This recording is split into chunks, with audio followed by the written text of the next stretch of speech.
Hey, what's going on, y'all? Hey, y'all hear me? Y'all hear me? Oh, hold on. Is it a delay? Oh shit. Um, yay. Okay, okay. Okay. Let's see what we got here. We're gonna go right into it. This is Thursday Thrills number 7, and what's going on, Carly Jane? Salute. Yeah. I was delayed for a minute with the mic. Had different headsets. Yeah. Let me stop. Let me chill out for a minute. All right. Let's get up in here. Let's see who's in the audience in my YouTube studio. Let me get my settings right because I don't know what the fuck is going on. We're gonna get it out of the way. Yeah. So we're gonna go right ahead, right quick. Yeah, nonprofit. Select the playlist. Put the series out. I do this all the time. Okay. Now we're here.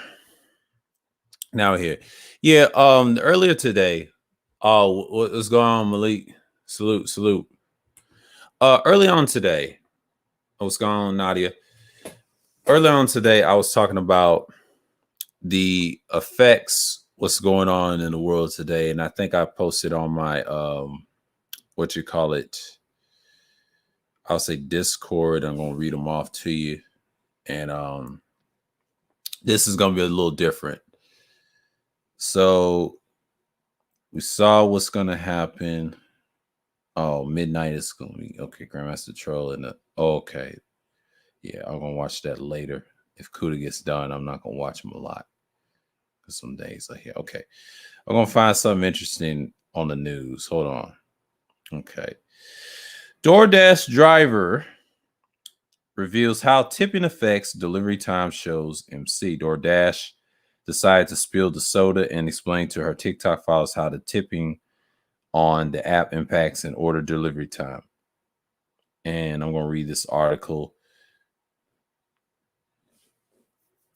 Hold up. Okay, hold on.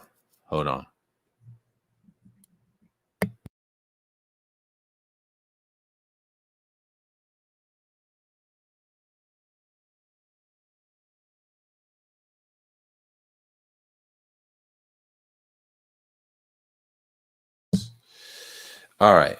Let's see what we got here. I'm going to confirm this. Confirm. Yeah. DoorDash reveals, decide to spill the soda. I'll be right back, folks. And I'm here. And I know. Yeah, he's out. Okay. Yeah, right now we're going to be here. So, yeah. Check what Ty City's talking about.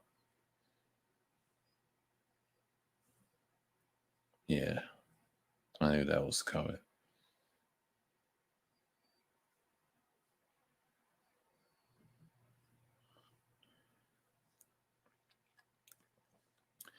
Let's see. DoorDash decided to spill the soda. Explain to her TikTok followers how tipping the app impacts an order delivery.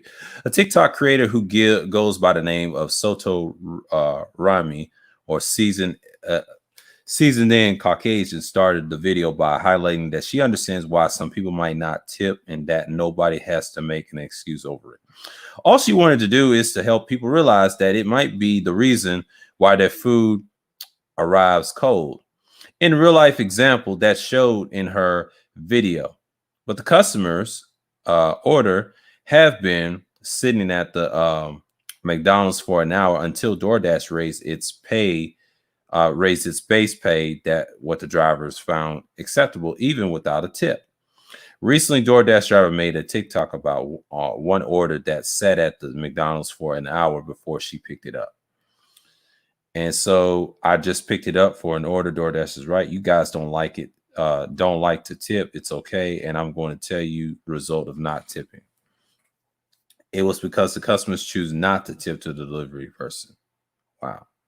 It's about tipping again. Oh God. DoorDash is a mess. And little voice boxes, things like that. Oh man. Yeah. It's a bunch of nonsense, you ask me. But yeah, man. That's what that's about. And let's talk about CNN. Delta flight Los Angeles diverted the Dallas news to the customers. Disturbance, Atlanta to Los Angeles. Oh, should be a doozy.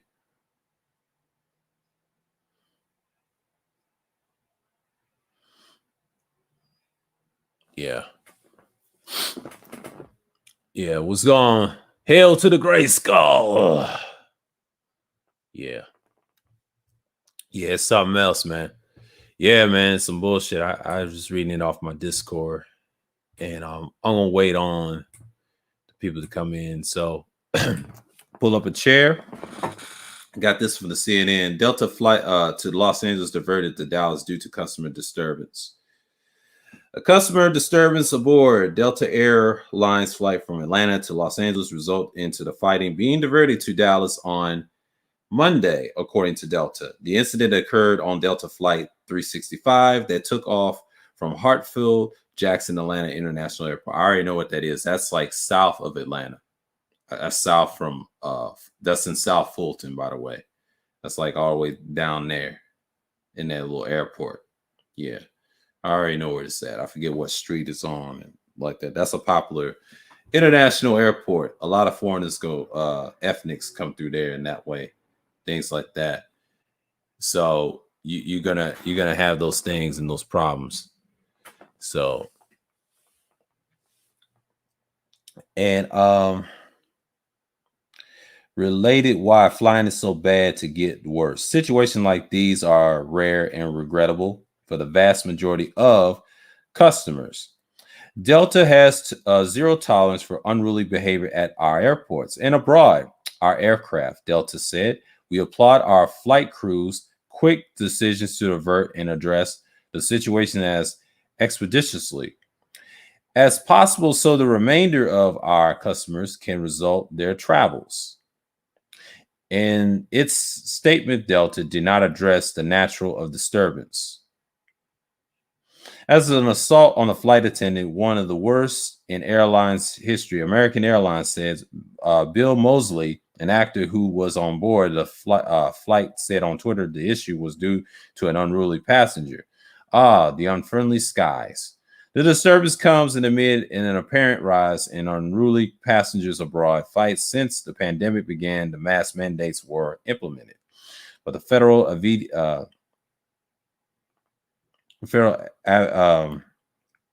evaluation or administration adopted a zero tolerance policy for unruly passengers on board flights earlier this year. The agency said in August it has issued more than 1 million in fines to unruly passengers in 2021.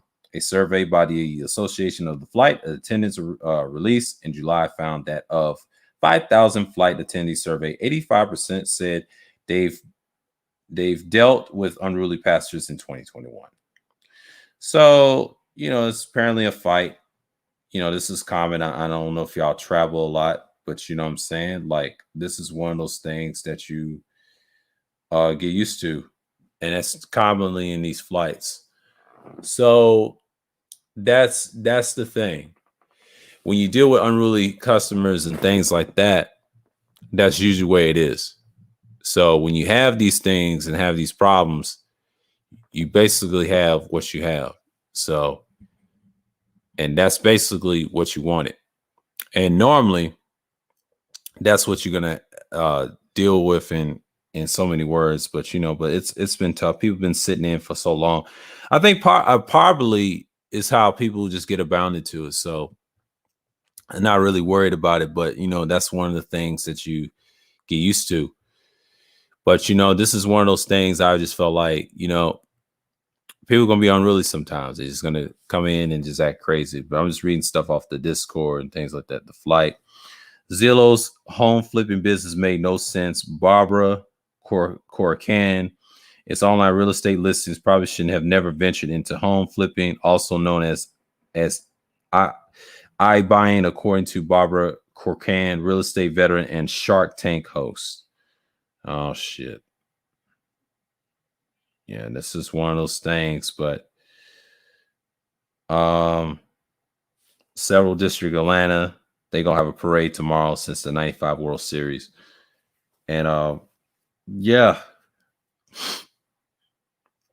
The world's largest treasure, over 20 billion, maybe soon. Since 1987, gold, jewels, and artifacts. 3.35 more Americans will be getting a stimulus check. Let's read this right here. I'll confirm it. Fingerlakes.com, fingerlakes.one.com.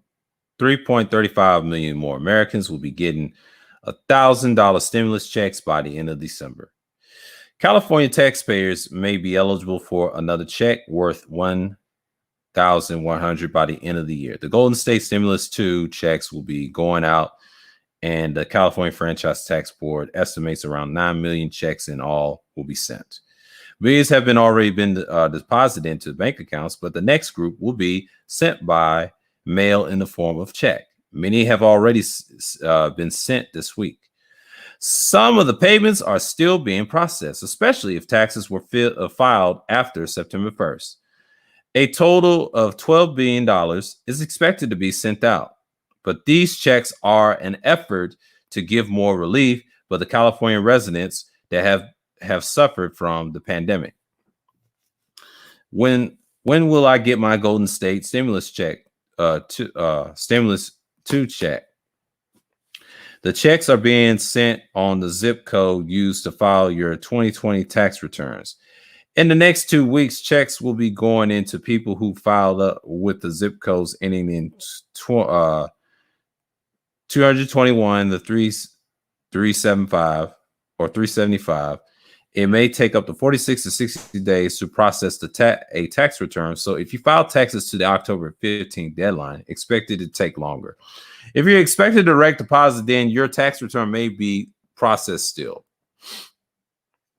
Related, watch your bank account. 1,100 stimulus check could be deposited this week. That's what they said. One of the headlines. Okay, coming home, 30,000, all that. Yeah, that's all it is. They talk about the stimulus and things like that. What's going on, AB? Some more of the things. I got this on my Discord, but a 26-year-old rental properties, talking about real estate rental and things like that. Let's see. I might have to read this. Yeah, confirm this. The Business Insider, how a 26-year-old came to his 89 rental properties in 6 years, helped his family quit their 9-to-5 jobs. The Martell family, Antonio Martell to the left, his father, mother, and brother right, real estate investors. This story is available exclusively to the Insider subscribers. Become an Insider to start reading below. Before going all in the real estate, Anton Martell was getting his bachelor's degree, entrepreneurship in Loyola Marymount University. While I was in college back in 2015, my brother took my loan. So, oh God, I'm not a subscriber. Okay. Dang. He was talking about home flipping and things like that. So, oh man, I'm not subscribed to that. Okay. But other news, yeah, GMT's talking about something. Yeah. About the fallout of the double M. Yeah, I am not going to get into that. I had to look for myself. I already called it. Yeah, so many words. Talked about it earlier in the stream. What's going on, May? Salute. And that's it for my Discord, but you know what I'm saying? So there's so many words I could say, but but this Thursday Thrills it's been crazy. I know people talking about the Metaverse shit. I don't really give a shit about that. That's just another grab for Zuckerberg to escape for the prostitution that's about to happen, the arrest. And people say it's illegal and things like that nature. So You know what I'm saying? Like I'm not even tripping off that. A lot of people tripping on the wrong shit. Like y'all worrying about the wrong things. So, you know, in so many words, that's just what it is. And to understand that, you got that going on. You know, people talk about the metaverse and all that real quick. But for me, you know, and that's just what it is. So, in many words, I will say this. If you got problems with it, you got to understand that that's part of the game. But, you know, and I think Zuckerberg is trying to make an escape, you know, trying to not get scrutiny and scrutinized. Because one of the things he's trying to do, he's trying to stay above float. Because it's an economic grab, you know, that's just an distraction, things like that. I understand that's the future, but that ain't going to happen until people, you know, verse in technology and things like that nature. But I understand that a lot is going on in so many words that's probably the biggest thing that you have to deal with. But to put it on forth like that, you're just going to have to make sure that a lot of things is going to happen over time. So yeah, it's one of those things that I'm not really worried about, because if you got so many options like that, you know, that's the future of what's going on in the internet and in the world, right? So you need that balance to keep going and things like that nature. And I understand what Kuda was saying in his strain that, yeah, it's going to change. So, yeah, but it's not going to be what you think. I mean, you can't not replace human nature like that. Men ain't stop it. It's the females that want to destroy everything. But that's a whole other subject on that. But that didn't stop a damn thing. They're going to tax the hell out of you with that shit. Nobody's not going to fuck with that shit. That's going to take, I'll say, about 2 years and won't last. A lot of these shits don't last. I mean, everybody's gonna do the same thing. It's like a pattern with that TikTok shit. TikTok's trying to destroy Instagram. It's competition, more bullshit. See, Zuckerberg's learned a valuable lesson, not to piss people off. He's getting sued. He's getting charged. I ain't saying he's getting charged, but I'm saying this is going to be a continuation of an investigating Facebook. Facebook ain't gonna last long. YouTube and Google may not, because they're gonna have competition, because the internet's changing.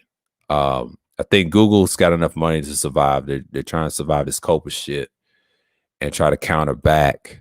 You know, it's a lot of it's politics, and I think I don't think it's gonna blow over, but people just gonna use what the hell they're gonna use. But all that shit is just I done seen years ago. It's irrelevant at this point. That should not be our focus, because those countries can change at any time. Because the politics we see today, you already see people ain't fucking with it. That's why they over Rumble and other places. All they're doing is create more mess. They just need to have 2 internets. They can have their own. We can have this, and we can refix this shit. But that ain't gonna happen because too much egos. Yeah. Yeah, exactly. I agree, Mike. That shit right there. That's exactly what it is. And I don't pay no damn attention about it. All it does is to destroy the person's creativity. You got to do your thing. It's all about what's new. Whoever jumps on it first, it's the influence. Exactly. And I agree with that. And that's what's wrong with these social media platforms or social network platforms. They don't last forever. I've seen them come and fucking go. I don't like when people lie about what's going on, because things change over time. Because the older we get, and if we have kids or whatever, it don't matter, but we be obsolete. So it doesn't really matter at this point. So me understanding how the world's changing, I'm learning to adapt, and I appreciate it. So to understand it, you got to be that person. So you're going to make sure everything's going to be all right and be fine, right? And that's part of what you're going to get into. In so many words, you just got to be balanced with it. You know what I'm saying? Like, I'm not worried about what's going on. I'm not worried about the next man. And, you know, you got to be efficient, man. Because, yeah, that stuff, the metaverse looks cool, but 9 out of 10, that's just another feature you can add onto the internet. And I think Google and YouTube can gobble that up and change the whole space. It's just more competition. It's just like when you add extra things, microphones, cameras, and all that, like say like video game consoles, you're adding extra shit. I just found out about that. There's a GTA game has a definitive edition. You can play that on the higher consoles or lesser consoles, which is kind of cool. But you know, and It's a lot of stuff in tech that's upgrading cameras, mics, and things like that. It's cool because this is Black Friday season.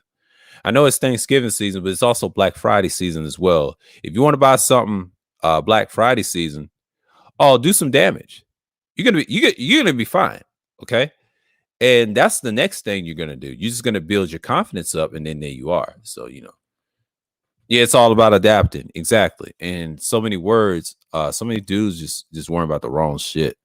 It's not gonna take over the world. It's just it depends on who's gonna be efficient enough to push forward. But it's gonna be more competition out there. That's just part of the tech world and gear and things like that nature. But that's a whole nother, you know. Yeah. He said Metaverse is for Zennials, not millennials and Gen Xers.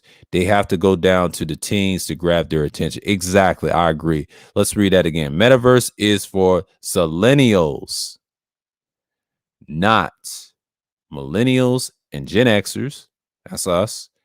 But they have to go down to the teens to grab their attention. Exactly. That's what it is. It may not prosper because they need that real interaction. What's going on? Nice to salute. That's what they need. In so many words, you can't just base all everything and just be in one setting. That's not what's going to happen. Tech works in fragments, just like in the cell phone industry, just like in any industry. You got to build your foundation up. And what's hurting people, they don't understand that that's one of the foundations that you got to build, right? So in so many words, you're trying to build your foundation and just stick with it, right? And that's how you build your foundation, period. And that's part of the reasons I'm not really worried at this longer. So yeah. And that's how you get used to it. You know what I'm saying? So, and that's how it's gonna be. But if you want that, that's how it's gonna be in the future. But they gotta take it. How we capitalize it, not so much. I would say if we capitalize it really on a grand scale, if we're the controllers of it, we may not be that far. I will say the Zillennials won't capitalize it until we get to our ages. I think we'll control the politics of it. We may do it online. It's gonna be like YouTube at first, and then next thing you know, you control what's what. I don't think it's gonna last that long. It depends on the generation. If they like it as the teens, like they capture, like you said, Mike, it's gonna capture the eyes and attention. It's kind of like TV. What's going on, Anti Salute? That's basically what you're gonna see. Tech is just up and down to me. I'm telling you what it is. Kind of like consoles, kind of like video game consoles, kind of like PC and all that other shit and gear and mics. It's just another grab for a consumer base of the younger group. When they get to our age, Mike, it's a wrap. They're gonna have to say if they grew up with it, they grew up with it. I just don't see them prosper in the future. They're gonna have to have some changes and add features to it because over time, people are gonna get tired of looking at the same old stuff. They tried this before years ago with us on video games, kind of like PlayStation Home. They did The Sims. That's what it's looking like to me. But Mark Zuckerberg or Zuckerman wants to escape his little crimes over that trafficking shit. But they try to charge Facebook for that shit.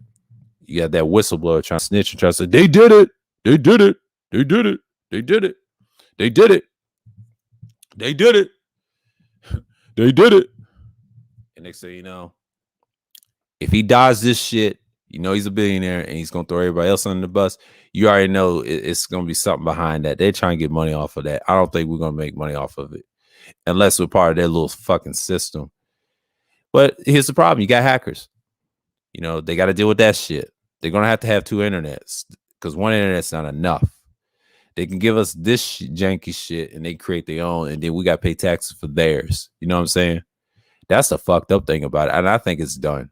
I mean, the internet's divided, and then you got your little civil war. That's why these countries are ass backwards. So, shouts out to DeAndre. He's from Japan, and he talks about this all the time, and that's the main problem.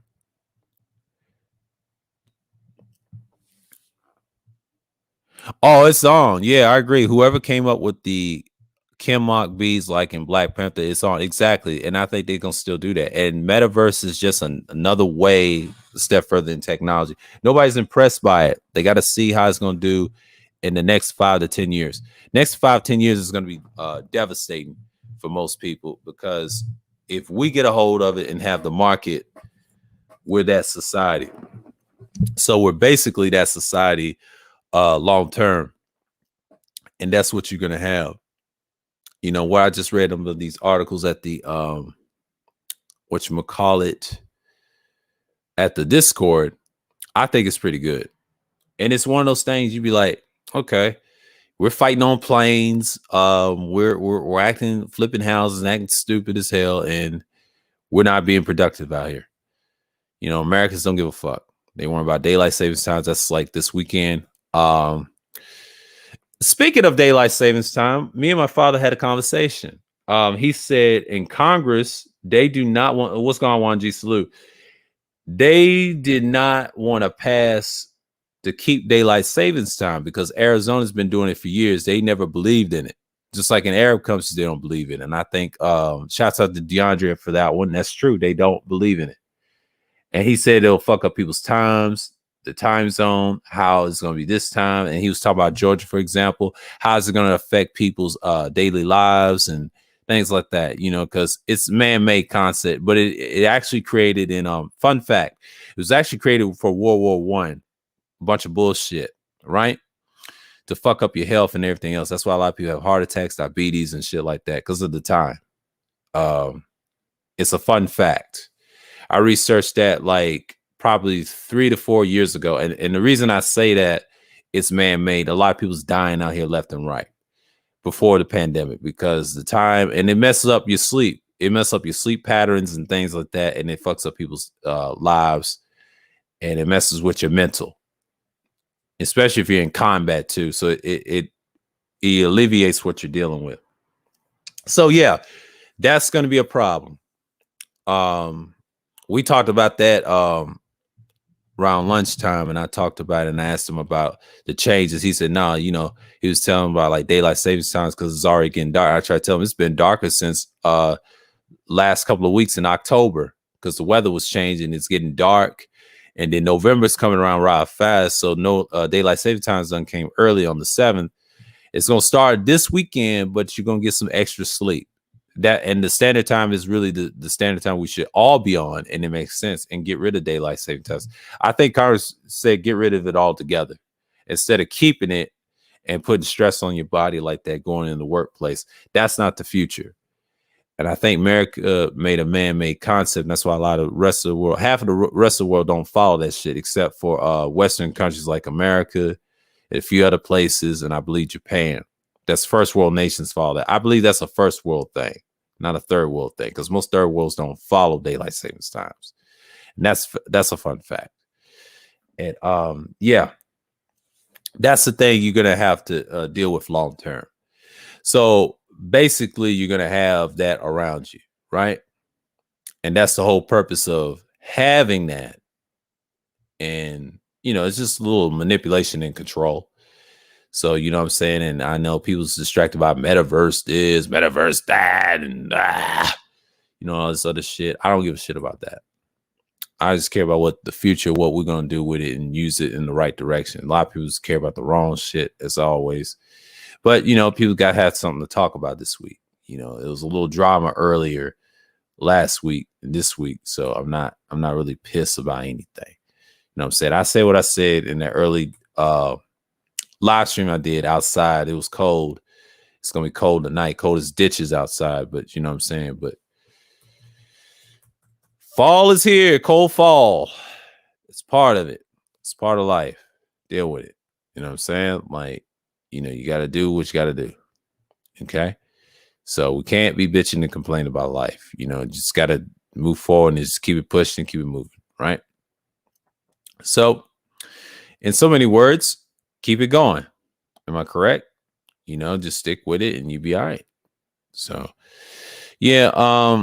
I'll open up in a little bit in 50 minutes to an hour, like we normally do on these open discussions. We'll talk about it, get some points, and I have a few topics. And I'm coming off the cuff today because I didn't have no topics written down because I was into so much in someone else's affairs. Try to get back to my own affairs, if you know what I mean. My own affairs is more important. But yeah, it's one of those things that you can just get into and just get your mind intact and in sync. So, you know what I'm saying? But yeah, I'm looking at this thing right here. What's it called? Bigfoot. I think Bandrew had this thing. Oh shit. Yeah, that's that sorry thing. Bigfoot. Oh my God. Are you serious? Bigfoot.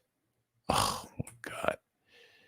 Try to be like the Yeti. Oh my God. No wonder why it costs $50. I'm not the bearing of Bigfoot USB studio condenser mic. Yeah.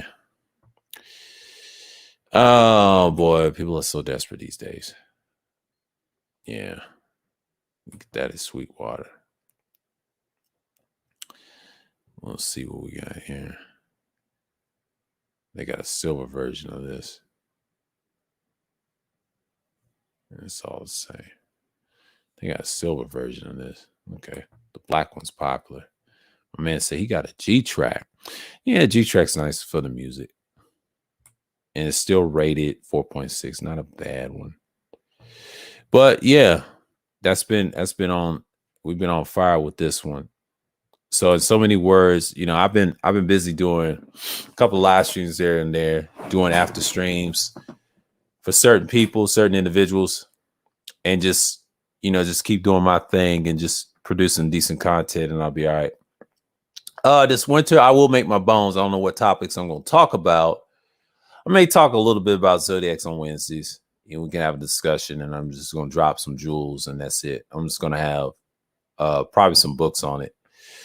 What's going on, Absalon? Salute, man. Salute. Appreciate you coming through. Yeah. Yeah, man. Another crazy Thursday, you know. Like, I was supposed to watch this album Preach. I got laid just before our date can be won, to be honest. Yeah. I might watch that tomorrow morning. Because I gotta see how long this will go. We'll see. Because everybody's streaming about that damn thing. So I gotta see what GMT and them talking about. You know what I mean?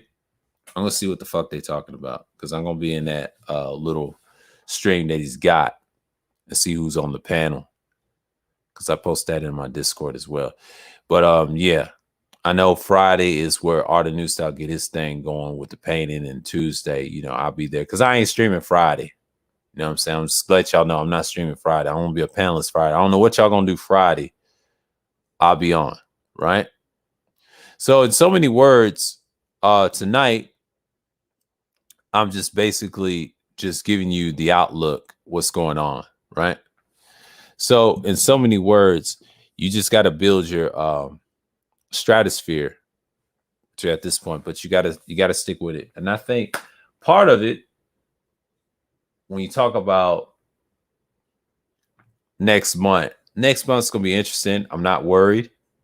I'll do the content and I'll be efficient.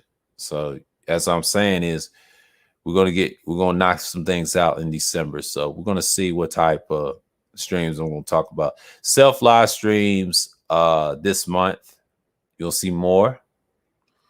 I don't know about panel streams because it's periodically. I don't know if I'm gonna do it as much. It's periodically. Because I already did enough Thursday Thrill streams that I did enough. I'll do one.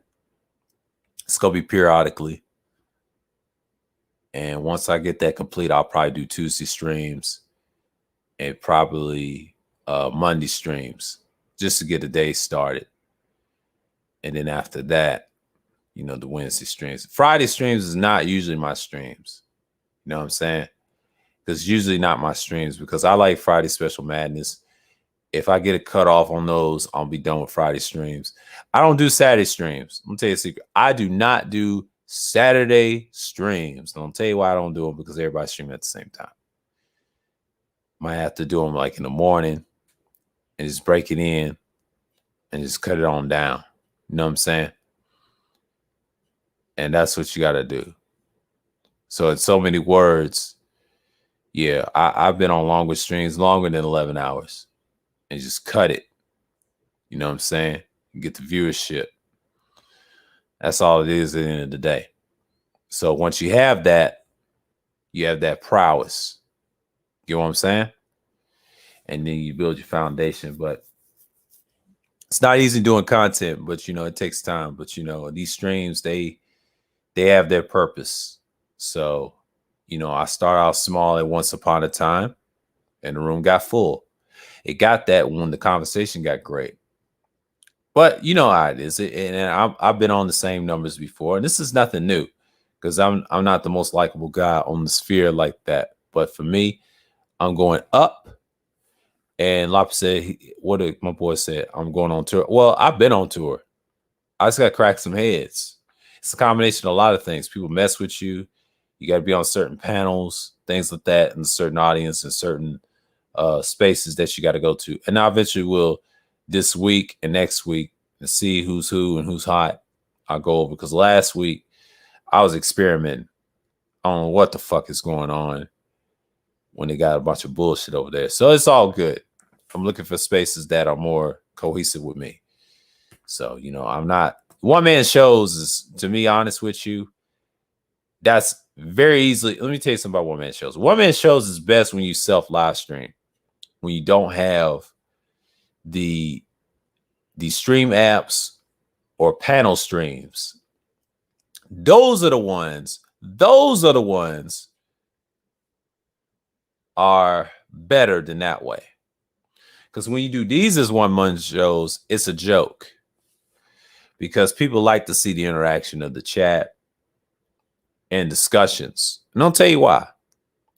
Because if you have a discussion or just be a one-man show and you can get a crowd, that right there is the problem.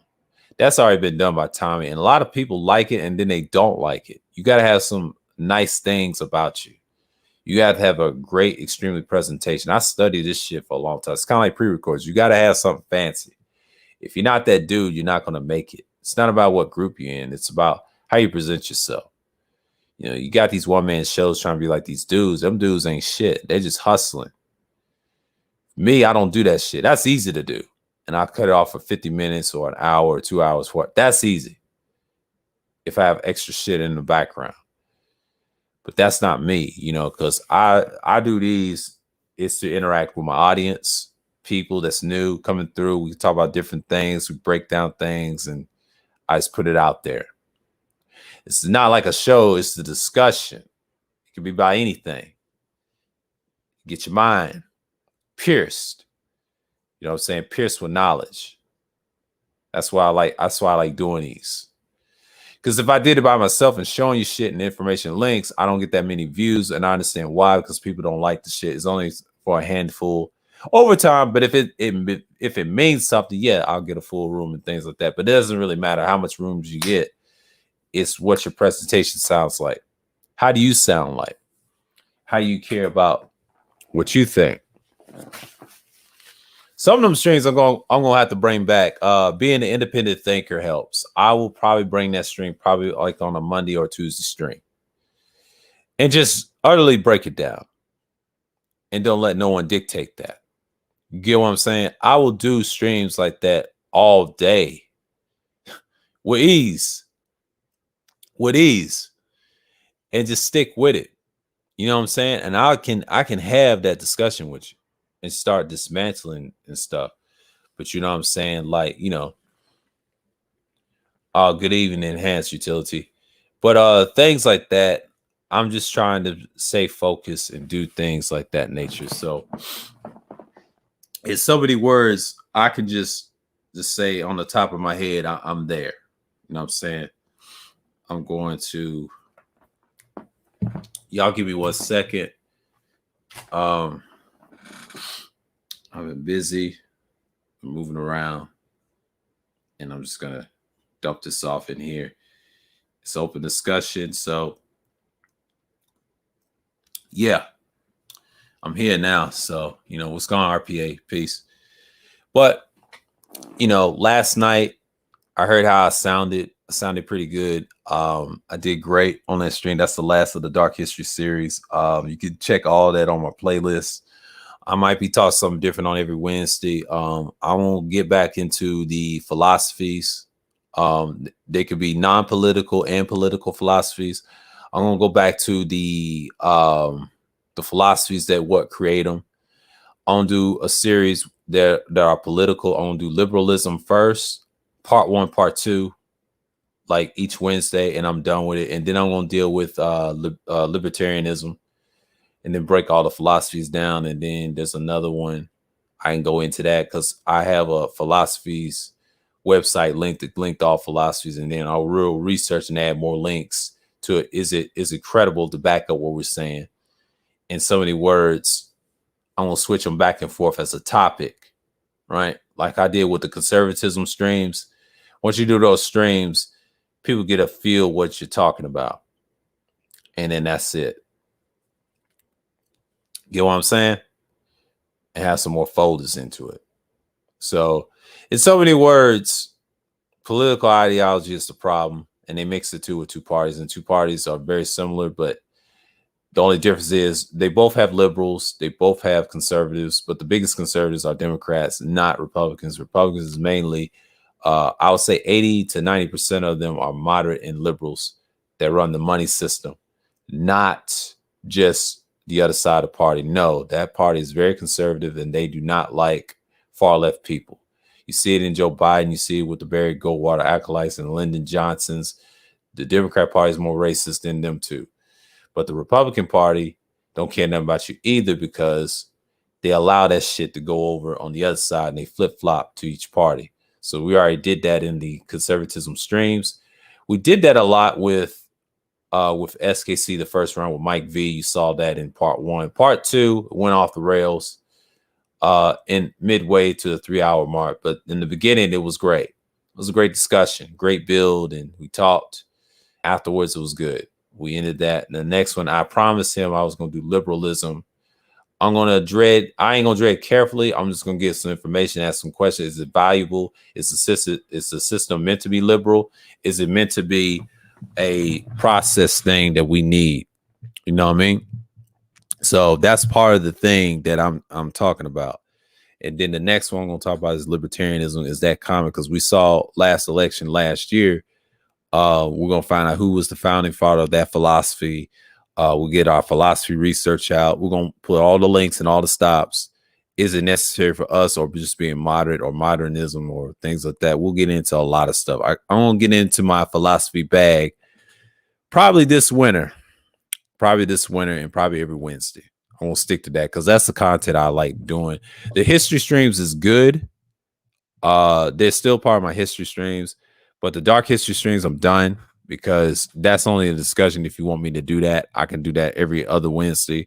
I don't do as much as like I used to, because a lot of people don't pay attention to that content, because I already know people are going to have their little biases. So I just cut them off right there. Just look at it, the playlist. That's why I did the playlist. And then you do that.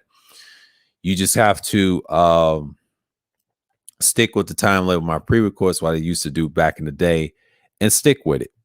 And the thing is, you stick with it and just look at my whole playlist. And I already did all streams on it. I'm not trying to go back and forth with nobody on it. I'm just laying it out there. There's no need to discuss that. I provide links in every stream. Do the research. I broke it down into a fragment that you can see the proof that I put out. And the guy has good research. Research the website. He's a Black scholar. He's done his work. I support his work since 9 years. And it's a good process. He's still finding shit, still digging up stuff. And he's still digging to this day. There's more stuff coming out during the pandemic and before the pandemic, and then we'll be fine. So for me right now is I'm gonna go into my philosophy bag into every Wednesday, like I did before with this channel, on a pre-record, and I did it on earlier in my streams in the spring. I'm gonna start doing that, and I'm gonna schedule it Wednesday. These streams, like I'll say, like Sunday, Thursday, Friday streams. What I'm doing is these are open discussions. Okay, I deal with people in certain spaces, different sectors. These are like we can talk about a little bit about politics, sports, current events, geopolitical events, or geo events like world events and things like that. We could talk about a lot of things. Research, a little bit of research there and there, and that's it. So those discussions come in and we just do some damage. So yeah. And then that's just what it is. So Wednesdays is usually my history streams and philosophy streams. I'm just going to get into it those more often because even though they're less viewed, but I'll do them anyway. Because a lot of people don't want to have that discussion. There's only a handful of people that's going to get into that. And I already know that.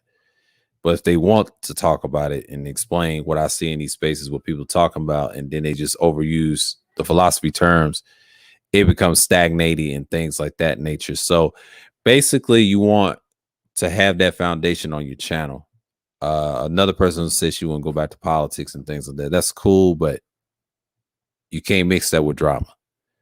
Okay. My channel is very structured. You can see the proof that I was talking about different things and I was in different beliefs and I took it further and just switch it. You know what I'm saying? But it's the same core. I just put it all together. Right. So me, honestly, learning about my platform and learning about live streaming, like open discussions, people like the most. And I've noticed that. And that's for different topics and different times. So basically, you stick with it and you stick with what you have, right? And it builds that foundation, what you have, right? So when you stick those philosophies in there, you just talk about it. And, I just want to add more to the content and people want to know and I ask and I'll school them on it and that's it. But open discussions, it's a variety of topics. I won't say it like that. I'm just going to keep it simple and things like that. Now, we can talk about people in certain spaces, what they're not doing all day long. That's cool. But where's the production behind it? That's super easy. Talk about women in relationships is a joke. That's a money grab. I don't waste my time on that because all that does, the next person will get views and clicks on it. I learned that years ago. That's a no-no. As a host, you should not talk about that 24/7 or make that as your content because people love to see that. It's the audience fault and the host's fault co-signing that. You should tell them go fuck themselves.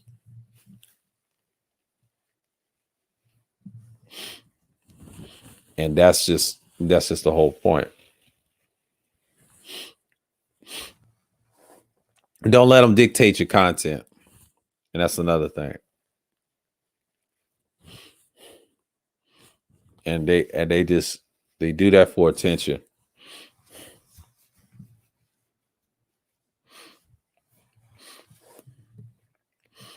Don't let them dictate your content.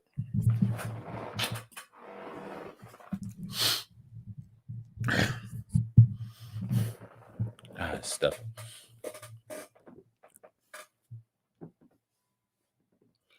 Okay. Let's see what Mike said. If someone wants to talk politics as a panel discussion, they got to come with civility and facts, which is true. And that's a great point. That's what I'm talking about. Yeah, you got to come with facts. That's what I'm trying to do. Now, the philosophy stream, similar to that, I won't separate the two. The politics shit is going to come in open discussions. And I'll use some of my Wednesday streams as an example. I'll use some of it and break it down, have a small discussion. It ain't going to be huge and big. And I'll cut this down. And then we'll discuss it on the next day, like open discussion. We can talk about a lot of things moving forward and ideas and tech and all that. That's why I use open discussions because everybody's got different expertise and things like that.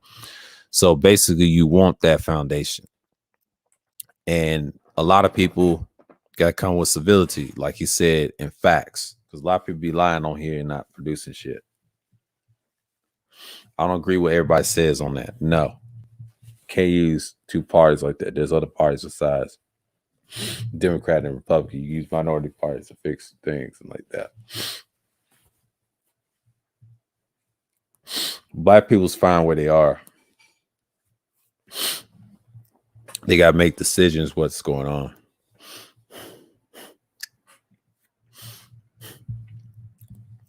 So basically you have that type of attention. So you know, and that's the thing.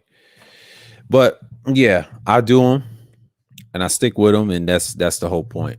So I know people is doing a thing, and they stick with the things they need to discuss, and we're here and we're broadcasting what we're talking about. And I put facts on the table, like what we did in the last Thursday Thrills. I think we did something. It was another panel. She had a question, but I ain't gonna mention the person's name. But she had like a controversial title, and that tested a lot of people's heads. He came around and challenged them and used the Darwin theory and things like that. So that nature of it, that was the whole point. So when he did that, he built off of it. You know what I'm saying? And he had like this so-called hypothesis, you know who I'm talking about, right? And he tried to use that, but there was an effect. We called it an effect. It was a Thursday Thrills. And what I observed, we were not ready. That's Thursday Thrills, number 5. If you check the last Thursday Thrills, see, it's number 7, but number 5, we talked about the SKC situation, typical SKC style. He called his trolling a lifestyle. Of course, you know how they end. You know, what's going on, DeAndre? Salute, bro. Salute. And then we talked about the cerulean outcome, the cerulean effect, protected that panel, and they was desperately needing him. And then it came into a discussion and a debate almost, and it ended up being what it is, right? Then we talk about the exposed to trolling equals what? It was a B plus matter. There's no building if there's no if there's division, and that's facts, and I co-sign that. And that's why I did the stream Art of Trolling, talk about the history of trolling and things like that, and that it explains why people do what they do, and they call it a lifestyle and things like that. And here's the problem with that is because a lot of people got too much time on their hands. A lot of people just don't want to build off of their own foundations, which is understandable. People have accounts. I'm a semi-troll. I used to troll when I was younger. I grew out of this shit. I won't tell you what age I grew out of this shit. I grew out of this shit somewhere around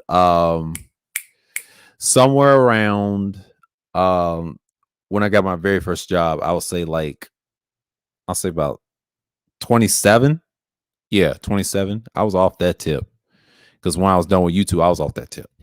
Okay. Brothers love, salute, bro. Appreciate you coming through. I was off that tip, right? I did that tip to say this. The reason I was off that tip, I was in the workplace. I didn't have time on the internet and things like that, but I had to build that foundation to stick with it, right? So in so many words, I was trying to build what I was trying to do. So I studied people and do this for like the past, like I'll say 2 years. I didn't like the job and I cut it off in 2018 and try to get back in the swing of things, right? Try to find something else before the pandemic, right? So I realized the next year was tough. It was hard. YouTube is changing. I should have came back the next year, but I didn't. That was like a 4-year hiatus. It was a 4-year hiatus. See, I took like a 4-year hiatus at that time. I was counting. I left 2015 and do no content 2015 or 18 or 19 or 20. That's a 5-year hiatus. 2019 was my 4-year. 2018 was my 3-year. So I'm saying it was a hiatus. And there's a reason why. Because I was trying to evolve and do other shit. Because see, the Mastery took off in the 2.0 days. That's what it was back then. So yeah, this is a big deal. And I came back in the replay streams. 2019 was the death end in the coffin. You stick with it. You maintain your flow. You be part of the process. And you build your foundation, right? And that's the whole thing.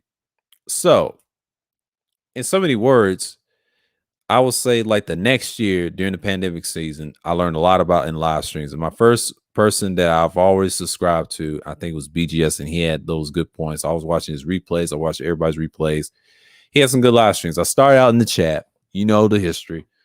Did it for months in the spring. And then when Wacky started streaming in the summer, Wacky Star was on. And then next thing you know, we was on fire. We stayed with it, right?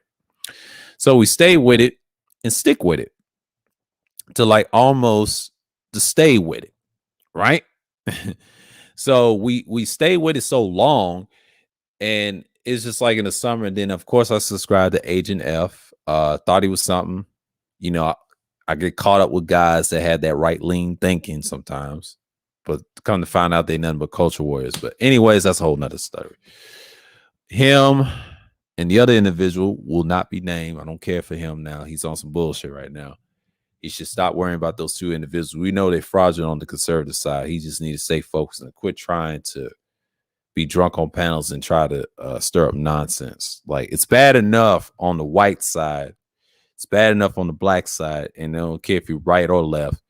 You got to have etiquette on here, man. They don't want to hear that shit. You know what I'm saying? The men's being attacked, period. We got to be better. See, women want control. I see it coming. It's about a money grab, and we cannot deal with bullshit like that. And that's a whole nother story on him. I don't care for him because Kuda was right about over Rashawn. I want to respond to what he said, talking about that individual. And yeah, you're gonna see. You're gonna see next year. It's the same old bullshit. You're gonna get tired of his ass eventually. You will eventually. And I did the right thing, cut him off in March. But that's a whole nother thing because you got a lot of hoe ass instigators that he had around I didn't fuck with and I had issues with. And then that got me blocked by Agent F when it came to politics, and they figure out I voted for the other person. You know how they get. They was talking about me, but fuck them. But anyways, that's why I was studying the whole time last year. Last year I had I was self-reflecting, trying to do if I want to do content again. But see, at the time I wasn't into live streams. I was a panelist. Being a panelist is easy. Super fucking easy. But when I actually started doing content, I was going to do pre-records with a camera and things like that. But then I figured I use the phone. And my first in January was utilitarianism and the concept and pros and cons. I'll bring those streams back again on Wednesday. Break down the two, the pros and cons. And that's the whole point. So the whole point is you come with the pros and cons and you stick with it, right? So you stick with it and you stick with it, what works. So in so many words, I'm not trying to focus on anything. And I'm just going to come here and just say, hey, this is what I do. We just going to just keep it move forward. And I'm not trying to trip off of anything because a lot of people just don't care at this point. So in so many words, those times, I did it for like months, and I think next month I did it again on February. Talked about it again, kind of stopped. March had my little split differences, learned about who Kuda was at the time, and then that March I was really building my confidence then. And then after that, next month I started my first live stream, self live stream, like you saw today, right? That was my very first in April. If you go back to that very first, I was starting, mod a few people there and there, learned about it. But when I actually did the StreamYard thing, I did that around the same time. And I couldn't add up to 10 people yet. I was 6, but now I finally added up 10 people. I invested in doing content. Now I'm back. Now I'm back in the algorithm. In months and months, I upgraded over time. I had headsets and things like that. Now I have several microphones in the room right now.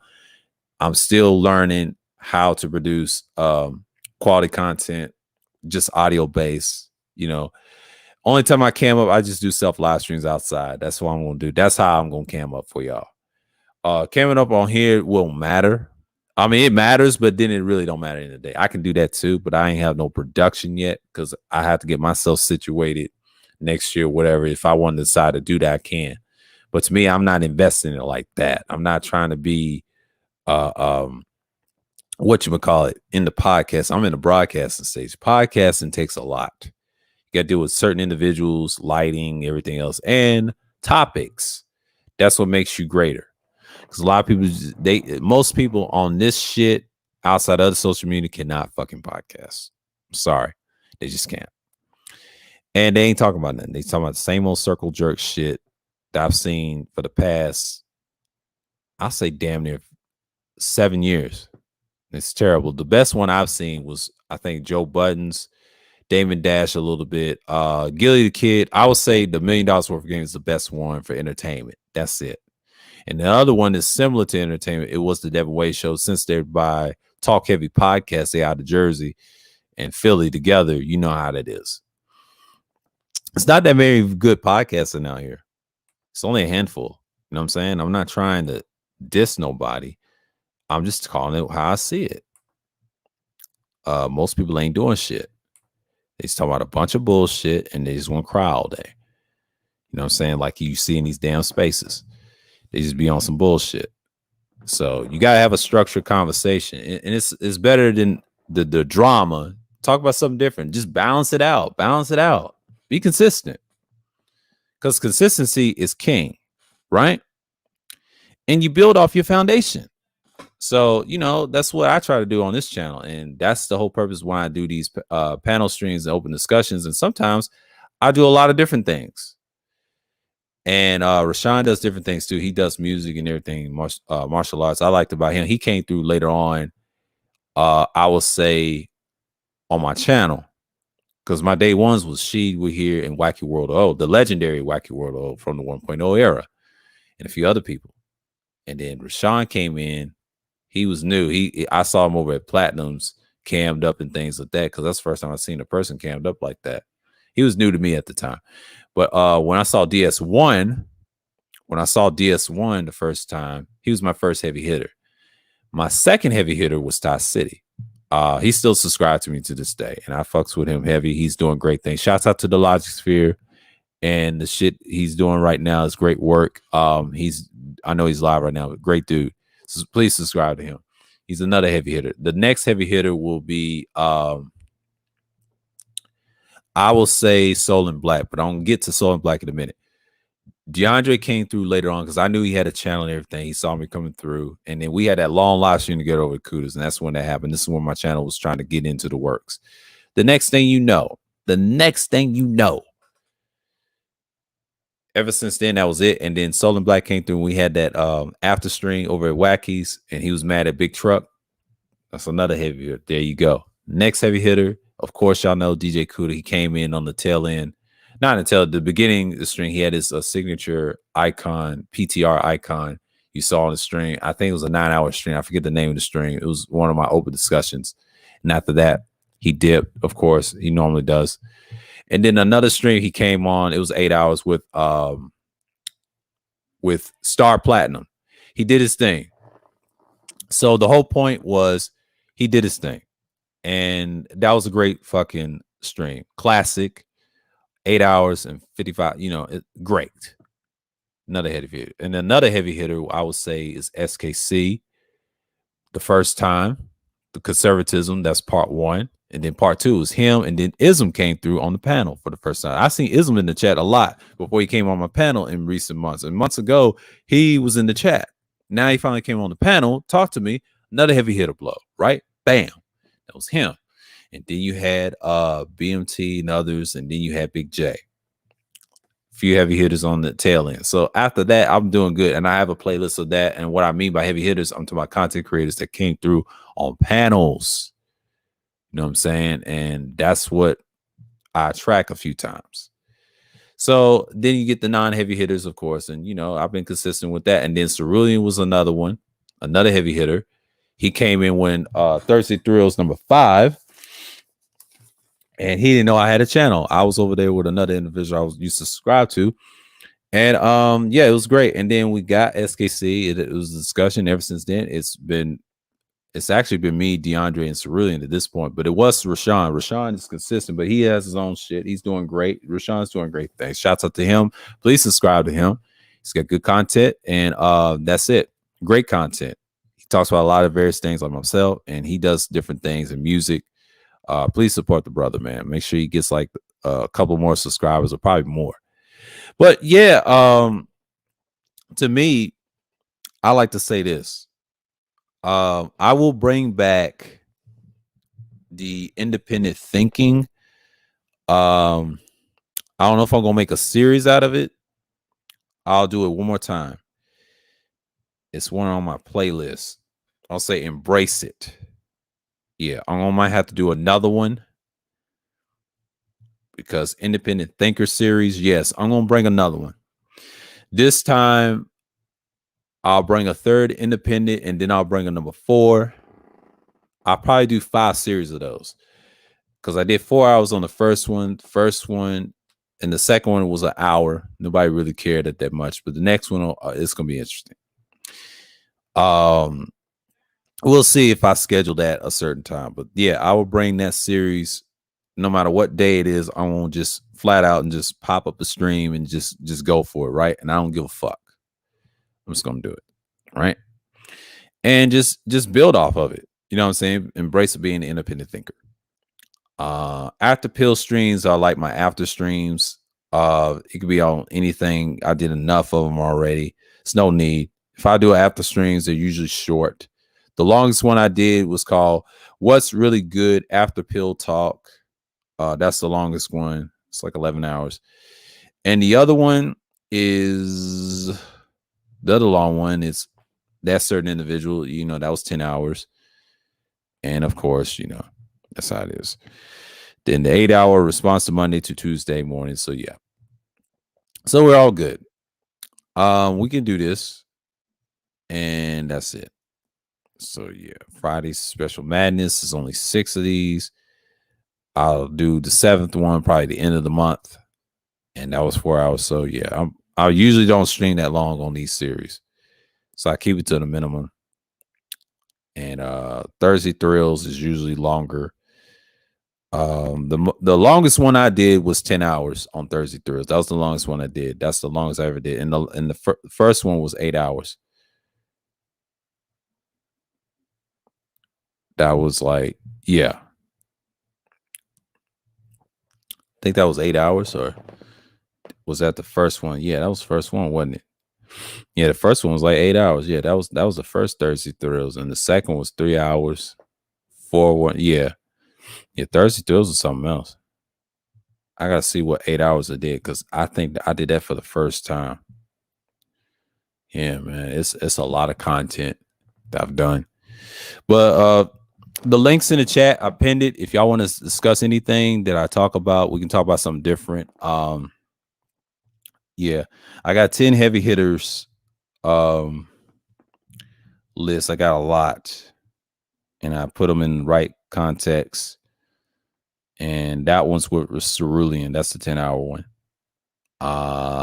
Thursday Thrills number 4. That's with Kuda. He was in that one. Yeah. A lot of good shit on my playlist. A lot of good shit. Utilitarian series is 13. I'm gonna leave that alone. If they want to ask me about it, just build the process of what you're doing and the process that you got to have. So, in so many words, you can have it. So, you know, the Dark History series, I'm through with that one. It's not a much to talk about. It's only 22 things to look at. You know, if you want to get into it, dig into it. All right. Great things. Zodiac streams is 8. I might do another one. Talk about it in depth. What you think. I might have to read your sign off. Get your pictures on. You know, just have a discussion. And just pick it off. And I ask y'all some questions in the chat. Get what I'm saying? And that's it. And then the Ribbon Mic series, I may do that again. I might do a number 3 on that, and then I'm just gonna cut it where it is. So if I talk about microphone history, I have to talk about the name brands and things like that. Yeah.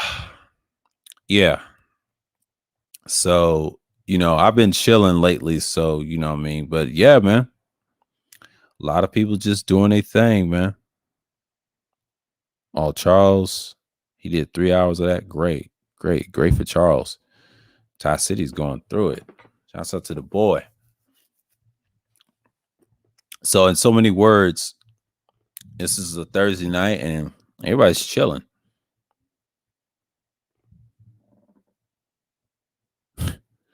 He's a quick live. Oh, Lord. BJ need to just calm down. Y'all ain't doing shit. And yeah, man. People got their only things to do. So, you know what I'm saying? 9:30. Help the bear. Oh, Lord. She gonna do his stream. We'll see what he's gonna do.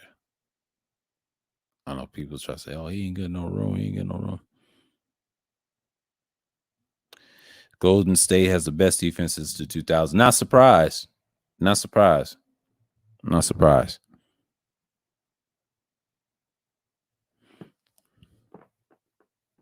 Not surprised. Ty is killing it, boy. Shouts out to the boy. Looking like Biggie Smalls. He said he looked like Biggie Smalls. Tapper ain't ish, boy. I need to check out his pre-record. I haven't watched the sports lately because, you know, I've been distracted. I've been on YouTube. But you know what I'm saying? But yeah, I know people are tired. But yeah, if the link's in the chat, if y'all want to come up, we can talk about a little bit of what's going on in the news, current events.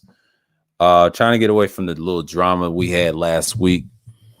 So I know people are sensitive as hell right now. And they don't need no mention. Hail to the gray skull. You know what I mean? But you know what I'm saying? And that's part of it. That's part of the process that we have to have. So in so many words, you just stick to it, you know? And I know people are just infatuated right now. So yeah. So, you know, I'll be right back. I'm going to be on mute. And just give me 1 second and I'll be right back.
Yeah, I'm back.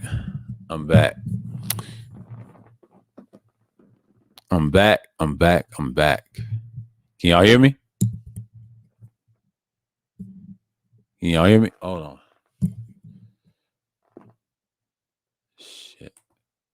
Let me check my audio for a minute. Hold on. Hold on.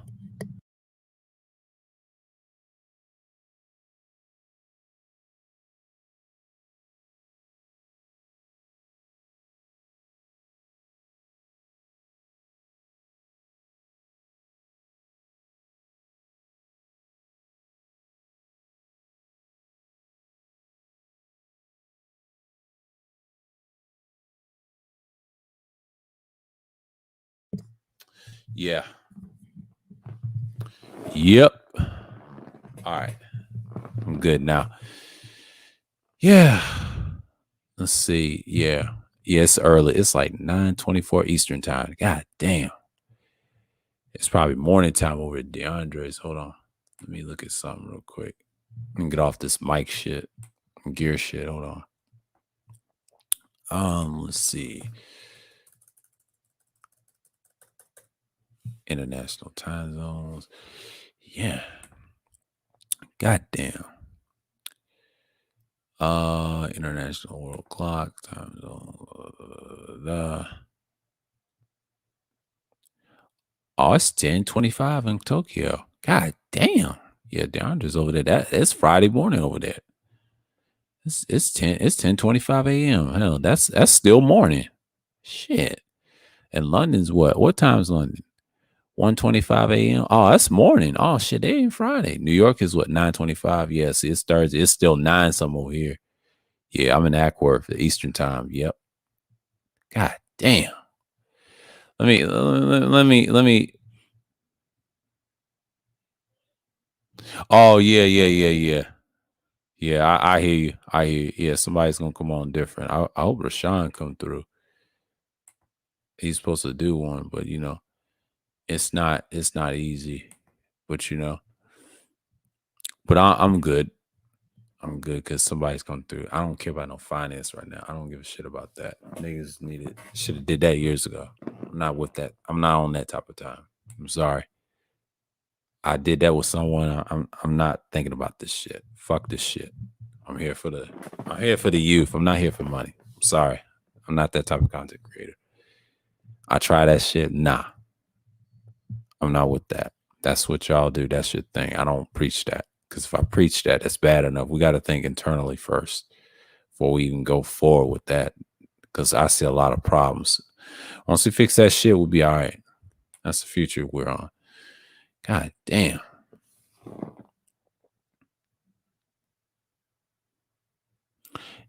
Yeah, he said the great Scott Marty, the flux capacitor is broken. Hell yeah. And it's man-made shit. Look at this shit. I'll point them out to you. Hold on. In case y'all don't know, my boy is from Japan. Even though he's from Baltimore, but he's over there in the morning time. It's already Friday. Happy Friday to him. It's going to be Friday real soon at the next hour. I mean, a couple more hours. London's already at 1, so they sleep in the morning. New York, of course, is the same time as mine. I live in Ackworth on the line of Kennesaw. That's in Georgia. So you already know. So it is Thursday over here, and it's Friday for him over there. Shouts out to him. Shouts out to everybody that come from overseas. Friday, I forget y'all's time link and shit like that. They got all the cities and time links and every fucking thing. God damn. Kuwait City. 428 in Kuwait. God damn. The pause. Everything Friday, Thursday mixed. You know, this is the time. It's called timedate.com world clock. I'm going to put this in the chat for y'all to know what I'm talking about because I think y'all should take a look at this because I'm not worried about. I'm not trying to piss people off. Let's see. He said, you know, Cat up drinking. Oh, hell yeah. Oh, yeah. Hell yeah. You know, she's fucking drinking. She acting crazy right now. That woman is fucking drinking. She's drinking right now. Oh, man.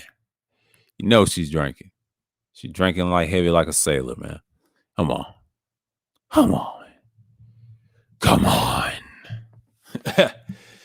You know what I'm saying? But she's already drinking, so it ain't nothing new. It ain't nothing new. And that's just part of it, you know? Yeah. Yeah, we're talking about a different cat, not Cat that y'all know from Roger Report. We're talking about the other cat that's from London, even though she moved in 85. She's been over in the U.S., but our other friend ain't been over the U.S., so who the fuck she is? We call her the big homie. She's full of shit. And she's not welcome over here either. So we already know. She don't like my ass. I already know.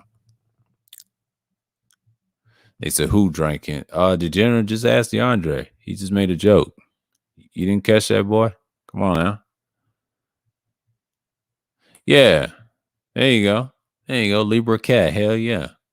Or she claimed to be a Libra. My God.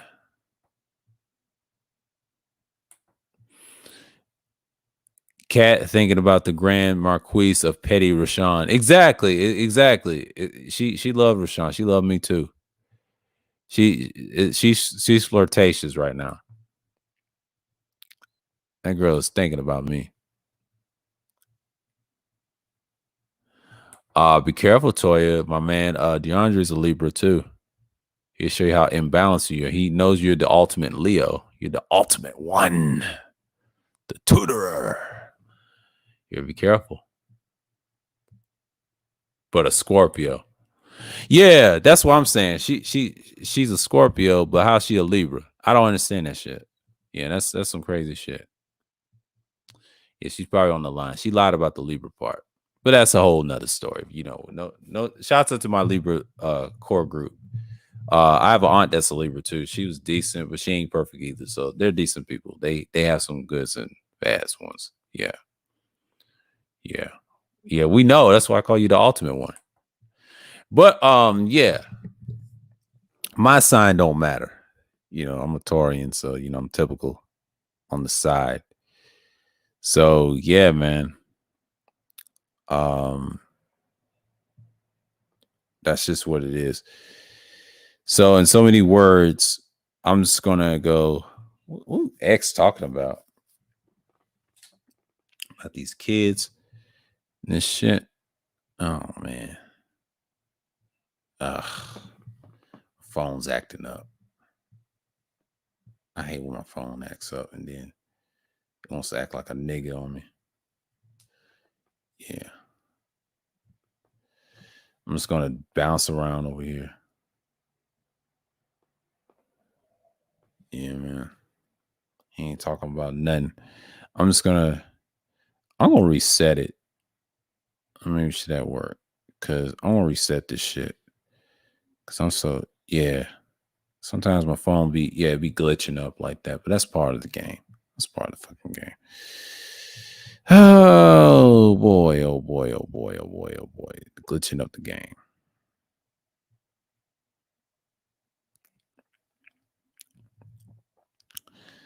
Yeah. Last fucking yeah. I'm gonna have to delete some apps. It's probably slowing my shit down. I'm gonna have to delete a lot of shit. So fucking annoying because you got apps that's gonna tear up your shit, slows your shit down. I don't like that. I mean, come on, bruh. And then you know what I'm saying, and let me delete that. Yeah, I don't know private shit. Let's cut the bullshit. You know what I'm saying? Like we gotta keep it on the wraps. Yeah, I saw this earlier today, the timelines and things like that. But you know what I'm saying? Like, you're gonna put this out here. Yeah. You know, put X on the community board. Only 2 people watching. That's your future. Yeah. Get Test City on. So yeah.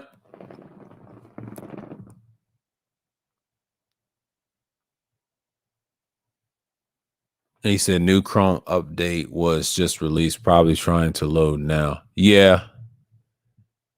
I already got my update on my Chromebook, Acer Chromebook 15. I already got a bunch of updates. It's a lot faster on my laptop.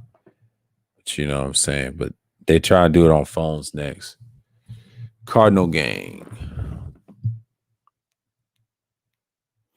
What you talking about? Oh, Capricorn, Aries, Cancer, and Libra. Degenerate, you got that wrong. It's supposed to go like this. The first zodiac of the zodiac is the Aries. That's number one. First in the cardinal sign is them. Who's the second? Who's the second cardinal? Cancer. The third one's Libra. The fourth one is Capricorn.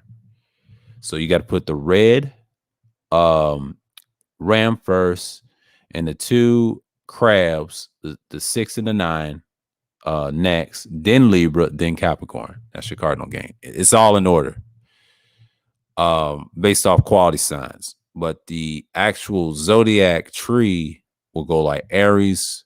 I'll say 1. My sign, Taurian. Number 2. Number 3, you already know Gemini and all that stuff. Yeah.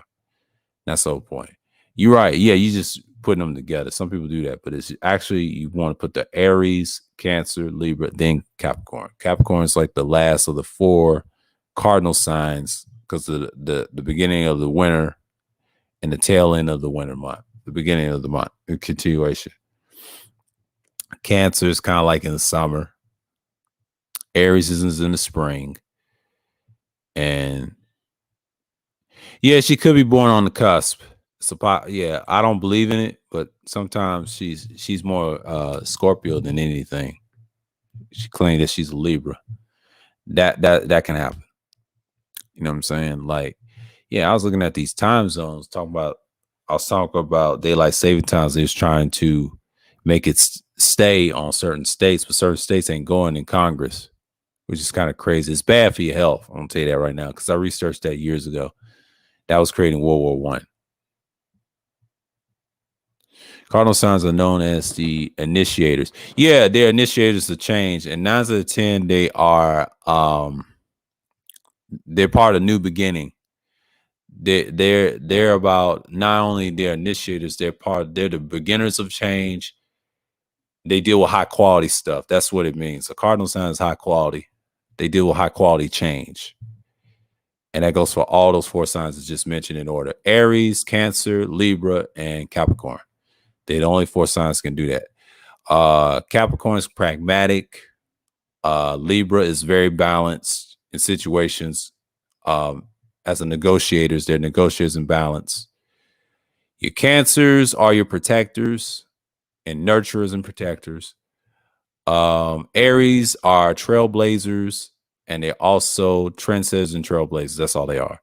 So that's all you're in change. Now, your fixed signs, you already got your Taurians. That's your hedonistic like sign, tranquility sign itself, because Libra and the Taurian share the Venus sign, planetary, if you want to get into that. And then there's your second fixed sign, I will say, okay, so you got Taurian. I will say Leo is the second of the fixed signs. They deal with the big personality, the leadership, a lot of stuff. I forget what y'all do. Y'all do more than that. It's on the scales of one end. Then the third one, the Scorpios, that's like during the fall. They're more like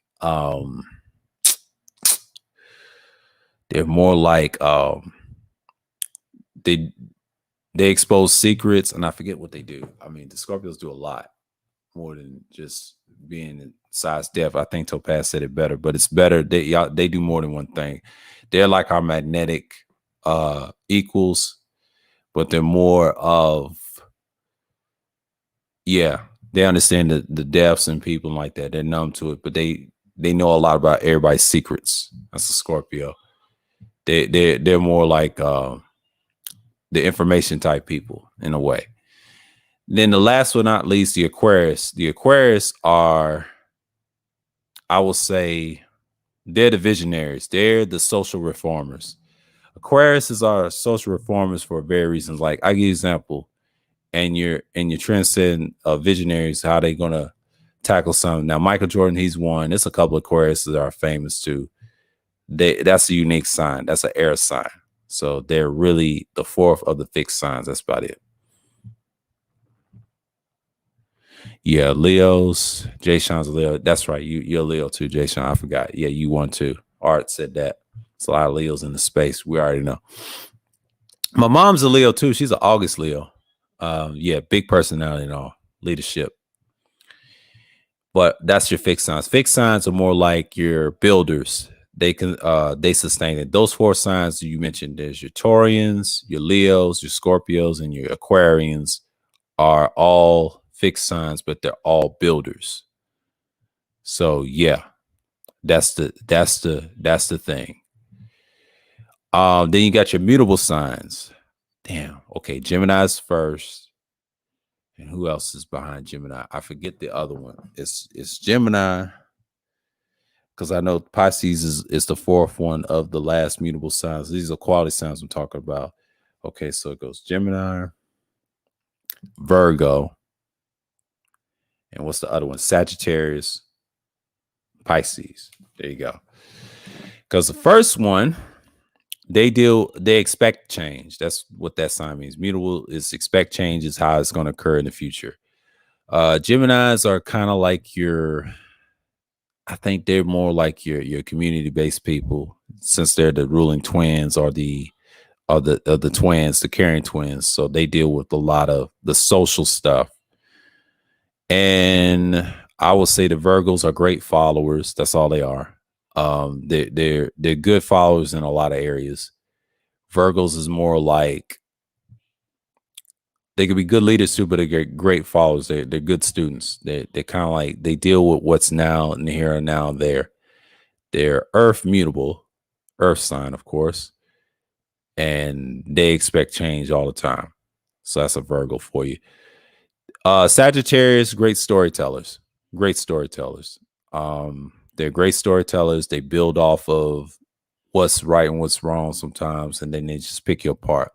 Yeah, Sagittarius are more like storytellers and guys that understand speed and shit like that, or men or women. But yeah, Sagittarius are storytellers. That's what they're known for. The other stuff, they have good qualities too.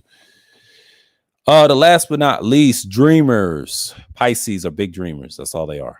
The big dreamers. That's all they are. They deal with the spirituality aspect of life. That's a Pisces for you. But after that, that's mutable signs for you. But that's it. Yeah, I talked about that on my streams and broke them down. They ain't nothing. The Alpha, Aries, Patriarch, Matriarch, Cancer, the Judge, that's the balance. You're talking about Libra, and the CEO, Chairman, Capricorn. Yes, Capricorns are pragmatic in business, kind of like your LeBron Jameses of the world. There's a media guy named Colin Cowherd. He's a Capricorn. You got your Joy Taylors and them. It's so many Capricorns, they ain't fucking funny. It's only a handful I've seen in black sectors that I've met that are decent. You do have Aries. Aries are trendsetters and trailblazers. My dad's an Aries. He's born on March 31st. That's that warrior spirit. And I forget Charles is one too. It's a handful of guys that are Aries. Then you got your Cancer. I think OG's one. They're your protectors and nurturers.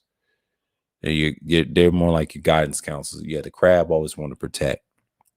The Judge, the balance, judgment. See both sides. A little bit of tranquility right there. That's Venus for you. If you want to say the planetary, they're like our planetary opposites. They're like the balance. And that's the only thing the Libra Taurus have in common. It's the planetary sign type thing. What we got along with Capricorns, the Taurians, we already know we're earth signs. We're petty as hell, but we also think of a business mind. I get along with cardinal signs mostly. I do my my fixed signs. Yeah, you can say that. You can say that, Jay Sean. I give you that. But some people like Joy Taylor. But you'd be surprised. There's a lot of dudes. You'd be surprised. You'd be so fucking surprised, even though she's a Capricorn. But oh man, like I'm just saying, like in so many words, that's just part of it. But when you have that type of ferocity, that's the signs you can get. But my sign itself is just basically you have to have whatever you need. So many words, and that's just it. So yeah, mutable are followers in general, but especially to cardinals. Yeah, they are, but they're not really followers. The only follower I would say is Virgos. They're not really followers like that. The only one I would say Virgos. And Sagittarius is not usually a follower. They just storytellers. That's all they are. If you go by characteristics, no, I would say Virgos. They show their hand all the time. The first one is Geminis. They're different. Geminis are different because they're similar to the air signs. I forget what they do. They deal with the social shit, but I forget. They can be a pastor. They can be anything. They have a lot of good qualities. They're not bad people either. They give them a bad rep on the internet. Same with the Capricorns. The last one, Pisces, I don't really care for them. They're okay. They're just dreamers. They're not followers. They're just dreamers. That's all they are. I mean, it's 4 signs have different personalities. They're not really followers. Think about it. Everybody wants to be their own fucking leader, but their characteristics get in the way. You know what I'm saying? They're good signs to learn, but their characteristics gets away. Just even my sign gets in the way. I'm mostly hedonistic a little bit, have a utilitarian mindset, but I'm more tranquil. I'm a Taurus, so I already know. I know what to do, what not to do, because I was probably born on the lucky number. Well, actually, I am born on the lucky number. That's a whole nother topic on that, because you had to go by lucky numbers and your symbols and all that stuff. I used to get in that stuff, horoscope, for like since middle school. Kind of lost faith in it. I'm like, I don't care. I just go by characteristics, how you act, pros and cons. Leos, same thing. I dealt with a couple of Leos. They're decent. Big personality. My mom has a big personality, and I can tell you my mom is something else. The seagull voice. Yeah, that's y'all's little symbol. I forget what the lion of the Leo is. Y'all have a different names, the wolves and all that. But y'all Tauric cards, I think I did some of y'all's Tauric cards too on every zodiac sign. Everybody's got their own Tauric card. If you study that, that's a whole nother esoteric knowledge of the zodiac as well. The third one, Scorpio, of course. The Scorpion death block. You know, that's a whole nother thing, right? So the Scorpio is a whole nother beast. And you stick with that, you just get that balance, and then you get in that nature, right? And that's the whole purpose. So, yep, they deal with Mars. They deal with the pragmatic stuff. I'll say they're a little pragmatic, but they find a lot of secrets. I forget what they used to do. I wish I had my sign list. Hold on. Let me find that out. I'll give you an example. Hold on. What's my zodiac list? Okay. Here we go. Let's look up Scorpios. And since we're talking about them, let's talk about the fixed signs. I already know everybody else's. Scorpios, let's go in here. What they're known for.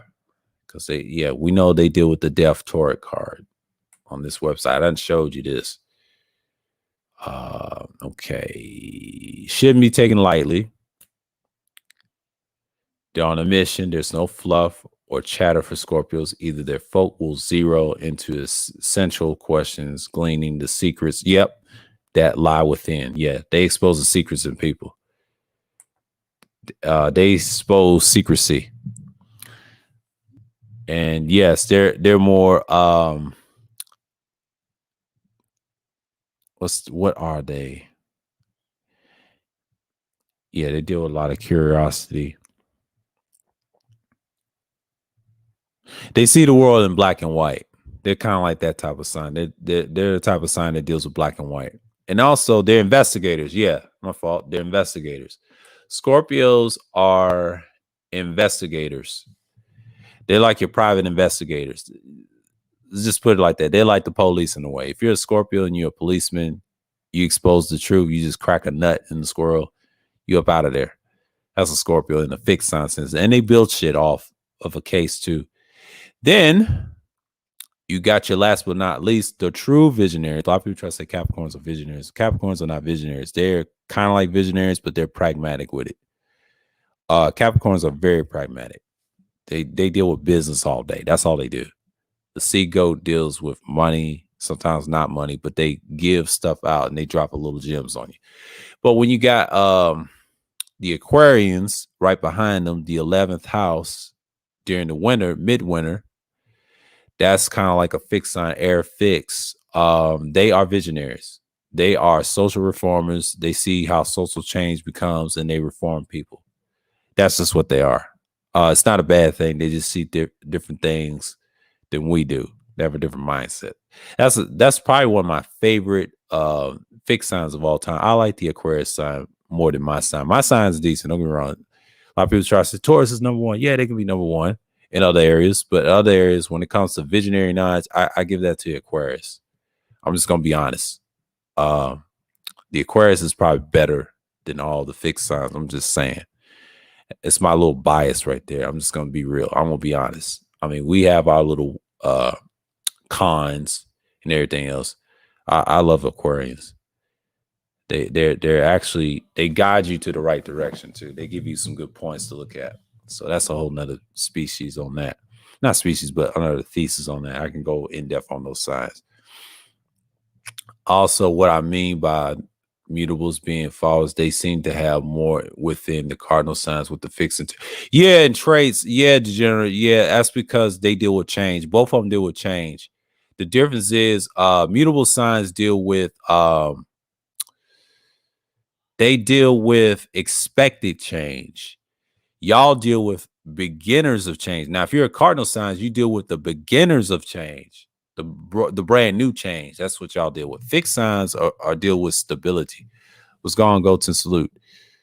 Aquarians are the humanitarians of the zodiac. Yeah, they are the humanitarians, but they're not only humanitarians, they are the visionaries of the zodiacs too. A lot of people try to say they're humanitarians. That's what I mean by social reformers. Yeah, that's all part of that. But they're really are visionaries. A lot of people try to say it's Capricorns. It's not true. Capricorns are pragmatic.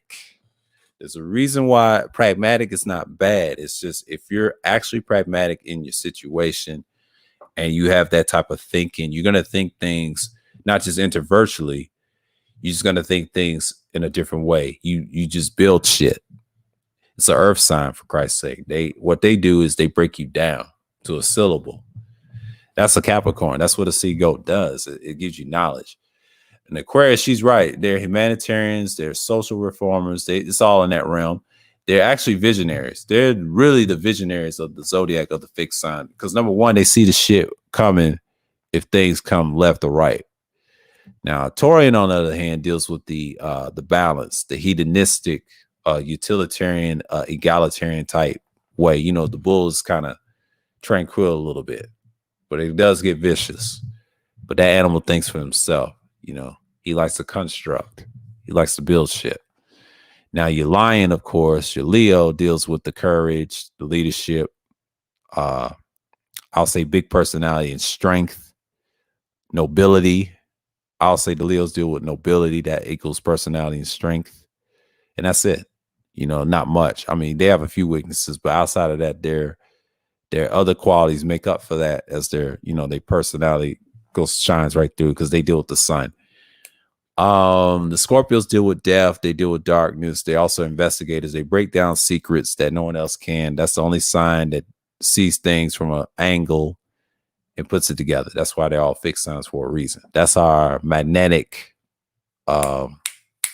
compatibility with the Taurians because they're very similar with the pride and stubbornness thing. But yeah, that's a whole nother thesis. You know. Yeah, it's a good thing. That's a Capricorn. That's what they do. A lot of signs are not pragmatic like that. Only the Capricorn. And there's a lot of them in the space I know personally and been on panels with. You can tell by their fucking work. Look at LeBron James. Great example. Great example. Yeah, they're a cult of personality. Yeah, they are. They are. My mom is. But it's not a bad thing. I'll tell you a secret about cult of personality. It's not a bad thing. That's just who they are. Like I said, they deal with strength. They go through. They're methodical. They get it done. It's nothing you can say about a Leo as much. Good or bad, they still got good qualities. You can use them for a lot of reasons. They're good for a lot of these entertainment jobs. They're good for I'll say politics. Look at Barack Obama. Decimated the Arabs in certain areas. That's the power of the Leos. They deal with strength. That's all they deal with. And they deal with what you call it, nobility. You want to talk about nobility? Nobility is their thing. They deal with nobility, and that's the purpose of the lion. Scorpios deal with the investigative process. You know what I'm saying? Like, you're dealing with things that are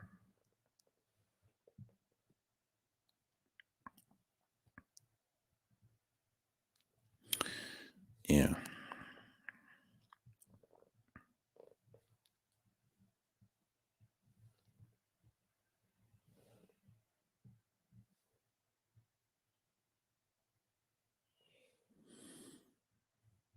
Yeah.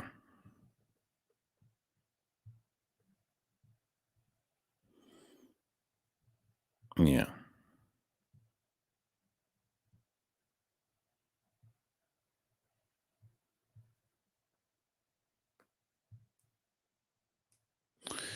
And that's the thing about it. So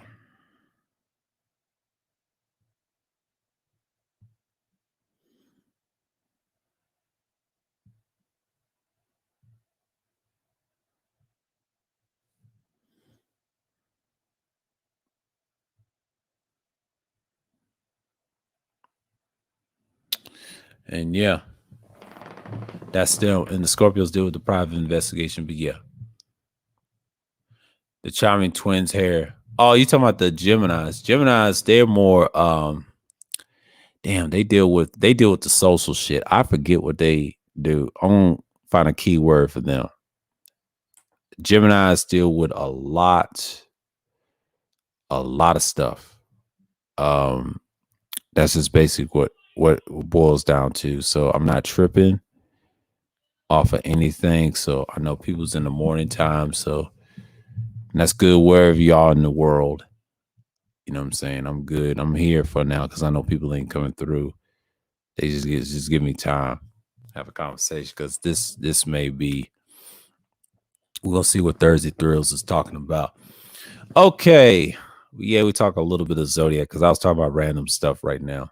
Okay, the third house, they are intellectually inclined, forever probing people in places in search of information.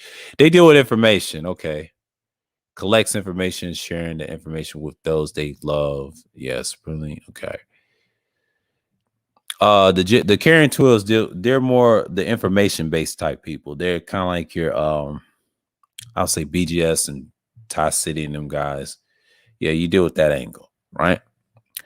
So those people deal with the presence they have. That's the thing. You know what I'm saying? And I'm just saying.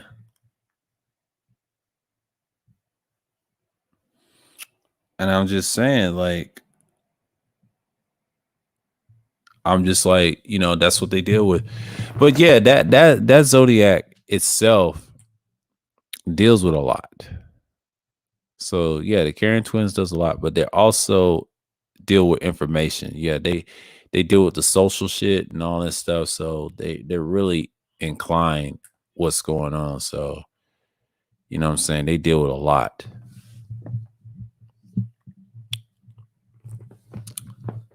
Some people say they have inflated gifts. Most signs do. I mean, we all do it in a way. I admit I have some ego a little bit, good and bad. I think Bobby Hemmett broke that down years ago.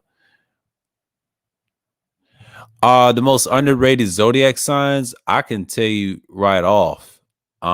Some people try to say, well, actually, in this day and time, my sign is a little bit underrated because we do a lot of things that can work in society. In crisis, we do well.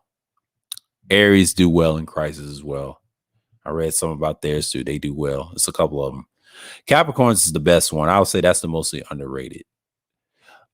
But to be fair, degenerate, I'll say this. I'll take it a step further. Aquarius is the most underrated. And the reason I say that, they're the biggest visionaries of all time. And the second one will be Capricorn. They deal with the being pragmatic and things like that. And the one thing I like about that sign, they do a lot of things that we can't do. It's the business aspect. They see things from a integral perspective. And then the next one, I like Sagittarius. They're another one too. They're great storytellers, but they got a lot of insight. You know what I'm saying? They out of all the fire signs, I like the Sagittarius more. They're great storytellers. I mean, a lot of people can't stand them, but nah, they drop some jewels every now and then. That's a whole nother topic I can discuss about them. Ain't nothing wrong with the Sagittarius. I mean, they're very playful, but they have their little knowledge. But that's a whole nother, you know, with zodiacs, that's nothing to me. I can talk about them all day, characteristics all day. I mean, I don't get into the rising and all that because a lot of that, they trying to change that shit now. I'm like, what the fuck? But I deal with the lucky numbers. That's what I deal with. I deal with the characteristics of people, what they known for, the famous people. I just put them together. What symbolism is behind that. It's not, and nothing wrong with it. I mean, you see it in certain spaces, but everybody's got their own strengths and weaknesses. Even mine, my weaknesses, I can be so stubborn at times. I admit mine. And we don't like unexpected change. Now, a lot of people say the bull don't like changes. That's not true. We do like changes. We just don't like unexpected changes. It hurts us in the long run. You know what I'm saying? And that's the fucked up thing about it. And I think that's the problem. And once we get used to that, we just that really hurts us. You know what I'm saying? Like that really hurts us. We just get into a mode and it's like saying, well, we don't like to change. But you know what I'm saying? We just expect more. But yeah, that's the changes we have. Okay, what you say? Gemini, I mean, not why I call you Gemini, my fault. Degenerate, that is a fair fucking point. I like yours. Okay, what did I say mine was? Where's mine? I'm gonna write my shit down. Hold on. Okay, let's write this shit down. Let's write this shit down. I play a game with you, Degenerate. Okay. What did I say? Aquarians is mine. He says Capricorn is mine because I told you about reasons why I like them. Capricorns. Because I like their characteristics. I'm just saying. And I'm gonna put Sag. Yeah. I just know why I get along with them signs more. I agree with this. What Degenerate said. That's enough. I forgot about Cancers and Geminis. Yeah, they on my top 5 list. Okay, here's what I got. I won't say number 5. I won't say this. What Degenerate said is correct. They're all underrated. Those signs right there. Yes. He said Capricorn, Cancers, and Geminis are underrated in my book. Yeah, I can agree with that. Here's mine. Aquarius, Capricorns, and Sagittarius. Here's my top 5 list will be Geminis, because they deal with the information, the social changes, and things like that. The Cancer is my number 4. They're protectors. They do everything they want. The third one will be Sagittarius. Great storytellers. They understand how they put their stories out. They're very playful people, but they also got good insight. Sagittarians are not bad. They just have a different insight. They're very particular and peculiar. They just know what they want. I had a grandmother that was a Sagittarius, good person, had hell of a stories. Let's see. Capricorns are pragmatic, very interesting sign. I mean, they ain't perfect. They have their typical little ways, but I'm just amazed how LeBron be manipulating these dudes and control the fucking league like that as a businessman. But that's a Capricorn for you. That's an earth sign. That's an earth cardinal. They can be deadly sometimes too. That's ego. It ain't no joke. They be dropping them gems like left and right, but be pragmatic with it. It's cryptic with them. Those people are decent. I have never had no problems with them when it comes to communicating with others.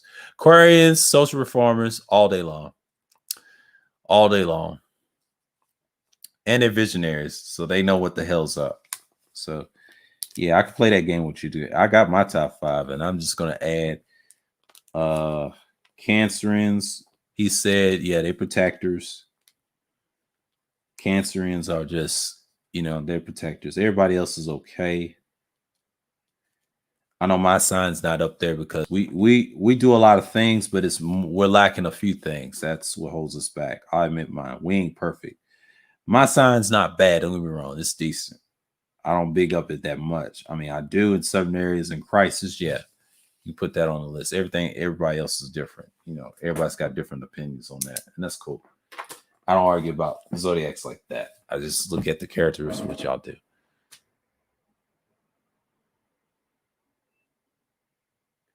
The stream nobles.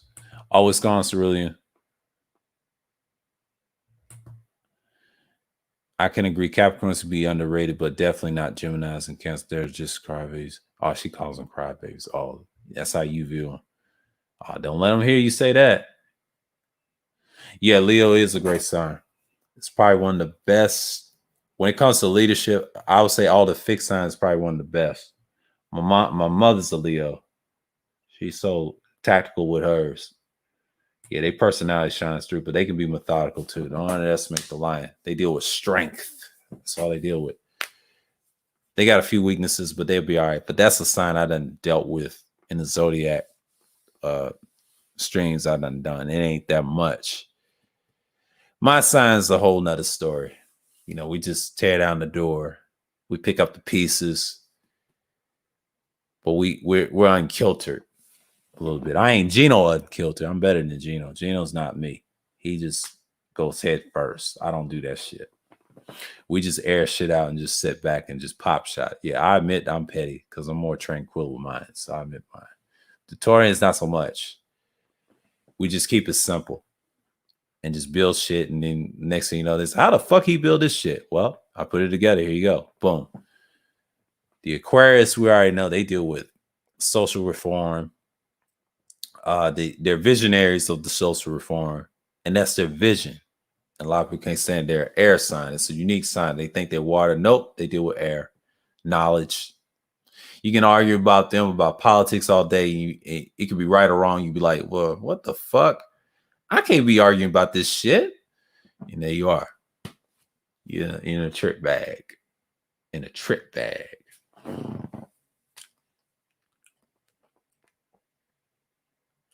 Yeah, depend on Leos when it's on the downslope. Exactly. Yeah, they do. I agree with that. That what you just said, I agree with that. That's how they got Barack Obama. Because Leos, what they do is they just come down and they want that strength. That's what society wants. Now, if you want to talk about Armageddon, you got your Aries, you got your Taurus to build the shit. And there you are.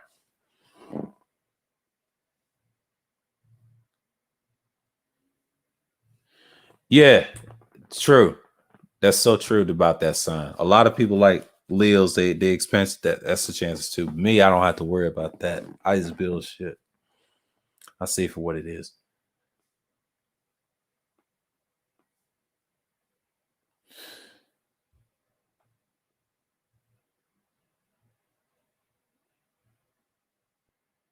Yeah. All I do is what I do. I forget what we used to do. We do a lot of things. Yeah, we're like an immovable object. Yeah, fixed signs are unique, but they're builders. They fix the shit. They see a problem. Just like my sign. If I see a problem, we clean it up. You up out of there. I mean, it's not that much on Taurus. Taurus does a lot of stuff. They deal with the we're materialistic, but we also deal with, I wouldn't say religion, but we're kind of like a fraternity like people. You know, I've heard of a fraternity called the Tauruses. I've seen that in a movie. Crazy shit. That's some funny shit. I forget what we do. Yeah, we're very heathenistic too. That's our problem. We're always in the balance realm. Until you get mad, it's a wrap. I forget our Taurus card is a Hierophant, kind of like wizards and shit. They got so many pros and cons on us. It ain't even funny. I wish I had a book I can read off to you. A lot of them could probably come from books. I got to get one that's more aligned with the characteristics. Now the other stuff that don't really matter. That's just a little bit of symbolism. Okay. Yes, we're tactile, we're tender, sensual, touch. Yeah.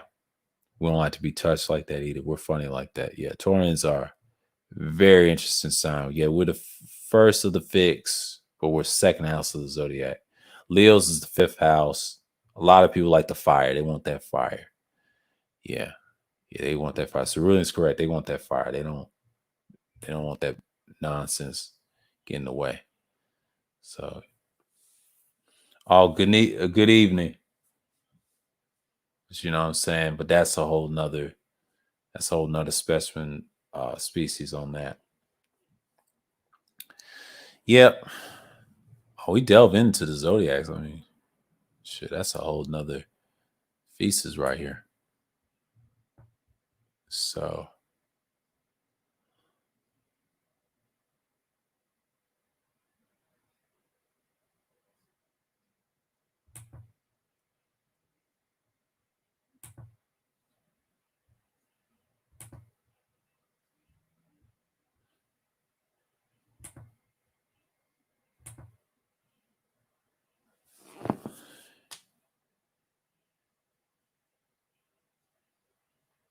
the ultimate tutor wants a challenge. All right, degenerate.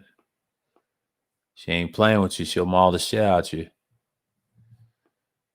All right. That's that feisty Leo coming out. That's why she's the ultimate one. Oh, yeah. Oh, yeah. Taurians are something else.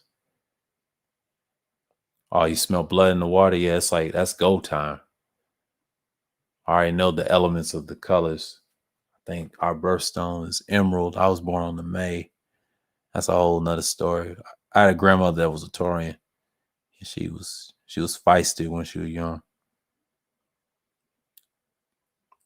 They got that spirit.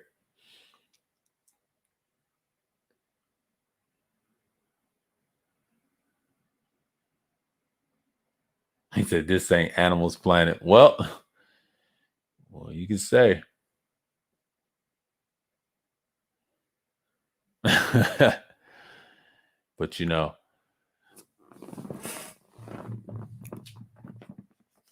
that's a whole nother thing. But let's see what got it on. Okay.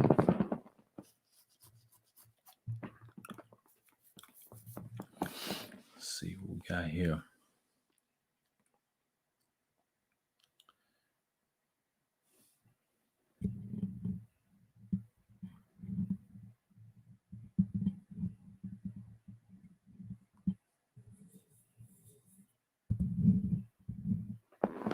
Okay.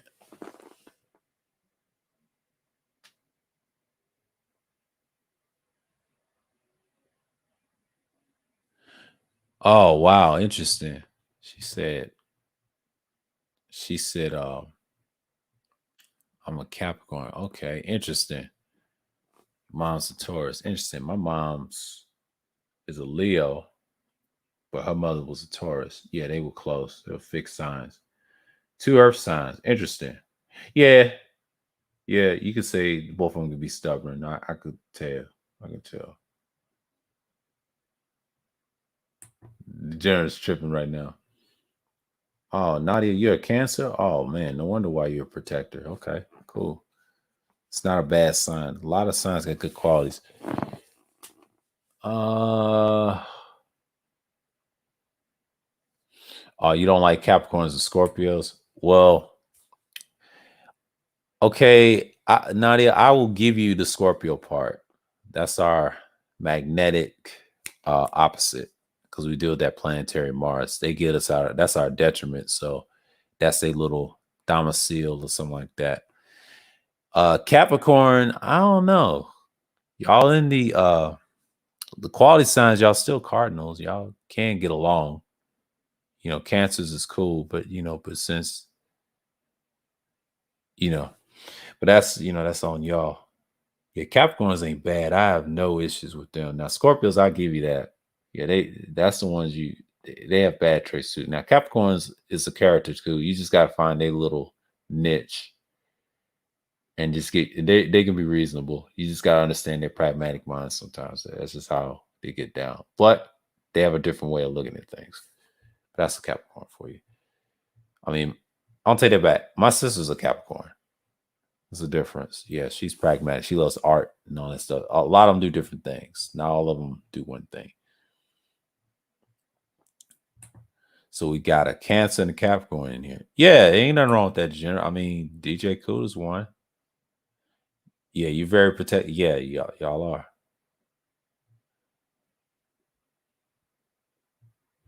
He said, I was raised by bulls who were raised by seafaring ram.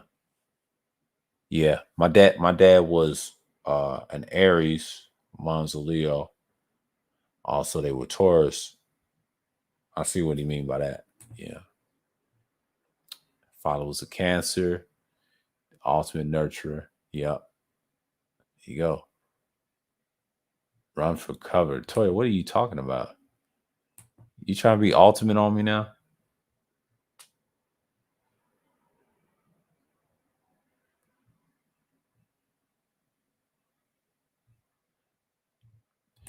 Yeah, he's gonna be all right. Capricorns are very pragmatic in business, CEOs, and they also deal with a lot. They deal with some of them, they get a bad rap on social media, but they do the work. They do the work. They just have a introverted mindset for themselves. So it's a couple Capricorns in these black sectors I know. And they hold a lot of deep secrets, good and bad. So you better watch it, you gotta be on the good side. It's just funny how they keep a lot of secrets too. They supposed to, because that's in their nature. Good and bad, much as I read. Just don't try to get caught up, because they'll pop shot you. Yeah, them seagulls ain't no joke. My sister's one too, but I can tell they have a little aggression in them too. People think they saw that little ghost soft shit. Things is crazy. When I say about their symbolism, I understand. Yeah, it's like a seafaring ram, or some people call them sea goats. They call them seafaring ram or a goat. They are that family. So when you have cardinal signs, you got the what's that called? Aries. Aries is like a ram. They're similar. Kind of like a seafaring ram. Yeah, and they call it the sea goat, ram, the pragmatic, and then you got the Aries. That's a different type of ram. I forget what type of ram that is. Because the Aries is the first house of the zodiac. So they're both cardinals. They're very similar, but the difference between the Capricorn and Aries. Capricorns are more patient. Aries is not. They're impatient. That's their little weakness. So it's funny that my dad's an Aries, but my sister is a Capricorn. They're both cardinals, and me and my mom are fixed signs. That's interesting as hell. She's a Leo and I'm a Taurus. Not surprised. Not surprised. So Capricorn and Cancer is here, so you guys have some of the best signs in the game. Some people say that, yeah. Some people say it's mine, so it varies. Depends on your characteristics. Are the mothers, Capricorns are the fathers of the zodiac. Yeah, some people say that. That's some true statements right there. Yeah, it depends on how. That I kind of agree with right there. In some aspects, they are. It depends on how you look at their characteristics. Yeah, because they got a lot of good qualities. Yeah, they're good. They're good. They're good. It's the same here with me, man.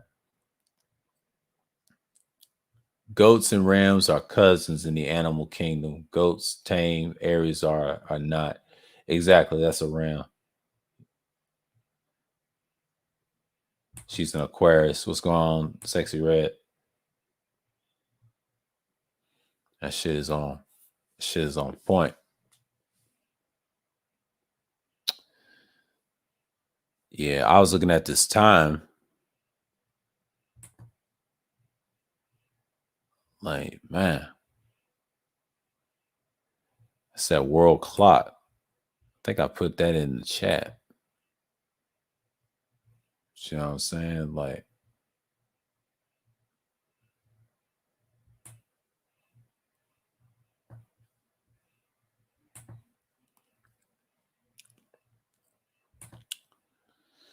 the yoga instructor.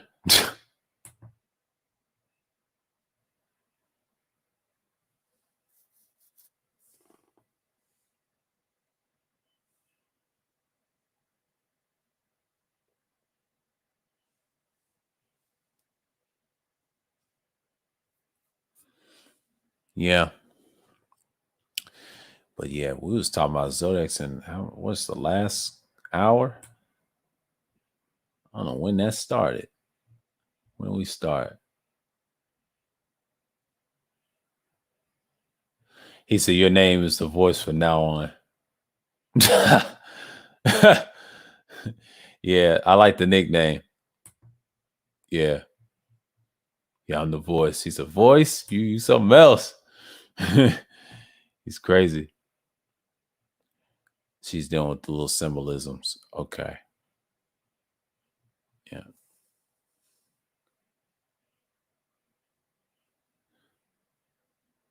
Oh, it's gone, Tampa. Salute, man.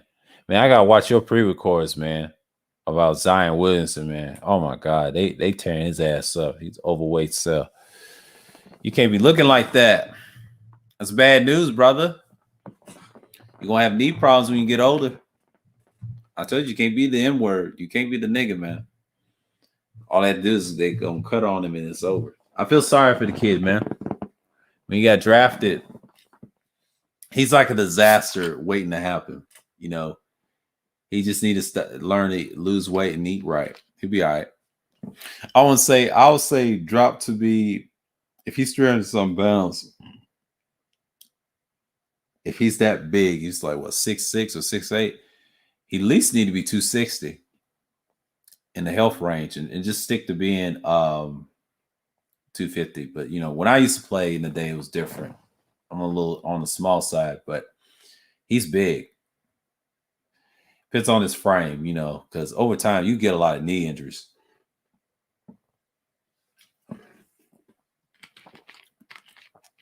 He's already starting off bad, Tampa. He's already starting off bad. Yeah, look like Biggie Small. Yeah, he's already starting looking off bad.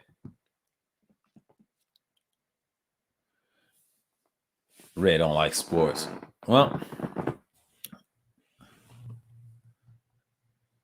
nobody likes sports, I guess. But you know.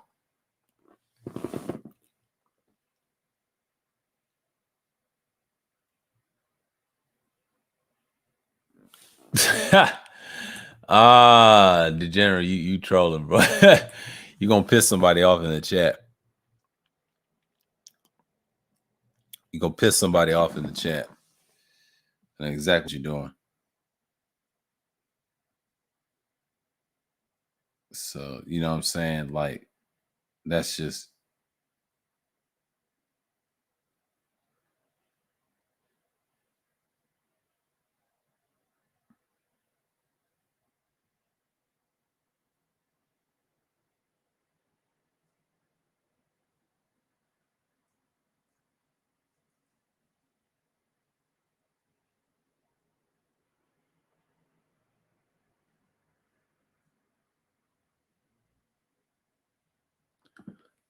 yeah.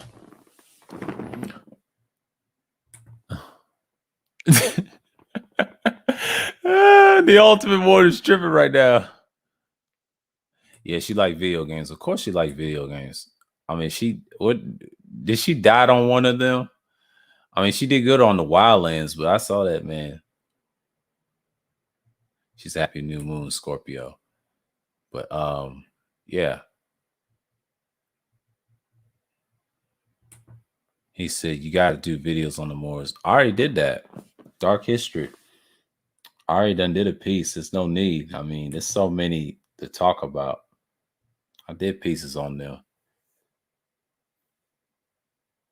There's no need. I mean, I've did a few pre-records. I ain't yet to done in depth on them. If I did pre-records, I had to get the pictures and the right camera and the laptop to do that. I already did that. There's no need. There's a lot of people talk about it. I just look at it from a different vein. Yeah, man. I already did that. That was years ago. I've done that. I've done that prior. You know, that's nothing new. So, you know.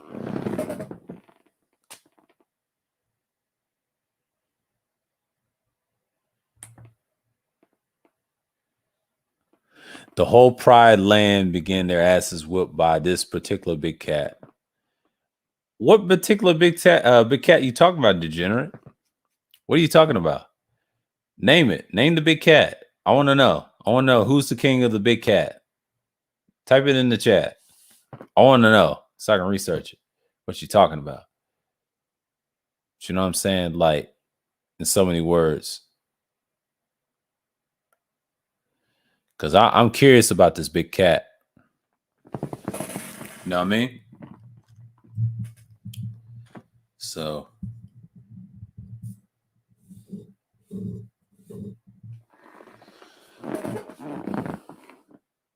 he said Antarctica.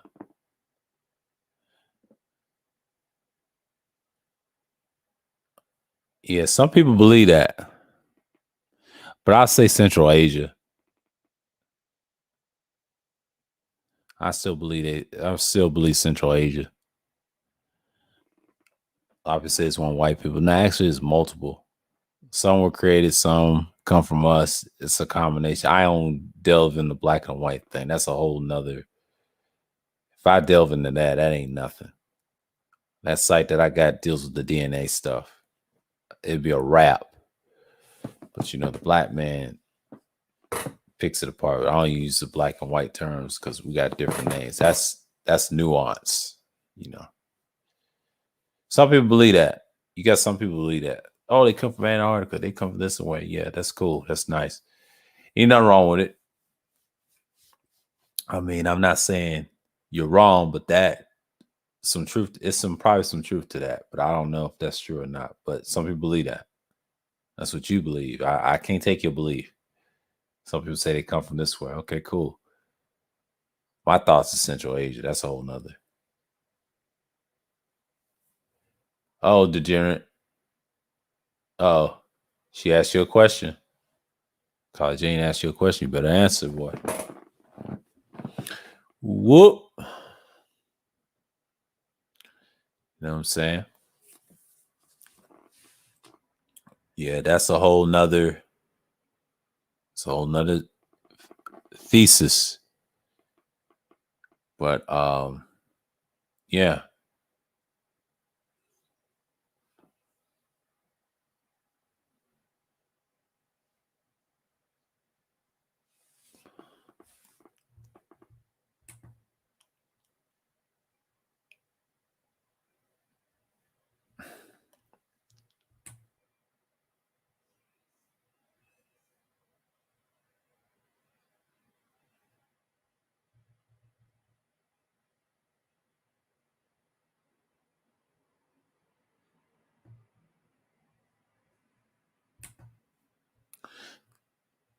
Oh, the Jaguar. Oh, of course. I agree with that. Hell yeah. Jaguars, I would say in South America, I saw this one thing. It was months ago. I think it was like last year. I was looking at the Animal Kingdom videos. I think it was during the pandemic, and I saw this on YouTube. Yeah, they're the most vicious ones. They're the strongest out of all the lions. Yeah, they kill their prey with seconds. They're worse than the tigers. That's true. That's in the Americas, but I don't know about the whole. But if it is, I'm not surprised. Yeah, the Jaguars are beastly. Well, actually, Toya, that's not. There's no such thing as a panther. Some people believe that, but that panther is actually a jaguar. Believe it or not. You want to talk about Black Panthers? Well, it's actually a jaguar. But that's a whole nother, you know, the spots and all that. You know, some people think they exist, but you know, I don't type in something. Do panthers exist? I don't see if a panther exists because I don't type it to see if it exists. If it don't, that means it's a. Let's see a panther, because you know they said Black Panther or Black Leather. You know they got panthers with dots. Oh, okay. They call them panthers. They got spots. That's a panther.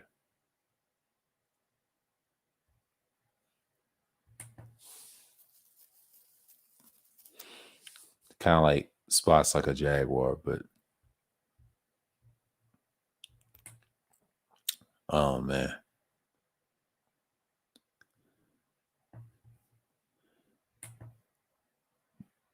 They just don't have spots. Okay. Okay. Animal Black Panther, 15 to 12 to 17 years lifespan. Tiger, 8 to 10 years. Jaguar. Yeah, leopards, if you put them together, they call them panthers. Okay. Interesting. Let's see on the wiki. They said Black Panther. I don't think there is such thing as a Black Panther. That's what they call them, but they actually called something else. It's a leopard. Black Panthers are leopards. Yeah, that's a leopard. Toy says that's a leopard. You talking about a leopard, Toya? That's a leopard. It's no thing. A Black Panther is nothing but a leopard. We always get that. Yeah, jaguars are different. They're bigger.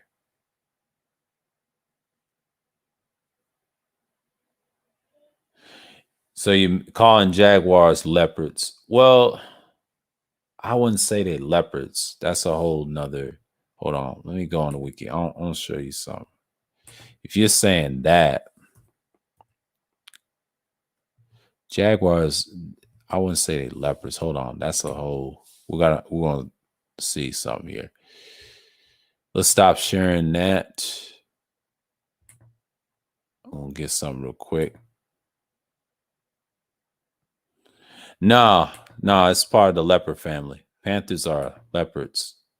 If you research Black Panther, it'll show you a leopard picture right beside it. They're very similar. I thought the same thing too years ago. And I said, damn, here goes a jaguar.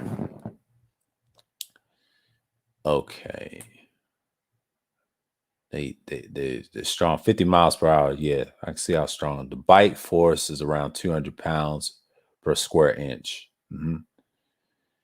Panthera once. Yeah, that's a scientific name. Carnivorous type animals. Lifespan 15 years. Yeah. Yeah. Let's look at here for a minute. See what they're talking about.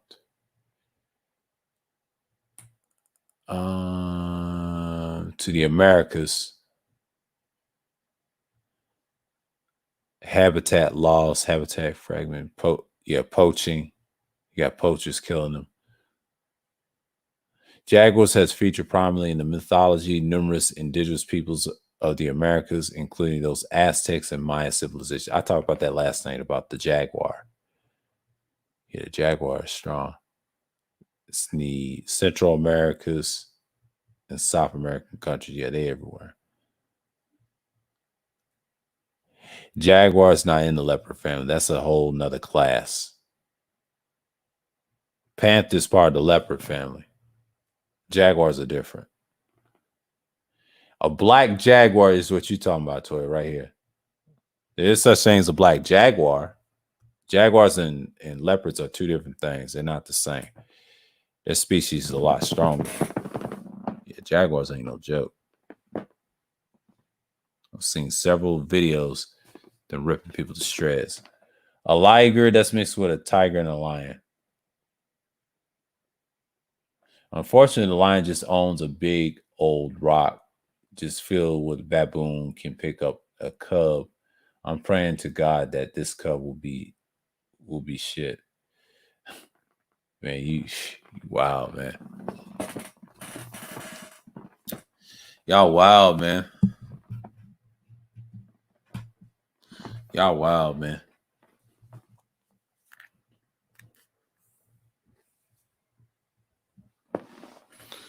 Y'all wild.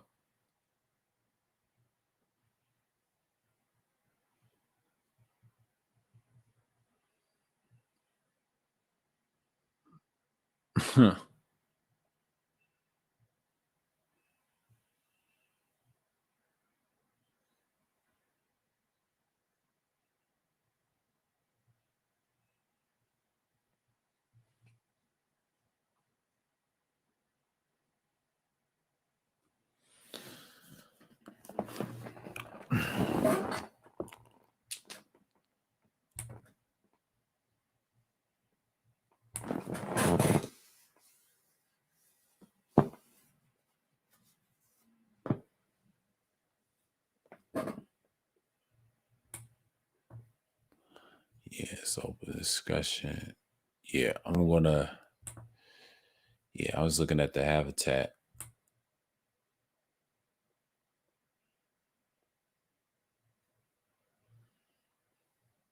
Yeah, I know people talking about different things. Yeah, I saw this world clock today. You know, we was on the zodiacs and things like that. But let's go back to it. I was looking at the clock. I was like, well, god damn. I said, DeAndre's got time. I see why. Kind of like this. I'm gonna add this to something. I'll add to it. Don't want. Yeah, I might save this. Hold on. Yeah, I like this shit.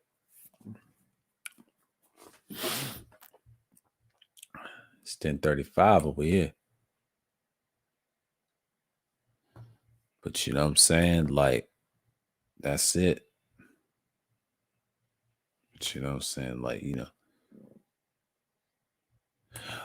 No. Some people did. I know some people that played it. No, I wasn't big on Pokemon. I used to play actually I used to play Dragon Ball back in the day. I stopped doing that. I was like years ago. I mean, a lot of people love anime. Don't get me wrong. Me and Kuda talked about that on Rashawn's panel. Yeah, that's a whole nother tactic on that. So you know, here we go. That's it.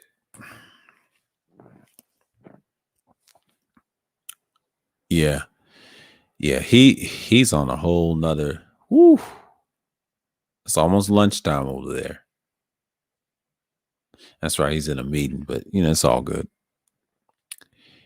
Yeah, that's a whole nother. I did 2 hours by myself. God damn. It's a record. So I've done this before. I told you I'm the best. Imagine if I had, you know, I need to just start going on certain areas that do this type of thing. Might have to holler at Popcorn and them guys. Yeah. I decided to do this tonight because this is normally because I'm back on Thursdays. Now I see what it is. Because usually they don't get that long anyway. My bad. Let me reiterate my previous comments, sir. The only thing that lions own big ass rock for a baboon to picking up a random cub. They said cub hoping and praying to God that this cub will be shit. Oh, okay. You want to reiterate that? Okay. Kangaroos are scary, she said. Well, kangaroos, well, they can be scary to some, but to me, they're not scary. They're just crazy. All they do is bite on the cage. I went to Atlanta Zoo one time. We saw one that was, I don't know if they tamed him or not. He tried to hit my hand with his nose, acting crazy. Thought I was going to feed him. But you know, that's a whole nother topic. What up, Sir O? Oh, what's going on, Tampa? Hey, you know my favorite animal to watch kill shit? Those African wild dogs. Those Wild niggas don't dogs? play, man. Oh, Yeah, the yeah. African wild dogs. Yeah, man. They be tearing shit up, man. Yeah, man. Yeah, it's a wild animals just be cutting up stuff, man. I mean, my favorite ones, sure, I got so many, but them reptiles, like it was a Komodo crocodile. dragons. Yeah. I like the crocodile. Like when it killed that lion, man, when I saw that on the Discovery Channel, he tried to wander off at the end of the ocean, right? His dumbass and just crushed him. Had him in his mouth. It's a male lion. Had him in his mouth, just dangling him and just killed him with ease. You better learn not to mess with my territory. I was like, God damn, man. Bro, I'm so happy I'm not an animal, man, because if you fall asleep, an animal can sneak up on you and kill you. Oh, yeah, it's a wrap. It's a wrap. It's a wrap, man. Like, humans are blessed, bro. We go through shit, but these animals, man, I saw an impala get ripped open and it was pregnant. And I think it was like a alligator. Yeah, ate the damn baby. I'm like, man, Mother Nature is ruthless. Degenerate, you ain't shit, boy. The ultimate one is still around. Don't start. He's in the Zodiac war right now. Yeah, man. Oh, what you were saying about the animal? Yeah, they ain't no joke, man. Hey, sir. Oh, so how you got into history? I got into it when I was younger. My grandfather was like a Navy man in World War II. It was my interest. And then one day in 6th grade years ago, back in the day, I would say like in 2000, I had a Native American teacher and I was interested in the subject matter. And that was it. You know, it's one of the things that I felt interested into. And that's one of the pieces that you have that I got into. And that was one of the reasons why I got into it. And then I started expounding on after I got out of high school. And of course, I did my research and books and things. And then when I got into this is my second channel on YouTube, I delve into it more because I was holding this back on my first go around on YouTube. I was into politics and other stuff and a little entertainment. And then I decided to do this as a channel. I mean, that's a process. And next thing you know, yeah, he done dropped off. But that's how I got into history. But I delved into it in 2012 when I did the research. I was searching and looking for books and things like that. And then I just built my platform like that. It took time. When I took that hiatus, channel grew to 1,000, I would say like 2019. It was a wrap. It's growing a little bit, but it's just, you know, I ain't really impressed. I've been in here longer. I'm just trying this thing out. You know, it's been a while. Yeah. He said, your audio's tripping. Oh, it happens. Hey, I mean, if you get it together, you be all right. I ain't going to diss you on your audio.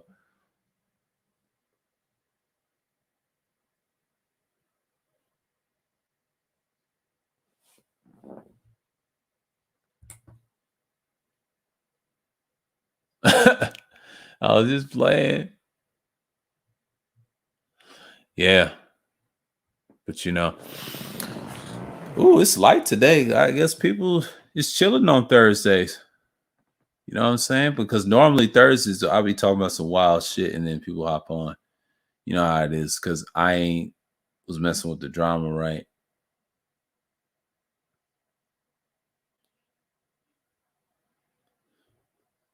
Yeah, man.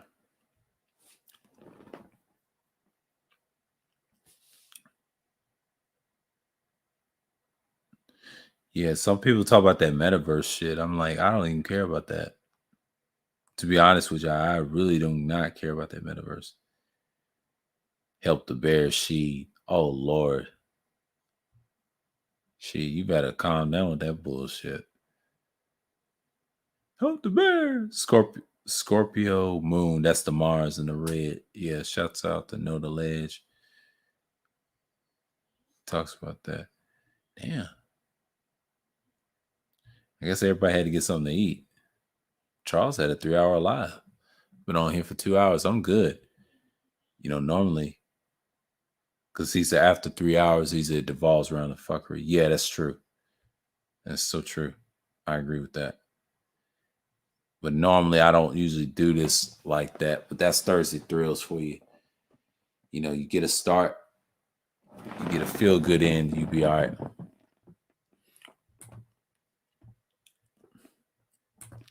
Let's see.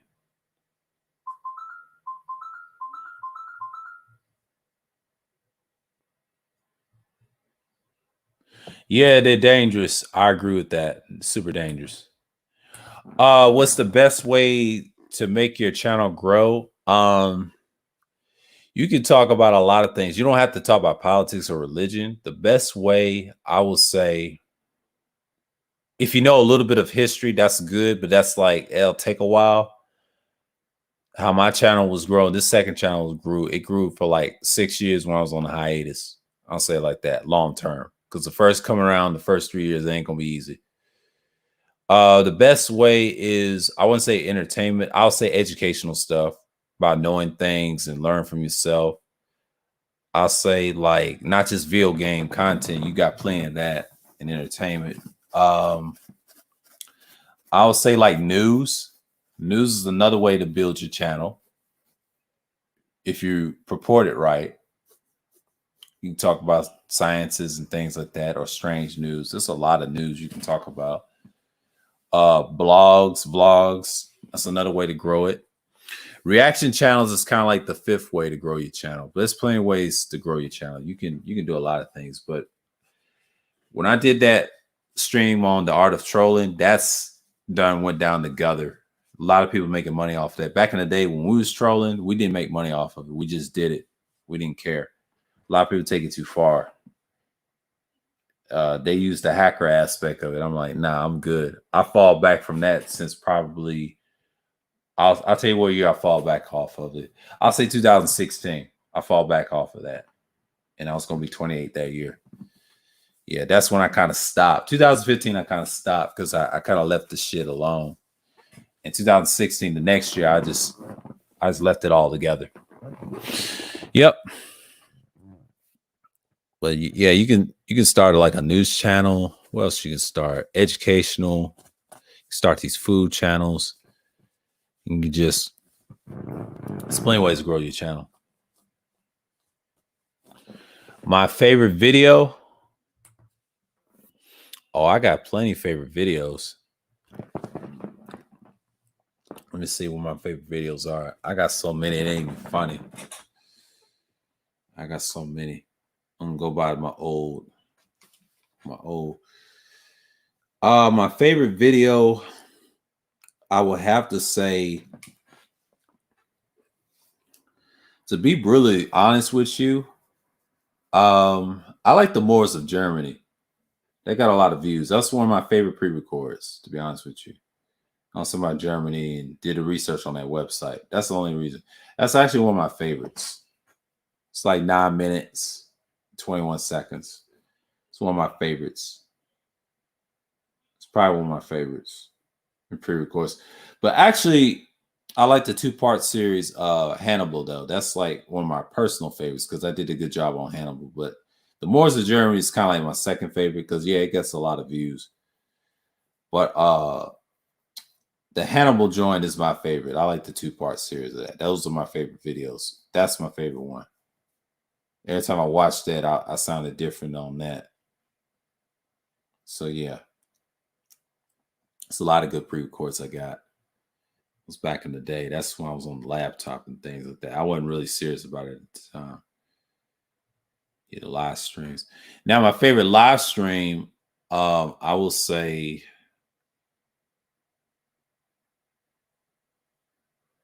I got so many favorites, ain't even funny.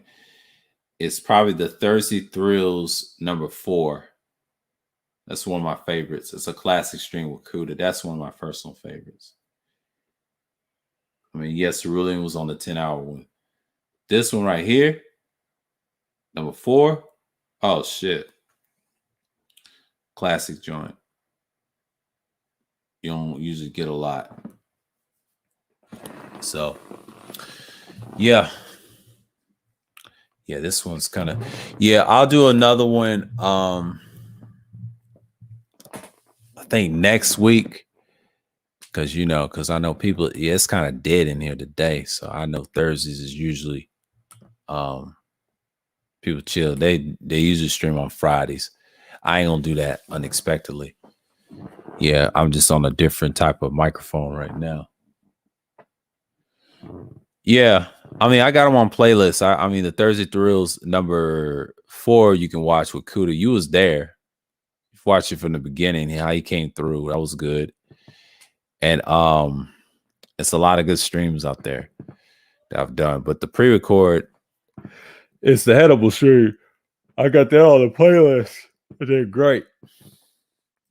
But yeah, man.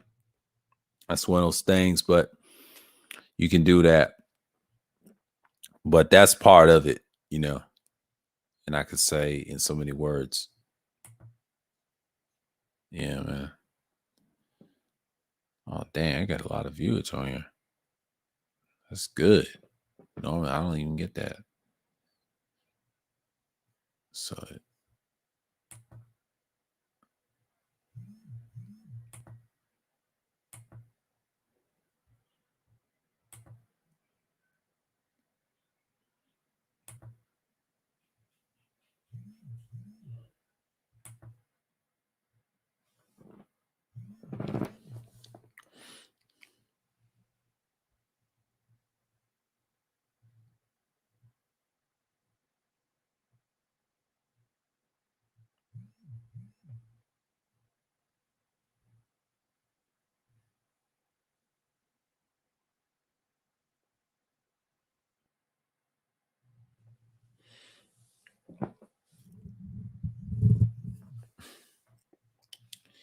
yep.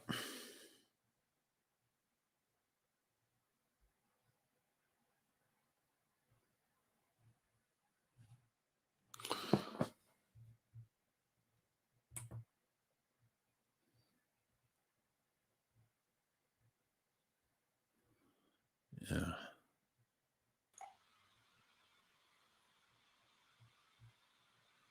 What's going on, Mike? Yo, what's good with it? I'm good, man. All right. I see you watching the clock like you got some time. Nah, I'm just looking at the time zones. I was like a little interested. I saw it early today. I said, dang, that's like the sun rotating. I've heard Congress is having a hard time making decide if are they going to keep daylight saving times or get rid of it. But what I've read years ago, it's bad for people's health, you know. I mean, I think they should get rid of it altogether because since Arizona's been doing it for years, because most of the world don't believe in that, except for I would say Western countries, first world nations like Japan. And I think DeAndre was telling me, he said, y'all got yours yet? Not yet, because we're on that GMT time. I think my dad was talking about it, and we was talking about it in the car, and we was like saying, normally it's usually like that, but you know, it's a lot of confusions if you're trying to do that way. And because I think he said something about Georgia. He like Georgia will be on this time and everybody's confused. Are we supposed to be on that time? Yeah. You know, it's one of those things that Congress was going to look at, but you know, it ain't passed yet, but you know, but I think my suggestion with them, they should need to get rid of it altogether. It's bad for your health. That's why a lot of people got all these heart attacks, these cancers, the sleep. It's how you sleep too and how you eat and all that stuff in the water and drinking all that. It balances out because the time does heal your body over time, but people forget, people abuse it. It's a man-made concept. It came from World War I. That's why I researched and I found that out. It was on the job. They told me that. I said, damn, really? And they had it on the news. I was like, oh shit. But it makes sense. But you know, some people use it for astronomy. They should study the sun and all that stuff. But actually, I didn't take astronomy, but I understand what it meant with the time zones and things like that. But after you get out of school or college, you have to learn that on the job on certain instances. But I think people don't really care for the time as much. But as growing up, I don't even remember daylight saving time as a child as much. You know, some people remember it was so quick. You know, you can't remember that much in the 90s because I remember it I would say like probably in middle school. And that was it. But outside of that, you know, it became a thing. But you know, but I knew it was man-made for some reason. That's why I think for years, Arizona and them other states, I think it's 12 states believe in daylight saving times except for the other states. So it makes sense. It's kind of like the rest of the world. So it's not a international thing. That's kind of like it's regional. Yeah, it's regional. Yeah, because you know, places like Alaska, they get like what 10, 12 hours of sunlight. Yeah. 14 hours. They got 3 months of sunlight. Yeah. And the rest of it's dark. That's true. Yeah. So that's why it doesn't apply everywhere. And so it's just one of those things, man. It's all about control at the end of the day, you know, who determines, you know, those standards and whatnot. So it doesn't really matter at the end of the day because if you're not in control of that part of the system, you just got to do what you're told. So right. Nah, man, I'm surprised. I'm surprised you're not in the streets, man, partying it up for the Braves.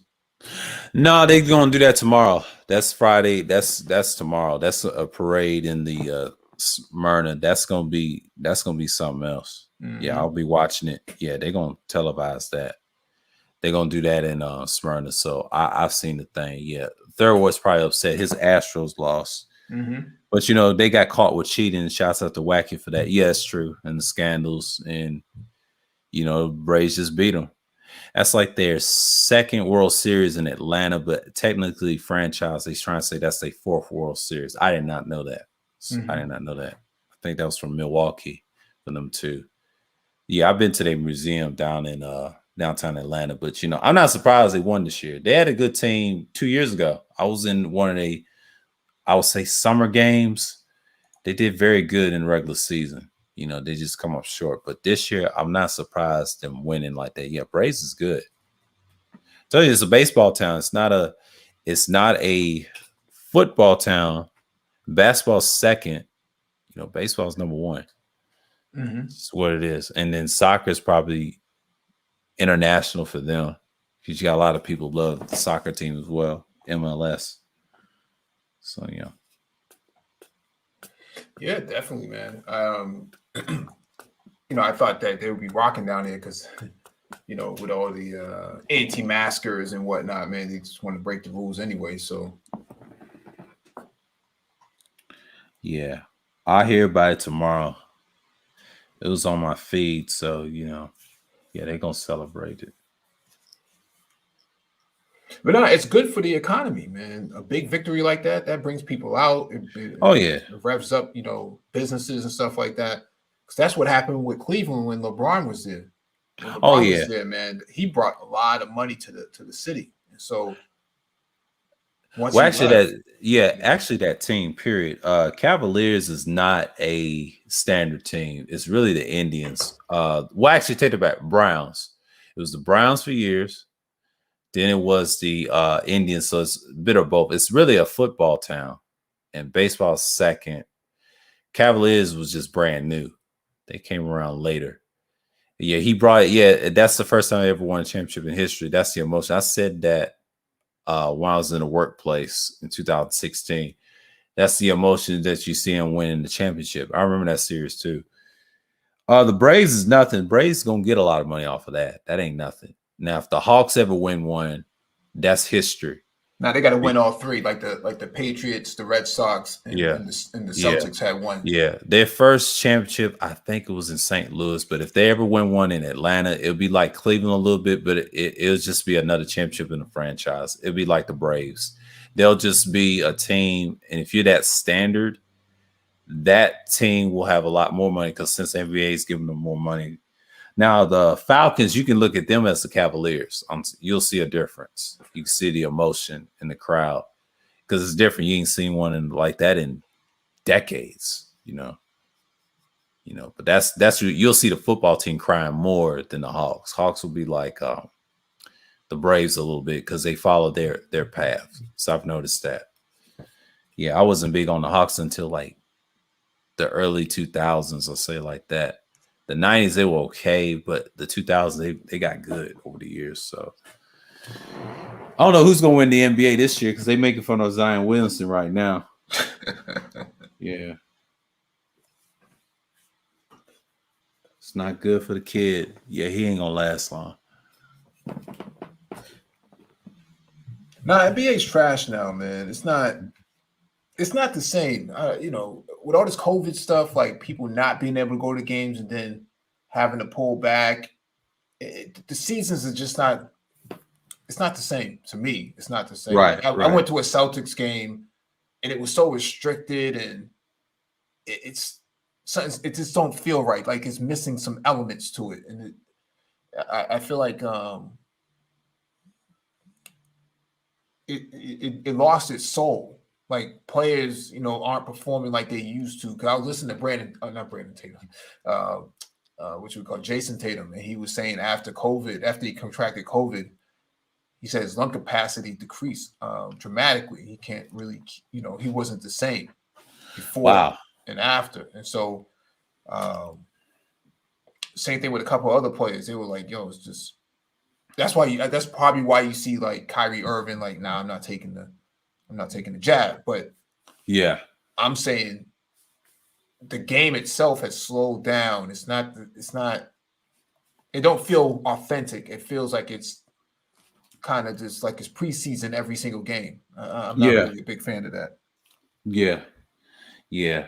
That's part of it. And I think over time, people is just gonna be anti that for a while. But some players has taken the shot. They want to make their money. They're not stupid. You know, I just heard somebody in Kuda's chat, what's his name, Raven Knight, said his job, they had that mandate. He took it. He took the shot. And I told him, I said something in the chat. I said, that's great, man. I mean, ain't nothing wrong with that. Hey, you gotta get your money. Like, you gotta do what you gotta do. You want to be like Ice Cube and then lose out on $9 million over a movie. Yeah. Ridiculous. He didn't want to do the job. Yeah. I took mine's shit. Like I'll say in the spring, I'll say April, and I also took it in May after my birthday too. The second shot. I did took the flu shot this past Monday, and I feel fine. I ain't had no fever or anything, so I'm good on that because I don't usually be in crowds like that. So yeah. If Rodney ever asked what's the name of Buki, I told him, no, I did good. I took all my shots. I'm great. So I'm taking the right stuff and my vitamins and my fortifies and my vitamin D's and all that stuff. Yeah, because it's, I want to be asymptomatic. My mother told me just be asymptomatic, you be all right. Just don't spread it to nobody. Wear a little mask in the fall. I'm starting wearing my mask again because in the summer I didn't have to because I wasn't spreading it like that. But grocery stores and other places, yeah, I wear my mask. I make sure I wear my mask, even if I took the shots. I did a stream on it too. Saying I already got the shot. And I think Wacky said, you gonna turn into a zombie. I said, nah, I'm good. Yeah. Nah, man, it's just, you can't go anywhere without it. Where you gonna go? You can't board a plane. You can't catch a flight. You can't do anything, man. It's like, I think at some point you're just gonna have to bow down. Unless you want to, be isolated and live off the grid. Okay, fine. But if you want to do anything extravagant, you want to move up in society, that jab is gonna be necessary, man. Oh yeah, they say it's necessary next year in January. I've heard that from Kuda. Yeah, hey, if you're doing something, you can't. Well, you can't hurt the country. Me and DeAndre talked about this in Japan. They get the real thing. It's the same thing. They just haven't got the medicine yet. Once they get that medicine, it's a wrap, man. They working on it. Japan knows what they're doing. Korea knows what they're doing. America knows what they're doing. These scientists, you just got to do the research and quit trying to lie on TV. But you know what I'm saying? But that's the whole point. And I think they told Fantastic, like if he's on that Navy, they probably done seen his stuff and told him, look, you got to calm that down. He's probably going to be a change person. That's what DeAndre told me. And that's a good thing because all these military guys making those videos like what he does, you got to tone that shit down. You cannot do that and mislead people in the military, the young people, especially online. Talk about this stuff. You got to put it in the factual context. This is where you post links, research about it, all that. Source all that. The doctors. That's why I like what's his name, Rodney over there, Buki. He's good. He does his research. And what's her name, Nicole? So they decent. If I had to go to somebody and a few others, that's it. Because these dudes that be spouting on stuff. That's why they got flagged on Google. They was looking at their channels. They was looking at everybody, but they was looking at their channels being off the walls. And that's why they on Patreon trying to say, well, I can't say nothing. Well, you can't say nothing nowhere. Yeah. They're probably doing it all over social media. It ain't just the right and left thing. You can't lie. They don't want no backlash. That goes to you platform. Can't spread misinformation is what they really trying to prevent, right? Yeah. You don't want somebody saying, because this happened back in the day, quiet as kept. There used to be a black chip company called Homeboys and Fly Girls potato chips. And someone spread some rumors of that there was cocaine in the chips or something like that. And just like that overnight, man, business went out of business. It was false news, though. It was fake news. Yeah. It was a Muslim-owned brand. Remember back in the day, well, you might be too young, but I know General might remember, when they said there was cocaine inside Pepsi or Coke or something like that. It was Coca-Cola. Yeah, I Coca-Cola. remember people told me about it when I was younger, but I wasn't around at the time. But my father always told me that story. That it was true. He's a older boomer, so he was born in 53. He saw the days of how the world was. There's a color sign and a white sign, and his grandmother told him, like, don't look at them white folks in the South. This is back in the day. He always tell me them stories like that. And not only the cocaine was in the coke because it came from the coca leaves, but you know how it was. But you know how it was designed, and then they took it out. It don't even taste the same. What he was trying to tell me, I said, yeah. A lot of people don't drink cocoa. This was in the 90s, though. This was in the 90s. I remember. Right? Well, Yeah, it was actually around before that because there was, I don't know if any of you on the West Coast, but they also had this soda that was called RC Cola. Yep. I remember RC Cola. Yeah. Okay. So the rumor was that anything with cola, hence Coca-Cola or Coca, had traces of cocaine in it. This is why Pepsi Cola and RC Cola and Coca-Cola, that's why their formulas are kept in the vault and secret and all this shit. They don't want people to actually know what's in it. There are a lot of other things, common use things, household good things, over-the-counter things that also were said, like BC powder, for example. That was one of the things they said. That's the reason why BC powder works so good, because they got a little Coca-Cola in that BC powder. BC powder's been around forever as well. So it's a lot of stuff like that going on. What's going on? Shout out to the panel. I'm glad you brothers up here having a conversation talking about this stuff. Mm-hmm. I also have a question for both of you. Yes, if sir. you're of a certain age, you know that people of a certain age got vaccinated for. There was just one big vaccination. I know I did because I was born in '67, and you got this little ring spot on your left or right shoulder, right? Depends on how old you are and how you were vaccinated. So nobody knew what was in that shit that they gave us for the mumps. It was one-time vaccination when you were born and you were of a certain age. You got a vaccination for the mumps, the measles, the chicken pox, mumps, measles, chicken pox, rheumatic fever, and something else. Hence, it was all at one time. A lot of us, and your mom and dad probably, if they were vaccinated, probably got it to us like a little ring thing where they were shot at one time. Okay. So how many people, this was the question, how many motherfuckers got vaccinated for the flu 5-7 years ago? How many? A whole lot. Me. Not when I was little, So what? but I would say in my 20s when I started living in Atlanta. In the small town, you didn't have to because a lot of people wasn't that close. And if you was in the city, you would got vaccinated in the city. So this is my point. How many motherfuckers, how many people, not necessarily people on this panel, not any of us, have been vaccinated for the flu or anything else over the past fucking 20 years? You see, this is the problem that I have when people jump up talking about, we don't know what's in it. You don't know what the fuck is in none of this shit. So I'm saying, this is the problem that I have. And yeah, skeptics, there's a lot of skeptics out there. The vaccination, and I'm not the subject matter expert, I just do my research. It's just like any other thing that you get vaccinated for. When you got vaccinated for the chicken pox, the measles, the mumps, rheumatic fever, swine flu, whatever the fuck, there was no guarantee that you wasn't gonna get it. It was to build up protection against getting it, so that your body will build up a natural immune defense against it. So this is the problem. Niggas don't understand science.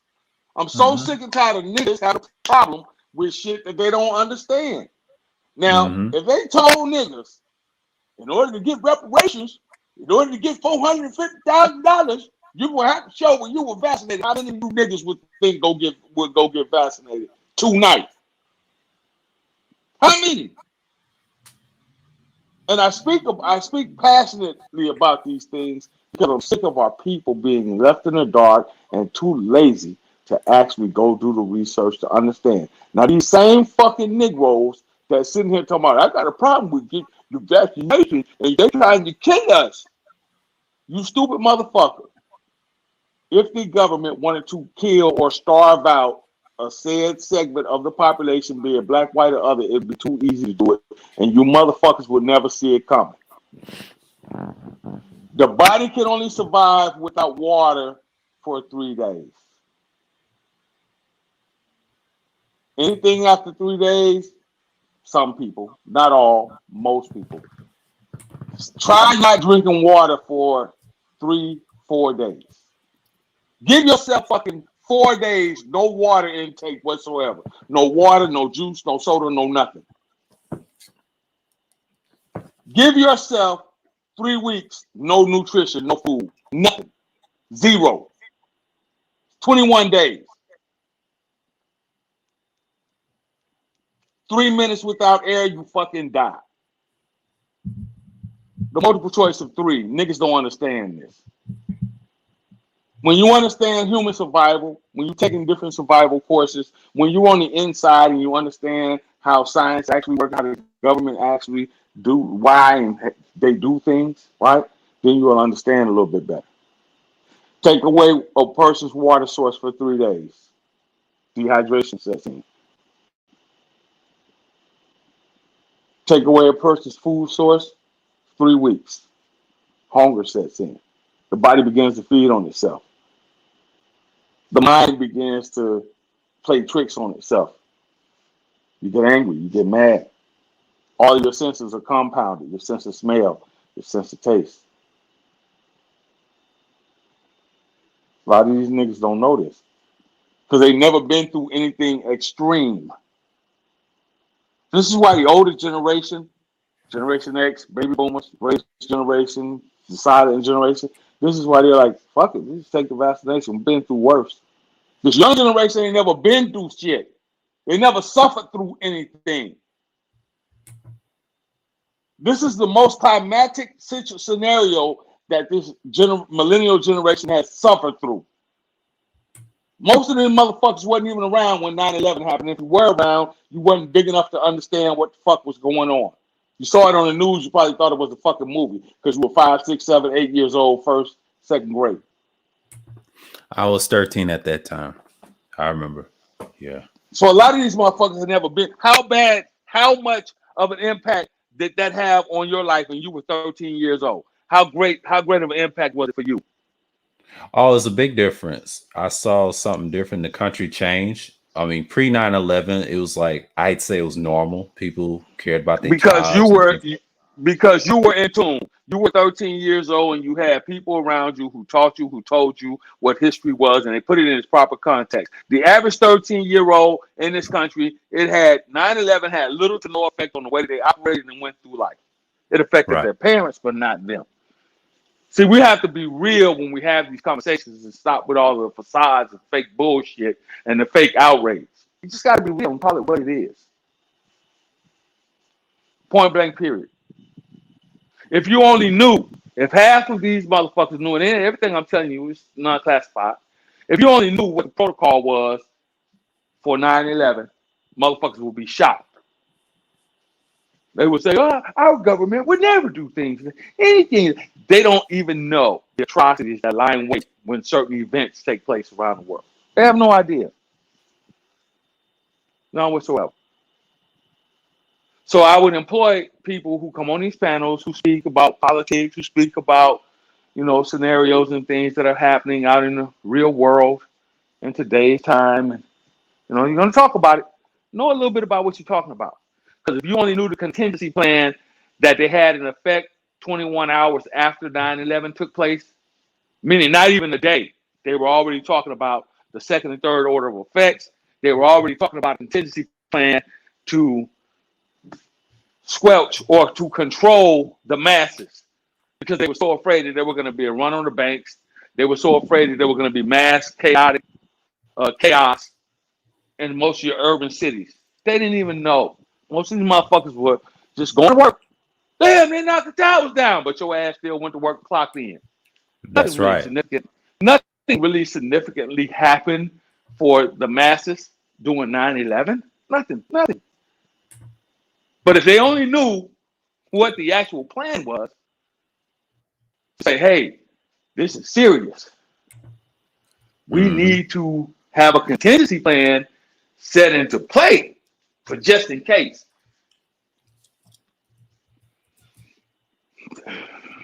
When you have an That's opportunity true. to take classes, when you have an opportunity to take classes in military history, ethics, and war, and you have a, you know, you actually get a chance to see, you know, in these classes about survival, the attrition rate, the acceptable loss rate. Motherfuckers don't even know what the acceptable. They don't even understand what acceptable loss is. They think they know because it's this. Oh, acceptable loss. I know what that means. That means how much can we afford to lose before it becomes a problem to the system. A lot of motherfuckers don't even know, man. Mm-hmm. Have no fucking clue. Don't even know. There is an acceptable loss rate. This is something that the politicians, senior level leaders, military leaders, politicians, presidents in this country have to deal with every day. If there were a nuclear strike against this country, what is the acceptable loss of American life? You're expendable, people. I know I'm fucking expendable. I'm a goddamn career soldier. That's why I tell the truth, because I understand what the fuck's going on. Hmm. What's the acceptable rate of loss for the American public? Citizens. What does your leadership say is the acceptable loss? Do you know? I don't know. I don't know. They wouldn't do that. Yeah, we don't negotiate with terrorists. Okay. If the demand is too high, guess what? They'll negotiate with terrorists. Tell you what I know, not what I heard. Mm-hmm. Tell you what I know, not what I heard. Sounds good in theory. We don't negotiate with terrorists. You got to be kidding me. You know, it just doesn't happen. Let the right person become a hostage and watch how America negotiates with terrorists. And they've done it before. Your dumbass was just too blind to see it. Not to you guys, of course, on the panel. Just to the general public that may, whoever is listening or who may hear this. They've done it before. You remember they had a scenario when I believe it was who's that? Jesse Jackson or was it Farrakhan who went over to Beirut and negotiated the release of hostages there? Remember that? Yeah, I remember. Okay. Yeah. I can't remember. It's been so long, but I can't remember who exactly. Yeah, I believe it was fair. I believe it was Farrakhan. He did Farrakhan. something like that. Okay. But yeah, I believe Went it to was Beirut, negotiated the release. See, the government is smart. The United States government, they're smart. Well, we don't negotiate with terrorists, but what we'll do is we'll set up Ponzi, a ploy, and we'll let this person go over and do the negotiating for us. That way it can't be tied back directly to us, so it makes us hold a position of power. Super motherfuckers got to realize what the fuck is really going on in today's modern society and modern world. It's more than just man against woman. It's more than just Democrats against Republicans. It's more than just the fays against the strays, the straights. It's more than just young and old. It's more than just black and white, Latino and black. It's more than that. The haves, the have-nots. Facts. The inevitable top of the food chain. It's the inevitable. I mean, you know what, man?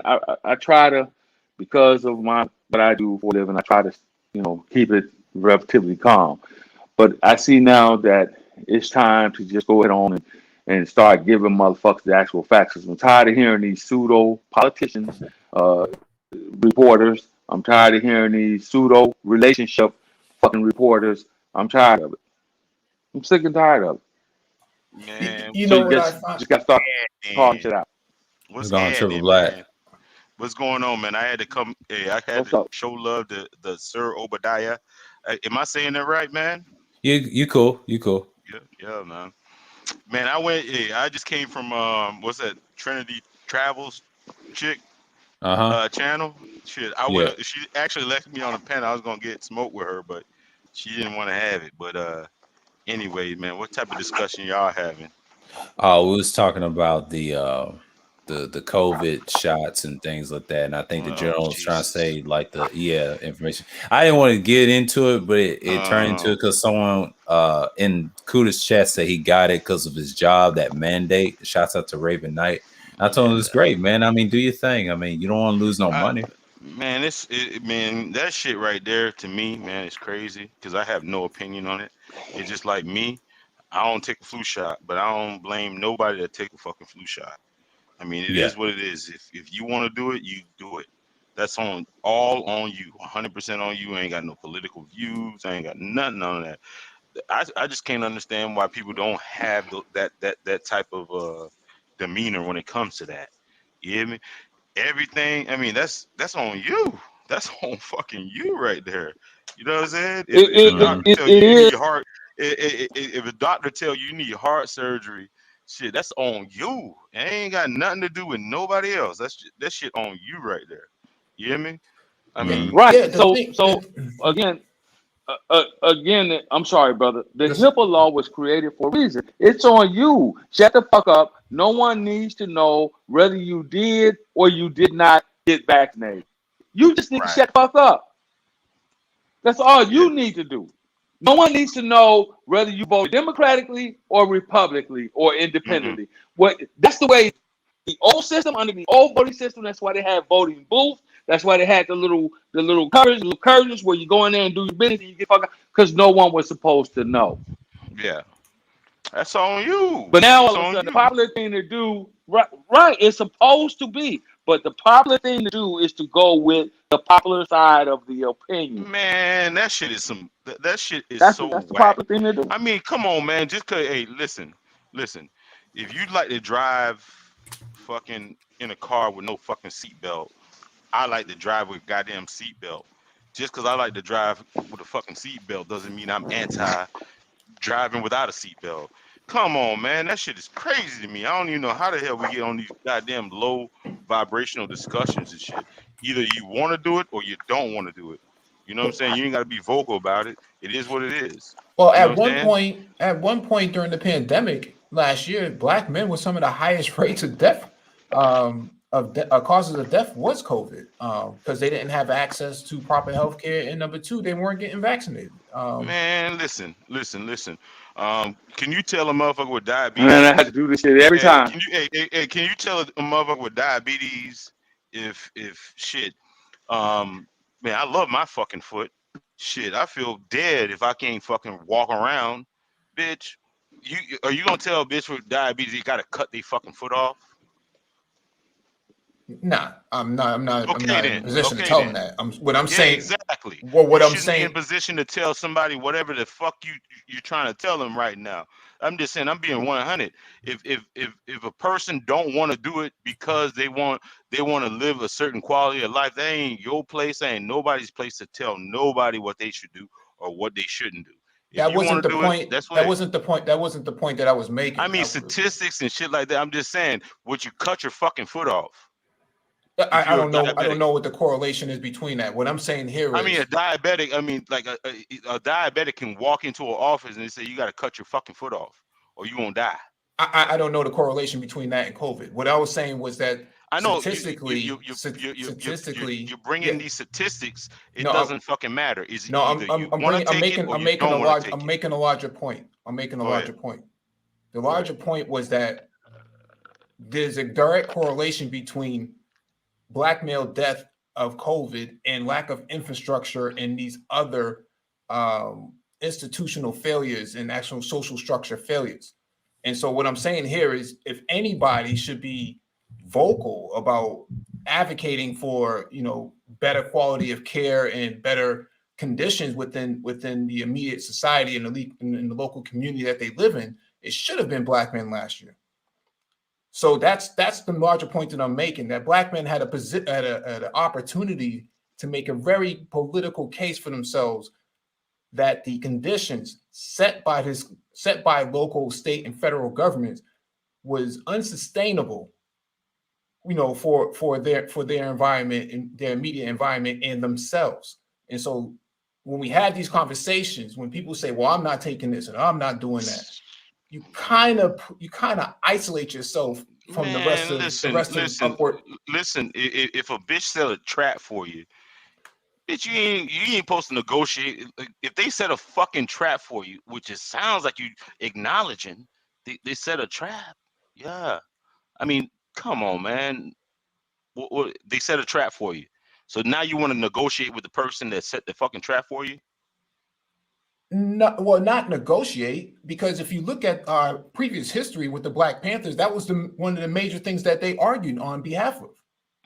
The reason why you even have minute clinics now is because that's the Black better Panther. care. I mean, if Yeah, your oppressor, urgent you care. think your oppressor gonna take better care of you?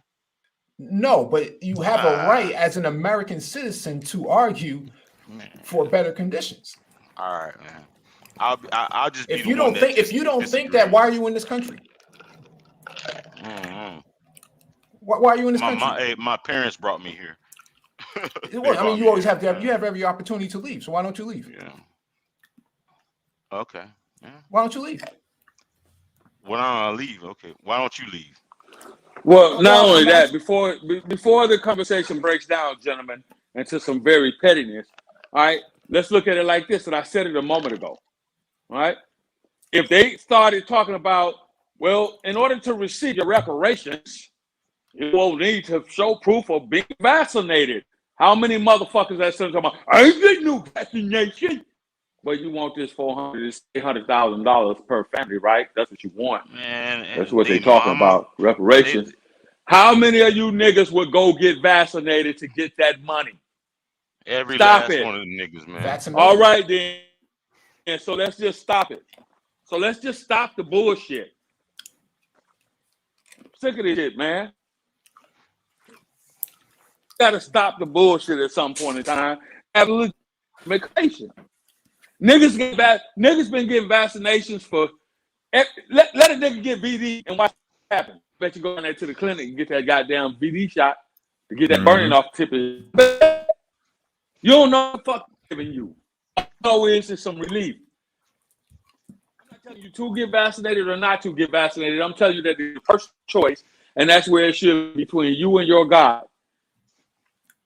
And if you don't get vaccinated, you deal with the consequences. They say, okay, hey, in order to board this flight, in order to make this itinerary, catch this flight, you're going to have to show where you were vaccinated. Well, motherfucker, if you get vaccinated, guess what? The law of the land says you cannot fly. Fuck, deal with it.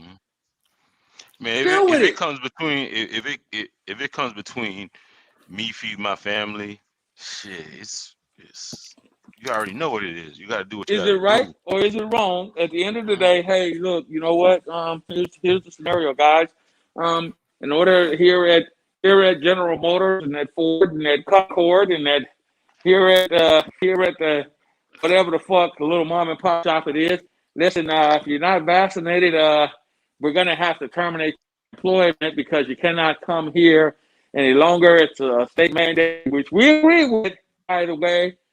So, you know, if you want to continue to making your $60,000 to $70,000 to $80,000 a year at IT International, you're gonna have to get the jab, guys. Sorry, that's not for me. It's from leadership, ownership of the company. Go get the jab. Stop bullshitting. But this shit is nothing new, though. It's nothing fucking new. Fucking measles, smallpox. What is it? Polio. What other vaccine? The tetanus shots. Yeah, it tetanus is new. shots. It is new. It's new because more people are awake now. It's new because back then they simply said, "Hey, if you don't want your child to not be able to walk or to not be crippled for the rest of his life, then we suggest giving your child a polio." And parents were like, "You know what? I don't want a child to be crippled with polio like this other child over here laying up with his legs all mangled." Yeah, okay, doc, let's go. You got some pseudoscience that listening. Motherfucker ain't spit an atom, ain't looked under a microscope, ain't no fucking medical research whatsoever. Don't have the first thing close to a fucking biology degree or a science degree, a no degree, but they can tell you the benefits of getting vaccinated or not. Hey, let me ask the panel a question. Well, I'll use this analogy. If you built a car, right, wouldn't you know how to fix it when it breaks down? What was the question? If you built a car, right, from scratch, Mhm. you put every part together, wouldn't you know how to fix it if it breaks down? Yes, if you know what you're doing. Like if you know how to build it from scratch, you just gotta have that type of mind. Most people Yeah, I mean, weren't able to know. Yeah. if so it would be logical to think that whoever made this vaccine kind of knew how this shit started, or kind of put the shit together, right? Yeah, but Objectively, I'm yeah. sorry, I didn't mean to talk over you, brother. No, Objectively, you that good, will you be the good. thought process. Objectively, that will be the thought process. They built the vaccine, or they created the vaccine, so they should know how to fix it or stop it. We No, built I a mean, car. it sounds like I mean, if somebody creates something from Well, hold scratch, knows on. everything Let about me it, deal with what you. but they wouldn't know when it Let breaks me deal down. They with would what. know exactly what the Let parts me deal with. break down. Let me deal with what you said. So here's the problem. That's not the way the world is kind of constructed at present day, because you got so many different people with hands coming from all around the world that's involved in this thing. So I built this car. I didn't build the transmission for it. Someone else built the transmission. I No, built the I was car, talking but about building something from scratch, knowing where every part that's what was I'm at. talking about. Breaking, yeah, I'm just saying, That's you're what I'm talking talking about building a transmission. Now you're not in expertise in transmission. I'm talking about if you come from the focus of building everything. Like, if you built everything, you know exactly what happens when one of the parts are broken, or when it fails, or whatever, because you're an expert in all areas, right? Right or wrong, straight up. No You would think. waffling. You would think. I mean, You didn't know. I know what I know. You I would mean, think come that on, they would man. know. Come on, man. You would think. It's not. Listen. It's not many. You're talking about it at the lowest level, right? This is why you have. Okay. See, again, this is why we talk about. People should know.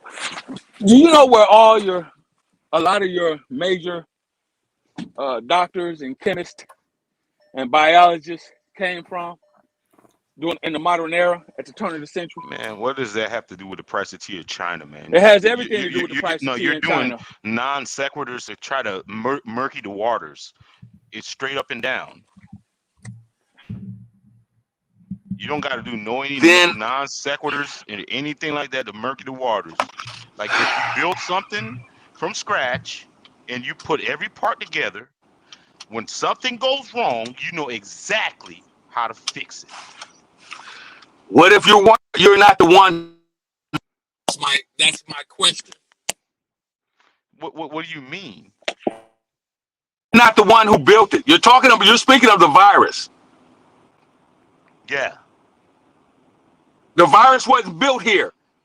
It was built in goddamn China. It wasn't built in America. That's the problem. All right. That's the problem. Okay. So you want to blame the Chinese? Okay. We blame them. All right. Would you take? I'm not blaming nobody. Would you take? They gave it to all their people. They gave it to all those people. All right, hold on. Brother, hold on. I'm gonna help you. Okay. Would you take a motherfucking Would you take a Bentley? I own a Bentley, right? I own a $1.2 million Bentley. Would I take that 1.2 million? All that, man. That ain't got nothing. You're not listening. You're not listening. You're not listening. You're not listening. I'm giving you a scenario so we can do a comparative analysis. Would I take that 1.2? Would I take that $1.2 million Bentley down to motherfucking Kia if I needed some work done on it? To Kia? Yeah, I'll wait. It's a car company. They should know how to fix cars. They gotta go. Hold on. So you mean China outsmarted us? They created something that we don't know nothing about. there's a lot of people who outsmart us. That's why we import scientists, and that's why we import. That's why we have this thing called 1A. That's why we have. Do you really want to have a conversation, or do you really want to deteriorate? No, I'm just saying. I mean, is China sunned us straight up? Well, it's a lot of countries that sunned us before. Vietnam was a small fucking irrelevant country, and we got sunned by Vietnam. Mm-hmm. We got sunned by the Korean War, and the Korea was a fucking bullshit. We got sunned by then. We didn't win that war. Right. Even in Vietnam. So what you saying then? What you saying then? So we don't got what I'm saying no is, idea what we're dealing with. What I'm saying is, I didn't say that we didn't have any idea. What I'm saying is, just because you have the biggest stick in the yard doesn't mean that you can swing that motherfucker the hardest. That's what I'm telling you. Man, you ain't got the fucking biggest stick in the fucking yard, man. You got a fucking thousands of years dynasty, and you have a microcosm of success. China is nah. Come on, man. That's China is what? Want it with. That's who we don't want it with. I would beg to differ. That's who doesn't want it with us. Man. You must be out your mind, man. China is not a military threat. They now technically like technology, yes, but military might hell no. The British would tell you they've been programming the dummies. They've been programming the dummies, right? On social media. They've been programming. That's why do you think that they don't allow the same shit that they allow over here? Because it makes people stupider. That's exactly no. China, no, it does not. No, China is a weakling to Japan. Go to TikTok. TikTok's irrelevant, bruh. That's just no. It's fucking TikTok, warfare, bro. TikTok, it's a small figment, man. It's a small figment. I'm telling you the truth. If you look at Japan, I'll give you an example, it's a lot stronger than China. They don't want it with Japan, and they don't want it with us. They don't have the military might to beat us. Now, they may have the hacker might and the stealth shit. I give them that, but they don't have the manpower to stop anything. Why do you think they have problems with Russia? They by themselves, man. They're scrambling to fix their population. But they're was a 1,000-year-old maybe no more, longer than that dynasty. Like they've had I'm telling you, their dynasty don't mean anything. Like, look, their population is fucked up. You can't have an old population to rule the world like that. You gotta have a young population. No, the average motherfucker is old. Deal with every day is stupid as fuck. And we know that they program like that too, and they got stupid motherfuckers over there too. It's fuck, but the stupidness is not. It's not prevalent like it is. Like the average. Their countries are stupid too. I could tell you. Let me tell you something. The average Chinese person that's old, that think they smart, really don't know what's going on over here, and they come over here and they say, "Why America's crazy?" Well, it's designed. Everybody's programmed. It's the governments, man. And the Chinese government is not as smart as you think. The smartest I can tell you, they're probably smart. They even tell you in these colleges, they don't have the power to control their military like that. They can try all they want to because they rely on Russia and everything else. Their kryptonite is fucking white. I mean, like they want to be white so bad. That's just the no, they don't. They want to be white. No, they do not. They do not. No, they don't. No, you see, again, what we have here is someone. Have you ever been outside of the country, brother? I'm not taking a shot at you. I'm asking a question. Yeah, I've been. Have you ever been internationally? Have you ever lived outside of the country internationally? You're black, though, man. It's a different perspective.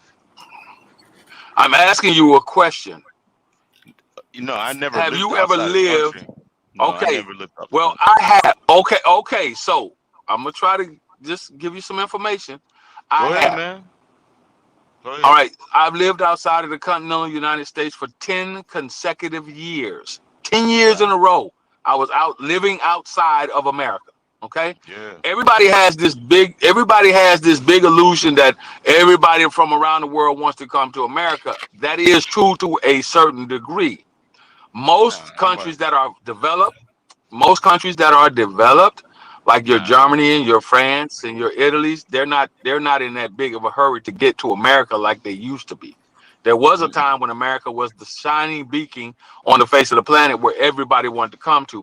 There are some Africans, like for example, when I went to Djibouti, they're not in a rush to get to America. No. South Africans are not in a rush to get to America. Okay, so with that being said, when you talk about the military power and all of this, why China is all, if America cuts off the wheat, the barley, the rye, the rice, the beans, the natural resources that we ship out to that country annually, the motherfuckers would starve in less than 24 months. Damn, boy. You just said something, man. You know what, General? I'm gonna respect you, man. I ain't finna turn up on you. I ain't finna disrespect you anyway. But you know what I'm saying? One thing about me, you know, I make videos about the ADOS and like y'all people and shit like that, man. But y'all got it all fucked up, man. Y'all got it all fucked up. How? Y'all got it all fucked up, man. Y'all got it fucked How? up, man. Come on, man. How? I mean, come on, man. You talking about the wheat industry and all this type of shit, man? Who the fuck built that, man? Y'all niggas crazy, man. Come on, man. What does that have to do with what we're talking? What does that have to do with what we're talking about right now? You saying the whole world is almost dependent on you and what you built, and you guys still talking about some cotton and shit. Come on, No, man. I'm telling you. I'm telling you that that's the reason why trade embargoes are so important to the rest of the world and I know, to NATO. But no, hold up. Who built that? Who built that? What does it have to do with who built it? Well, Who you trying to built get it, to though? black people building it?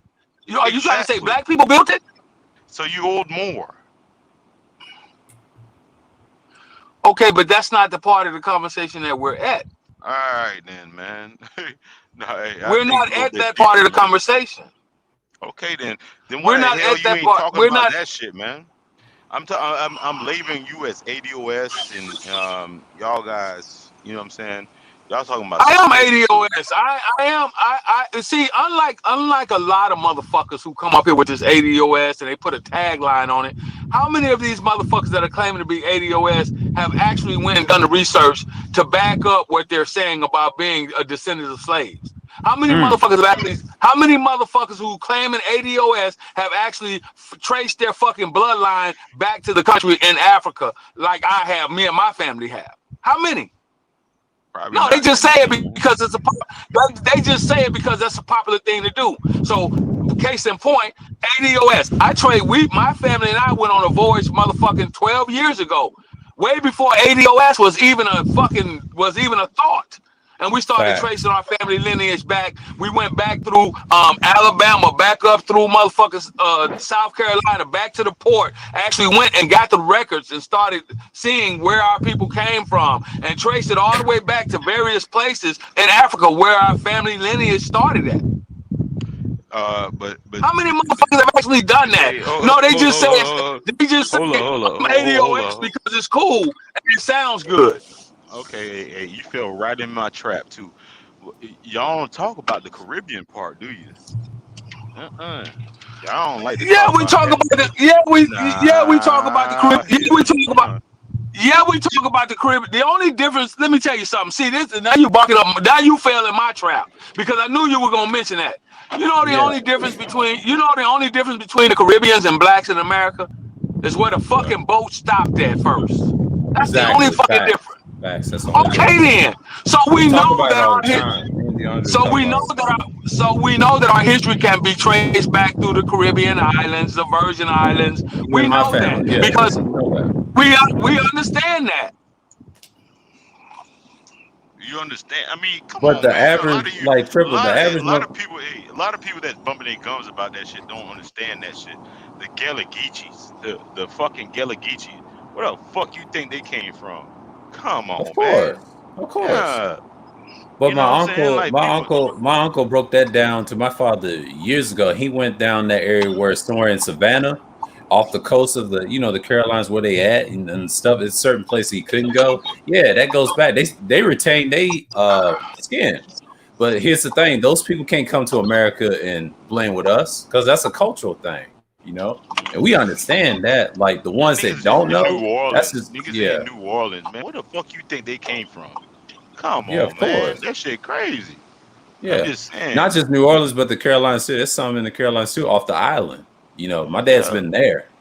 Right close to where Savannah, all that stuff is, and what's his name, Kwame Brown, his people. We knew that. It's how when people knew that information. Now the average person, I hate to say it, don't know because they're so brainwashed by the television.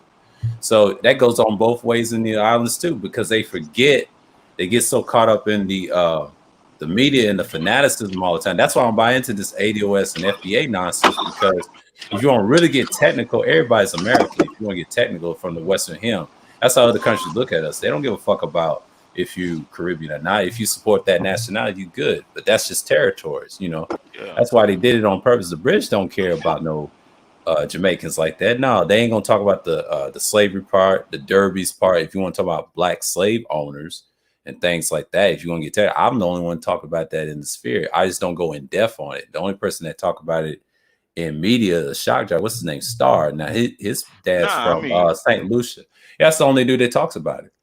There's books on it. It makes people way uncomfortable. Yeah. Way And if you have ancestries in the Caribbean, like I said, in my father's side of the family, yes, you can trace that back in those islands. So it don't really matter. That's why I kind of blend in those parades years ago in 2013. Well, I was with my first carnival, right? And they thought we blend in with one another. That's the fucked up thing about it because our complexion, but it's black. And then he asked me about Black Americans, why they don't blend in, come and celebrate the Caribbean carnival. I told Dad, you know how it is. It's a system, how the programming and all that shit. That shit crazy, man. I mean, yeah, like you got like I get what you're coming from. Yeah, no, I'll use Umar Johnson. I know he's a lightning rod in the spear and shit like that. A lot of people, he be on that pro-black shit. But right. His grandfather is fucking from Cuba. Yeah. Come on, man. Yeah. You wouldn't think that, right? I wouldn't think of nothing, but it wouldn't have mattered because you would see, like, yeah, the cultures back then was dark, but it's just I hate to say it, when the slavers came through, and it was a combination of that, and all slavers wasn't white either. It was a combination of black too, if you want to get technical. The white slave masters came later on. It's about money.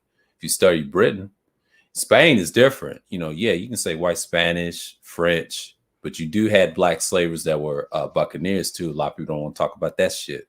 That's how the Caribbeans got their start. They don't tell you about that. It was a trade-off. The Arabs and everybody. It was a combination of everybody. It wasn't just no one big race. No. But how come hey brother, and I ain't trying to trigger you.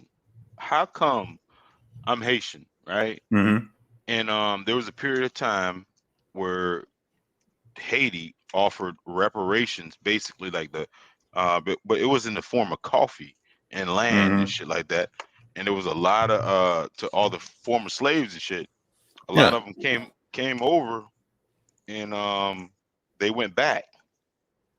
You know what I'm saying? I mean, there's a lot of Liberia, was it Trinidad, and a lot of these people had those establishments and shit like that. How come that shit don't get talked about, man? I mean, we don't go in depth on Haiti like that, but we understand the problems. I'm talking about the other Caribbean countries that offer like the resources to come in and establish. Those countries, like I would say, okay, you got Belize, okay, Jamaica, that's Britain, and then you got some French nations too. That's those countries' problems. But now there's a guy, what's his name? Information Man. He broke this down he showed the whole map of what you're talking about. Same thing, right? And he showed that the British had one area, France had like the whole Midwest from Quebec all the way down to Haiti. The problem with that is Haiti had $1 billion once upon a time. They fucked up because the French tricked them for one and didn't want to get them that $1 billion. That's where your $1 billion went. But there's provinces that are like black in Canada that Yeah. we don't even know about. Yeah. I mean, if you want to talk about Quebec and what's that other one, New Brunswick, those But are they the were two. given incentive to do that. Yeah. Yeah. Yeah, no choice. I mean, if you study the French Indian War, yeah, all that. They had Louisburg, all incentive that. to do that. They got they got their 40 acres in the mule. You know Mule what and I'm saying? all They're that. doing good and all But that. they didn't what you call it, that $1 billion, they had to pay that back. And that's why Haiti No, looks I like the mean, way it is. no, I we're mean, not talking about Haiti, but I'm just saying all these different establishments that were around the right. world Right. that offered reparations to black folks, you know what I'm saying, Mhm. land, resources, all this type of shit to Yeah. build your shit. How come that's never talked about? Oh, you know why? Shit. A lot of us want to be in the industry, and you got some people want to be in the military. And you know, if your parents is not descendant of slaves, or I hate to say that, and like I said before, like if you trace back the slave masters, a lot of people think they're white. Now, 9 out of 10 they could be black. If you want to go further, 18th century and prior, when this country was founded, someone were buccaneers that were dark. They ain't gonna talk about that, because if you go in depth how the slave trade started, it was a business. Africans didn't do it first. No, it was a combination of buccaneers. If you study the pirate history, you understand that that was their business. See, Britain had a hard time. See, Britain was trying to be an empire. France and Spain was like the standard of empire. They was warring, you know what I'm saying? They was partners, but Spain, what hurt them, they kept fucking with the indigenous people over here, and that didn't help them long term, because France was trying to move in their spot. You saw what happened to France historically. They was up out of there. Britain wanted that power. So yeah, Information Man broke all that down. I think he did a stream on it, talk about why we ain't getting reparations like that. You already know why. It's about money. And But then they what make us about the reparations that other people that look like you have given? Said, hey, you know what? If a bitch right now told you you can have some fucking land anywhere in the fucking world, this is your land right here. How many people would take it? I would say not many, knowing the history. I would say the average person right now, no. Now back then, yes, but now, nah. They Because didn't want to too do much. it back then either, so it Yeah. doesn't even fucking matter.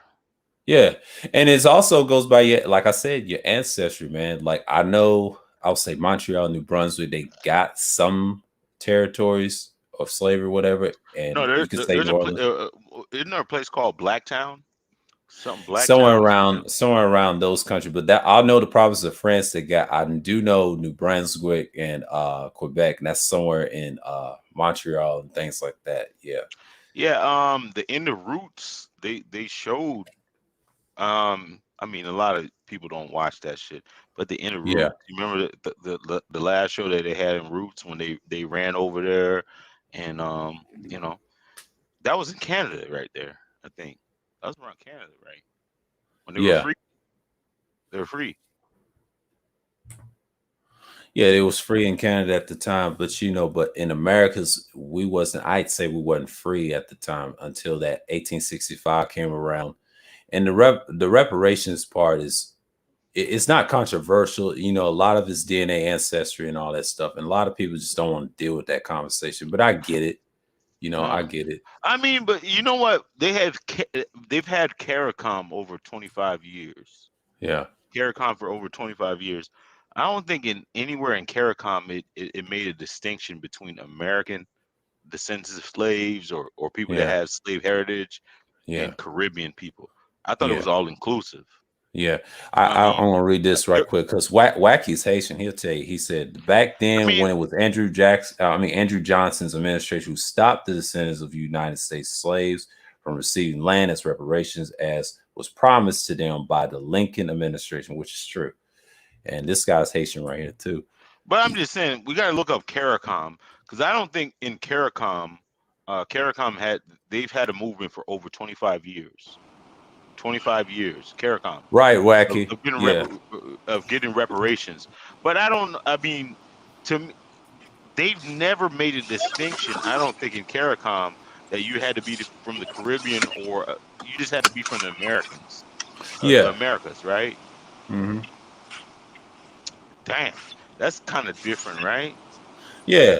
I mean movement, that's right? one that yeah, the same thing. It's just like I said, it's a lot of it's mental, a lot of it is like not just the research, but you gotta understand people deal with that all the time, and people gotta understand how the media pushes things to trying to separate. But if you want to get technical as a group, us specifically of this hemisphere, yeah, it's us. I would say Canada, US, the Caribbean islands, and Brazil. That's our people as a collective. If you want to talk about ethnicity and things Right, like that. but I don't think that CARICOM had any it's been over for 25 years, almost 30 now. Any distinction between black people? Wacky, he did, but that was back in I'll say during the revolution times y'all had in Haiti, because but Wacky tell No, he's no, a hell Haitian. no, no, no, no, hell no. I mean, no, hell no. I mean, there's never been reparation for Haitians. Period. No, I'm just saying Haitians. There was it was after Dessalines, I think. I gotta look it up. I gotta be whatever. But no, they offered reparations. I think it was like only like 12,000 slaves came over there. They gave them free land and coffee and shit like that. After they defeated the French, a lot of Americans didn't come over, and most of the Americans went back. Liberia did the same thing, but not a lot of Africans went back to Liberia. So uh, Yeah, what they were supposed to give, it was given. You know what I'm saying?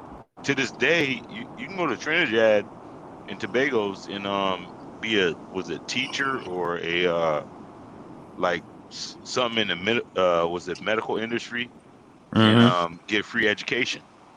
yeah. There's a lot of those places still like that. Yeah, but Haiti, I know their problem it was with France. That money they had, and I think Information Man broke down about the $1 billion where it went, which is sad. And it's understandable. Yeah, you got a lot of corruption in politics, But but they I trying to mean, change it. but the thing about it is like in those countries, they took the most defiant slaves. Like Yeah, if you were a fucking slave and you was defiant, you were revolutionary, uh-huh, they take your ass over to Haiti yeah. and take your ass over to Jamaica. Why do you think some of them leaders, like name all the top leaders? Do they have Caribbean roots? Yeah, Exactly. it's a lot of Marcus them. I mean, Garvey, I'm not Marcus Garvey, surprised. Yeah, Marcus Malcolm Garvey, he's a X, Jamaican. Malcolm Yeah, X. they were I mean, you Garveyites. name them. Yeah, You they were name them. Garveyites. You Yeah, know what I'm they saying? had the All of Garveyite them. movement. But what hurt Marcus Garvey though, like, yeah, he was. I would say, like, yeah, he was conservative. He's colonial conservative, and I know what they did to him when he went over in Africa. They tried to poison him and send him back, man. Someone asked me that in the barbershop. I said, yeah, that's what they did to him. He was I trying to mean, build his I own mean, thing. in modern day, Louis Farrakhan, is he ADOS? Straight up and down. I wouldn't even consider him one of us. He's mixed for one. Yeah, exactly. But I mean, but he's not. He's not. He's not. He's not. Now, I hate to say it, like in modern media and people standing in person, yeah, we'll look him as an ADOS or a black person, yeah. Nah, But he's we know, not. we know his father is from another race. Yeah, I do Right. know that. They don't tell you that. I've been knowing that for like decades ago. God, I can tell by Malcolm this X. facial picture. Malcolm Yeah, X. Malcolm Malcolm X. X's father's a black man. Now his mom is different. She's Yeah, mixed up with exactly. some, but she's light skinned though. But it don't matter. She's like second or third generation, so he's lighter. But at the time, they considered him black, so it's not the same as Farrakhan because Farrakhan's got a white father. He don't. Now he's mixed in a way too. Don't get me wrong. It's just sad, in racism, like when you have a black father and then if your mom was white or whatever, it wouldn't have mattered because they'll treat you the same as us. Now, if you had a white father, that's different. He would have got away Right. with stuff. He would have got away. That's a caste system. That's what they use, classism, Yeah. But nowadays, the mixed people's in now. They're kind of like the new future Americans. So black folks don't really care for them deep down. We don't care for them at all. I hate to say it in the South. Now, other places, yes. But where I'm from, not so much. Not so much. Because, That's just how it is. This is how you was taught and things like that. But I get what you're saying. Like at the time, yeah. I said this earlier. My father's people got some Caribbean roots in the Jamaican area. That's it. Outside of that, not so much. You know. And if you want to just take it, if you want to take it a step further, Europe. There was black people in Europe. If you want to talk about the Moors, yeah. And I told you the same thing with the pirates. It goes back to who created the slave trade. We had a hand in it along with the white man. It was a business. And the Arabs said okay. Africans said okay. Everybody said okay. Indians say okay. It's a combination of us. See, if we want to talk about real reparations, we don't, neither one of us on each Western countries or West Hemisphere do not want fucking reparations as a collective. Man, We don't want shout that out, shit. shout out to Prince P. Prince P. We don't want that. Man, hey, Prince P. That's my. But I hate to say it is, I mean, if you want to get technical, our reparations already here. It's our military. I say it. That's what's really I'm said just all the saying. time. Hey, check this out. Me and Prince P had this discussion. Mhm. Imagine if you gave all these niggas money with no infrastructure. Who gets rich? We already know the answer to that. We've had that discussion on many of occasions.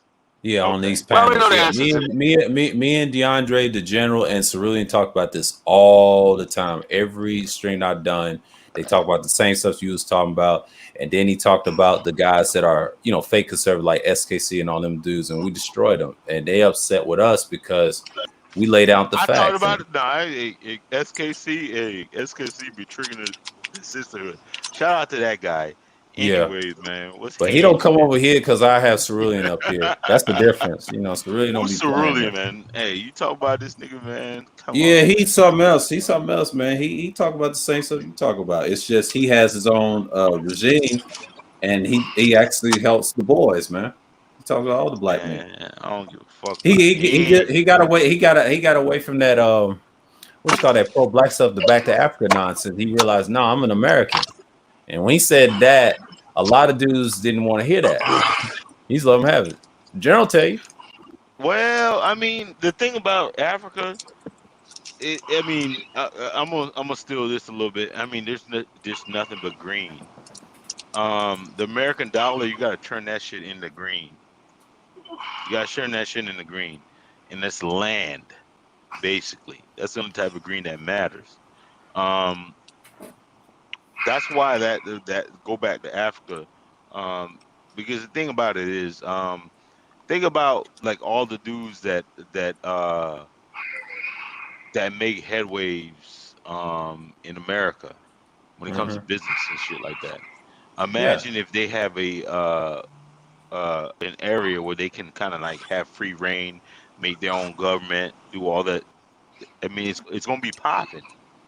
It's gonna be exciting. It's gonna be popping, and it'll be exciting until some other country decides they want to come in and take what you got because you don't have a standing military. What makes a society a fucking secure society in the new world, in the modern world, is having a dominant military to defend its resources. If you don't have that, you can build goddamn Wakanda without a way to defend it. You're fucking helpless. You're at the mercy of other countries. As black people, we are. I mean, that's our fatal flaw. We don't like conflict like that. We just like to live. We just want to live. But we do love. But we do. On the contrary, black people do love conflict. I mean, matter of fact, we're some of the most. Matter of fact, we are. Listen, we are very balanced people. We're balanced. Black people live for the most part by the live and let live rule. I don't have a problem with a motherfucker until they start encroaching upon what the fuck I'm doing. Now we have a problem. That's how black people live. Neighboring tribes in Africa have lived together for centuries. I know the boundaries, you know the boundaries. So we're not confrontational. We're not confrontational until someone tries to impede upon what we feel is our rights. Most Native Americans, you talk about the Indians, they were the same way. The Shawnee lived right next to the Cherokee lived right next to the Creeks, and they all General. lived and shared the land, and they got along. So to say that we're not confrontational would be General. Can I finish? General. To Go say ahead. that we're not confrontational would be a misstatement. We're very confrontational. We just don't start no shit. But go ahead. But they build a tribe. They build. I mean, what you're talking about is a tribe of men and women, a pecking order. You know what I'm saying? Different, but America has crafted a tribe that's mostly, I mean, let's just say estrogen, like, you know, a bunch of, you know, clucking birds, millions of them. You know what I'm saying? They say what they want to say. Hey, you know exactly what I'm talking about. Hey, y'all don't got to co-sign where I'm going at. But so you have the, like, let's just use an example, the sisterhood. You know what I'm saying? Like, you have a whole bunch of clucking birds with no fucking agency. If they want to go fly down south, they can go fly down south. You can't tell them nothing. You can't even tell them nothing. So you have a, like, you know, a whole flock of birds that do what the fuck they want to do. Do you think, like, do you really think those birds are going to listen to any type of authority at all when they've been given free reign to flock whatever they want to flock to? Okay, by and large, most I would say this. All right. Again, you have to let that segment of the demographics do as thou wilt. You want to go over there But and I think mean, that the but grass is greener? hold on. Society got a GoPro right now, and Come on, man. they're filming If you're gonna birds. if you want a response, then you have to be patient, brother. That's all I'm saying. I'm just saying. I mean, hold on. I mean, society's filming these birds, right? And these birds are representative of a lot of other birds that's on the ground, shit like that. That's what I'm talking about. Okay, then that's fine. You see, so within every herd, right? Every tribe, even in the animal kingdom, human fucking race or whatever, it's not just something that's pertinent amongst our tribe. It's other tribes as well. It's the white tribe, it's the Asian tribe, it's the Hispanic tribe. They all have experienced the same thing. No, hell no. How many, bro? Come on, a pack of monkeys like that think the same way. A pack of monkeys that come on, man. Nah, hell no. Hell no. I mean, come on, man. Like, the white dudes and the Chinese dudes and the Indian dudes don't have a pack of monkeys like we got. You hear me? Anyways, man, I don't want to Yes, they do. anybody. Yes, they do. No, they don't got a pack of monkeys like we got. Okay, Hell stop. no. See, this is where you need to know history. Who started the fucking equal rights movement in this country? And what year was it started? It's the white broads. Yeah, it started by the white. So there you go, right there. You just defeated your own argument. They were the main motherfuckers. The white women were the main ones saying, "Burn your bra, ladies. We want equal rights, ladies." But they fought. No, I mean, it was a you just bag. said there was not. You just said there was not another pack of. You just said there was not another pack of birds like the birds we have. That's bullshit because they got their whole ideology from the dominant society birds. Are they the white birds? Are they still a pack of birds? Yes. No, that's why feminists. That's why they're talking about. That's why they're talking about the second and third wave of feminism. Yes. The green gorilla talks about it all the time. Bullshit. I don't think those pack of birds are the same. Why not? I disagree. What's different? What do they want different? What do they want that's so different? They actually have an objective.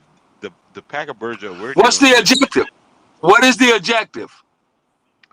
To be prosperous. to have families and all this type of shit. No, they want the objective that the average feminist white woman, female feminist has is to be equal to the white men in this country, or men in general if you're a feminist.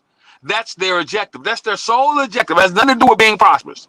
They're saying that if a man can be an infantryman and march up and down the battlefield, why can't women do it? And now the Army in particular is saying, okay, you want to be in combat MOSs? Here you go, bitch. Let's see how well you fare out. And you know what's being found out? That those females that are going into these combat MOSs are beginning to fail. The attrition rate is high. Those females that Charles talks about it all the time. The female police officers. You know what? They're failing. Because they're figuring out that they can't do the same goddamn job, but they want the same amount of pay. That's what it's about. Prosperous or not. That's the age-old additive that's in the feminist ideology. They want equal pay, but don't want to do equal work. That's the problem with feminism right there, in a nutshell. These sisters want to be equal to men because they're looking at white women and saying, well, wait a minute, this bitch, she got it all. How come I can't have it all? Not understanding that we're up against a different... Hold up, General. Do not entangle me in this conversation right here about these broads. Like, I love women and I don't hate women. You sound like you hate women. So I'm gonna object. I object. Female talking point. Female talking point. Female talking point. Female. That's the feminist ideology coming out in you, because you don't want to hear. You don't. Yes, it is. You just made a statement. You sound like you hate women. How could I hate women when I've been married to, dating, fucking, having sex with, being friends with, associating with women for over 40 plus fucking years? My mother is a black woman. I have 2 black daughters. So how can I hate black women when I've stated many, many times that I feel as a black man? Bro. I'm fucking with you, bro. Well, you can't do it. But see, we have to learn. We have to learn that we can't do that, because what happens is it gives the opposition the attitude to come in and see a chink in the armor, and then they start picking. I heard a brother told you the other night that it sounds like you hate black women. You giving them fire when you joke. We got to stop joking as black men and get on the same page. Man, I'm on the same page, man. God damn, boy. So we gotta stop joking. Jokes like that gives the opposition enemy. Gives the opposition, which is some of the sister with this film. That joke right there. If I'm on if I happen to ever be on another channel and Cynthia G arrives, she has all the smoke. She can give me all the smoke then, because she can sit there and say, I heard a brother Triple Black tell you that you hate black women, so you hate black women. Other men are saying that you hate black women. Negroes don't understand what the fuck they be saying when they say it. I knew it was a joke, but at the end of the day, we have to be careful what we admit over the airwaves. No, Farrakhan's not Bahamian. He's his mom. I think his mom's from Barbados. My bad. That would be Bohemian. No, he's part Bohemian. Not Bohemian. No, I think he's Barbados. I don't know. I gotta check it out. Anyways, man. Sorry, General. You know what I'm saying? Yeah, you guys. No, it's okay. It's okay. It's okay. I understand. All I'm saying is we have to be careful. Back to your birds. So now the black birds are looking at the white birds, and the white female birds are saying, we want to be equal to our white male birds in this country, and you have to give us the right to do and get and be paid the same amount. So now the black birds are looking at the black female birds are looking at the black male birds and saying, well, you ain't shit. Because if the white female birds can look at their white male birds and get equal to them, you black male birds ain't even got shit to get equal to. So we need to jump over there and get on their bandwagon and ride with them. That's what happened. Hence started this whole feminist fucking wave in the black community.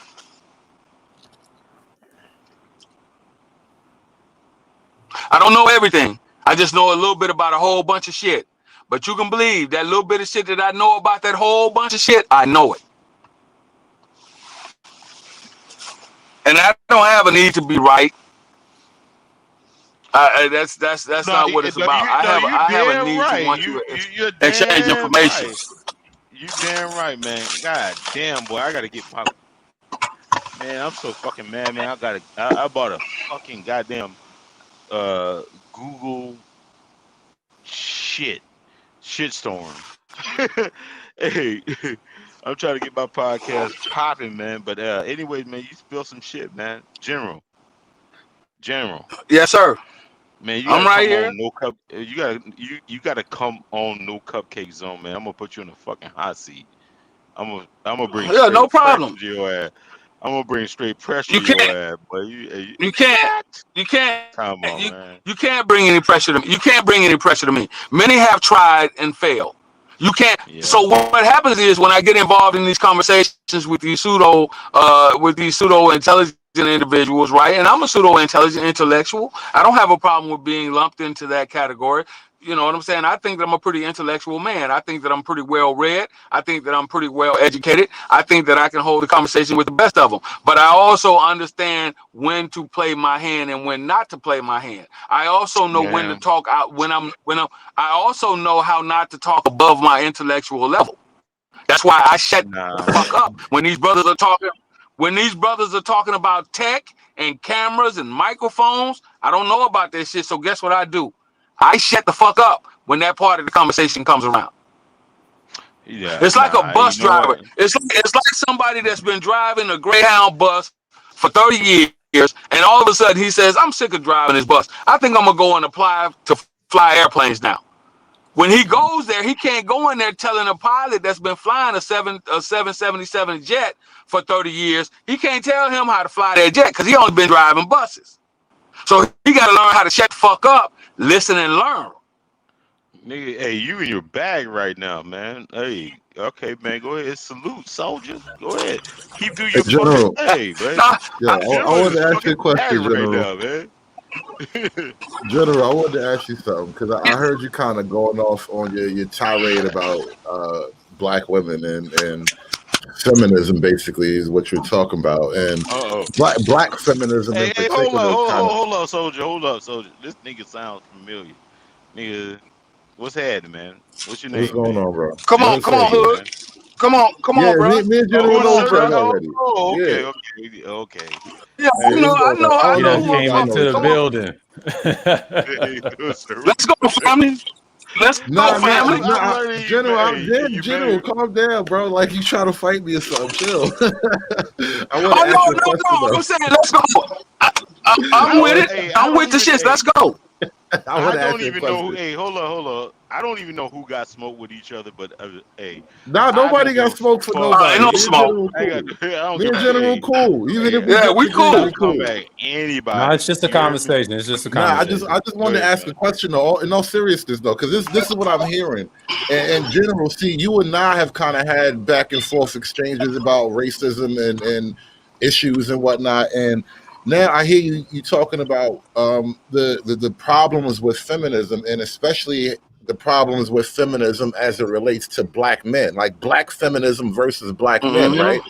So the question I want to ask you, and this is kind of the problem I think we have as far as like black men in this situation having these discussions, we probably do have to make a decision about what path we want to go down.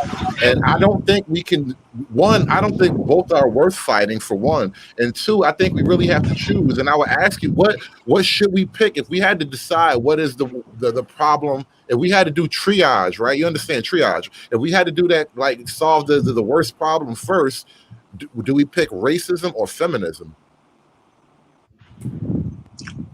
The worst problem first?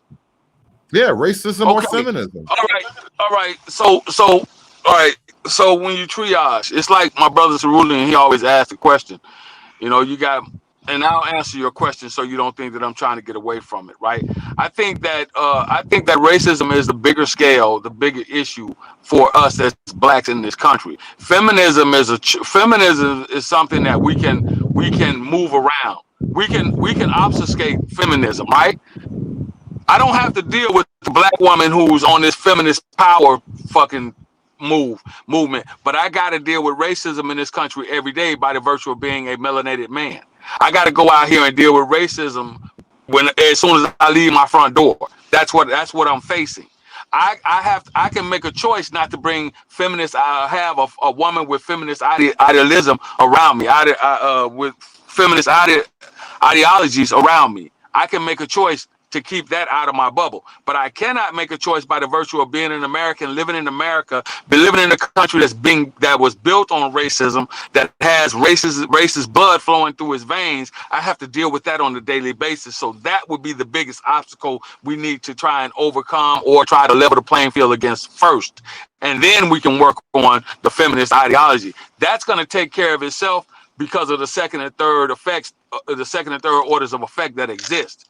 Black women with feminist ideologies are going to get passed up because more and more brothers are doing what? More and more brothers are dating out. More and more brothers are taking on passports. More and more brothers are going SYSBM. So that loud minority of feminist women with feminist ideologies that want to fight and buck against traditional men, they're going to be left on the outside looking in.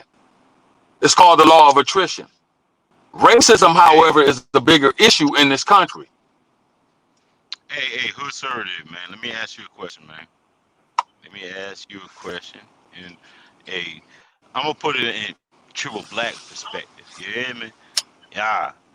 Anyway, would you rather have a white chick that's on your team or a Spanish chick that's on your team 100? Whatever you say goes. Or would you rather have a black woman that's by default resistant to your leadership? Straight up and down, answer the question, man. I mean, I think you as Obsidian says, to ask the question is to answer it, bro. That question is obvious. Why would you want a woman who's by default resistant? And honestly, it doesn't really matter the racial element of it. Like, if she's resistant, I don't want a resistant woman from any tribe. Okay. I mean, if they're already programmed to be resistant, man, I mean, what choice do you make? Well, of course, you pick the other choice. You don't pick the resistant choice. You take the path of least resistance. There you go. I don't think we disagree, though. Are you going somewhere with this, though? Because I don't think we disagree on the basics. No, we're not going anywhere. I mean, I'm just trying to, like, consolidate it. There you go. No, fine. I get you. And I'm there. Honestly, so, I don't have anything to disagree with that. So what do you think, brother? What do you think is the biggest problem that we're facing? Is it racism or feminism? I would take the opposite course, General, and I would actually venture a little bit further and say that a majority of the disparities and discrepancies that we attribute to, like, racism, like the numbers that you would look at and call those, like, racist disparities or whatever, you would attribute that to racism. I argue that we would probably, just as a group, we would overcome, just in terms of productivity and social cohesion, we would overcome the disparities and probably relatively quickly if we were to get the feminism issue under control. And then what I don't really understand is this too. On a lot of levels, the black community and a majority of black men, not the SYSBM and the interracial dating withstanding, like, a lot of black men are just matriarchal minded. We are born and bred in this matriarchal system. So the idea that we will somehow defeat racism and then not vote for women to be above us and equal and have the same power that put them in the same predicament we're in now, I don't see that is ultimately the solution. You can't, like, free your physical body and not free your mind, as they speak. So like the idea is, you have to change men's minds. You can't have men thinking matriarchal minded. Then you can change the minds of women, because men will behave different and the women will be forced to respond. So it's a double-edged sword. See, by the virtue of defeating or leveling the grounds against racism, you automatically will, by default, take away the strong legs of the feminist mindset set women in our community. If you defeat racism, because racism is what's causing most of the division between black men and black women, if you really think about it. Cerulean has talked about this. I've talked about it. I disagree, sir. Man, let's cut to Well, the you real don't chase, man. Nah, you don't hey, have no, to. I'm You just don't saying, have to. You don't have to. general. Brother, you don't have to agree. You don't have to agree with me, but I'm telling you that and you see it yourself, whether you want to admit to it or not. You see how the government is giving is giving subsidies to women in this country, leveling the playing field for women in this country over other groups of men. You see Okay. that. My question to you though is, That's been done Are you systematically niggas prepared? for a long period. but general, black men vote along with this part. Yes. That's the point. If black men don't think Right, so if black men refuse to vote in support of at least women's shit, let alone the rest of politics, let's just say anything about women, black men are instinctively trained to support these initiatives. So how are we gonna not do that going forward? Well, first of all, men in general are. So that's the whole damsel in distress and the white knight syndrome that has plagued this country. That has plagued this country. So that's number one. Let's start with that. Number two, we've got to learn how to separate ourselves from said group of individuals that exist within our structure of our society, part of society in which we dwell in. More men that are of a patriarchal mindset will have to step to the forefront and say enough is enough, and like the white men are doing. This is why white MGTOW was so prevalent. These motherfuckers. Who created these motherfuckers? Go ahead, brother. Who created these motherfuckers? Women, for the most part. Exactly. There you go. Bullseye. Right there. Well, no, I kind of disagree with that because women did not have the power at the beginning. Women did not have the power when at the very beginning stages of the development of this country. You see, they didn't. So that was something that just kind of matriculated itself as the structure of the country was developed over, say, a course of time. Well, no, you're kind of pushing the problem back too far, bro. Let's dig a little bit deeper. All right. A lot of people's childhood, right? If mama decided that she didn't want daddy around, she could make a phone call, right? She can get him out of there, right? Easily. Yeah. He abused me, or yeah. But then you leave her. But then what happens is, okay. So if that be the case, then the other men in that community should not run to her aid, then to cuff her when she's falling to the atrocities of the streets. That's what should happen. Did it happen though? No, it didn't. Okay, because then. you always have matriarchal. Because listen, man, for the past 60 years we've had this problem due to the fact that we've had single mother households. If that's what you're getting to, that point cannot be taken away. This is why you have so many effeminized young men in today walking around here below the age of 30. That's why. Well, can I add something to that? It didn't just spring up out of nowhere organically, General. And then I've been looking close at, like, even if you look at like the revolutionary movement, the Black Panther era, that whole ball of wax, it was part of their program to promote the women, bro. That was a part of their whole script, is to turn the black women underneath into the man. No, bro. Underneath maybe that's what they thought. Maybe that's what they thought. Okay. I'm not going to argue. I'm not going to argue that. But that's not how. Hold on. So hold on. Let me see. So hold on. You're talking about someone who was born underneath and who had parents that were members of said organization. Okay. That's who you're talking to. My parents were members of the Los Angeles chapter of the Black Panthers. That's not how it went. But so this is why I know again. Not how it went, bro. No. They never pushed for women to be equal to men. They pushed for women to be equal among women, and so that they could lead other women to the right position within the communities. Men have always. Men were all. They had to be empowered in our communities, brother, because of the fight that we were fighting.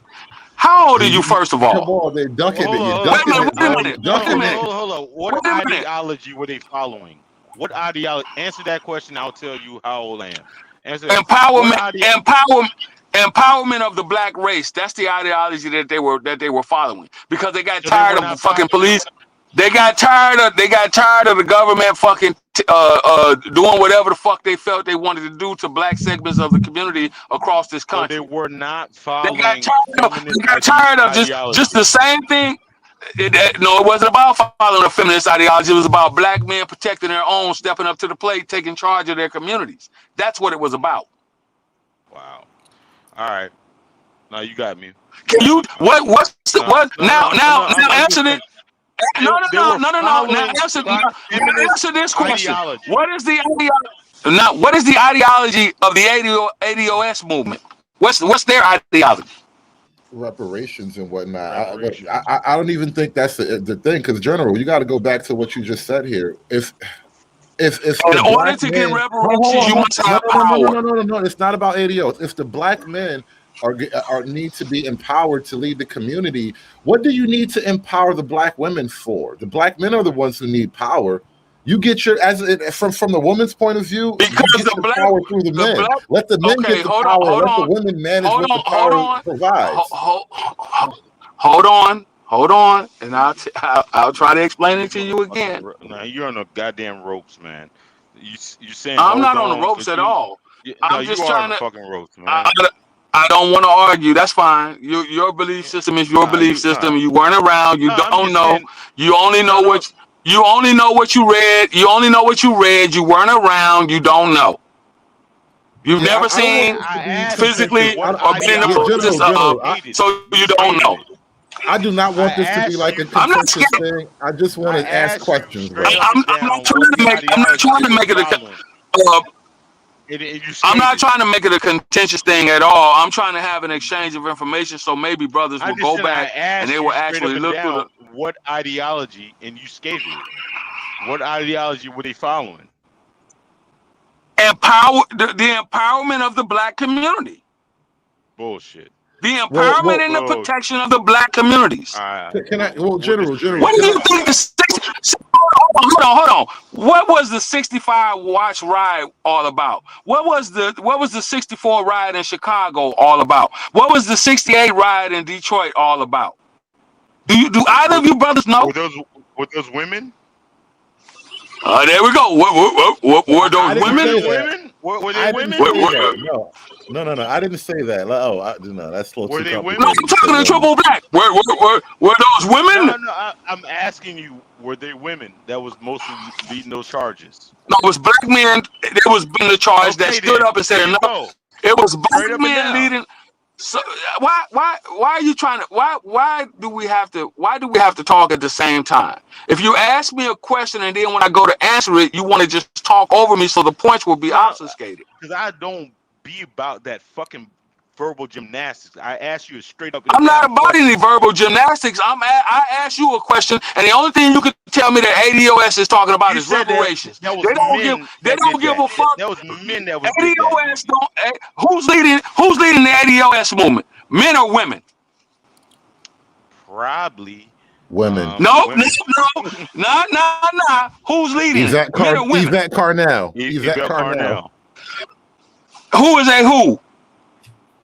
A red bone lesbian. All right then. So that's an even worse fucking movement than the Panther movement was. The fuck out of here. You got nerves enough to sit here to women like her. No, wait, hold on. She's the baby of the Panther movement. She comes from that line of thinking. She comes from that people. Stop. No, what happened was there was a power void after they eradicated the leadership of the Black Panther organization. That's what happened. Yeah, and the women stepped up to lead as they were trained. The women stepped up to lead as they were trained. That's what I'm trying to get you to point to. Agreed. I do not disagree with that. Okay, fine. That's why the Panther Party. That's why the Panther Party all but dissolved until the early '90s when you had the new Black Panther Party to come on the scene. That's why they all but dissolved. Most of the leadership.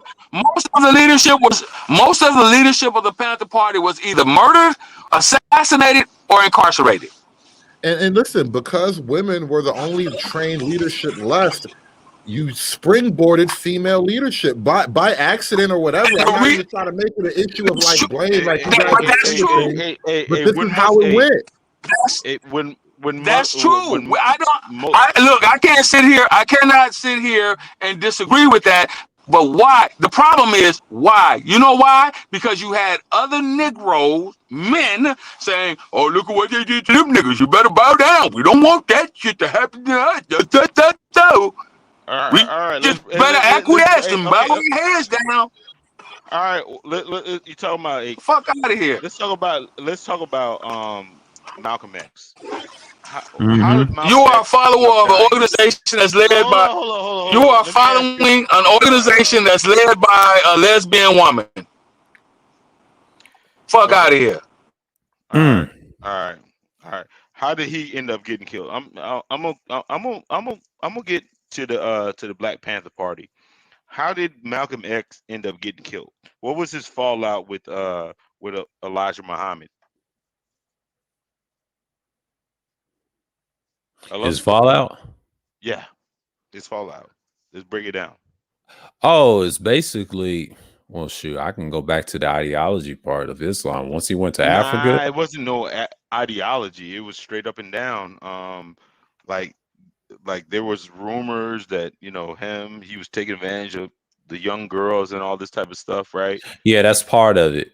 That's part of it. But it's the whole foundation of Nation Islam. No, he studied. I can go in depth on that. The reason he did that. Go and school me. The reason he did that, it showed how fraudulent they were. They wasn't really practicing the actual. Bro. All right. But that's probably the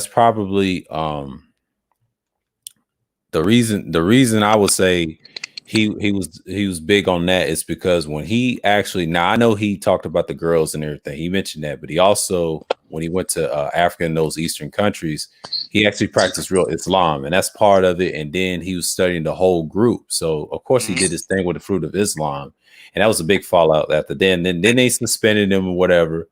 And then he did his own thing. So we know what happened, why he died. And then he went against the system. And then his own people had a hand in it. What was the catalyst to that, him going against the system? What was his issue with Elijah Muhammad? Oh, his issue? Oh, it's pretty simple, because Elijah, he had a backing, with the feds in the top, but I ain't gonna go in depth on that because that's part of it. And Malcolm knew that he was trying to do his own thing, but I knew how he died, man. It doesn't really matter at this point. He figured. What I'm saying is the point I'm trying to make, and you guys can disagree. It had to do with how Muhammad was handling the Nation of Islam. Yeah, it was that. Yeah, that's we're saying the same thing. All that. It wasn't just that. That's part of it. But what's the real part was they were fraudulent. But he had a visible hand controlling that group, and he figured that's what got him killed. But not only that got him killed, it was a combination of black people didn't want him to say anything because they was cowards back then. It was only a handful that agreed with him. It was 500. Yeah, that's what I'm saying. 500 people co-signing with Malcolm back then. It wasn't that many black people co-signing back then. You gotta remember, he was like, I won't say anti-American, but he was like anti-system. Now, Martin Luther King, you can say he was pro-system until he changed. And when he started actually traveling, and you heard his last speech, Elijah Muhammad understood what Malcolm did. He understood what Malcolm did, what he did. He knew the fallout was coming, and then and the rest was history. And then Farrakhan tries to paint a picture, try to say he was the bad guy. No, they was involved in that, man. It was involved in that. So the feds and all that. Well, nevertheless, what happened? What? And you are absolutely right. But what took place was when Malcolm branched off and Malcolm started his own movement, the Fruit of Islam. When Malcolm started his own movement, it began to grow and take off and rival the numbers that they had in the Black Muslim movement, and that was becoming a problem. Because they felt that Malcolm was going to overtake him, and his movement was going to replace the Black Muslim movement. You understand? So they was like, hey, we can't do this. We got to go ahead on and allegedly eliminate this guy because he's becoming a problem to the power structure that's already in existence. Farrakhan knew that and Malcolm was the next man up, so to speak, to take on the regime and replace Elijah Muhammad, and Farrakhan wanted that slot for himself. So it's a lot of shit that came out. It's a lot of shit that came. It was a power. It was a power vacuum. It had nothing to do with the money was going to be there, but it was a power vacuum. It was the power thing. Yeah, that's what I was trying to tell Triple Black. And then Farrakhan knew about it, and the feds knew about it, and then the people up top had instigated. And here's the thing: Malcolm seen so much. That's why. And he was probably the perfect candidate at the time. You would say like a black messiah, but he was so much of a threat. He knew how the world worked, so they had to get rid of him. So Martin Luther King, you can say he was a finesse man at first, and until the end, they don't never talk about at the end how he died. They don't go in depth on that. No, I know niggas. Hey, two things that niggas fall off. They only show the main speech that they showed from Martin was the I Have a Dream, but they don't talk about the House of Fire. I feel that I've led my people into a burning house. They don't talk about that speech. They don't talk about that speech. They don't talk about when Martin went down there and he talked about how they were running black farmers out of business. They don't talk about that. They don't talk about those speeches that he gave. Right. They only want you to hear that I Have a Dream speech to paint him as this non-violent, to keep Negroes quailed down. Martin was a very violent person. Yeah. His ideology was of violence. And if it had not been for, I guess, the board of the civil rights movement saying, hey, we can't go out here and do this because it's going to be a lot of bloodshed, Martin. They said non-violence. Yeah. Practice the non-violent approach. Right. But see, again, when people don't know their history and they just start speaking and they haven't really studied the actual man, they only studied what history presented to them. Right, absolutely. Yeah. That story. But no, my narrative, I don't give a fuck about who got anything to say about it. I think that Elijah Muhammad and Malcolm X fell out over some woman, and that shit. No, it wasn't over a woman. It wasn't over a woman. It was. No, it had nothing to do with that. It had shit to do with that. It was, you looked at him, and Malcolm said it himself, so it's a lie he told it. He said when he was questioned after he was removed or excommunicated, he said, when you look at someone that you look at as your spiritual father, and someone who has guided you, and someone who has taught you, and someone who has brought you to the place of, of redemption to where you are now, and to be betrayed, and to find out that everything that you were told was a lie. That's what it was. He looked at the man as a god. No, he looked at the man as a god, and he said, wait a minute, hold on. You betrayed me. Because everything you're telling me, you're telling me to do as I say, and not as you do. And he figured it out. He was like, bing, the light bulb went off. He was like, wait a minute, you're telling me that I got to be wholesome, and I got to do this, and I got to do that, and I got to treat women like this, and that, and the third, when you up here slutting out all these young girls. What the fuck? What? And then that's what started it. It didn't have nothing to do with no rift between over a woman. It was the ideology of him being betrayed. Oh, okay. All right. You got to study, man. You got to read. Nah, I don't read, man. Can't read. Yeah. There go the problem. Yeah. That's a big problem. But I'm willing to entertain the conversation between if old boy decided to come back hood conservative. I'm willing to entertain that conversation. He had to drop off. Is that Cerulean I see up here? Yeah. Indeed. Indeed. I said who? It's about to get popping now. Greetings to my esteemed nobles, my brother Sir O. Gratitude for having me up. Man, greetings. I had to have that power nap last I heard was talking about Zodiac. I don't even know what we're talking about now.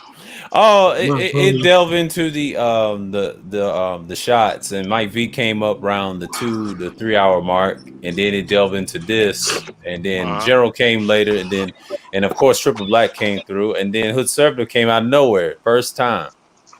And I posted, I posted it on the Discord over to DeAndre, and I said chin strap season because I thought he was gonna come through, but you know. Guess who's on the panel there? Yeah, Discord. Yeah, he ran off. Yeah. Hey, he ran off. Discord, man. If I would have popped right up on this mother like. You're a popular guy. Hey, you're a popular guy, man. I've never listened to you, man, on the panel and shit. So shit. First time for everything. So you know what? I don't really think I'm that popular, man. I never when I got into this, I never did it for like popularity. Yeah. Yeah. Like to me, like you, like the listener absorbing the message is more important than popularity to me. Yeah. But anyways, man, damn boy, I've never listened to you, man. Go ahead and cook, man, so I can get some knowledge, man. What's happening? What's the topic? Because I don't know if it's Nation of Islam or Nation of Islam, man. I was just talking about, man, how I was trying to trap General. Well, General is a fucking soldier. That motherfucker boy, that bitch be escaping like a motherfucker boy. You can't trap his ass into anything. You hear me? You can't even trap. Look, man, General is infantry. Twice decorated Purple Heart, man. Motherfucker, expert in evasion. Shit, yeah, that nigga said some shit to get up out of that shit. Oh, okay. Insertion, exfiltration. Okay. Why you think he talks like he got a hearing aid in? Oh, I ain't hear you. Oh, okay. Now let me think of something to say. To save myself, nigga. Come on, man. We got you, nigga. What's happening? Go ahead, General. Keep talking. That nigga ain't got nothing to say. Hey, start trouble. So what's the overall topic? I would like to get like the gist of like what's the overall. They was talking about feminism a little bit on the tail end. You know, after we got done with the Zodiacs, and then it led to the vaccine thing first, taking and not taking it. And me and Mike kind of agreed on if it was the mandate. They was tripping about another stream I've heard, and I think there was another gentleman in the chat that he had to take it because of his job. And I was explaining to him he had no choice. And if they start mandating in January, you have no choice to take it. You don't want to lose no money. That goes for black and white at the time. And then Triple came on the panel. We had a discussion on that, and we dived into feminism. If you are working at a job that is mandating that you take the jab, right? Mm-hmm. Think of it as you doing your civic duty to the country. I mean, after all, taxpayer money paid good goddamn money for those jabs. Right. Mm-hmm. I mean, because literally what this is a stimulus injection into big medical to prevent this oncoming insurance bubble, specifically this medical insurance bubble, from popping. Mm-hmm. Mm-hmm. And they pay it should have already been popped, man. Man, it was supposed to pop back in 2018. Matter of fact, 2019, if you remember when you had the big medical worker strike. Like you had one in Chicago, you had another one. You know, it was a little lesser kind of smaller one. For the conservative, like, because that rhetoric right there, because a lot of other countries operate on it's not even an issue, and their GDP is not like in the tank and shit like that. You think that might be a step? Here's the problem, right? So when you talk about GDP and you talk about other countries, most other countries, especially like Asia and Europe, have universal health care. Yeah. They spend at least 10% of their total GDP on social programs. Right. America, we spend less than half of that on social programs. But you talk about a country that generates, nearly $20 trillion a year in GDP. Like versus take, let's say, a country like the UK. Like, Right. what's the GDP of the UK? But their whole backing is based on us. Well, that's only because currently we're the world reserve currency. Right. But their GDP is only about 3 trillion. Right. But then you're talking about a country, if you're talking about per capita versus what their GDP is versus their population, if they had America's population, it would be triple what our GDP is. Yeah, they're just a microcosm of America. Most British people I know, most British people, they live in other parts of the country. They live in a fucking was it South Africa and shit like that. They're rich as fuck. Most of them, they're spread around. You know, Hey, a think lot of about them live this. in us. Yeah, What is there? 60 million in the UK? I It's don't like even know. 400 million in the US. Yeah, but per capita, they got way more money than anybody. I mean, But I well, want you to think. But I want you to think about this maybe though, Arabs. Arabs might have more money. and I want you to think about this though. When you say way more money, why do you think that's possible? I don't know. That's a good question. All right, I'm gonna explain it this way, right? Take for instance, UK, Sweden, Denmark, even France, Germany, Japan, which is in Asia, Taiwan. What do all these countries have in common? I don't know. That's a good question. You got me lost. Don't They use U.S. spend currency. more. They spend more than 10% of their national GDP on social programs. Mm-hmm. Do you know what that includes? That means universal health care. Mm-hmm. America's been talking about universal health care for how long? Yeah. But those type of people don't want nothing to do with our way of life. That it doesn't matter if they want nothing to do. And when you say that, that's not necessarily true, because if that was the case, you wouldn't have so many French motherfucking speaking people here in America or You don't Canada. have that many. You don't have that many. Actually, you have a great deal of them. No. They just speak English most of the time. No. That's why Trump Because came out and said that like, he was wanting like a lot of motherfuckers from those European countries to come. They don't want to. I mean, I worked in the banking industry for like almost 15 years. I had a which lot of industry? clients. I had a lot of clients like they hate America, man. They don't want nothing to do with this. Look, I'm gonna be honest with you. A lot of them say that shit. They want to come here. Why? Because this is the only place left that has unfettered nepotism, capitalism. Look, But they, I mean, they I'll can. put They it this have. way, right? They have. Let's take, for instance, Coca-Cola of the UK, right? And Coca-Cola of America. You drink a Coca-Cola anywhere in Europe, it's going to taste way. Matter of fact, you'll love the Coca-Cola in anywhere in Europe, say UK, France, Germany. You love the Coca-Cola. Come here, it What's tastes like shit. That's bullshit. Nah, Because there's nothing stopping them from coming over here in masses when they want to. no. Listen, They don't listen do what it. I'm saying. No, listen what I'm saying. There's a reason why I'm saying Coca-Cola, because you're talking about capitalism, you're talking about socialism and conservatism and all these other things. And I'm mentioning Coca-Cola for a reason. Go ahead. And the reason why a lot of these people, they love to come here, because they can get off shit here they can't get off in their own country. Coca-Cola is prime example of that. That's why the Coke tastes different in France, Germany, UK. Hell, it even tastes different in China. Shit. You want to know why? Go You ahead. can't sell high fructose corn syrup or aspartame. Facts. Facts. Now, say if I was a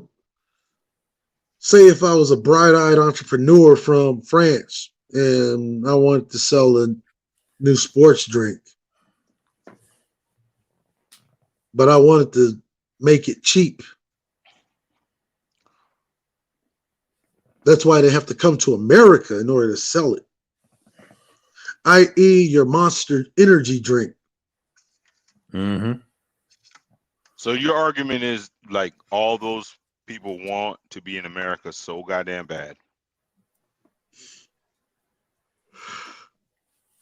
Because this is the only place where unfettered capitalism and nepotism exist left. So they say they want to live here. They want to do business here, which is contingent on them having an enclave that, yes, lives here. No, I don't agree. But I don't agree. I don't agree. And those I'll put it. Wait. I'll put it another way. Right? I remember back in 2001, right? When the U.S. Navy just got one of the biggest budgets it had ever gotten approved for. And what did its bright idea serve from that budget? We're going to restart the expeditions. We're going to bring back the Naval Expeditionary Combat Command, Naval Expeditionary Intelligence Command, and we're going to merge them, or at least attempt to, with AFRICOM. AFRICOM already had a working order. Well-tuned machine. So well-tuned, didn't even mix well. Army says, we're going to go back to Stuttgart, Germany.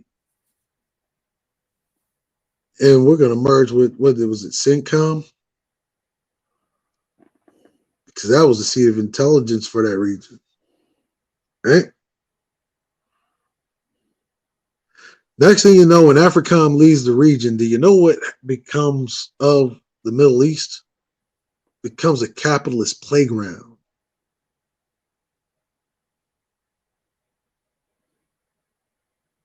This is true.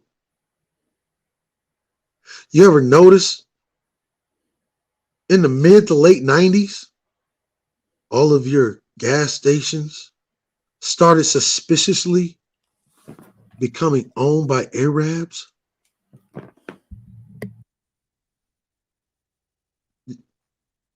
That is contingent on the Arabs living here. Now, they can be over there in, Dubai or one of those Emirate nations, right? Driving a Lamborghini, or Ferrari, or whatever high-end sports car, because they buy more of them per capita than any country in the world.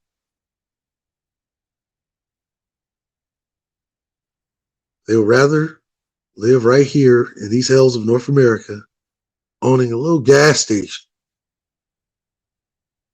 Most of the time, right near a Negro community or right in the midst of a Negro community. See, you don't have to agree with it. All I'm asking you to do is go out and look with your eyes. I remember something else that was happening in 2001. Being on one of my first kind of real world deployments with a bunch of detachment of Marines and other JSOCs, right? No, listen to what I'm saying, man. Go ahead, man. Right on a convoy to what they would call the Marines called it a fire base that they were going to set up in the middle of fucking nowhere, right? Convoys got everything that it's going to ever use, ever need, traveling with it. Mercedes-Benz truck loaded with all kind of goodies, from the fucking oil, from the generators that it's going to use for the next 3 fucking years. Okay? This thing gets a blowout. Right? So Mercedes-Benz has a hydraulic lift that it can lift itself in the air. So the servicemen, we could get out and we could change the tire. So 15 to 20 minute job, no problem. Convoy leader says, leave the truck here, offload the goods onto another truck. We're gonna carry this shit, the rest of this shit with us. Okay. I don't know why we would do that. It's just a tire. We do that. They order the Marines to blow the fucking truck up. The cumulative cost of that fucking truck and whatever was on it is $40 million fucking dollars. Which can be re-requisite at Congress on Washington Hill, 15,000 miles around the motherfucking world at Congress for. Mm-hmm. You gonna buy a new truck with that? Nah. Gonna pour it to some other shit. Specialized guns, you know, the things that we were denied, things like body armor, while Congress was telling our generals that, nah, you don't need body armor, you need tanks. So hold up before we get into weeds and shit like that. Yeah, I know this is. I know this. I mean, this all sounds like it's. You see, I know this is what happens with most civilians. So you think like most people in other countries and shit like that, they want to come to America to live, or you think those Arab don't want to be in their own country doing that same shit? If they didn't want to look, if they didn't want to come here, do you think we would have the largest immigration program in the world? If they didn't want to come here, do you think that we'd have the issues that we're having at the border right now? Hold up. I mean, is it? If they didn't want to come here, do you think that we would have the issues that we're having at the borders right now? Man, you must be out your goddamn. That's just a question. I mean, it's documented, man. What do you mean? All right. Yes, it is documented. But he just laid out to you, we have the largest immigration system in the world as a small, relatively young country. Why is Europe has open borders that people come? Europe come and go does all not the have. time. Europe used to have open borders, but they do not. And they opened the borders briefly for a brief period of time, but those borders have since then been reclosed because of COVID. No. Do you know what's been happening in Germany for the last 6 years? No, he doesn't. Not only have they tightly restricted immigration, they've been pushing out older immigrants that have become less productive for the country. All right, man. That's facts. All right, y'all have y'all. No, I mean, look, like I know. Y'all have your point of view. I know. And I have my point of view. Right, I worked in the industry. Let me ask you this. But the point of view is backed up by facts. I'm not coming at. Look, I'm not coming at you, bro. This is not me coming at you. This is not me trying to sun you. None of that. I need to ask you, where are you from? Where you live at now? I live in Florida. And let me ask you, Florida. how many of the gas stations, right, in your community or in adjacent communities are owned by domestically owned, native-born, red-blooded Americans? Not many. What does that tell you? So you think those dudes that are hanging on the corner want to be hanging on the corner? What, you think they woke up and said, "Hey"? Do you think they really want to be hanging on a corner? Do you think they want to be hanging on a corner? Look, they'd rather be hanging on the corners here than hanging on the corners. Hold on, really. They would rather be hanging on the corners in America than to be hanging on the corners back in their homeland. I can guarantee that. But do they want to? Otherwise, they wouldn't be here. Nobody. We don't know that. Then we don't know that. Then why? Or how are you making a definitive answer then? Because we don't know them and their scenarios or their. We don't know. We don't know them or their. We don't know them or their. Then they have an option. See, here it is. They have an option if that's the case. The option is to go back to their homeland. That's the option. Right. They don't have to stay. So if they're staying, how many people? Since you're in Florida, since you're in Florida, how many fucking Cuban immigrants that try to float the 90 miles between the coast of Florida and the coast of Cuba. But you know, They I don't. find I No, find they it want to be How interesting here. that many? you live. No, they want to be I here. find it How interesting many? though that you live in No, they. Well, I Florida, No, thought I right? other mean, people didn't no, want I to mean, come. no. Don't use Cubans. Cubans want to be here because they practice open caste system in their country. They love this type of shit. This Hold shit up. is like they First of came all, when you home. say open caste system, you Open think they're the caste only system. ones that wait? Do you think that they're the Open only ones that caste system. do you think they're the only ones that practice an open caste system, or have you not been recognizing that you live in an open caste system? There's no This shit is racism though. fun. There's no racism though. What, you don't think there's racism in Cuba? Yeah, there's racism, but there's no racism here. You don't think there's racism in America? Now according to I think the general tried to marginalize it a little bit, didn't he? Or is it the other guy? That was the Well, other guy. Well, okay. well, let me ask you this: why is it that 86% of the fucking Cubans that are in America are white Cubans? And why is it that the majority of the Cubans that are actually ever deported, if they're ever deported, why is it that 90% of them are the darker skinned Cubans? The ones that are the disenfranchised of Cuba. You know, the ones that have to wait for a, what was that, a visa lotto. Mm-hmm. No, I'm just saying you're If using they, Cubans as an example. No, they love this system. They love this system of white supremacy and all this type of shit. I mean, they're right oh, at but home. wait. You think they're the only ones that love a system of white supremacy? No, I mean, the Latino, like the white Latinos in general, like that shit. I mean, they love this shit. That's why you'll see Hey, hold they on, love this Triple shit. Black. Again, I'm not coming at you. Go ahead. Name a country in the world that you would rather live in.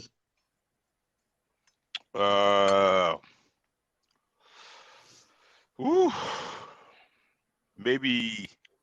Yeah, that's a long ass answer. No. It definitely wouldn't be America. It would definitely be like if I could have any country, Any country in the world. Jamaica.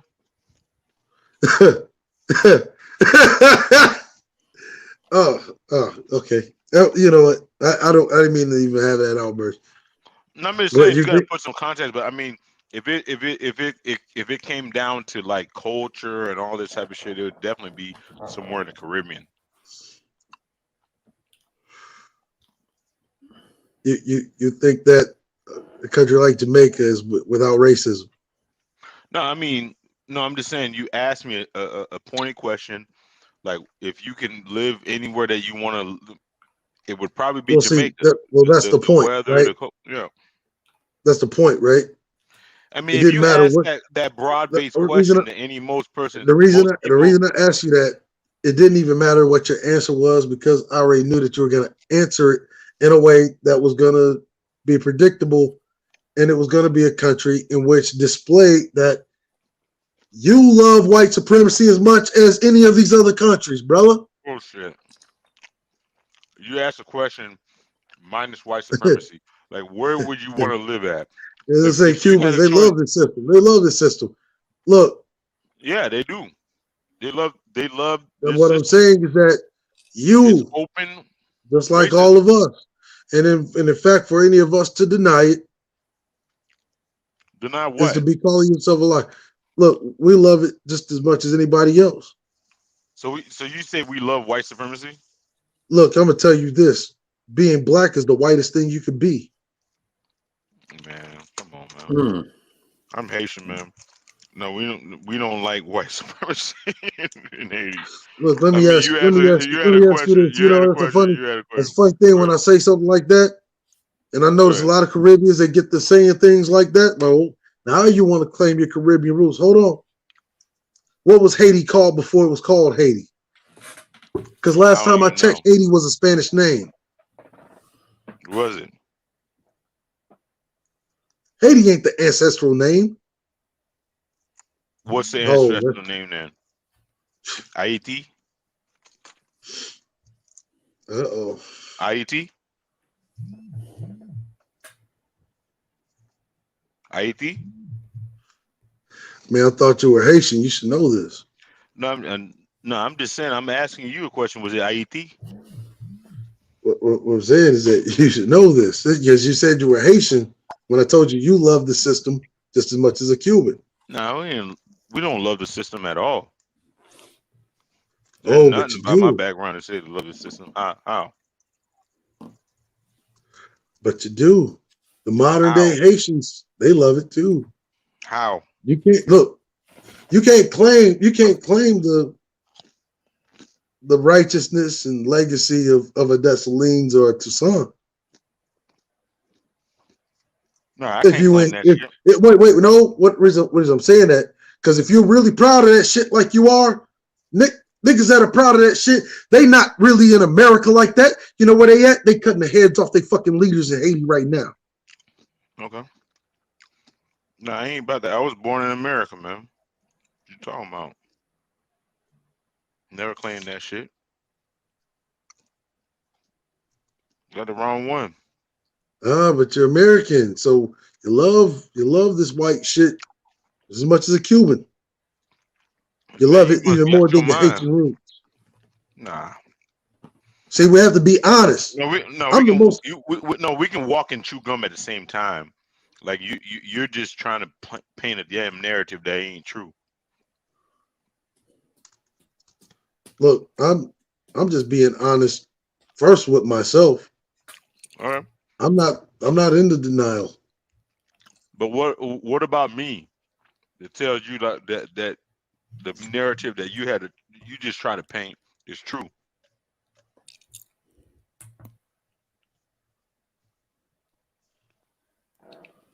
Go ahead.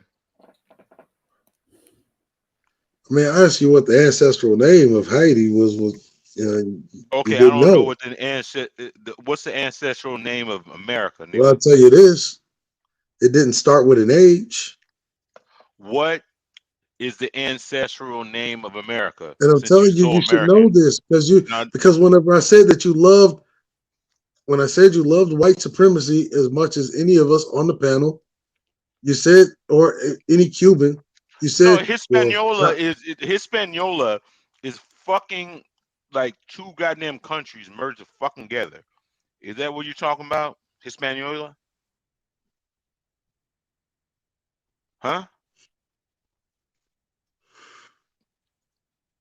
Is that what you're talking about? Haiti is a bastardized Spanish fucking name. Get the fuck out of here, man.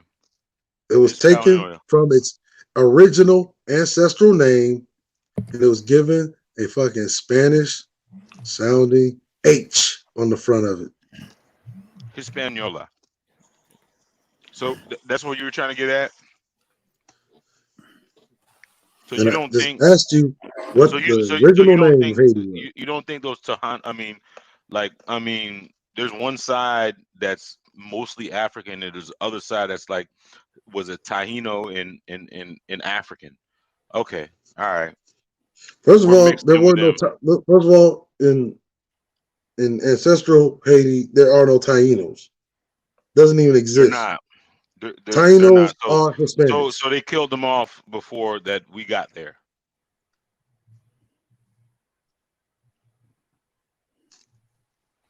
Did they die off My before we brother, got I there? thought you were, my brother. Look, do you classify yourself as black? Yes.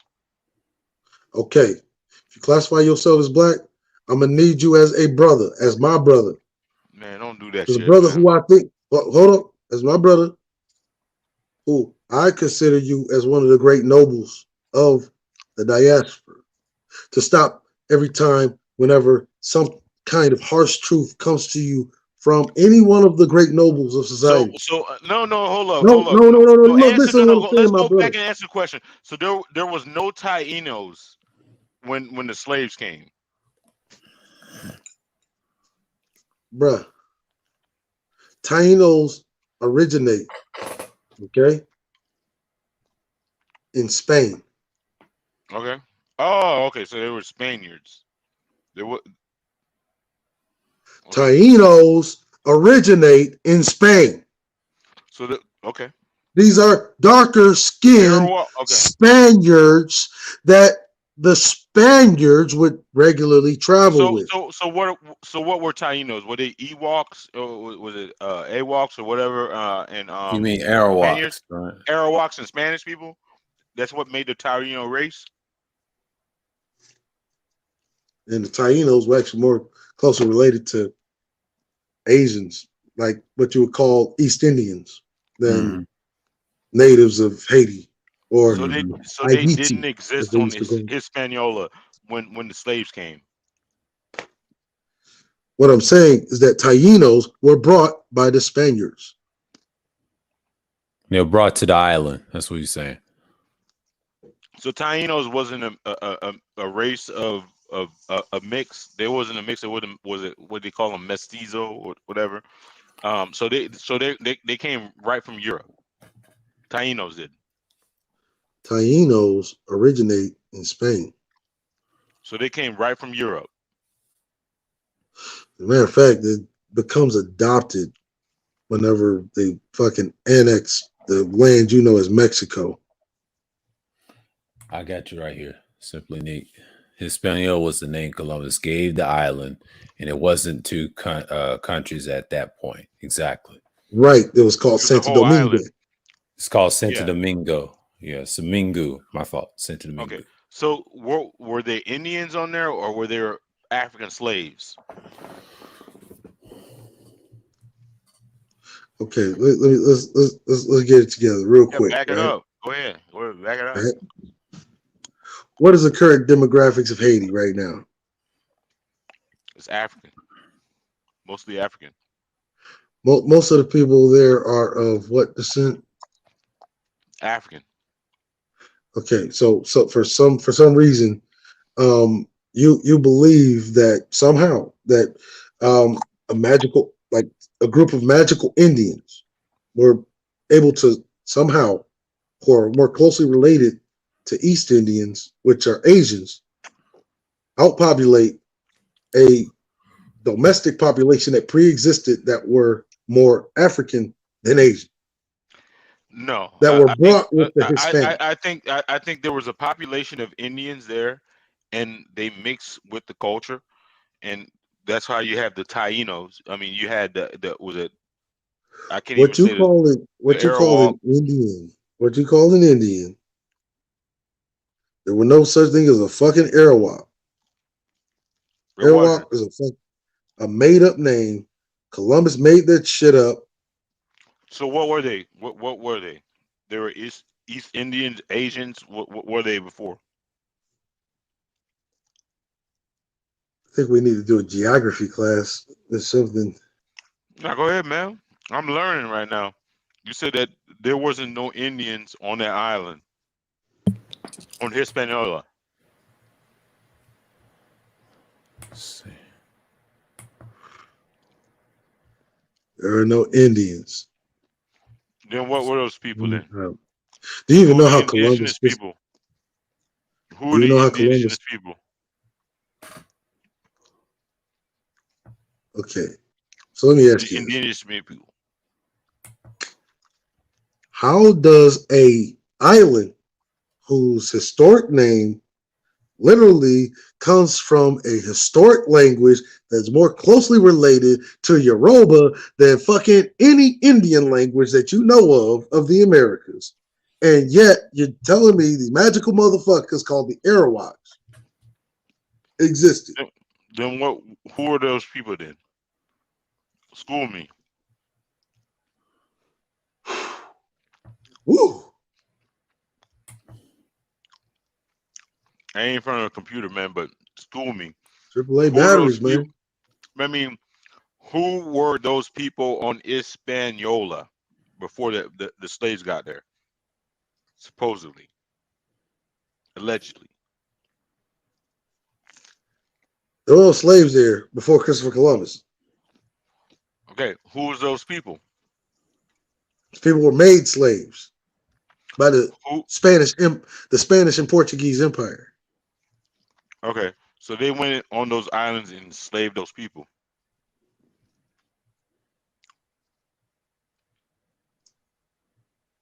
Okay, have you ever heard of Fort Christmas or La Navidad? Yeah, but the people who are the indigenous people of Hispaniola. Again, have you heard of Fort Christmas? No, I've never heard of it.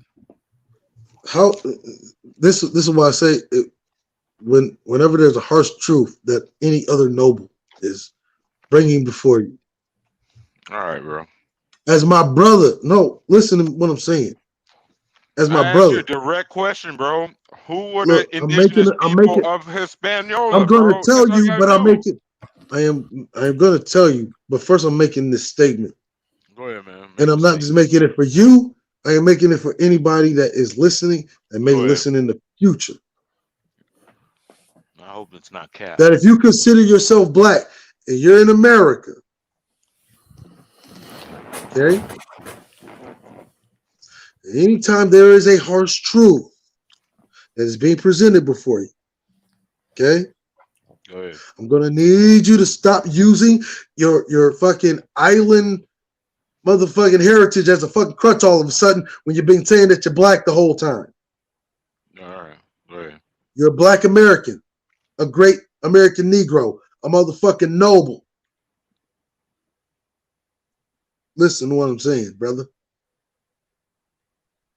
Don't become a goddamn Haitian when a harsh truth about a black American or even a Haitian comes up. Oh, hey, you know what? I got heavy smoke for y'all, motherfuckers. Just because you said And this that, is not me coming, I got you. my No, brother. hell This is no. not me. This is not me. Man. This is not me coming Keep cooking, at you, man. brother. No. Keep cooking, bro. Go ahead, keep cooking. I don't need you to be a Haitian when a harsh truth is presented. Mm-hmm. You're Same for saying you, that you're black. motherfuckers, boy. Same for you, motherfuckers, boy. Hey, go ahead.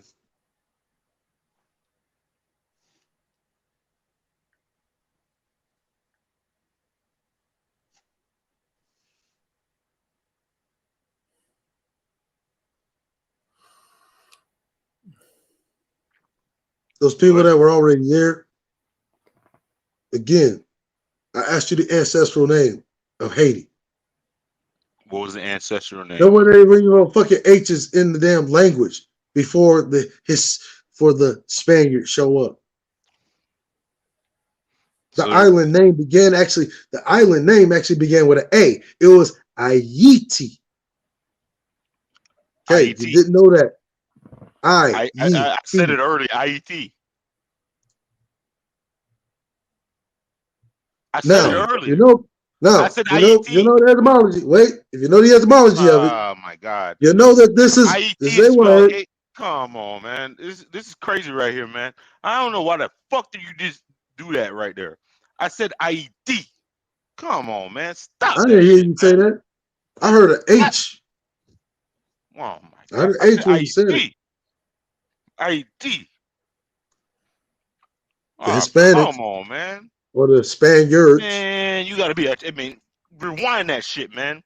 Anybody want to discredit me, man? Fucking rewind that shit. I said IET. This is not about discredit because this ain't my brother. Man. This is look AAA batteries, man. Like I said it's not about right or wrong right now. All right. I'm answering your question about who the fuck was there. The people that were already there were more closely related to fucking Western and Central Africans than they were to motherfucking Indians. Which is why you look at the current demographics, the motherfuckers are more closely related to who? Western, Central, Sub-Saharan Africans than Indian. We know that because if you where's all of this shit? Wait. So where are you getting all this shit from about these magical airwalks and Indians? And you put a ball, you put a ball in the goddamn water, it's going to end up in the Gulf Stream. It's going to end up right off the coast, that same fucking coast. There's no navigation that you have to do.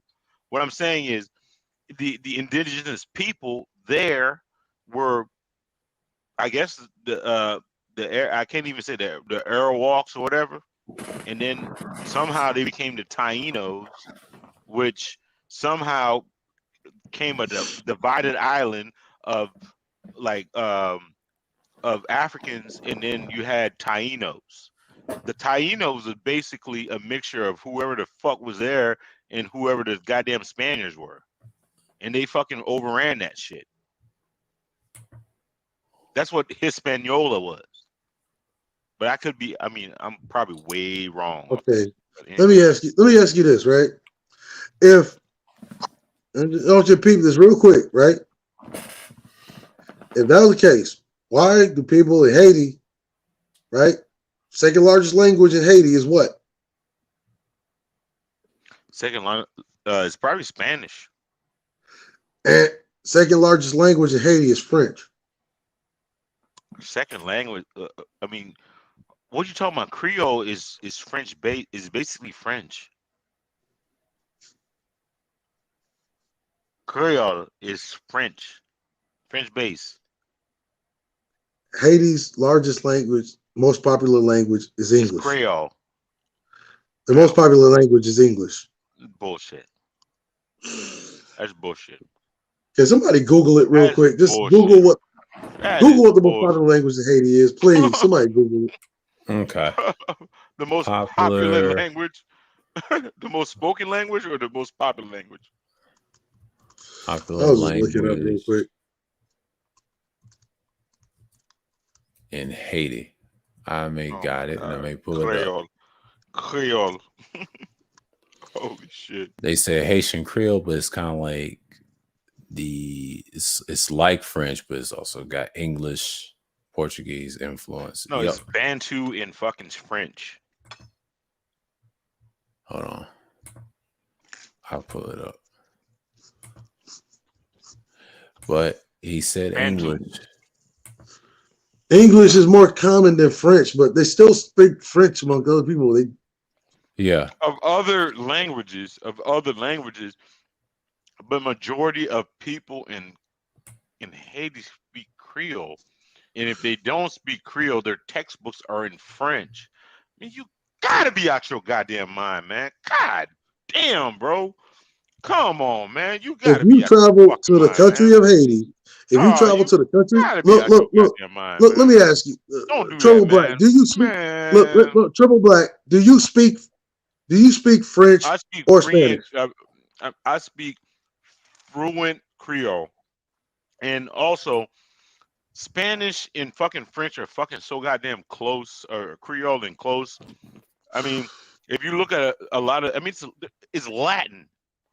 It's fucking Latin. There's so many goddamn words. If I heard a Spanish person talk really slow, I could probably understand maybe about 70% what they say. Because a lot of the damn words are the same. A lot of the fucking words are the same. And what language really is Creole?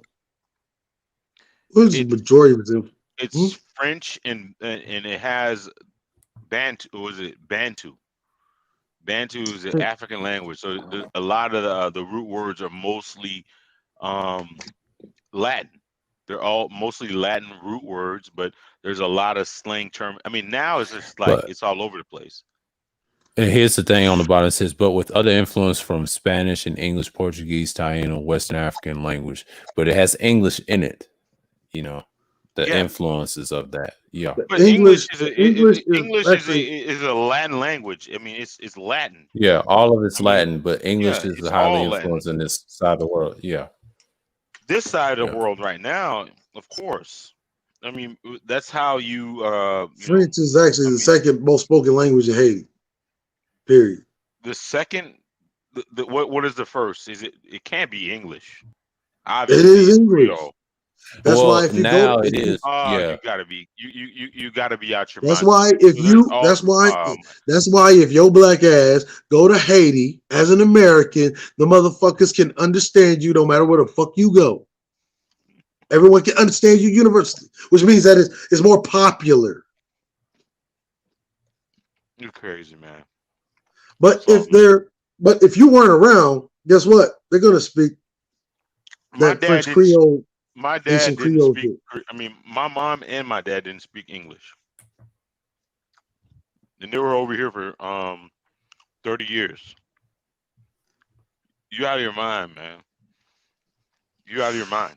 If You you're already Haitian born, you're they out of your understand mind. your trouble. Even though they Well, understand your other French language, but as if they know you was born in America, they can tell you. Even the ones spoke up to me by boy, accent. they'll be Absolutely. clowning your, Absolutely. they'll be Yeah, clowning your, they'll be clowning your type of Creole that you speak in. yeah, because their No, I Creoles are speak so old. no. Yeah. I speak the you know how like a British person that's from like old times speaks. Mm-hmm. That's basically the version of Creole that I speak. Most of the younger cats, they speak a bastardized version of Creole. Like it's like the difference between like how a rapper speaks to like a regular person. They Why use do you all think these that is damn. with the younger generation that speaks the bastardized version? Is it from the media or is it from the parenting? And the reason why they even have French in their fucking language, They don't give a fuck. I mean, they don't care. the reason they I have mean, French in their language, which is why there's two separate sides of the fucking island, is because when the Spaniards, right? it was a French colony. That's why they had French. Was it It's a now? French colony. Now, oh, it was a French colony. Columbus was from Yeah, France now, was he? it was a French colony. So Columbus was from France, was he? No, he wasn't from France, but it was a French colony. Oh, well, Columbus was a French colonist now. What you talk about? Napoleon was a fucking French colonist. No, I mean, it was You might want to. Hispaniola. It was Hispaniola. Then it got divided into France and in Spanish. In Spanish. Okay. So you mean to tell me Napoleon The and first, the French wait, first of Empire all, did not. first of all, the first contact that island even has with Europeans is through Columbus. As a matter of fact, So when his Columbus flag, got there, was it Hispaniola or was it Haiti? his Was it Haiti? his flagship, the Santa Maria, crash lands at a place they dubbed Fort Christmas, otherwise known as La Navidad. Okay, that's the first contact this island even has with Europeans. It's crazy, man. So Columbus you're saying ain't French. Hold up, Christopher Colon is French? so it was it was Haiti. It was Haiti then. Hold up, was Christopher Columbus French? No, he was Spaniard. There you go. So that means whenever he took when he took the fucking name, bastardized it into Haiti, and then fucking changed the name to fucking Saint Domingue. And Domingue, yeah.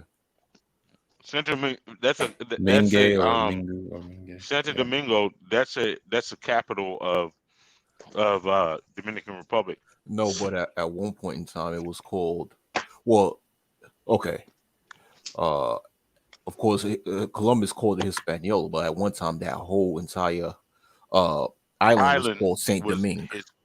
Yeah, Saint Domingue, but it was called Hispaniola before. But anyway, so The Haitians side with the French in order to liberate themselves from under the Hispanics or the Spaniards.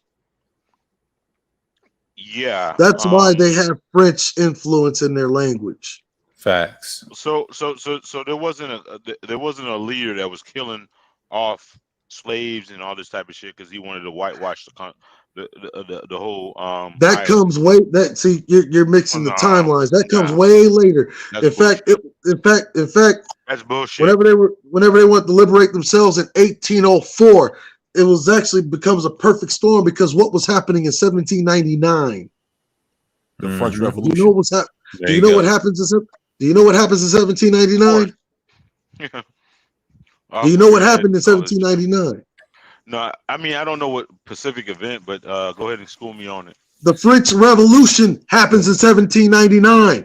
The beheading of King Louis XVI happens in 1799. the French royal house's fall in 1799. Facts. Let me say this. Go ahead. That gives the islands. That gives the islands, right?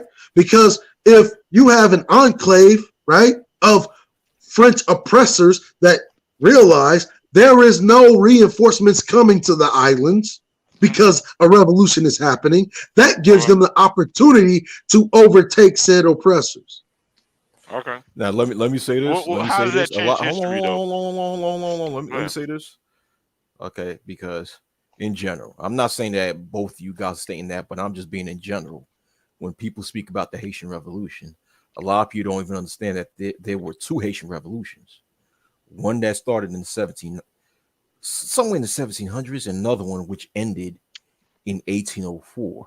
Mm-hmm. You talked about it on your streams, didn't you? Yeah. The one that we know, the one that a lot of people know, which ended in 1804, that was the second Haitian Revolution, in which, due to the fact the first that Haitian Revolution was against the Spaniards. No, actually, well, this I'm not speaking about that. I'm speaking of the Haitian Revolution against France in particular. That's what I'm speaking about. There were two Haitian revolutions against France. One that was started by a Jamaican who was sold to Haiti as a slave called Mr. Bookman, or Dirty Bookman, or Dutsy Bookman, right? And that ended somewhere within the late 1700s. But then the second one, which ended 1804, and the second one happened as a result because during the French Revolution, France was going broke. So Napoleon, who was in power at that time, felt that in order for France to make more money, he suggested that the Haitians, who at that time were freed people, but they were second-class citizens, to go back into slavery. So the Haitian Revolution, which ended in 1804, you're talking about that time period. See, no, it was a battle to prevent themselves from going back into slavery. And then now you're talking about, and then they became an independent state. But go ahead. Now you're talking about a time period in which France is at risk of going to war with the other European nations before the Vatican settles all of the debts between the European nations. Yeah. Now this is in the 1790s. This is actually the same timeline. The beginnings of the Haitian Revolution actually begin in 1790. Yeah. That's about right. I know that. But there were two sides. There was two Haitian revolutions against France, though. 1791, right? The French. This is when the so-called deal was brokered. France saying, "You help us win our war," right? Which is basically to prevent the royal houses from falling, help Napoleon become the supreme commander of, France, basically. And we will kind of grant you your freedom, but you're going to have to go into a temporary period of slavery. They weren't expecting more than 5 years.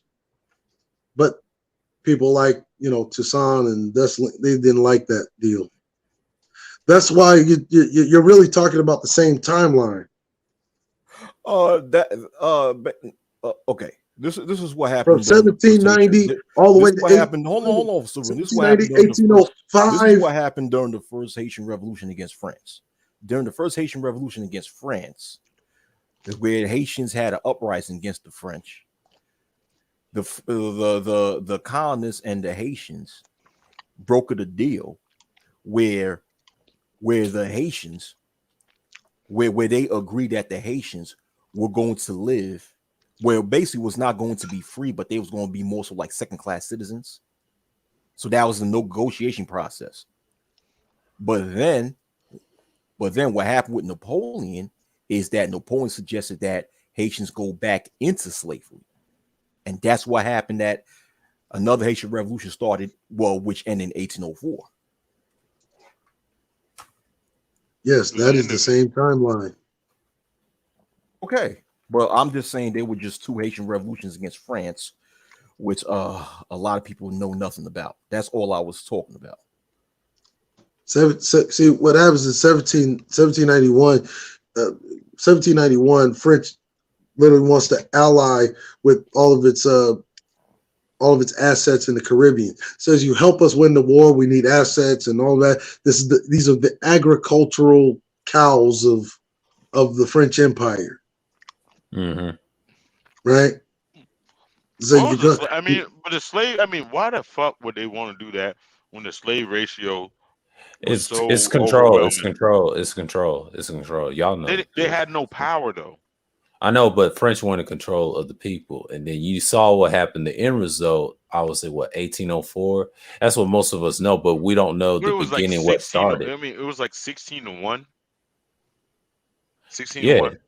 But it didn't matter because at the end, like 1804, and once upon a time, Haiti was about to be rich, and it was billions of dollars at one time. No, Haiti was was a jewel of the Caribbean. Yeah, that's what I'm saying. All that money, country. And then the France, it might have been the richest country. The reason why most people think that it's two separate revolutions is because France and Spain go to war in 1793 amidst the uprising in 1791 against the attempt to pacify Haiti. Mm-hmm. 1793, war breaks out between France and Spain. This is the war that they're fighting. You help us win the war with Spain and its allies in Europe. You may have to go, except that's why it's proposed in 1791. They already knew there was hostilities. This is where the line of disembarkation that created what you call the Dominican Republic. Mm-hmm.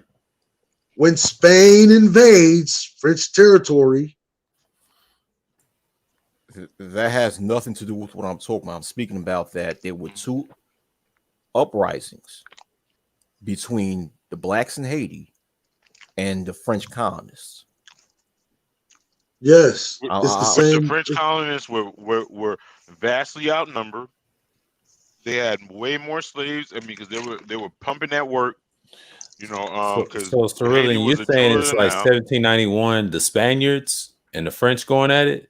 Are you talking about that war? No. It led to the same time like they waxed on? He's trying to say that. I mean, this is where I get out of it. You can literally look up. The Spaniards was equally responsible for us than the French were, which you can literally look this up. You can literally look all of this up. Okay? So the Spaniards 1790. Look. Before the French Revolution, you already had France looking like it's about to fall in the late 1780s. 1790s, it's already trying to pacify its own people. It makes the bread and circuses cheaper, right? To try to pacify the people. They weren't going for it. Okay? This is what happens. This is what happens. The very first uprisings of the French Empire within the French Empire start happening in 1791. That includes its Caribbean assets, even its North African assets that it couldn't hold on to. As a matter of fact, who actually ends up liberating Morocco? Who ends up liberating what you now know as Libya? The British. This is all happening at the same time. So this is all warfare history, brother. So 1793. I mean, let's cut to the chase. Before the war, it was not a French colony. That's what you're saying. What I'm saying is that the French actually helped the Haitians, who were slaves of the Spaniards, liberate themselves from the Spaniards. 1791. They try to pacify the Haitians, try to make an agreement. If you do this labor, it's really a slave deal. That was the Slavery Pact, 1791. 1793, war breaks out in Europe between who? The Spaniards and the French. Who is Spain being backed by? The Portuguese. You can look all of this stuff up. As a matter of fact, the land dispute that was settled by the Roman Catholic Church under the Second Reich, fucking is settled between the borderline between Argentina and what you now know as Brazil. Mm-hmm. This is all happening around the same time in 1700s. All these land disputes. So, I mean, we should be going after the As a matter of Spanish. fact, that land dispute between the Portuguese and Spain is actually what turns Spain, or which turns Portugal into an ally of Spain to help them go against the French in 1793. Hold on, Saroon. Haiti was a French colony. I mean, it was a Spanish colony. Hold on, let me ask Saroon a question. Saroon, did you say that during that timeline that the French helped liberate the Haitians from Spanish rule? The French helped liberate the Spanish nearly 100 years even before all of that. No. I said, did you make a statement? Because it sounds like you made a statement saying that the French helped liberate the Haitians from Spanish rule. Yes, but they actually had them just like neo-colonizers, just like China and fucking Africa now. Haiti was a French colony ever since the 1600s. They helped us to Christopher Columbus. Christopher Columbus founded that fucking island because, or quote unquote, discovered that island in 1492. He's a Spanian. As a matter of fact, what even put him on the path? If you could really look this shit up. There was a fucking agreement. It was called the Treaty. Wait, it was called the Treaty of Grenada of 1491. That even put him on the path. My brother, I am an expert in military history, my dude. Hold on, bro. You don't have to shout, bro. You could just speak without shouting. So when did the transatlantic slave trade start? I'm talking about as far, because I believe what you said is within that timeline. Within the timeline of between 1791 bro, and he's full of shit, 1804. Man. He's full of shit. He's just trying chill. Look, you can talk. Look, no. I'm telling you, you can look all of this stuff up. Like, this is not you're full of hidden shit. history. You're full of shit. This ain't no shit that you're gonna learn from. Like, this ain't no shit you're gonna learn on a fucking Tariq Nasheed video. This is all public fucking knowledge. Fucking full of shit, bro. You've been stumbling like you're full of shit. You're fucking full of shit, man. And I'm tired of this goddamn verbal gymnastics that you've been doing, man. It's not even verbal gymnastics. This is basic information that everybody, like literally every historian knows this shit. Man, come on, man. There ain't no goddamn historian. So are you saying that we were a Spanish colony, basically? Is that your argument? Haiti until the was 1600s. Free. Haiti was a fucking free, completely free, undiscovered nation until 1492. Goddamn question, dog. And when in 1490, niggas, man. Hey, 14 and then 14 and then 14. Stop it, man. In 1492, it becomes a goddamn colony of Spain under the order of Ferdinand III. Who is leading the expeditions of Fort Ferdinand III? Christopher Colon. What is his flagship name? The goddamn Santa Maria. Where does it crash land? On the goddamn island of Haiti. When does it crash land? 1492. Okay, bruh. So was the transatlantic? When does the French? When does the French? When does you shut the fuck? When does it become a French colony? Okay, let me ask you: was the transatlantic slave? You will be right. Nah, fuck that. Was the transatlantic slave trade happen at that time you were talking about? The fucking. Why do you think there was such a scramble for all of the island nations, for all of literally all of the land that was west? Look, I'm telling you, brother. It ain't no yes or no fucking answer to this. This is the problem. No, see, look, this is why I said we are better served by niggas with fucking AAA batteries for brains. You want a microwavable answer? You got a fucking AAA battery for brains. Hold on. What's wrong with you, man? Hold on. Of course it was. Hold on. Hey, you're gonna back yourself into a fucking corner, nigga. That's what it is. I'm trying to explain it. No, wait, because you're doing the same shit that a lot of them conservatives, them SKCs do. You want to straight up and down. you want a microwave answer. I'm explaining it to you. I'm explaining it to you. Hold on, let me say something. Hold on, guys. Hold on, guys. Let me say something. Fuck this nigga, man. This nigga. This is coming from the brother that whenever it comes to Heart's truth. No, this is coming from the brother that when it comes to Heart's truth about black folk, all of a sudden you want to be Haitian. Hold on. Let me say this. No, initially, yes, it was a Spanish colony when Christopher Columbus found it, and he became a French colony. Hold on, can I say something? Let me speak. I'm full of shit though. Hold on. Cerulean, can I speak? Let me speak. Damn. You know, and in 1659, it became in 1659, the island that was known as Hispaniola became a French colony of Saint Domingue in 1659. But what I was asking Cerulean was because it seemed like Cerulean was stating that within the 1700s to 1804 that the French helped liberate the Haitians from Spanish rule. So that's why I was asking, did you say that within that timeline between 1791 to 1804? Because if you said that, Cerulean, correct me if I'm wrong. Because if you said that the French liberate the Haitian people from Spanish rule between 1791 to 1804, that would be incorrect. But if not between that. I'll tell you about from the time that the French took over. Why are you letting this guy get away with this bullshit that he's saying? He won't even answer the goddamn question. Let him speak. Let Cerulean speak. Let him speak. Haiti doesn't become a French colony until the late 1600s.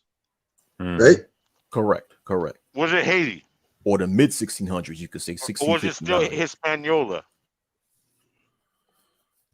Okay. Was it Haiti? Was it Haiti? All right, man. All right, y'all have a good night, man. Okay. All right, Wacky. All right.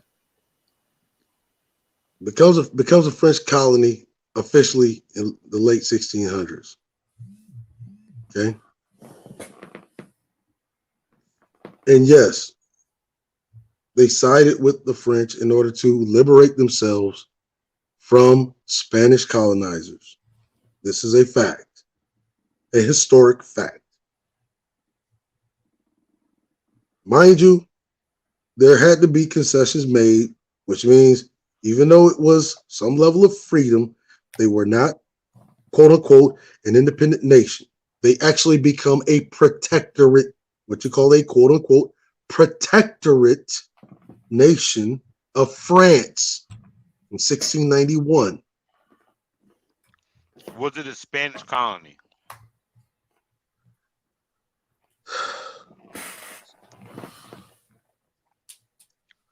This is information anybody can look up.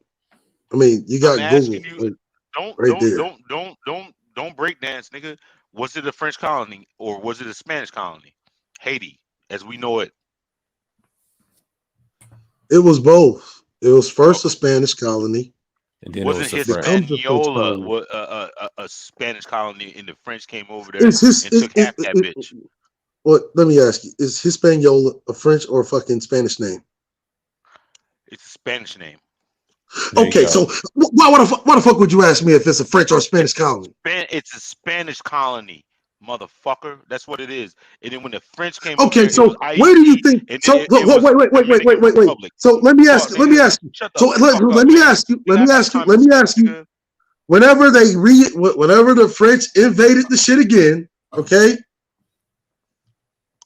to take away their agricultural power, because whenever they were battling in Europe, when they were battling it out in Europe, again, armies march on their fucking bellies.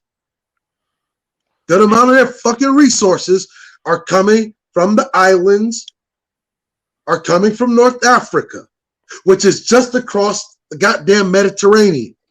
And dog, come on, dude, man. Oh my fucking goodness. Man. Dog, it was Hispaniola. Then it got split in half. Why are you so fucking resistant to that? The French had one half and the fucking Spanish had the other fucking half. The fuck are you talking about, man? God damn. Shit crazy, boy.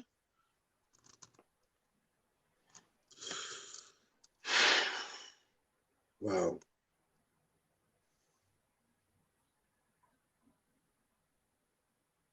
Wow.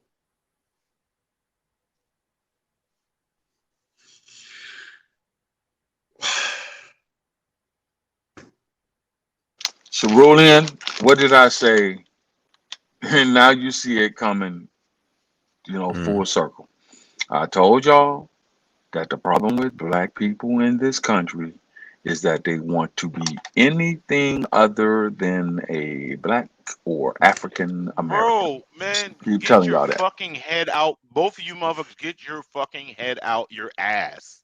Like, because you know what? I salute you, both you fucking soldiers. Let me ask you Y'all something, did. bro. Hold on. Let me talk. Let me talk. You've been fucking like waffling and shit like that. I understand. Like, you got war strategies. You got all this type of shit. But Man, this is what. yo, Wait, hold up. it Come on, man. You've been talking. You've been ain't fucking even talking got the shit whole to do with time. that. You've been talking about the whole time. You've been talking about You've been talking this shit the whole time. Like, I'm just saying, keep it simple. Like, I know you have some military strategies and all this type of shit. Like, both you niggas, like, I understand that shit. Hey, I salute to y'all to that shit.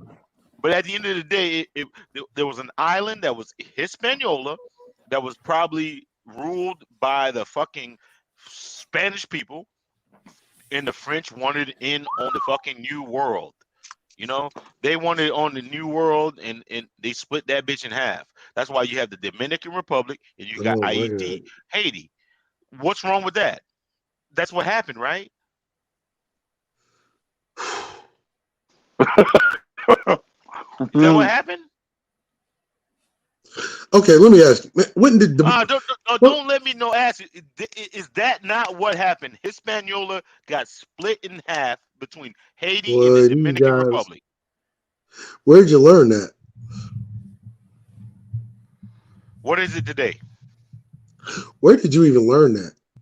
What is it today? Hold up, let me ask you. When did Dominican Republic become a country? Oh, so it's Do you know? so it's not a country anymore. I said, when did the Dominican Republic become a country? What does that have to do with the price of tea of China? It has everything. I mean, Doesn't have it's relevant to the conversation. Is it a country? Is it a country?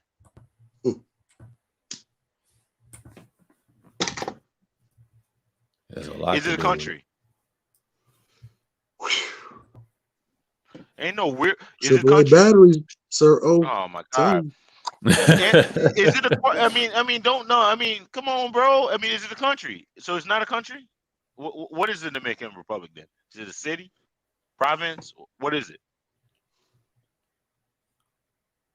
It shared the same island once upon a time.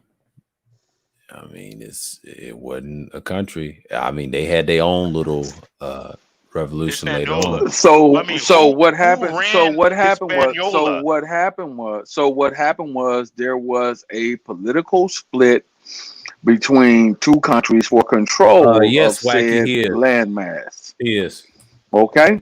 The political split was between Spain and the French for control of said island. Okay, that happened in 1697. The island of Hispaniola. Yes, the island of Hispaniola. There you go. Okay. It was a Spanish, basically, colony, and they wanted. He's been telling you that. He's been telling you that. But he's been telling you that forever. I don't understand what you're not getting. My goodness, man. Triple black. He's been telling you that. Cerulean has been telling you that the Spanish had it first. It was a Spanish colony called Hispaniola. It's a right. Like when it comes to these world affairs, brother. Was that free? There is no Was that free transatlantic slave triple trade? Black. Yo, triple black. Was that free? Triple black. Free transatlantic Triple black. trade. Triple black. Pour que ça fait bonne deux heures comme ça. Vous pas attendez, monsieur? M'tendez-li? Vous entendez? Non. Vous entendez? M'tendez. Ah, ok. Vous entendez? Ah, ok. M'tendez. Mais ou connaît qui moun qui est là avant esclavio? Ah, indien yo. OK. Les esclavio de vini là. The French and what's understood don't need to be said. OK. M'pardonne, so dit encore m'pardonne, non? So dit encore. Impressive. First First the Africans, now the Haitians are invading the he was space. asking. No, I'm just Impressive. saying. I mean, before. I mean, the island has It's okay. Hispaniola. It's okay. No. What It's was okay. ruled by the I say Spanish? again. Of Spanish. First the And then when the Africans, transatlantic now slave the trade Hades happened. are here, the Haitians are here, which is Oh okay my because God. you still are brothers. You still are brothers. It's okay. Okay, but general, Impressive. general to be All hold on, right, general, man. to be specific. Some of the people that actually were the first people up this space were of Haitian descent. That's myself. So some of the builders of the space were of Haitian I've been descent. knowing that. I've been knowing that. And Right. Wacky's been coming to my stuff for a while, and he always said that on his channel. He is Haitian descent. His people's from Haiti, so he Social says that media. on his channel. So Yeah. Social so media. so You to know. just to let y'all know, let the panel know and anybody that's watching, I would just ask Listen, it's Triple not Black. about look. I was Look, just listen asking to Triple me, Black, brother, man. Look, was he comprehending someone that Bro, is what the very movement was saying? just That's all I he was can't saying. get. I mean, like he's trying to like sell some listen bullshit, to me, man. Like there are some and I'm people not that are going very for it. beloved to I'm not me. going for it. Look, listen to me, brother, man. There are people that are very beloved to me that are of Haitian descent. For instance, one of my great heroes, okay, founder of Chicago, of Haitian descent. Yeah. Like whenever you're saying this, so whenever look, what's understood don't really need to be said. Right. So whenever you're talking whenever you're talking your shit No, it's not shit. in your It's language, Creole, in but your I don't. Creole French with Nah, a but little I prefer. Spanish, it doesn't really No, I it prefer. doesn't I prefer to it let people. impresses I the prefer to layman. let y'all know. I prefer to let y'all know because I don't want to be rude because I know the And rest of the I'm brothers not on the coming at panel the gonna brother, but sleep. I'm just saying But I would like dude, hold on, Saroon. Like I was saying, I was just letting people know. I was just asking Triple Black, is he properly comprehending what you were telling him, and that's it. And I was just doing I'm that to test. properly comprehend, but Okay. but the thing about it is he doesn't want to acknowledge something that I said. Like he's trying to fucking rule the goddamn conversation. I was no, the I island has No, acknowledge. it divided. ain't. Once again, Hey, y'all No, he gonna have hey, acknowledged hold it. on. No, hold on. No, Wacky was trying to test you if you're Haitian or not, and he asked a specific question: "Are you not?" And he used that, the language that used to be right, and you responded. So really, was just testing your head to see, are you really about that? Because 9 out of 10, it ain't just the space or outer space. I'm saying black sector. Sometimes I talk to certain people that speak my language. But when you start speaking your Creole and your French mixed together, whatever, and other languages No, I together, right? mean, no, I You mean, you you know what it is. I no, told you, I Wacky mean, was a no, Haitian. he's on your space. He's on your, you know, what I'm saying that's probably part of your crew and Man, shit like I'm that. not He's even copping coming deuces. at you, bro. No, I mean, He ain't coming at you. he's He was copping just trying deuces. to. He was trying to No, he see ain't where you coming are. at me. I mean, he's just copping deuces with y'all. That's what I'm saying. I I'm not don't even. cop no fucking deuces. Like nigga, hey, I'm gonna hold your feet to the fucking fire. If you say some bullshit, bro, and you gonna have to prove that shit. Man, you said some fuck shit, and I'm on your ass, nigga. Go Okay, ahead. well, I'm on I your ain't ass. gonna Are let you you on that. black or are you Go ahead, Haitian? bro. I'm on Hey, your ass. I'm on your ass right hey, now. I'm Are black, you black nigga. or are you I'm Haitian? black. I'm black. I'm both. Okay, then. So nothing. No, you can't be both. Pick a side. So nothing else I ain't, even matters. okay, the black side, nigga. All right, Let's but go. that's How all it's we need to sunny. know. That's all we need to know. Now we can continue on with the conversation. Stop trying to divide yourself out. I said it before and I'll Man, say I it don't give a again. fuck about that shit, man. No, I know I'm you just don't. saying. And that's the If you problem. niggas sitting And that's here, the you problem. That's why sitting we here have no letting this shit. loyalty. No, hell no. Cause you can't let niggas get That's why away we with have no bullshit, bro. loyalty. No, you letting niggas get away with fucking bullshit because they can like put a couple fucking like big ass words in that shit. Fuck that. You said some Man, bullshit. I You literally know have it's been bullshit. talking in plain motherfucking English, and I have been using fucking language that we have all fucking been using since high school, brother. Nigga, you try to say it's Hispaniola. Hispaniola. It was a Spanish colony, right? But when it got divided into Haiti and Dominican, did the Spanish own the whole thing? When did the Spanish even reinvade? Do you even know that? When did they? Go ahead, sell it. Okay, Go ahead, talk. now I want you to understand, right?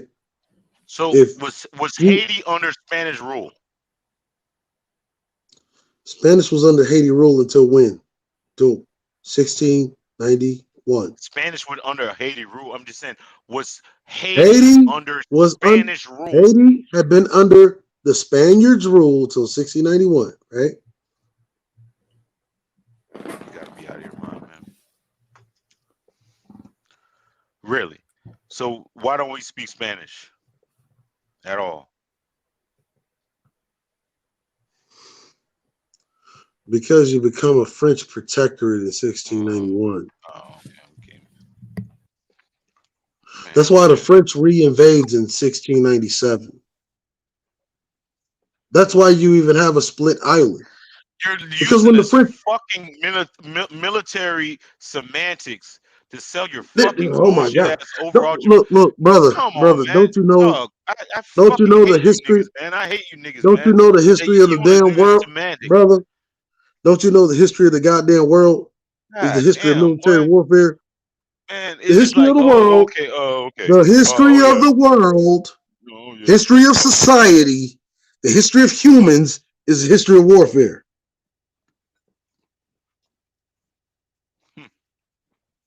That's why they still study it at every single Army, Navy, Marine, Air Force War College on the planet.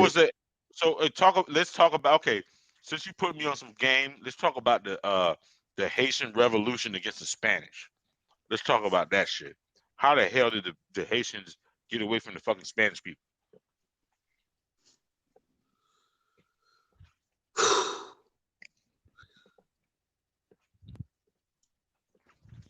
I told you earlier how the Haitians liberate themselves from their Spanish oppressors. We became French coons, basically. No, they became protectorates of France. Man, you ain't shit, man. They start with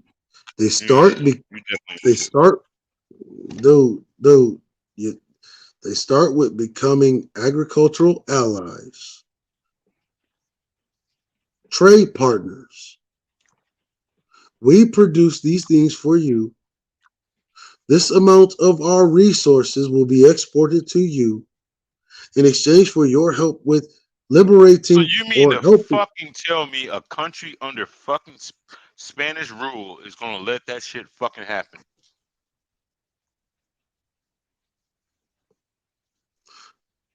Okay, so let me ask you. Who was making, or let's say the biggest gun cannon exporter in the world in the 1600s? Do you know? Probably the French or British. Fuck, man. Why is it my brother? Why the fuck do you, why is it that you can give me a correct answer sometimes, and then when I ask you other times, like you blank? Man, because you're stuck on stupid. That's why. I'm trying to get you up out of it. So if you know, wait. So if you know that in the 1600s, the French, the biggest exporter guns, muskets, cannons in the world. So they just, like, these Haitians and these Haitian slaves and shit like that just had this whole secret operation under fucking Spanish rule. Fuck are you talking about? It wasn't just. Do you even know about what was happening? Oh my God. Dude. Okay, go ahead, man.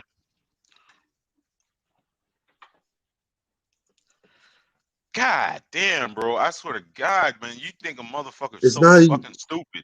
Like, I swear to God, you think like a bitch is stupid as fuck. So you mean to tell me this fucking whole goddamn nation of fucking slaves were like, they were just collaborating and be like, oh yeah, we're speaking to fucking Napoleon. We're gonna break out this bitch. Fuck wrong with you, man? My brother. Come on, man. Stop doing that shit, man. You know it's funny, man, when I hear brothers say shit like that, man. It always baffles me, right? It baffles you, man, because I'm not falling for the bullshit, bro. No, because it's like because you assume that slaves are like these like these dumb automatons and shit. You okay.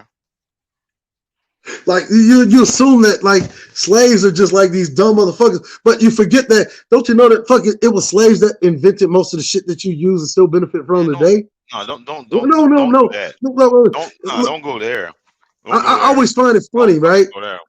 Nah, you And funny, they nigga. You see funny. You're fucking funny. you You love a fucking funny nigga, nigga. this You're goes funny. back to our You're fucking funny. original conversation. Hey, why? Nah, Hold on. Why can't we have a conversation without throwing shots? Cerulean's not throwing shots at you, bro. because dog, Why he's you fucking throwing full of shots at the shit, brother? bro. I don't even No, understand why he. Like, that's the reason why we cannot have the conversation, because you can't refute what he's saying, and now you resort to throwing shots and ad hominem attacks.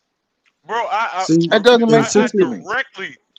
see the I difference directly between refute. the difference Hey, you know what? between No, hey, hold up. I don't even refute. I rebuke what he's saying, bro. This nigga is But then why cap. don't He's full of shit. then why He's full of shit. well, why can't He's you full prove of him shit. why can't you prove him wrong without throwing the ad hominem attacks? Why can't you say, no, brother, you're Because wrong? you have a we can fucking settle Here's on the it. island that's real. divided. You have a fucking island that's divided. You have a French side and you have a Spanish side. That's what it Yeah, was. It used to yeah. be a Okay, goddamn all right. gold Let me ask you Spanish this. Let me ask you island. this, The right? French Let me ask came you in this, there. They right? seen an Let me opportunity ask you this, for the right? new world. Why is They it? tapped Wait. that Let me shit. ask you this, right? Okay, 1691, right? He's What you call using Haiti? semantics right now. No, You might no. have a This fucking ain't little nothing. period of time where There's nothing. he's using this fucking semantics Just because you to call it, try to. look, it's a fucking basic information. Matter of fact, we can settle all this shit. Matter of fact, brother What is it O, called? you can What pull is up. it called Look, matter today? of fact, What you is can it pull up the called today? goddamn Wikipedia on What this is shit. it called today, nigga? What is it called today? Dominican Republic and Haiti, right? One side is French and one side is Spanish, straight up and down. Yeah, but it's funny. You niggas love that goddamn Ain't no Spanish side goddamn more than you funny. love that French side. Man, you must be out your mind, man. Nigga, hey, listen, I'm the one, nigga. I tell you what, I'm the one. Now you My ain't finna brother, pull that shit on me, man. my brother. Not me, I'm man. not coming at you, Not my me. nigga. This is I like, but on hey, some trill shit, my nigga. well, How is it that you know that the French are the biggest manufacturers and exporters of guns in the 1600s, but don't know that the shit was when it was split, that the only difference between that goddamn island in they're the fucking strongest 1691 army. They and can that go in. island in They can go in 17, boy. wait, the difference between that island in 1691 and 1791 is the same motherfucking difference between that island in 1697 and motherfucking Oh my god. 1797. Is that the motherfucking Spaniards were able to send reinforcements and the French were not, which is why if the Spanish weren't able to send their reinforcements, guess what? If the Spain was going through an internal fucking war, guess what? They would have been liberated 100 years before 1804. So all these slaves conspired with the French What government you think? to overthrow What do you think? their What government you think? to Slaves are be just some under their dumb rule. things. What do you think? Some slaves are just some dumb things that just obedient. They just take abuse. They just fucking take that shit laying down, huh? So they're gonna be That's like, what hey, you you think know of what? slavery is. I'd rather be slaves to the French No, versus because Yeah, yeah. Cerulean, most of these people only know about a few slave revolts. They forget that there were over 400 slave revolts in Louisiana alone, over 400. But let them tell it. Most slaves just laid down and said, "Yes, master, I picked the cotton. Yes, sir. You can have my woman, master. Yes, sir." But they don't Yeah, talk about if slaves were if it just was dumb. They 400 weren't able to. if it was 400 slave revolts just in one state, just one state by itself, which they didn't learn. hey, General, They where didn't where learn where that. were They didn't most of learn those that in slaves from? history. Where were They didn't most of learn that those in slaves that from? history. Where were What were the most of most of those what? slaves from? First of all, let me tell you a little about. Let me tell you about little bit The about military Caribbean. science, right? I'm gonna tell you about a little bit about military science. Let's just take modern, and I'm gonna go to the pacification of Yemen. When we had to pacify Yemen, do you think we went to the motherfucking top of the food chain to pacify Yemen? I'll wait. I know the answer. Yeah, because See anybody that serve. Wait. Anybody that serve know this answer. Do you think we went to the top of the food chain when we had to pacify Mogadishu? Do you think we went to the top of the food chain then? Man, come on, man. Let me get off the goddamn panel because. Do you think we went to the top of the food chain when we had to put down Bosnia? You're not. See, I'm asking you plain questions, brother. Ain't no fucking ignorance. I'm asking you plain questions, brother. Ignorant. Like you can get those other niggas with that ignorant shit. I'm asking you plain questions, brother. These are questions. These are questions. These are questions a motherfucking Buck Private can answer. No, this is fucking military indoctrination, nigga. This is not indoctrination. They teach this shit. Nigga. Military history is the history of the world. Man, ain't no goddamn history of the goddamn world, nigga. That shit don't fucking start with you and end with you, nigga. God damn, bro. Military history is the fucking history of the world, brother. Military science, he don't understand it. He don't get it. Military science. Oh yeah, okay. Yeah, there you go. Wait. You really think? Wait. You really think that the military just fucking comes by this knowledge just like on some magical shit? Like we just come by this shit. It's just some new age shit that motherfuckers just fucking sell you like goddamn narrative that you want to. No, you know what, General? We just tripped over this shit. And it's just some magical shit. Bro. Do you fucking if you go to a liberal arts college, man, you don't think they're gonna have a certain philosophy? You know what they teach you in liberal arts? They teach you that war is bad, that we should become more civil. Exactly. It's the same. So what did you learn? Watch this. The same shit that they. So what did you learn, brother? I'm not coming at you. I just got a question for you. Where did you learn your history from? And whoever you learned it from, where did they get it from? And then trace it all the way back. Grandparents. You learned it. Mama. Grandparents. Mama. Parents. IT. So it could not. So it. No. I got a brother-in-law. Hold on. He will cook you guys. He will roast you. Hold on. It's not about cooking. It's about the exchange of knowledge. I'm open to learn, brother. So, here's what I would tell you. Okay, and it could not be that maybe the history that was told to you, maybe it wasn't wrong. But it could be some things that were left out, or it could be some things that were added that may not necessarily be actual and factual. History, when you break down the etymology of the word history, it means his story. And who generally gets to tell his story is the one who wins the war. Okay. Actually, I'll even break it down even further than that. Thank you, General. Thank you, General. Thank you, General. As a matter of fact, if you really go back, if you really break down the word history, it's actually his and Tory. You just told on your fucking self. You just told on yourself. Thank you. Nigga, you think you were I just told on myself. How? How? Who gets to tell the story? Who gets to tell the story, nigga? Go ahead, say it again. Say it again. How? Say it again. But say it again. Say it again. I just who told gets to tell the story? The side that wins the war. Now, here's how. Listen, man, I'm not going. Listen, man, I'm not up here. Thank you. Okay, but here's how you come up with the. Here's how you come up with the truth. Why you doing all that yelling? Way too cocky. God damn, bro, are we really going? Is that what you're gonna do now? Because you feel you got a point and you won something? Yeah, I won. Let me explain to you what the fuck I was telling you. Man, you ain't got to say no. Now, what happens is, this is what happens. You do a comparative analysis. You look at both sides. You look at what Haiti side is saying, and you look at what the French and the Spanish side is saying, and you do a comparative analysis to see that does it line up. Were the French actually ran out, or did they say they retreated? Okay, so now you want to try to marginalize a fucking Haitian. I'm not marginalizing. I wouldn't dare. Fucking panel, man. Well, get off the panel, man. Let me ask you this, niggas, man. Let me Man, ask you Man, this, it, man. it's it's it's It- it's fuck every ridiculous. last look, one of look, you look. niggas, man. It's Okay, if you ridiculous really want to talking be about real, this. hold on. Niggas, If you really want to be fuck real, niggas French round if out the here. Haitians really liberated Fuck y'all themselves, niggas, if man. the Haitians really liberated themselves, why the fuck they ain't got the whole island, Yeah. nigga? Uh-oh. Y'all niggas. Uh-oh. Hey, you know Answer what? that Now we Oh, question. being hey, real. Now we being my real. ass, Now nigga. we being real. Now we being real. But Now let's we get being to it real. then. Now we being But 100. let's get Let's to get it then. 100. That's what you Hold want to up, say Why hold up. all the We want to time, talk nigga. about Haiti. If the Haitians really liberated themselves, why the fuck they ain't got the whole island then? Huh?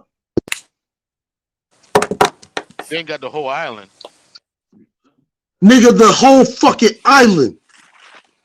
Yeah, because it was split in The half. whole that was island the belongs question he to asked. Haiti, In nigga. this in the Spanish. That's what we were talking Or about. with the Spanish. So did you really liberate yourself? Stop Uh-oh. playing. Did you liberate? Uh-oh. Who else? Who came and got us? Who came and got us? Who saved the day? You're missing the You point know what, because now General? you want to conflate the argument. He No. asked you a I'm just saying. question. No, If I Haiti, asked you a if question. Haiti, Who if saved the day Haiti, for it? if Haiti, no. If Haiti actually liberated itself alone, then why do they not have possession of the entire island? Why is it still split? Why is the darker side, Haitians, not allowed on the other side? Why is that? So was it still Why is it Hispaniola? that why is I'm it asking you why a is question. it that Okay, no, why is it don't that cut me just off. why is it that just over 3 years ago Nigga, I the remember original seeing a state of that story fucking where island the dark was wait whoa whoa whoa was whoa the whoa original whoa state of that I island remember seeing was a Haitian. story Or excuse me, I Haiti. remember That original state of that island was one. And the name of that original thank state you of that island was Who was the Haiti. And indigenous? my why, if you really liberated yourself, why you didn't return to the Haitians? Why is it fucking half owned by the uh-oh goddamn Spaniard? Stop playing. well Now, you ain't playing. You're really fucking playing, man. Y'all niggas, boy. Anyways, man. Shout out to Obadiah. Let me get the fuck up out of here, man. These niggas right here, y'all niggas are playing, man. Y'all fucking dancing monkeys, man. Nah, y'all fucking two dancing monkeys, man. Shout out to you guys, man, for your service and shit like that, man. But the way y'all talk, man, y'all are two dancing fucking monkeys. Holla at you, boy. you see this is why Fuck out of Obadiah here. this is why I keep telling you that everybody should not be allowed is not intelligent enough to participate in every conversation because when they cannot stand up and refute what's being said to them, they go down to the bare bones of what they start throwing shots and then they start calling names and then they start with the ad hominem attacks. But he can't stand here and use his mastery of the languages that he knows to refute any of what's being said because we're talking about historical Now, you context. know what, And when General? you I'm start still going. talking, No, when you start General. having these, give me a second, Cerulean. And when you start having these conversations and you put things and events in its proper historical context, what happened is those that don't like what's being said and they can't refute it, they start using ad hominem attacks. And that's what that brother General. just did. General, you know what? Go ahead, bro. I'm still going to give the brother a benefit of the doubt. See, this is light. The reason I'm saying that is because I actually have very fond leanings and proclivities towards Haiti. As a matter of fact, if it would be in my power, right? I mean, let's just say I was the leader of the free world. I would turn that cesspool that we called the Dominican Republic. I would actually return that side to Haiti. And there wouldn't be a goddamn thing the Spaniards could do to fucking stop me from doing that. See, I'm just real with it. But see, I acknowledge even the harshest truths, even about ourselves as Black Americans. We don't like to acknowledge the harshest truths about ourselves. We think it's synonymous with, being wrong, and we hate being wrong. Because we hate being wrong,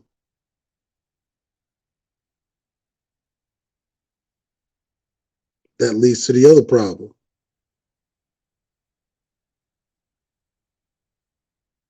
And that's what leads to the ad hominem attack. But I'm still willing to give the brother the benefit of the doubt.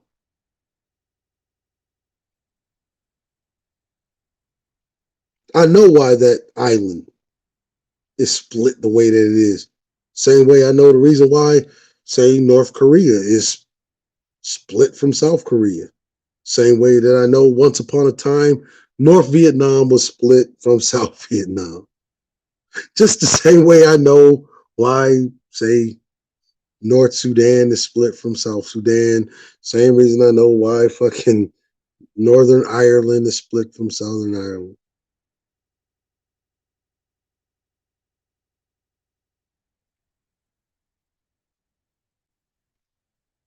It's utter nonsense.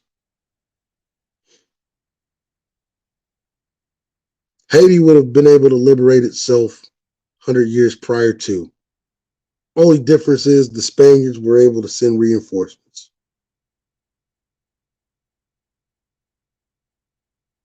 And that's why you have the island split the way that it is.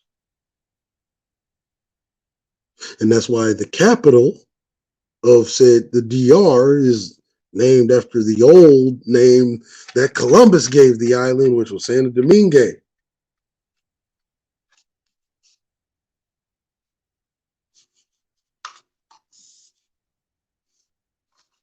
Was it coming at him?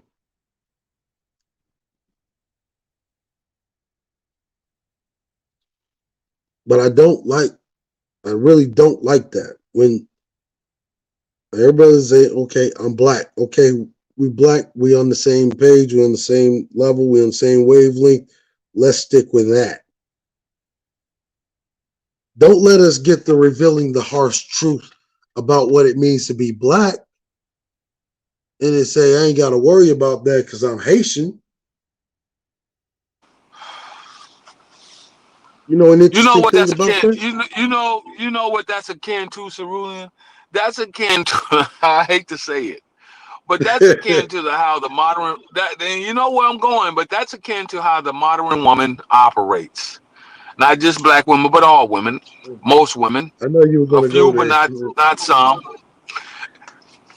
So that's what they do. I knew you were the about to playing go field there. even.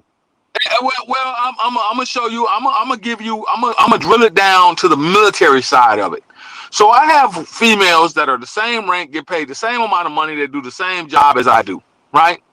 But they don't produce the same outcome as I produce, right? What they do is come in and use their feminine wiles and their feminine traits, and they walk through the office wagging their ass and flashing their eyes to have the men do the work for them, right? You're preaching to the general. You're preaching to the choir. Well, I know, but I'm not just talking to you. I'm not just talking to you. I was on command ship. I was on command ship. I'm not just talking to you, where chicks would get pregnant. I witnessed where you have more than a dozen chicks get pregnant at a time, just so they could miss a 10-month deployment in the Gulf. Bro, I got it. I'm not just talking to you. I'm not just talking to you, bro. I'm talking to those that may be listening, right? And then ergo is the fucking problem that we have today. So when they're asked, hey, Master Sergeant Jones, did you secure, or they'll ask somebody else, hey, Sergeant, did Master Sergeant Jones, did she secure the land, air, and ammo that we need for the upcoming? Well, I'm not sure if she did it or not. And then when it comes down to it, last minute is, hey, I was wondering if you could help me write this op order. You know, I supposed to had turned it in 4 days ago. It's Monday. I supposed to had turned it in on Monday, and you know we go to the field on Saturday, and it's Thursday. But you want me to sit down and help you write a 16-paragraph op order now? Bitch, you get paid the same amount of money as I do. But you want to come flash your eyes and wiggle your little hips and smile and, you know, can you help me? No, I can't help you. You got to burn the midnight oil now. That's what that's akin to. Well, I'm Haitian. I'm from Haiti. Fuck out of here. Pick a side. Yeah, look. Talk about Haiti. Look, I have an extensive knowledge of Haiti. Matter of fact, me and our esteemed brethren, Dre is half Haitian. I have two nephews that are half Caribbean descent. I have one that's half Jamaican. I have another one that's half Haitian. Mm-hmm. I actually have another one that's half Barbadian. Speaking of which, he has a nephew that is partially from Belize. There you go. Yeah. But see, you want to know the difference is every single one of them niggas is from Chicago. They'll never tell you anything else but black. Mm-hmm. What's the problem? Oh man.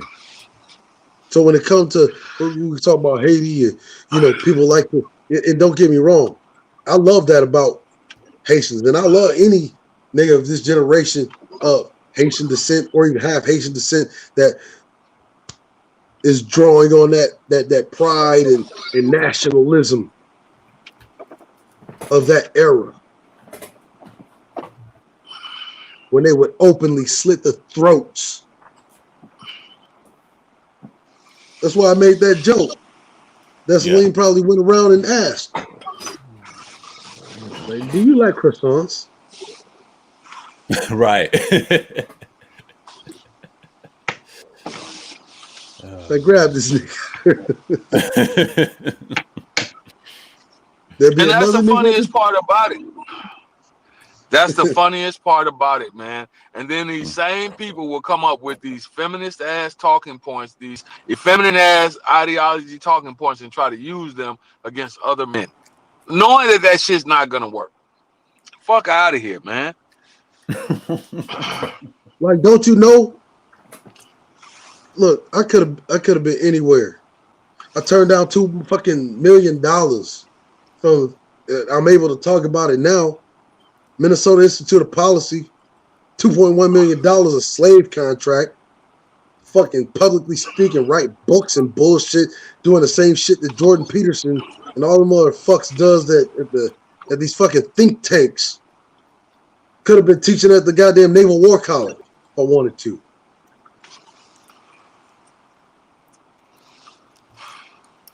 Yeah, that's what a lot of us don't know. fucking T-dogs do.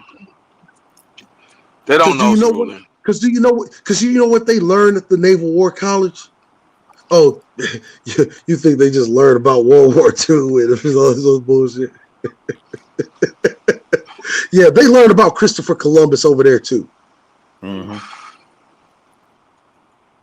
Matter of fact, they learned about Kefre in the Naval War College. What the fuck would they be learning about Kefre in the Naval War College? Oh, that's right, because it's just like I said, the history of humanity is the history of warfare.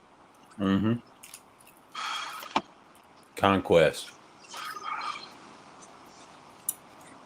You gotta add military history into any ancient history and time and strategy. It's always necessary. It can be conquest, food, or should I say, I did a stream on this about the Central American, the culture, the rituals they did. All that's a part of it. And then the military aspect of the Aztecs, that's a part of it. Everybody has done it. What's the problem? I remember taking a couple of courses when I was actually considering taking a position, right? Mm-hmm. It was Army War College, right? Out of Washington. Okay, it was Virginia, right? That whole DMV area. Mm-hmm. And I remember seeing a module. General would be very familiar with this. You know what it was discussing? What are they talking about, Cerulean? The Buffalo Horn Formation of Shaka Goddamn Zulu. Zulu, yeah. Yeah. Not surprised. Yeah. This is what the U.S. Army is teaching motherfucking new officers that are going to get a commission. They have to learn this shit. Why?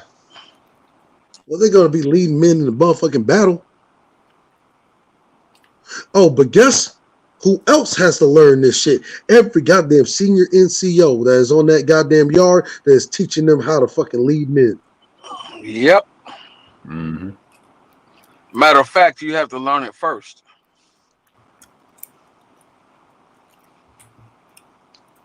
And there you have it.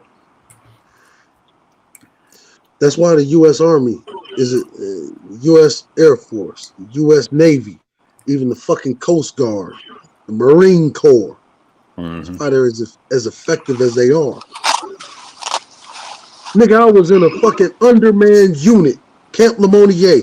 Just got the fucking base from Africom. Motherfuckers left. It's like the bitches had a goddamn party for a big ass fucking Burning Man before they fucking left the place. Mm-hmm. Didn't know shit from Shinola. Okay? Right. Had 30 days to get this place operational.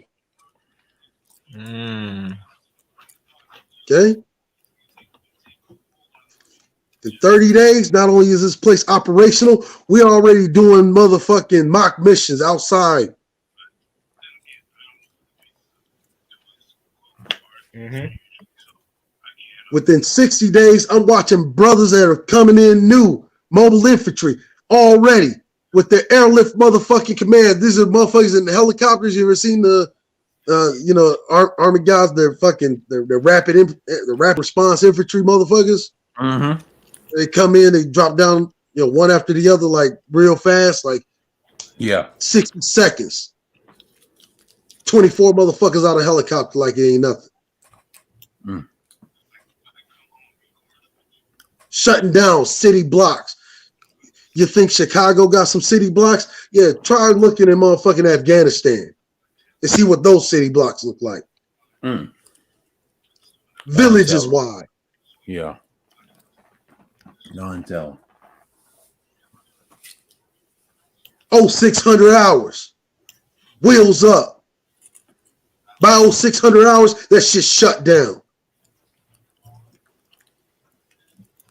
24 motherfuckers. These people don't know shit about inner and outer cordons and how to go through a fucking entire city, block by block by block. They don't know the type of coordination that it takes to make shit like that happen. They've never been there. They've never done that.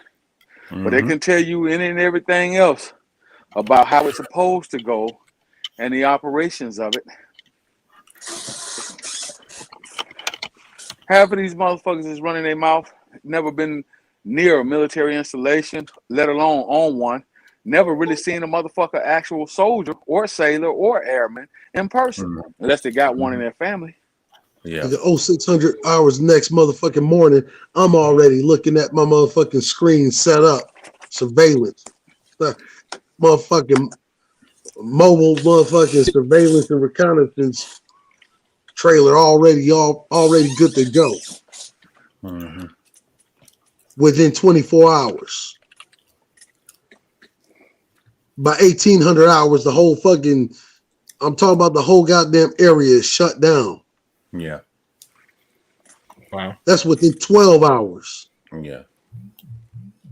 Oh, you forgot about one military general, the greatest of all time. What's his name? Hannibal. I think y'all studied that in the military. Yes, Hannibal. Too.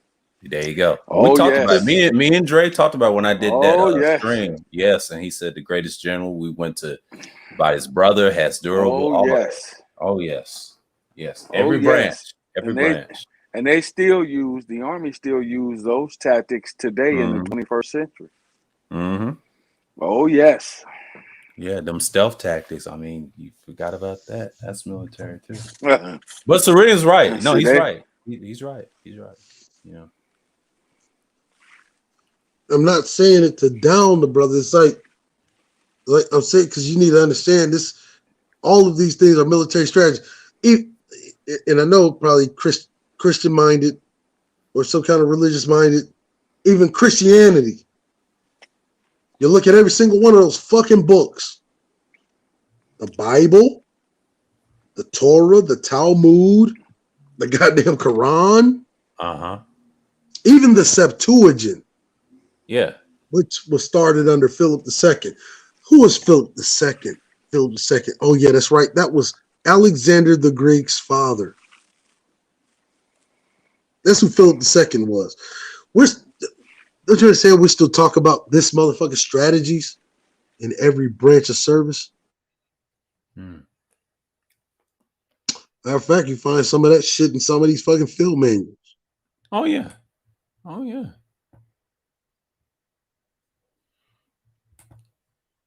Do you know whenever I was on the expeditions, most of the goddamn field manuals, Navy and Marine Expeditionary Force. Do you know what field manuals we read?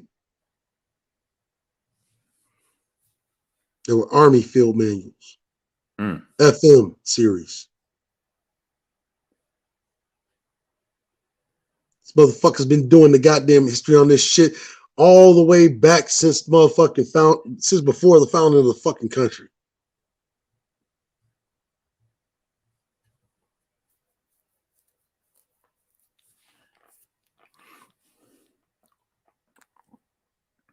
Have motherfucking over 300 goddamn FMs just on asymmetrical warfare alone.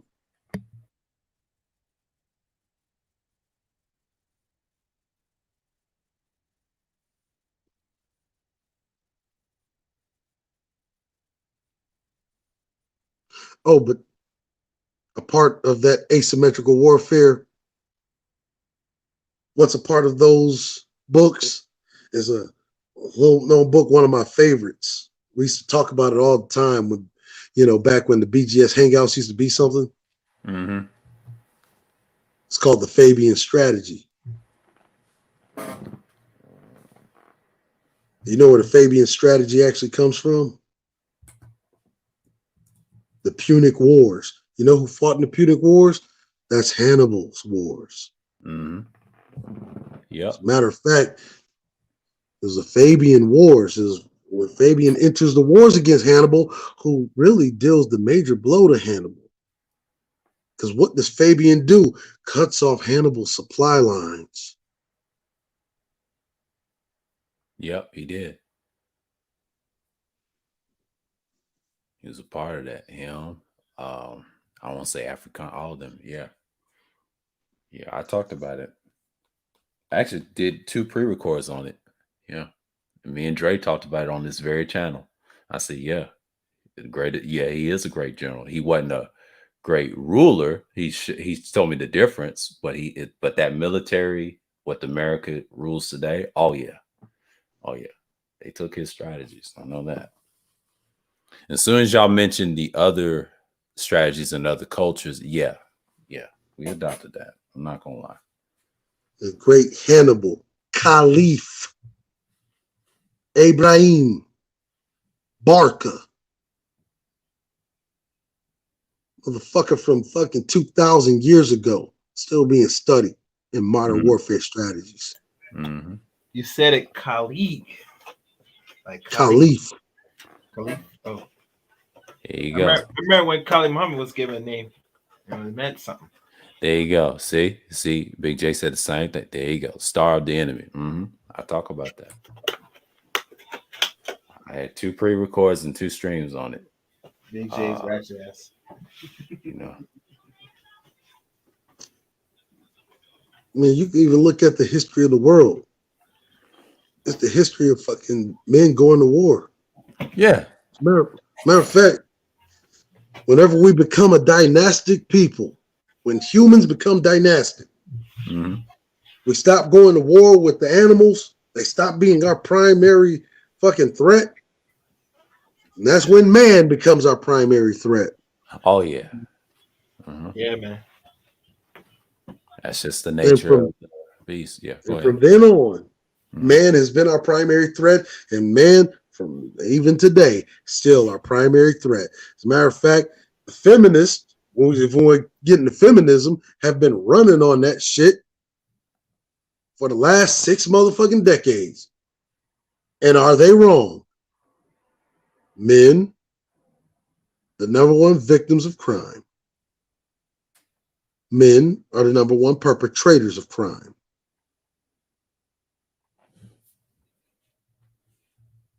Men perpetrate crime mostly against other men.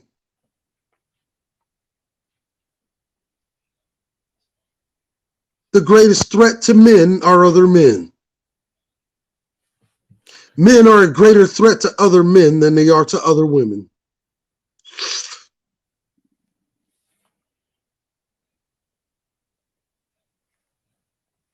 I mean, if we look at history, are the feminists strong?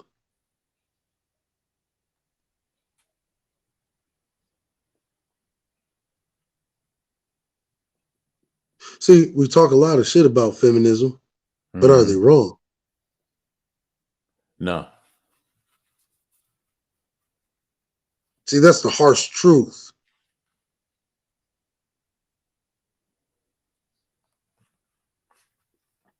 That is the harsh truth.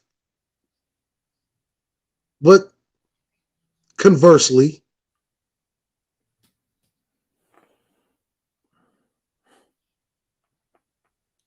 when you look at, let's just take the needs of women, for instance. This is why I was telling you that one night, man, how many times me and the general argue, you've never once heard me on a panel tell the general that he was wrong. Mm-hmm. Oh, yeah, I remember. You see, let's take the needs of women, for instance. What are the complaints of women? In order to understand the needs of women, you have to know the complaints of women. What do they complain about? Protection, provision, fidelity. When it comes to marriage, what are the main two things that end marriages? Finance and fidelity. Yeah.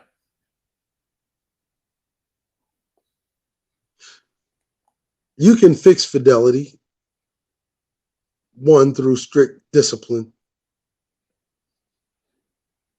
It would take a mass societal change in order to enforce that, and it would only have to come either from the men, and that would be called patriarchy. Mm-hmm. The thing that they say that they don't want, though. But they want it so bad, too. You're right. Okay, General. Yeah. But it would also require something else called arranged marriages, which neither side claims that they don't want. As a matter of fact, when me and our same brethren talk, especially women don't want no arranged marriage. That's for sure. like who's been around long enough to remember whenever me and Charles was talking about the initiative, right? Mm-hmm. Mm-hmm. And we were talking about arranged marriages. I was there. Yes. So the fuckers had the nerve to call me the Black Hitler. But see, it's so funny.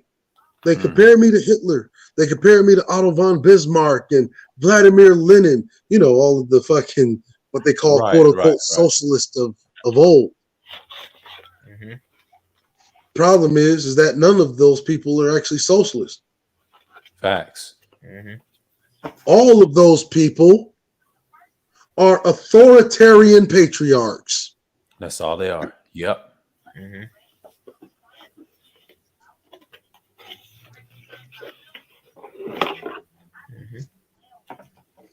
That's why in the old world, when patriarchy was at its height, especially post-Renaissance Europe, which is when you would get to 1492, mm-hmm.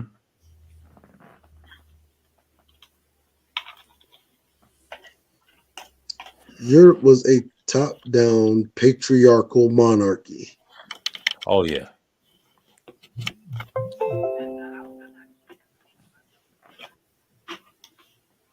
Mm-hmm. We don't have a monarchy anymore. No. Well, they say we have gynocracy, some nonsense.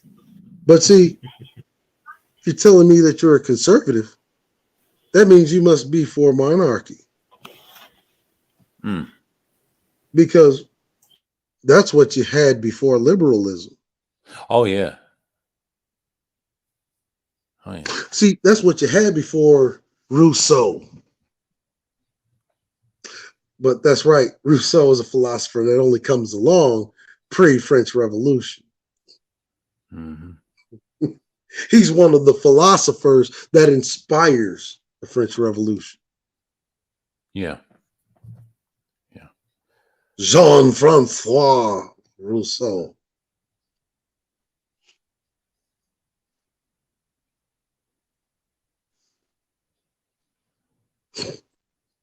Isn't it funny? Yeah. How so-called conservatives advocate against the very thing that they claim that they want the most. See, just like hood conservatives. Mm-hmm.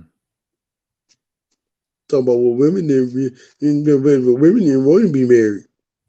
Well, let's just say you were in arranged marriage. Well, I didn't want to be married to her. Okay, well, then there's a fucking problem. You are the derelict in this equation.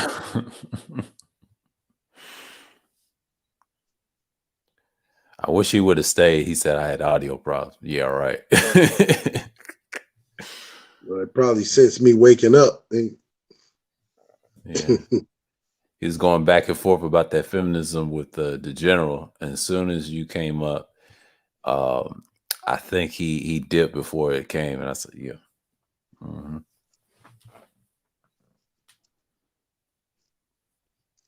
Advocating against their own, what they claim is their better interest. How you have the demands of a patriarch, but your mindset is still trapped in that of a peasant. Mm.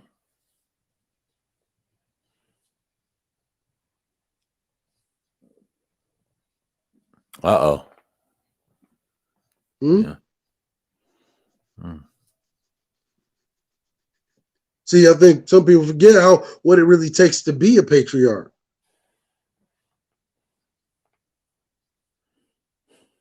They think a patriarch. See, they think patriarch and being a king, right? Mm-hmm. They think it's a lap of luxury. You just kick your feet up and be served all day, right? Right. Yeah. Ain't no responsibilities of being royalty, nobility. No work involved in that. You don't have to stabilize government or domestic economy or none of that. You just got to be waited on hand and foot, apparently.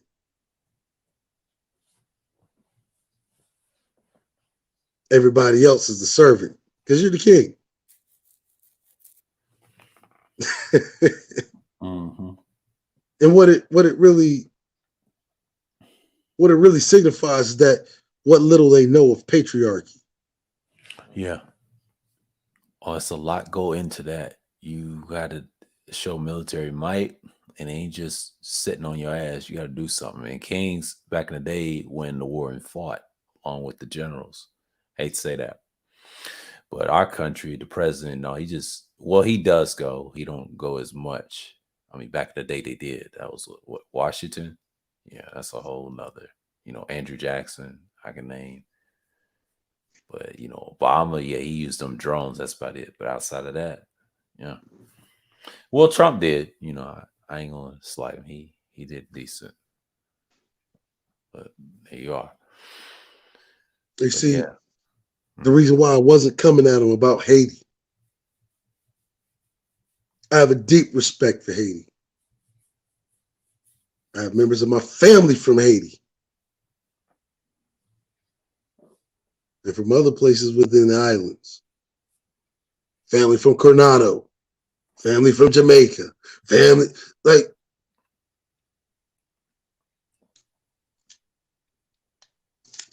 they don't claim anything else other than black, though. That's right. That's facts. Yeah. You ain't gonna catch them in no fucking argument like that's why I don't got these problems. Because I'm Haitian. I'm Jamaican. I'm They Belize. don't get I'm to Raj. claim. They don't get to turn around claiming a Haitian mother all of a sudden because they get into a bind, but they don't get to end up claiming a Jamaican father all of a sudden just because they get into a bind. No, no, no. They don't do that.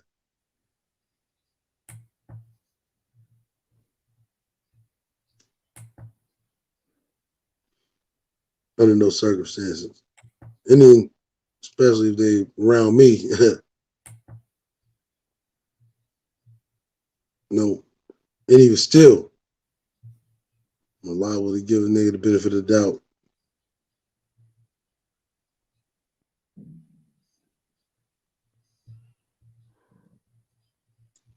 He probably didn't even know about the fucking community in Durham, North Carolina, called Haiti back in the day. The one that was destroyed by a policy called eminent domain. Right. Uh-huh. Because it ain't like you niggas having no autonomy.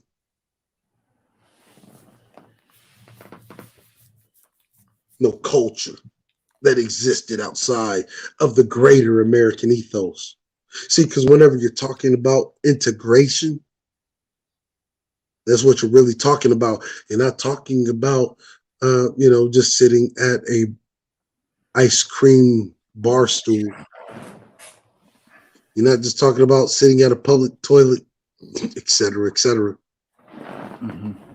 You're talking about a blending of the greater American ethos with your minority status quo that has trained you to think lesser of yourself.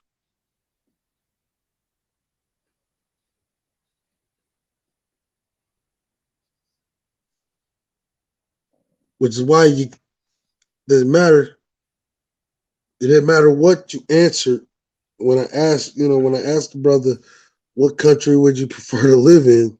Mm-hmm. It's like, because anybody that knows any better knows that what we call white supremacy is a global institution. So it didn't matter what country that he picked, because he would still be choosing white supremacy. Mm-hmm. That's called a Kobayashi Maru, for those you don't know. Yeah.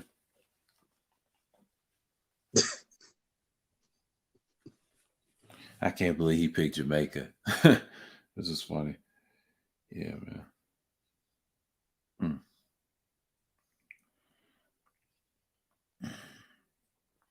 Like the Jamaicans ain't over there trying to cut the heads off their leaders. Oh, yeah. Oh, yeah. You got Jamaicans right now all over the world, from Britain to the United States to Canada. You got a lot of them sending money to those brothers over there and those sisters over there, cutting the heads off a lot of their little political leaders. Mm-hmm. See, when you're really about that life, though.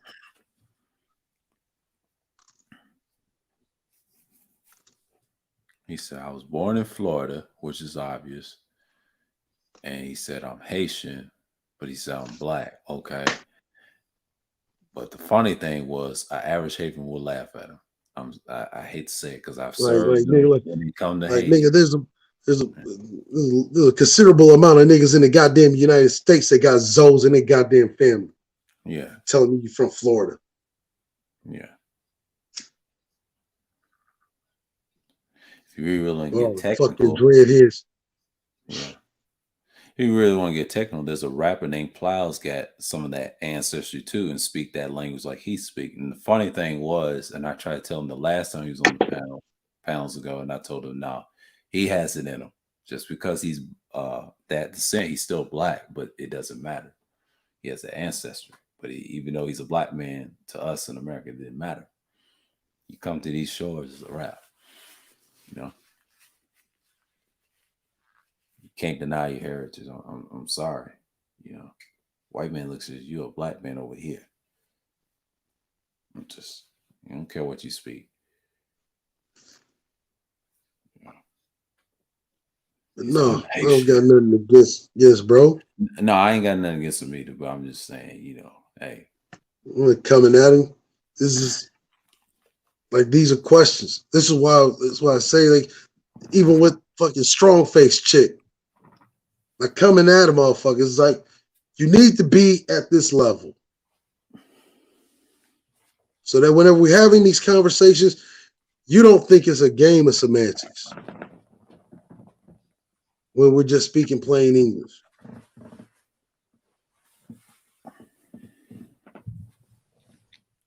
You can disagree all you like. I'm fine if you disagree.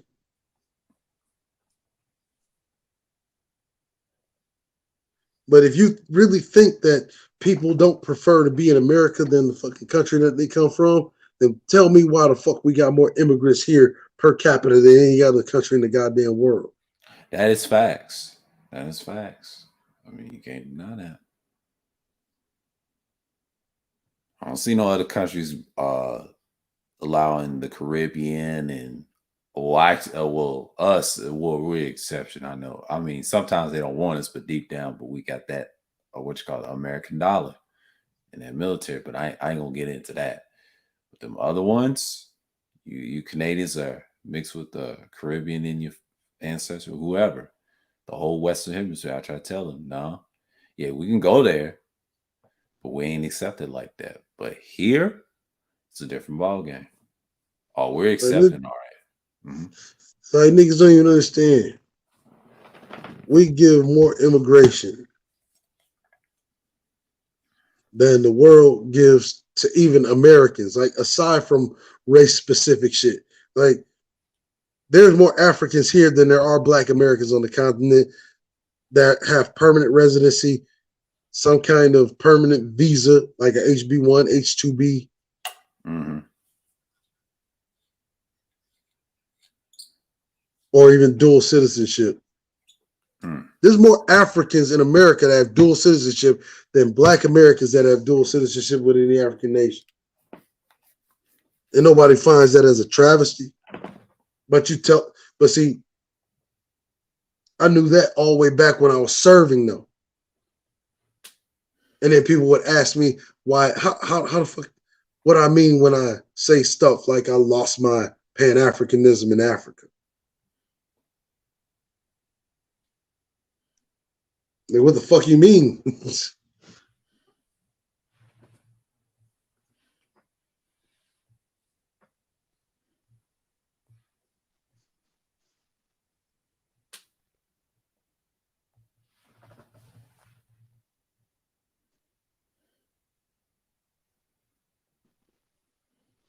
Even with the feminism shit, this is why even whenever I tried to make, keep a balanced argument on our original channel, Mm-hmm. a nigga say, okay, I'm gonna need you to reel back that pro-Black shit. And I say, okay, I see what y'all on. y'all think this red pill shit gonna last forever, right? It's a short-term money grab at best. That course of action ill-advised, in my opinion. As a matter of fact, I would suggest a more diplomatic approach to all future encounters.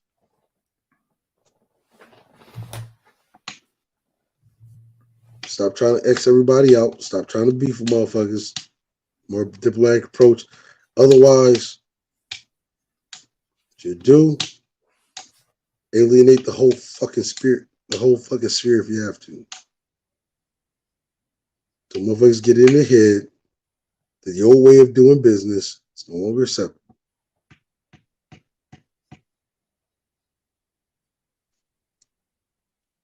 That's the type of shit I was on.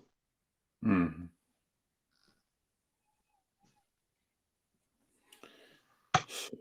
I was on some scorched earth type shit until the incel problem. I was like, oh shit.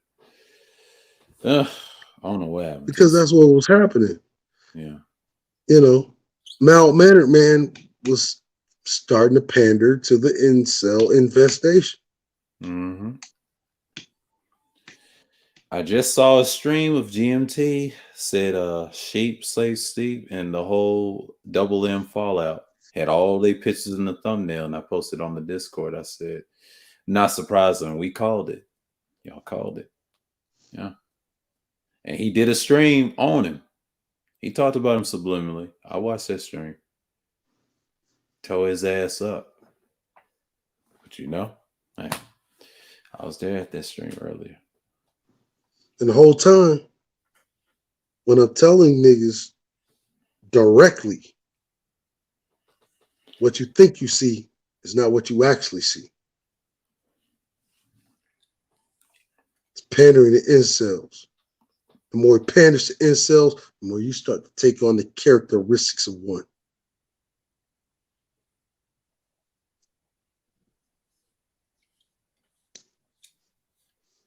The whole time, I'm letting them have it. There's so much shit I could have said.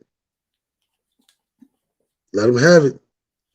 Gave them their symbolic victory. They won. Oh, we defeated Cerulli. You wanted a symbolic victory? Okay, I'll give you that one. I'm gonna get to the point where I ain't gonna argue with you no more. I'm only gonna go so far before I get to the point where now I'm just gonna have to take heads.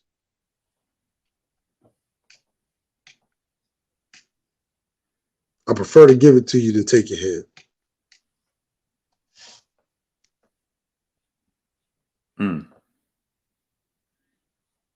I see why they love Dre. I'd rather be smothered. Yeah. Okay.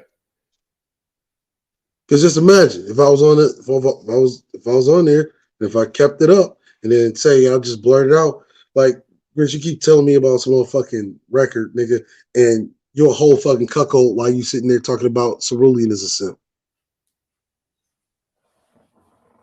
Let's imagine the impact that would have had, though. Mm-hmm. While my wife slapping me in the back of the head, like, don't, like, just leave, just let it go.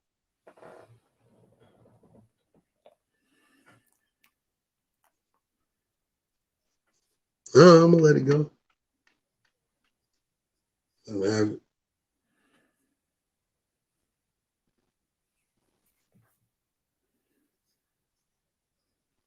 For now. But see, you see how niggas' whole modus operandi changed just by a few documents that I literally been sitting on. Shit I couldn't even share for like damn near 2 years until they become declassified.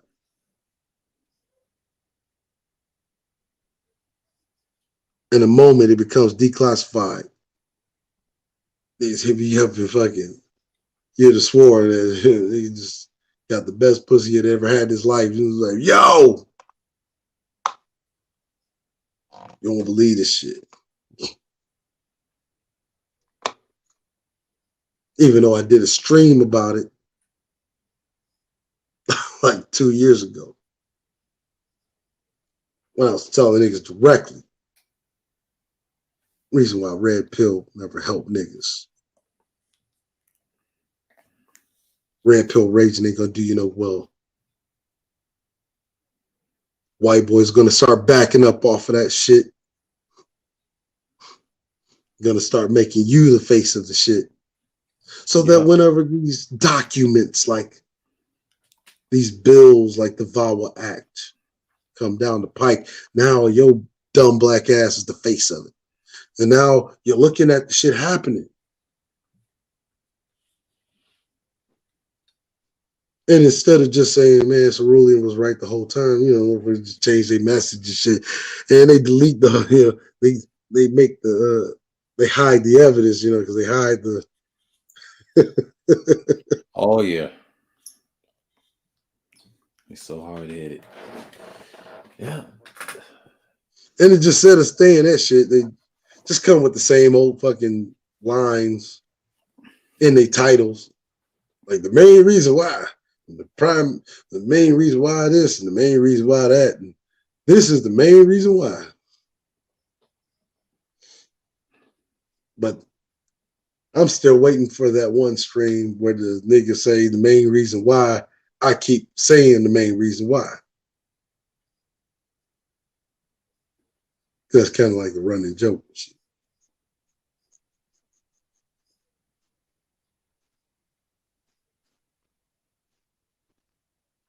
Just like that brother, he ends up getting prosecuted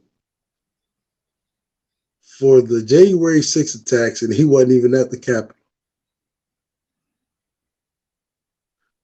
But do you know what he got convicted for? Oh, he got convicted under the VAWA, but Title 15 of the VAWA. Oh, that's the cyber terrorism side. See, because he was more active in those threads, he was more called vocal than many of the actors that were at the Capitol. See, they look at that guy as a stronger influence than a motherfucker that was actually there.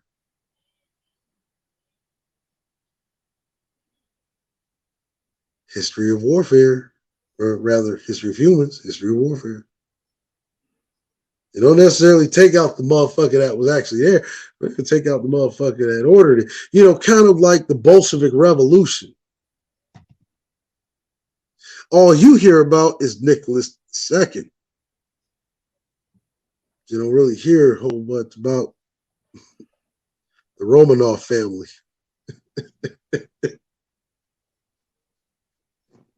Even though the Romanov family got it the worst.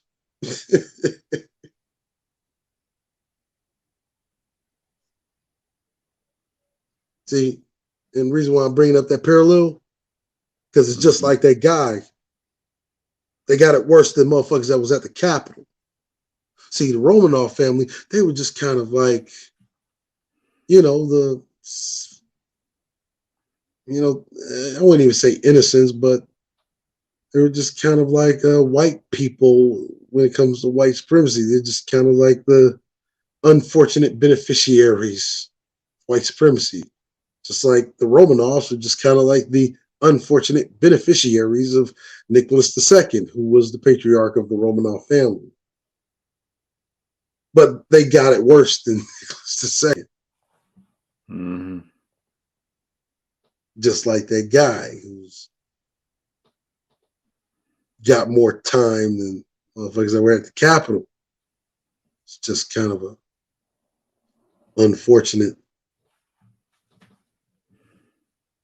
beneficiary. But nonetheless, all were key components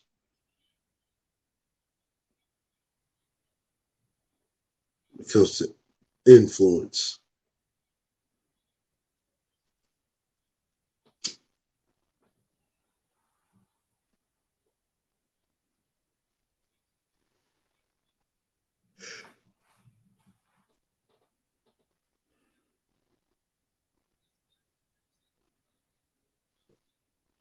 So if you really want to know about Haiti, start out Treaty of Grenada, 1491.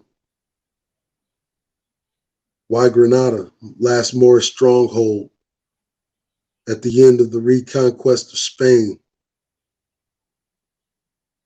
Okay?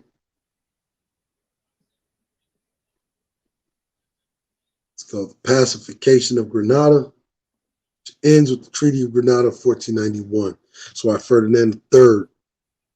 If you ever seen Ferdinand III's battle flag, it has the heads of the last Moorish caliphates on his flag, on his battle flag.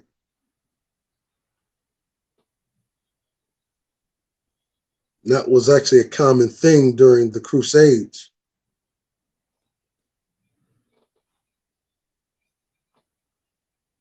Whenever a great general, Spaniard, conquistador, etc.,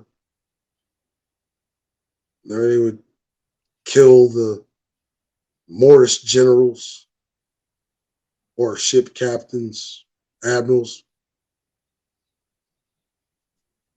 They get another head on their battle flag.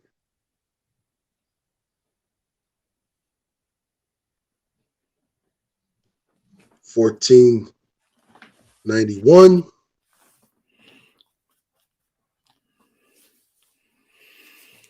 Roman Catholic Church says there is but one thing only that is preventing us from issuing the crown of Aragon and Ferdinand back to the ancestral rulers of Spain and Aragon.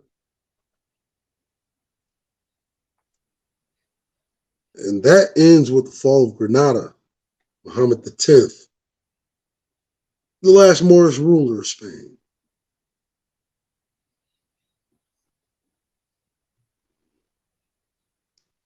You know what strategy was used to make Muhammad X come to heel? The Fabian strategy.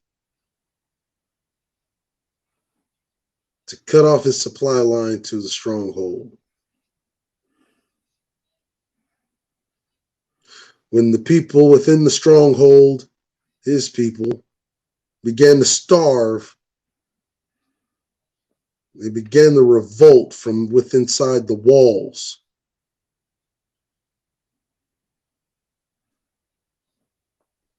They were ready to turn them over to Ferdinand III themselves.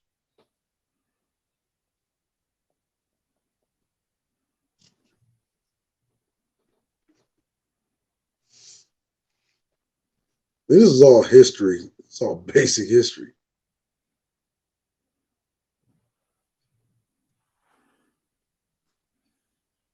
You look this all up. Man, you could literally fucking, like, I mean, you probably fucking Wikipedia this shit by him. Oh, yeah. I mean, half of the shit, if you look at, well, actually sports teams, like the Warriors, they came from Philly. That Sixers was just a joke. That was a team they just moved. A bunch of New Yorkers said, all right, we're going to Philly. And there you have it. You look at Pope Innocent. Pope Innocent VIII.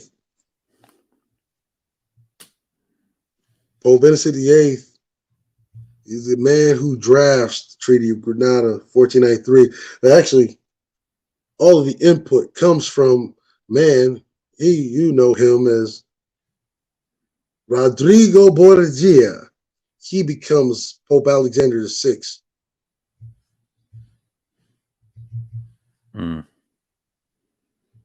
He's the man who succeeds Pope Innocent VIII.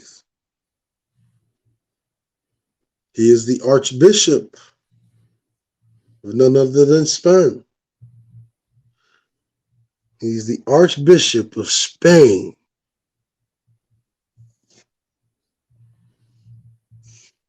You know, when the reconquest of Spain is happening, Pope, well, he wasn't Pope then, he was the Archbishop of Spain. He is the one who really just proposes, drafts, like all of the input for the Treaty of Granada 1491 comes from what would be the future fucking Pope. Yeah. Which is why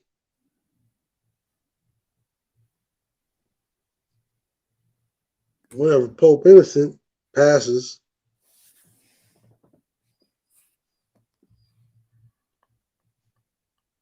Rodrigo Borgia.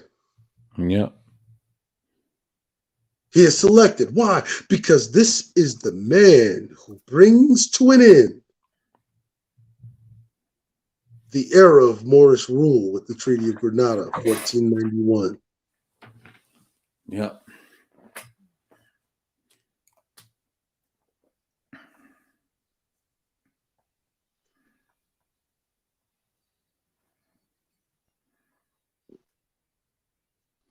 It's like that today.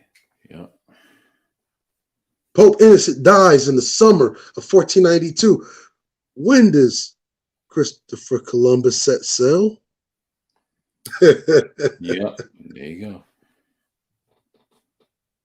Well, we know he didn't wait all the way till the winter, because you're talking about the Mediterranean region. Mm-hmm. As if I'm not mistaken, didn't he go through the Gibraltar Strait? Mm-hmm. He's not making that voyage on that primitive ship in the winter through the Gibraltar Strait in 1492. It's just not happening. One, that strait was way slimmer then. Sailors of his ilk, now mind you, if he's crash landing on Haiti same year in his flagship, makes you think he's making it through a slimmer canal, the Gibraltar goddamn Strait in 1492.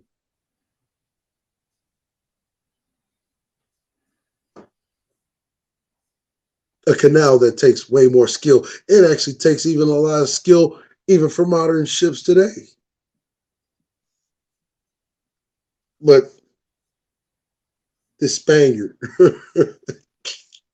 is doing it in a primitive ship in anything but the calmer waters of the summer. Okay, we'll believe that. Right.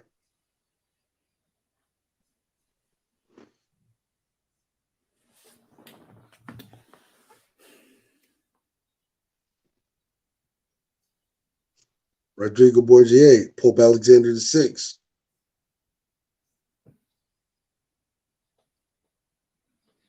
Ends the Moorish occupation of Spain when he is Archbishop. Naturally, right? He's the natural selection, right?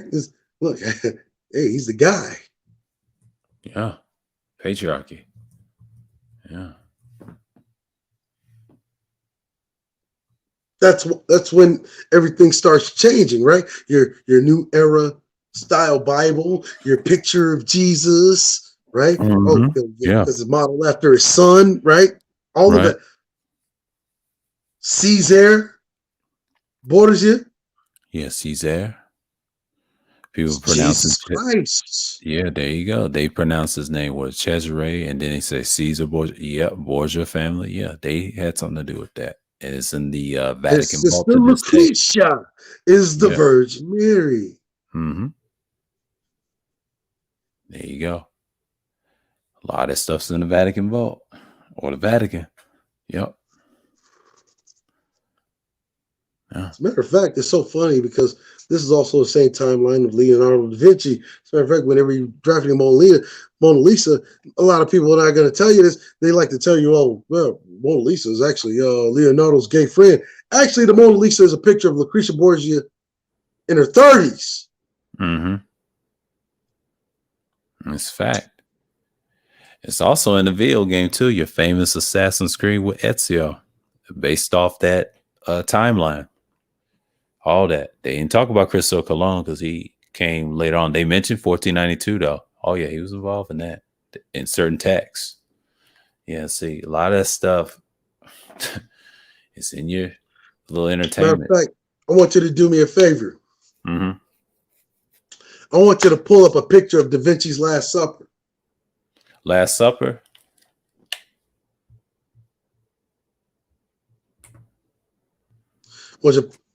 I'll be right back. I want you to pull up Da Vinci's Last Supper real quick. I'm going to break it down for you.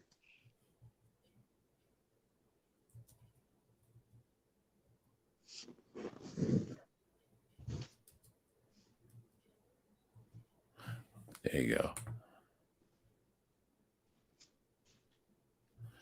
Yeah, I'm gonna put a share. Hold on.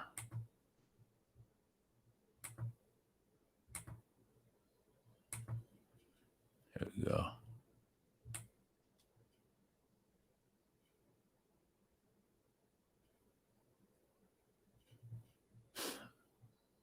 Italian Renaissance. There we go.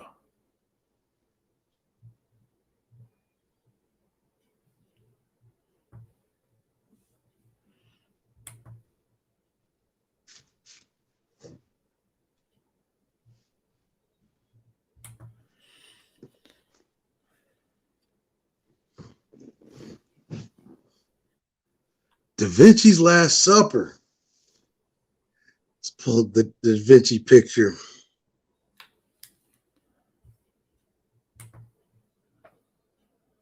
Let's see. Look at the images.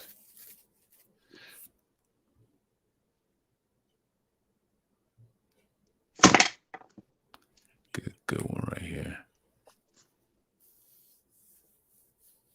Hmm.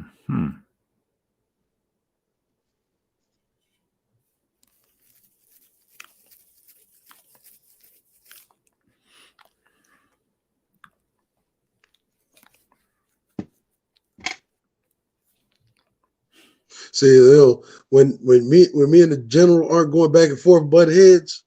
Do you know what most of the time me and the general be talking about? It's kind of like me and the elder too, and it's actually kind of like me and my old man. Mm-hmm. Because my old man, as a matter of fact, when I was like 35, 36, I had no idea that my old man knew as much as he did about military history, right? Yeah, same with mine's. My father. Yeah. His dad was in the World War II as well. Knew a lot. Yeah.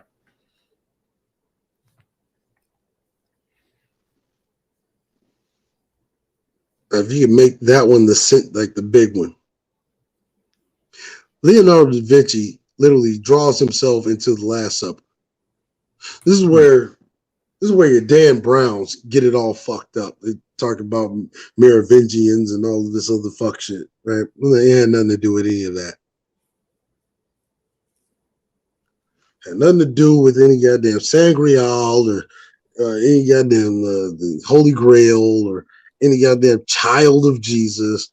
All of these people, these are not even criminals. These people from Pope Alexander VI, i.e. Rodrigo Borgia's court, some of which are those who he is consorting with in the papal chambers, behind the scenes, like the Rovere and others who he went secret pacts with, that helped him secure the papacy after the passing of Innocent VIII. This is all the Last Supper is about. Mm-hmm.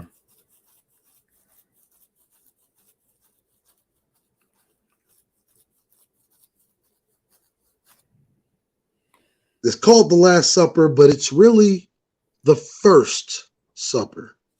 Mm-hmm. When Rodrigo Borgia comes into power,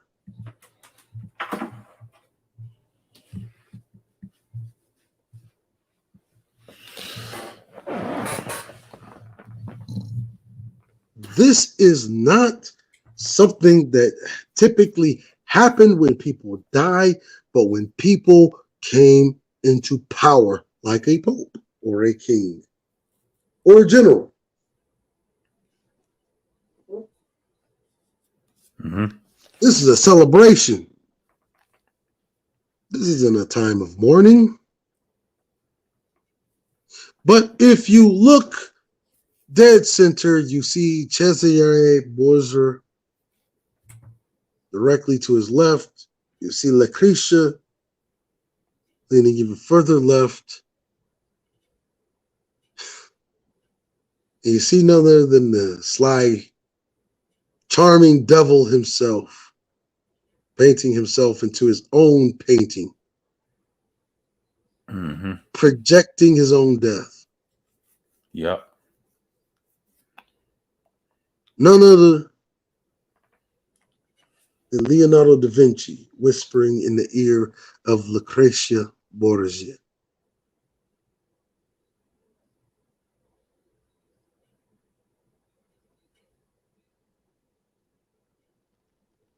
You see Rodrigo. As you see Rodrigo, you see him sitting at the head of the table to your far right. Remember, this is Spain, so To the far right, it is. Yeah.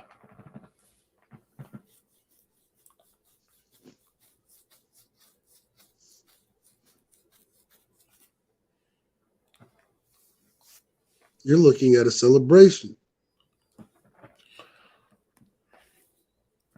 He is coronating his son,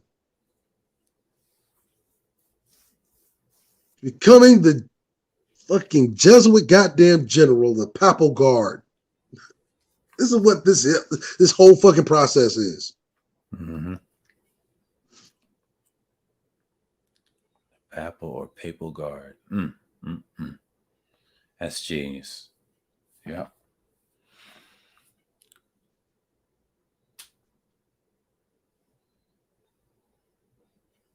They would use Lucrezia Borgia. They knew Leonardo da Vinci, quite peculiar mind, which was far ahead of its time, genius inventor. In fact, even Cesare Borgia. Cesare Borgia, no slouch now. Yeah, great military leader. Facts. No slouch. Yeah, he fought the French too. Yeah, that's fact. Yeah.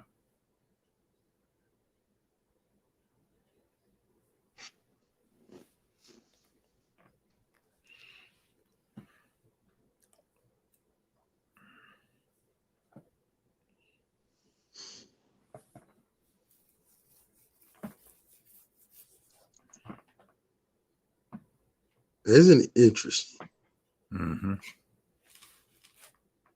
You're seeing this right in front of your face. Cesare, Rodrigo, Lucrezia. You're looking at how they use Lucrezia both as Mary Magdalene and Mary the Virgin, which goes hand in hand with the nativity scene. Because a lot of people don't understand what they're really looking at with the nativity. Because if you decode the nativity scene, you're really talking about Christopher Columbus's expedition to the New World. Mm-hmm. Let's get this right. Summer 1492.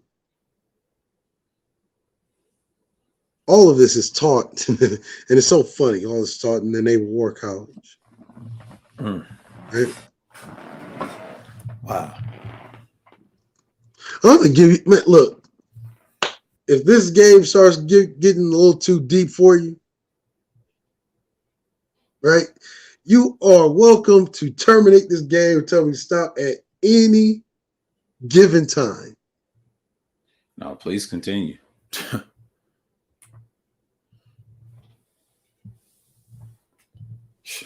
I done gained some knowledge today about that naval knowledge about this supper. Not surprised. Not surprised. Do you know? First, we have to go all the way back to the reconquest of Spain, the Inquisitions, and et cetera, et cetera. Do you know how Spain drive out the so-called Moorish occupation?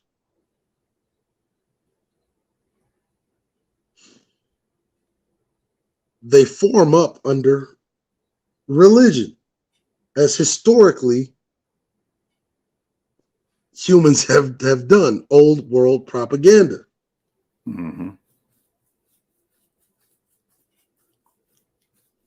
This is how your chief character of fiction ends up with a Spanish name.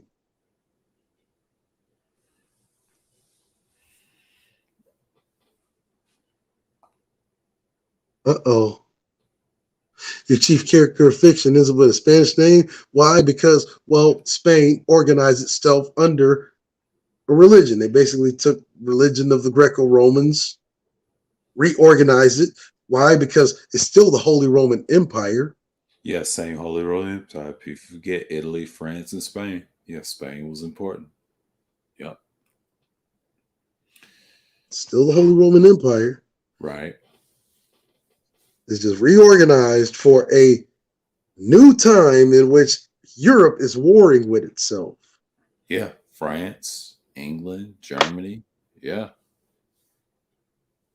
That's why Britain's the way it is. I mean, they study what they call Italy. Then you got Spain. And then people forget France was going against Italy once upon a time. Yeah. That's how Spain did their little magic. You're right. Yeah. Roman Catholic Church. Yeah. Right? Mm-hmm. Literally creates nation-specific doctrines.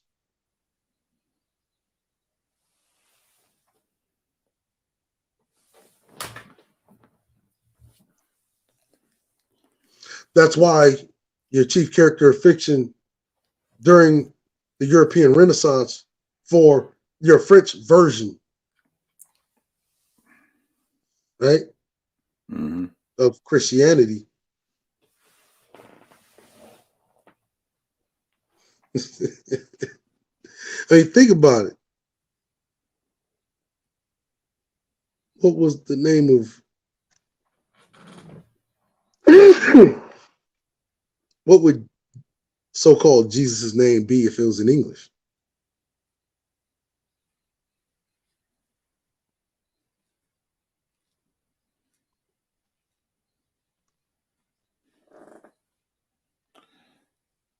I mean, what does the word Jesus actually mean?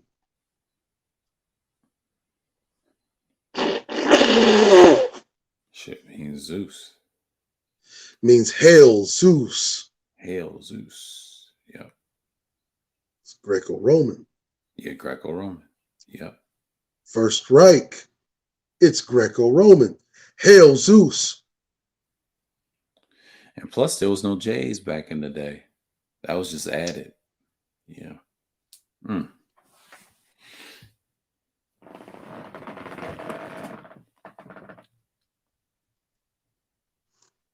See? What's going on, Jay Shine? Man. Yeah. Them So Jesuits, First yeah. Reich still. This is Yeah. all still the First Reich. All of it. Yeah. The letter J isn't even invented until 1525, 1530?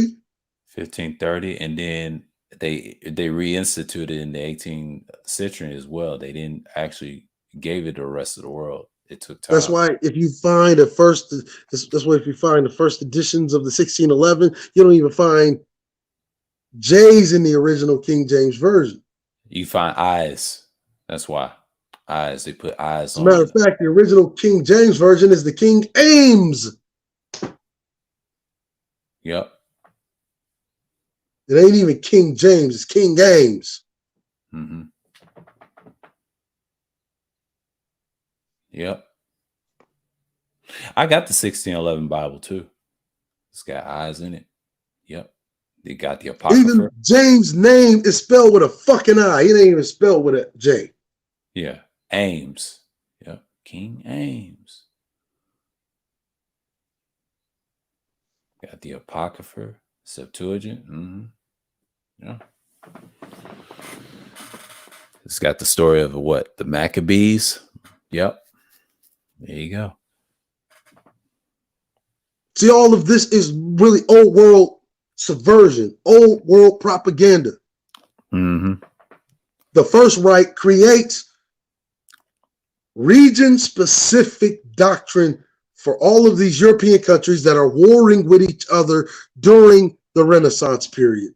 What is like, if you really look at what the Renaissance period is? Rebirth. First, they're warring with each other. Yeah. The scramble for North Africa. Yep.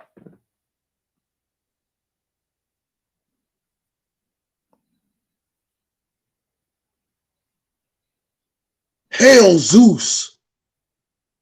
Still using that shit. They're still using that shit all the way up until what? 1825. Mm-hmm. In fact, some that didn't get the picture are still even using it all the way up until the end of World War I. Why? Because what happens at the end of World War I?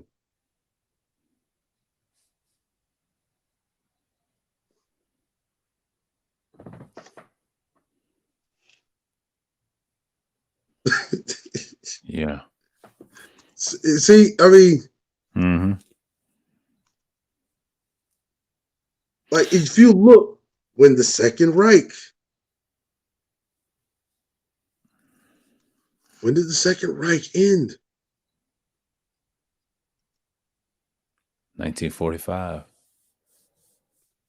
No, it ended in the summer of 1919 at the end of World War II, Mm-hmm.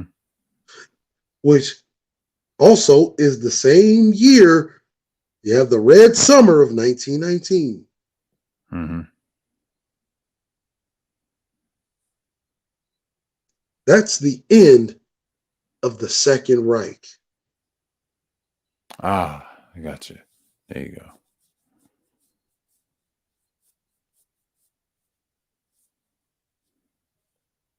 Yeah. See? Was the Spanish flu around this time too? The Spanish flu was in the 1900s, so the Spanish flu was right before the end of World War One. Mm. That's long ago too. And See, plus you it have to was, remember. yeah. You have to remember. Towards the literally, the Prussians are the Second Reich. Well, the latter half of the Second Reich, that is. Yeah, the Prussians. Oh, I know what you're talking about. Yeah, before it was called Russia, it was the Prussian. Yeah. I know what you're talking about. Yeah, I forgot. They was part of the Holy Roman Empire. Yep. I keep That forgetting. was the German Empire, which when it was crushed comes the German Federation, Mm-hmm. fallen German states, Franks. which would collect themselves as the German Federation, right? Yeah. And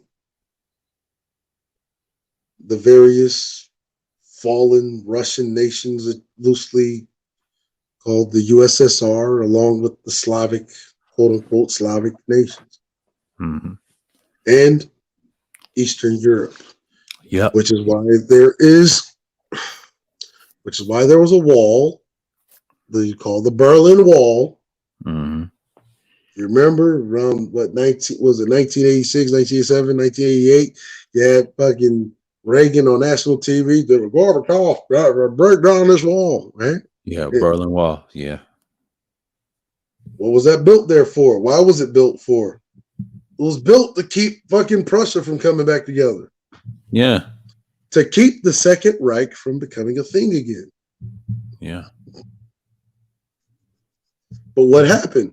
A Third Reich was created right within the borders without a reformation of Prussia.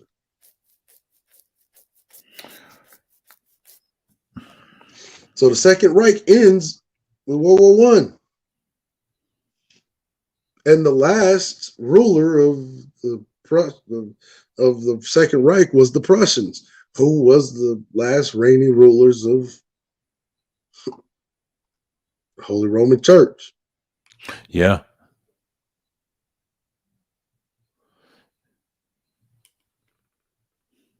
So if we're talking about the European Renaissance, we're still talking about the ass end of the very first Reich. Yeah. It's really wrong. Yep. And the turning point of that first Reich, which solidifies the first Reich, 1,000 years in, actually, you're literally looking at 1,500 years into the first Reich. is solidified with the reconquest of Spain. Yeah. That's facts. Yeah. Yeah. That is so true. I read that somewhere too. Yep.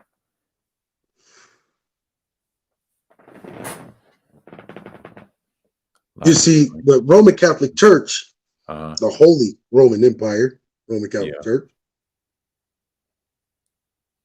that's the reason they stepped in, because it was mostly defunct under Moorish occupation of Europe. Yeah. That's what that Renaissance was about. Yeah, the rebirth of them. The Renaissance was, like, we got to push them out.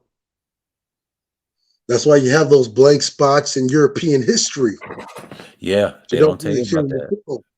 Yeah. See, the Franks and the Goths. No, hold on. Was it the Goths and the Celts, or the Celts, what they want to call them? Yeah, sack those areas. Yeah. And those blank spots you're talking about, yeah, those rules. Yeah. And so how did they retake Europe, specifically starting with Spain? Mm-hmm. Why Spain? A lot of Moors. Because Spain, what people don't know, which is why it was the strongest in Europe, even though the French were the first to develop cannons. Yeah. Before the British put their flag everywhere, the Spaniards had already done it. Already done it. That's right. That's why they were already in Argentina. That's why they were already in Brazil. That's why they were already in Haiti. Mm-hmm. Hell, they was already in I don't want to say Mexico either. Yeah, that. What else? Hell, they were already in the Americas. Yeah, the whole Americas, the whole Central America. As a matter of fact, the French realized they couldn't even hold on to its territories that it was able to acquire from the Spaniards, and ended up selling it sometime in the 1800s. That's right. It was called the Louisiana Purchase. There you go.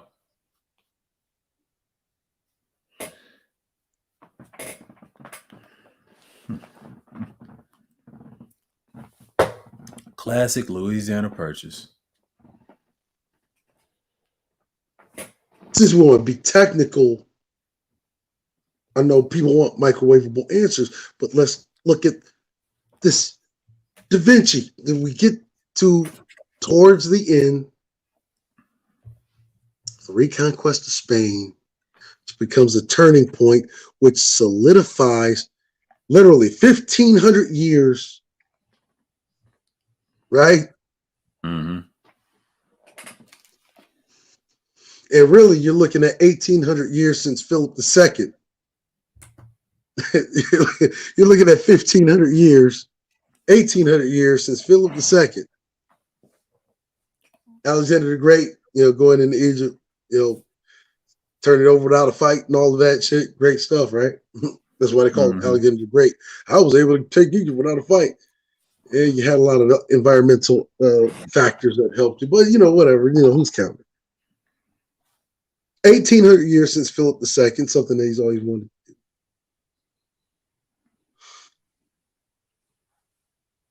do. $1,800 years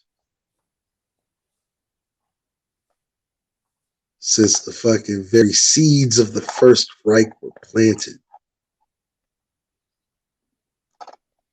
That the First Reich is finally able to solidify itself in Europe.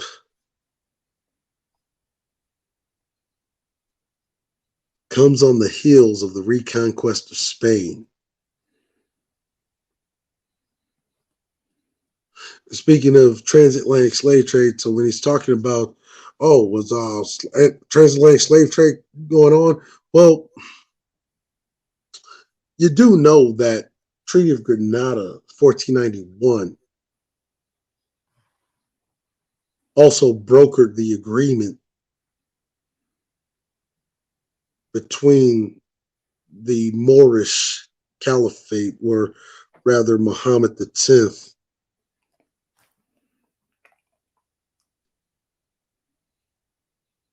and what you know as Pope Innocent VIII, and then Rodrigo Borgia, which became Alexander VI, which is actually what started the transatlantic slave trade in Europe. Oh yeah. Turned over from, oh yeah, that's right, the Moors. Mm-hmm. So we like to think so highly of the Moors, forget that they were also rambunctious slave traders too. Yeah, that's what I was trying to tell Triple Black. They was involved in that. And the sad part, if you want to study about the fucking Buccaneers, no such thing as a pirate. It was deals with the Spanish, like I said, all of them, and the Arabs. I told you, it was a big deal. It was big business. And what They happened to them? realized that the wealth of nations Yeah. during this era, they could create an entirely new renaissance. Europe can come into an even greater age of not only enlightenment, but production, agriculture, division of labor, reconquest Spain. An absolute necessity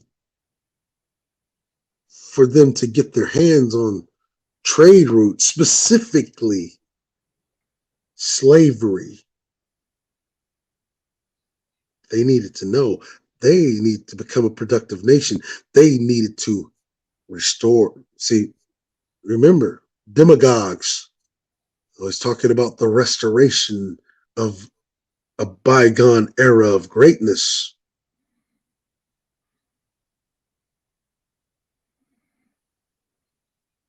You know, kind of like the Bible repeats over and over again, right?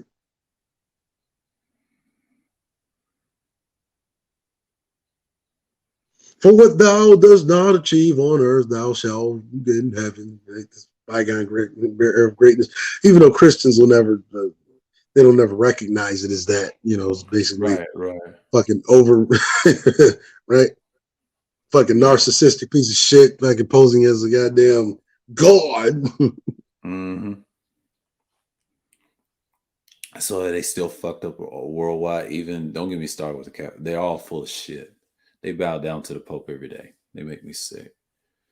They the number one reason why the world is fucked up. That's why you got a lot of atheists, and they know more than your shit. That's go figure. That's sad. But this Da Vinci shit, man. This Da Vinci shit. When it comes to history, I tell you, and it's not just the war colleges that like still teach a lot of this shit. Mm-hmm. I'm gonna tell you something else that the war colleges, especially like the communication school, which is what we're about to get into. I'm about to break it down. The nativity. Talk about the Bible, nativity, and intelligence. We have to decode messages. Mm-hmm.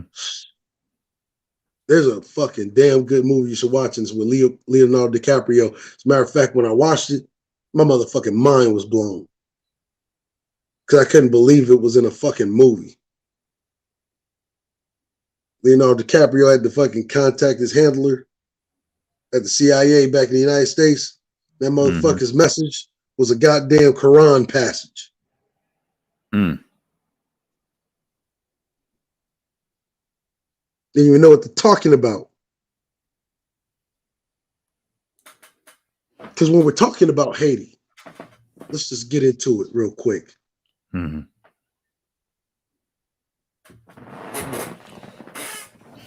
Let's talk about when Jesus was born. He was born in a manger.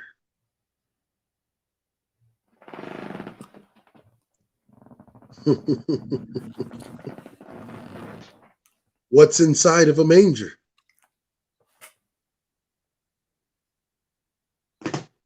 Well, we all know that horses are inside of mangers. And other, farm type animals to use for hard labor. Oxen, goats, whether you're going to slaughter them, whatnot, eat them, et cetera, et cetera.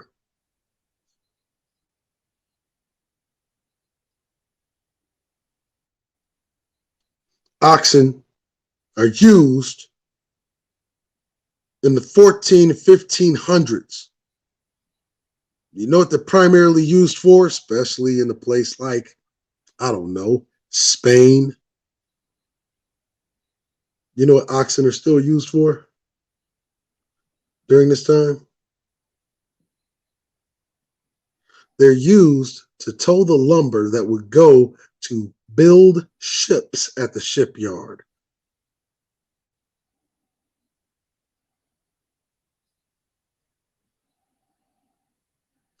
Well, you can even look up like old pictures of like shipyards of like Florence, or old paintings of Spanish ships or whatnot. You'll see some kind of fucking land animal that's used to fucking tow, cart, fucking some kind of buggy. That would tow the lumber that were used to build the fucking ships. I mean, how else do you think the lumber was getting there? You don't think they were carrying that shit by hand, do you? You see what I'm getting at? Mm-hmm. Talking about Jesus was born in a manger.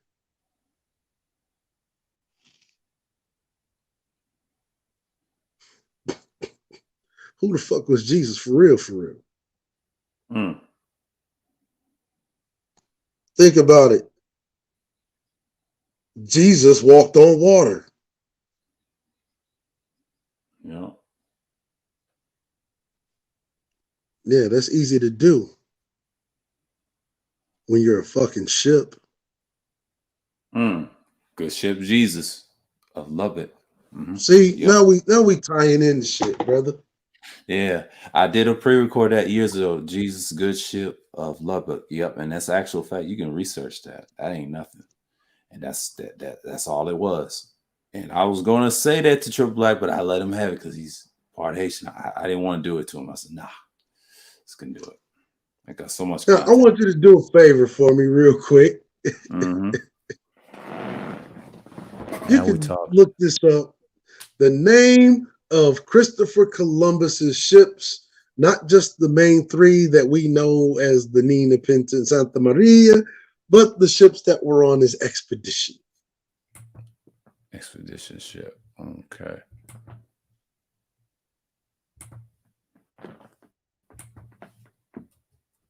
The name.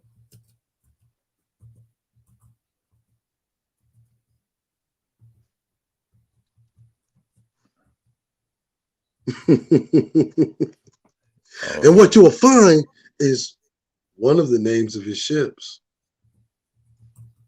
It's none other than the good ship Jesus.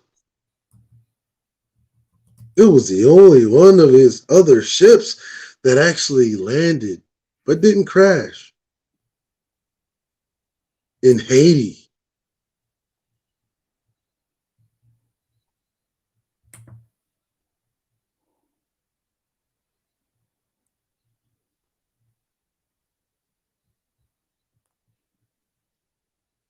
These are all facts, brother.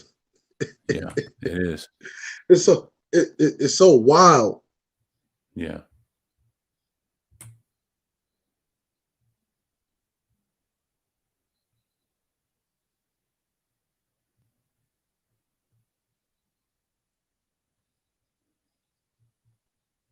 So wild. Yeah.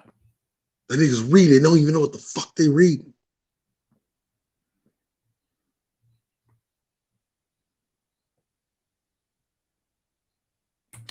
Yeah, it was a good ship, Jesus. I want you to think about this.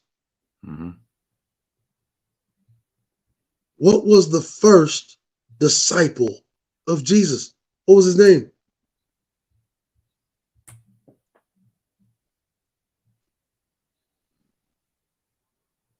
John. John. What was the Spanish name for John? Juan. One. One of the three main ships of Christopher Columbus was the Niña. Yeah. La Do you know where Nina. the Nina comes from? The fucking captain of that ship was Juan Nino, Juan Nino. which is the masculine version of Nina. Mm-hmm. I see. Oh, one of his ships have that crest, that Templar crest. I see it. See, Man, see, I already knew that history, but see, that's a dead giveaway. Yep. Part of that Masonic order. I used to listen to now, Eric I John want you to Pelson. understand. Yeah. I want you to understand something.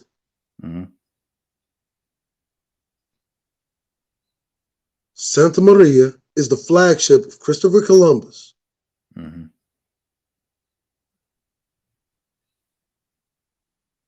We're talking about the first disciple of Jesus Christ. His name John. Well, the captain of the good ship Jesus, his name was John Hawkins. Oh, excuse me, Juan. John. Juan. The owner of the Santa Maria, his name was Juan de la Cosa. As a matter of fact, the captain of the Nina, his name was also John. So in the Bible, how many Johns are there? You have 1st and 2nd John. That's right. So that means if they're talking about 1st and 2nd John, that means they're disciples or prophets. You have Matthew, Mark, Luke, and John. And then you have 1st and 2nd John. That means you must be talking about Matthew, Mark, Luke, and John. You must be talking about John or Juan de la Cosa. Then 1st and 2nd John must be talking about the 1st and 2nd captains.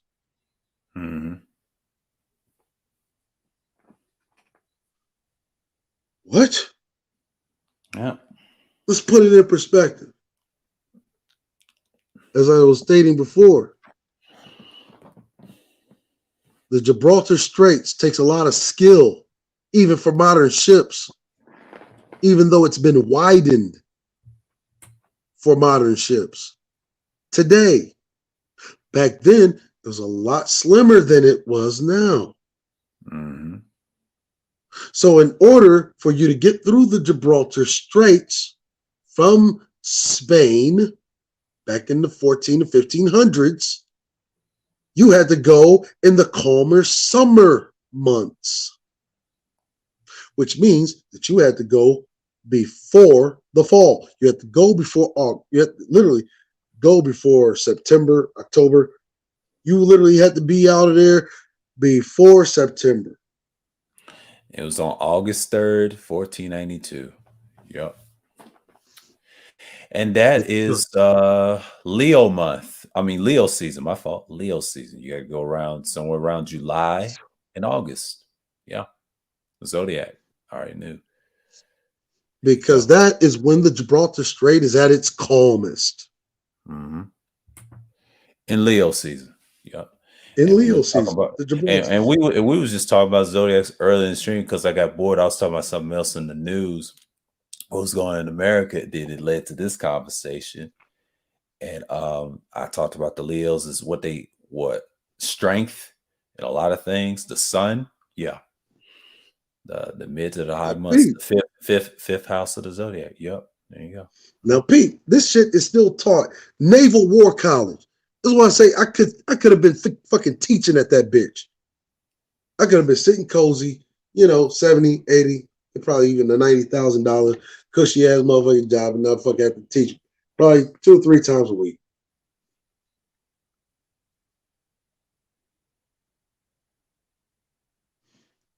Who wants to do that? Teach that to a bunch of fucking midshipmen. Not just a bunch of midshipmen, but a bunch of midshipmen that are just like our esteemed brethren. Can't be told shit. They just got a little bit more discipline than our brethren, right? But they full of themselves and they think they can't be told shit because, hey, all throughout fucking college, they've been told they're the best of the best. They're gonna, they're gonna be the creme de la creme, right? And I've actually been out there to that Naval War College.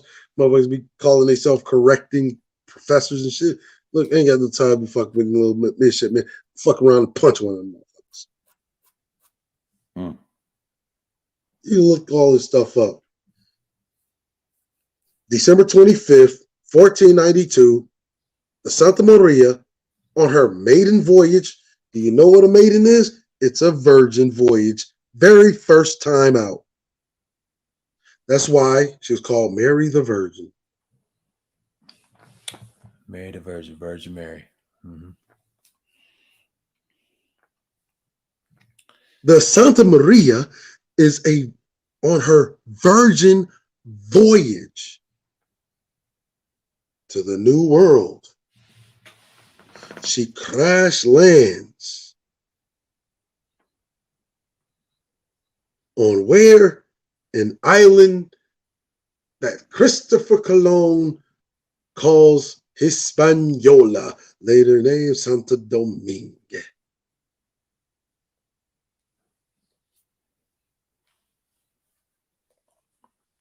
Where does it crash land? Yep. They named the fucking place where it crash lands Fort Christmas. For Christmas. Why? They're still coming off of the Crusades. They're still coming out of the Inquisitions and the reconquest of Spain. So guess what? They're still organized around what? The First Reich as it's solidifying. Yeah, power. Yeah. They named it Fort Christmas. It's otherwise known as La Navidad. Mm-hmm. They fall asleep. They leave. Little Moorish sympathizer / servant boy who tries to wake the crew up, is incapable of doing so, then tries to steer the ship from running aground, was incapable of doing so. The ship runs aground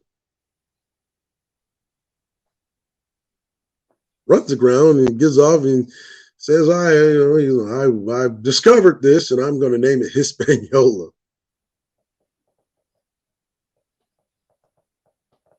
This is all a true story. Yeah. This is why you got motherfuckers in Haiti that are here. Have literally been, while motherfuckers talking shit, there have been some of the most outspoken advocates pushing back against Columbus Day. But, that's on another story. Uh-oh. Uh-oh. There you go. Mm-hmm.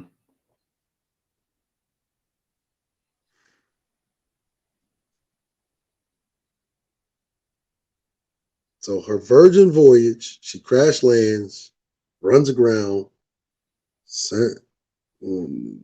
Hispaniola, Haiti. They call it Fort Christmas because it was Christmas in the Empire.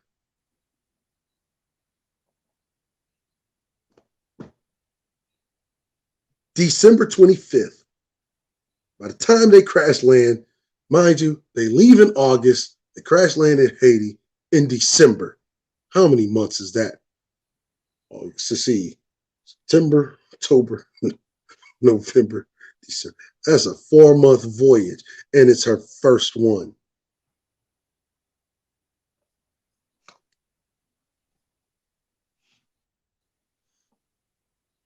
She went from being a virgin to being a ran aground whore.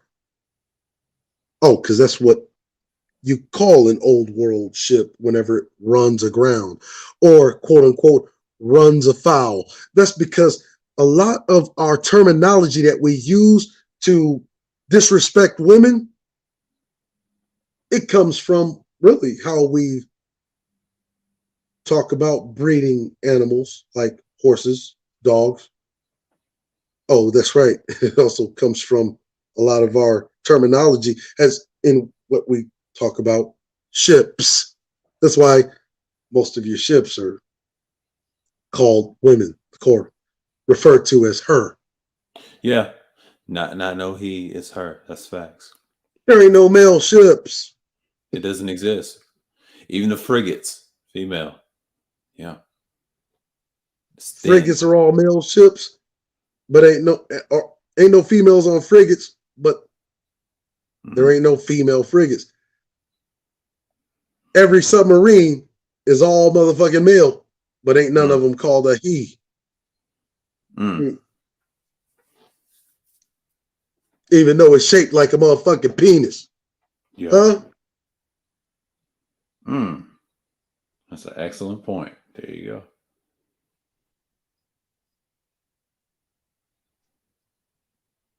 Santa Maria, also known as Mary the Virgin, runs afoul, i.e., runs aground.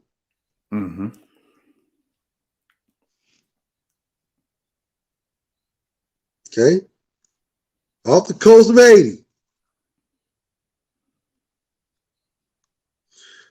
Now, Christopher Columbus orders his men to strip the timber and the cannons and all of that. They build a fort and they call it Fort Christmas, right? Later becomes known as La Navidad and all that shit.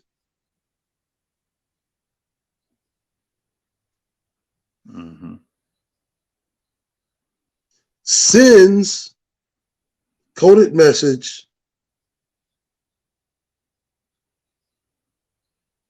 back to Spain. Okay? To read the nativity scene, right? This is gonna fuck.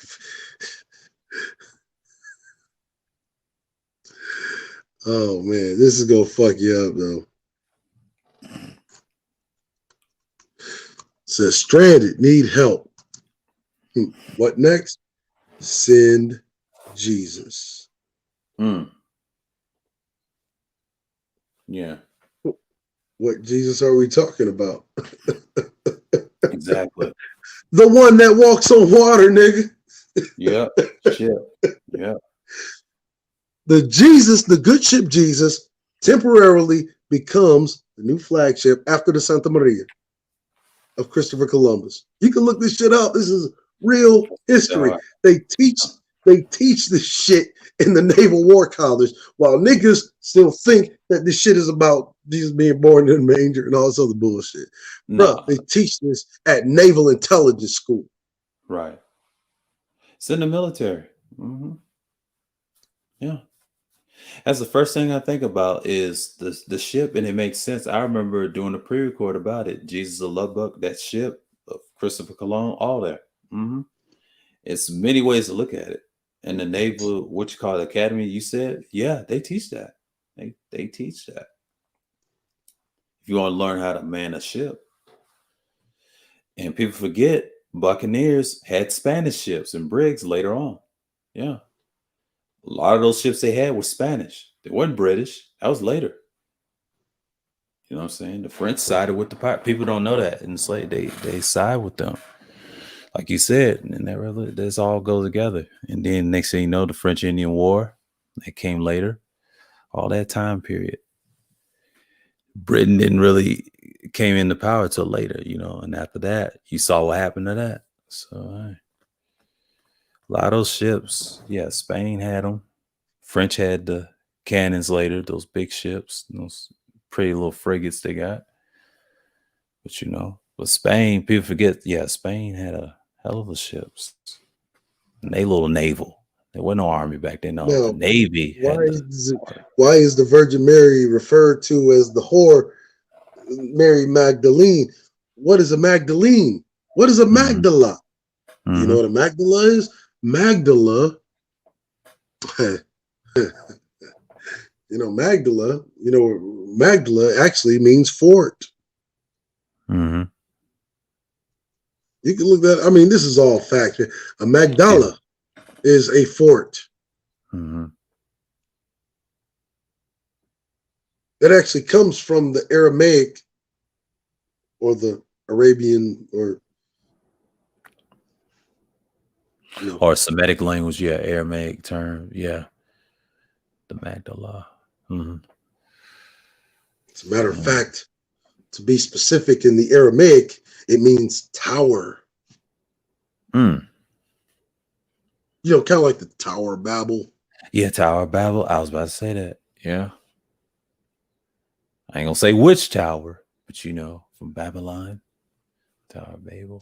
But it's so funny because they say that in the Bible talks about Magdala being a city in Israel, if I'm not mistaken, on the shores of the Sea of Galilee. Now, in the city of Israel, on the shore of the Sea of Galilee. Now, where did they say Jesus would be known to be from? Didn't they say that he would be known to be from Galilee? Galilee, yep. This is not rocket science. Yeah. And trying to claim he's from Jerusalem, or known as Jerusalem. It was also J back then. Yeah. But the Sea of Galilee, mm-hmm. You could pull up a map to see where the Sea of Galilee is. Yep. I know exactly where it is. And folks, there was no Suez Canal. That was man-made. All that, what you would say from India, from all the way to continent Africa, is one landmass. Even the so-called fake Middle East. It's all one. It's on the same thing. Why you think Egypt and Israel's next together? Take the canal out. It's the same region, time zones, and all that. That's a whole. If you really look at like Sea of Galilee, right? Mm-hmm. When the Sea of Galilee, what body of water does the Sea of Galilee open up to? That's right. Yeah. No, right. It opens up to the Mediterranean. Mediterranean Sea. There you go. Yeah. Excuse me. And the Mediterranean leads you to where? Southern Europe and North Africa. Yep, all in that order. The whole Mediterranean Sea. And if you go out the end of the Mediterranean Sea, you end up going into another sea, another body of water. Yeah. I know it's not the which leads you right through the Gibraltar Strait, which is where Spain is. Yeah. Yeah. There it is. Mm-hmm. So you got the Red Sea, the Aegean Sea, but they're all on the Mediterranean Sea and the Gibraltar Strait. Yeah, that's about right. That's about right.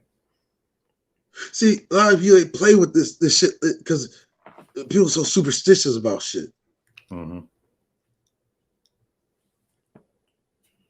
Superstitious. It's wild. When I listen to this guy, I was starting to think that he had some kind of Christian mental framework. He did. He was taught.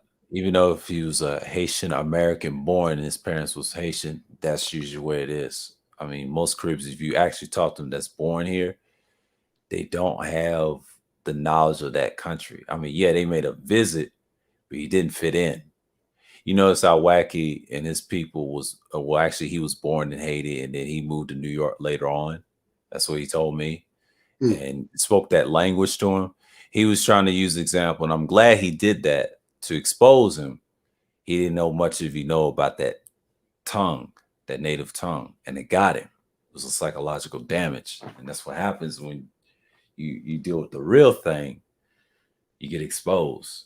It's like me, like I give you an example, like if we went to Britain, we can't speak the same English varying languages. I mean, it's all Latin, but still the proper English, the British. None of us will take that.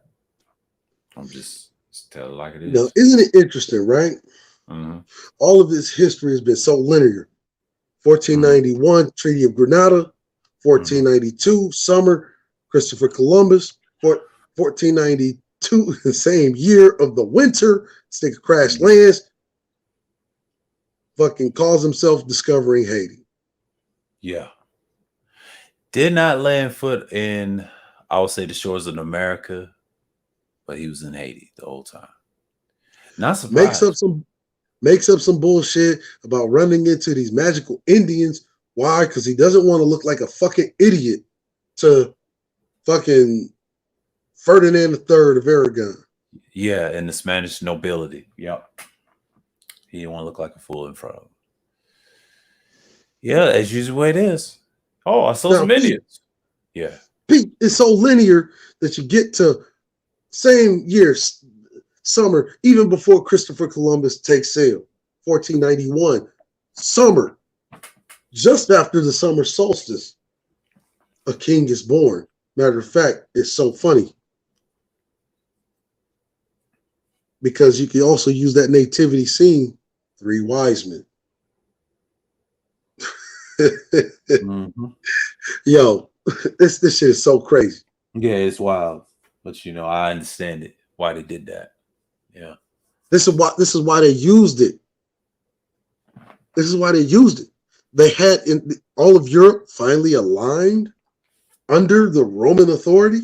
Mm-hmm. Right?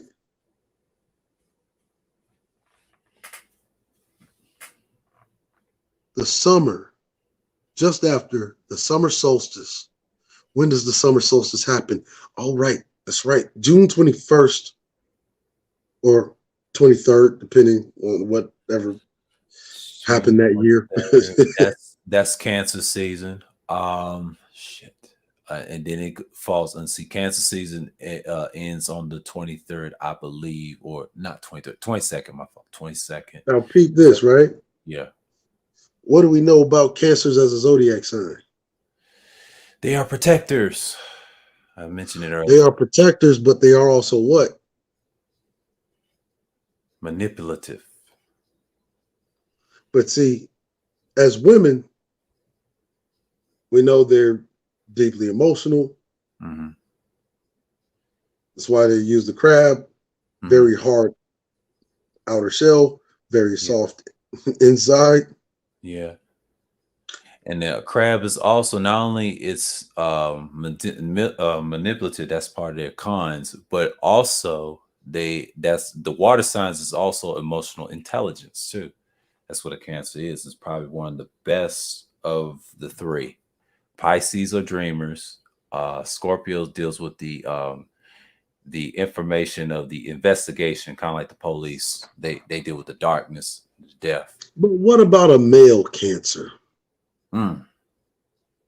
See, because the difference is male Cancers have less emotional intelligence than their female counterparts. Right.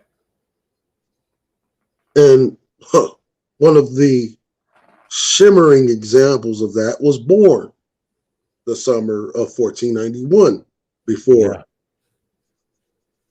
you know, the whole Christopher Columbus thing. You know? Yeah.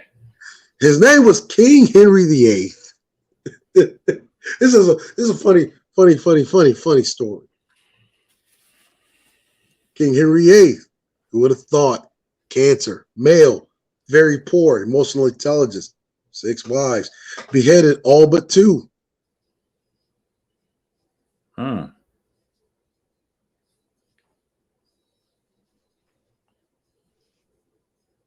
Since we were talking about the Borgias, talking about Ferdinand, Isabel of Castile, and all of that shit, you know, because it was Ferdinand III and Isabella I that literally financed, put Christopher Colon on this voyage and paid for his expeditions. Well, they didn't do it alone. Of course, there was the Medici family and all Yeah, that. the Medici family, the bank, and yeah, the rivals. You know, the Bank of Bravos. Yeah, I know all about that. Yep. You'll find it interesting. For St. 1491, Henry VIII, born that summer, first wife, betrothed even as a young man to Katharina. And who is Katharina? Katharina is the youngest child of none other than Ferdinand of Aragon. A Spaniard. Yep.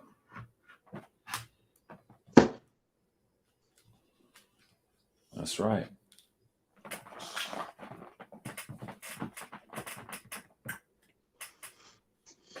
He's betrothed to this bitch at like 10 years old. Yeah. That was going on back then. Yeah. Huh? Yeah. 10 years old, he's betrothed to the bitch.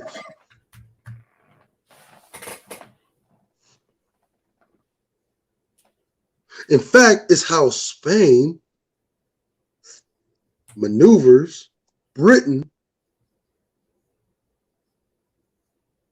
into its submissive role before Britain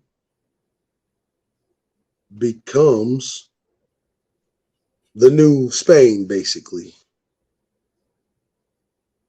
Because when we talk about Britain putting its flag everywhere, Spain was the first Britain. France tried to become what Spain was already. Yeah. Wasn't able to completely do it. And the reason why they weren't able to do it was because by the time Henry VIII comes to fucking power, well, already had a lot of help because his father, Richard was able to, win the War of the Roses and so forth and all that shit. Mm-hmm. I mean, history could have completely went a completely different way. Oh yeah. Yeah. Yeah, I said this on my channel a lot. I told Drake, yeah, it was Spain and they had everything. And until France kind of tried to do the same thing they did, and where the French fucked up, British had too much firepower later on. So they came later. Yeah. And if you look at the United States of America, World War II, its entire strategy literally runs parallel with that of King Henry VIII. That's why it focused on expanding its naval power, which is the very thing King Henry VIII does when he comes to his own. Mm-hmm.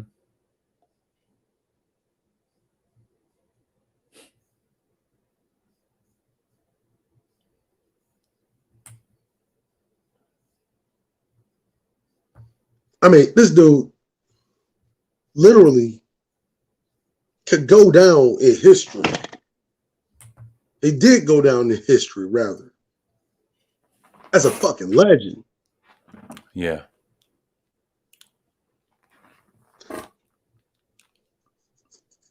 History, like I said, history could have went down a whole other way. He could have literally, he wasn't, he was a little early on, inexperienced, but those failures, if he didn't have them, I'm telling you, Yeah. he could have single-handedly ended the First Reich.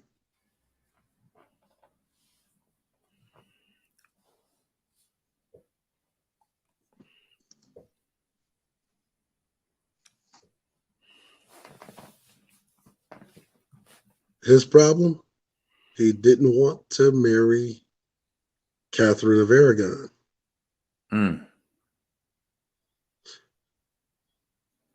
If he would have married Catherine of Aragon, history would have turned out a little different. Oh, He yeah. probably would have came into world power a lot sooner. Probably would have literally ended the damn Roman Catholic Church in fucking 1509 or Oh, 10. yeah. Or the Jesuit order, the whole Masonic. Yeah. But nope. He went the opposite way. Yeah. And I hate to say it, you still got Roman influence in America today in certain churches and societies and schools, like those Jesuit schools, Lola Marymount. Don't get me started. Military. So much shit. Spanish and French history in this country. And then Britain, of course, yeah, the influence and laws and taxes. I mean, this guy fights his fucking cousin. Mm-hmm. His cousin is literally Francis the First, right? Francis the First of France is his cousin. Mm-hmm. The Holy Roman Emperor Charles V, also his cousin.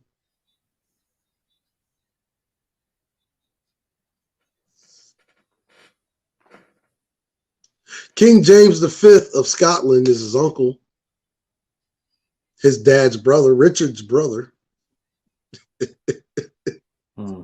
This guy's going to war with everybody, even his dad's brother.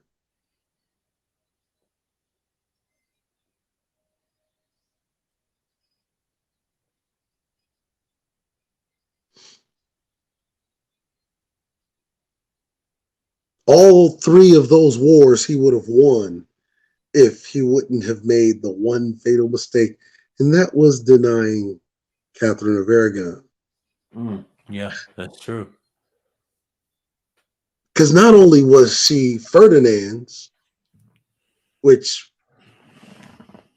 all he had to do was wait for fucking Ferdinand to die or make him fucking kneel. Mm-hmm. Or, obey the alliance. I mean, I am marrying your fucking daughter after all. I mean, like, that's how warfare was. Yeah. It's usually what happens. Yeah. I am marrying your daughter, therefore you will fucking expend to me forces.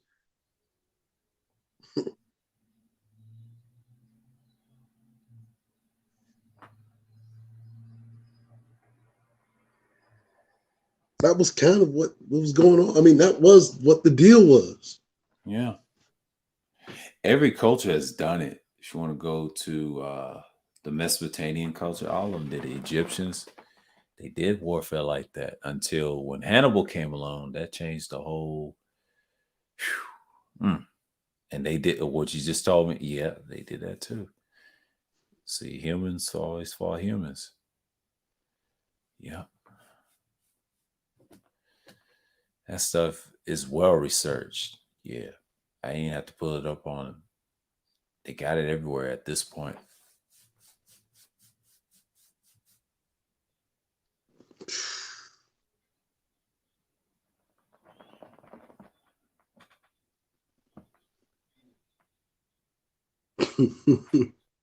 Yeah. It's mind blowing, but it's a lot to learn. It's a lot to more the military aspect. I understand it. I know where it goes back to. Yeah. They don't teach you that in school. No. That's something you gotta have an astute mind to know that.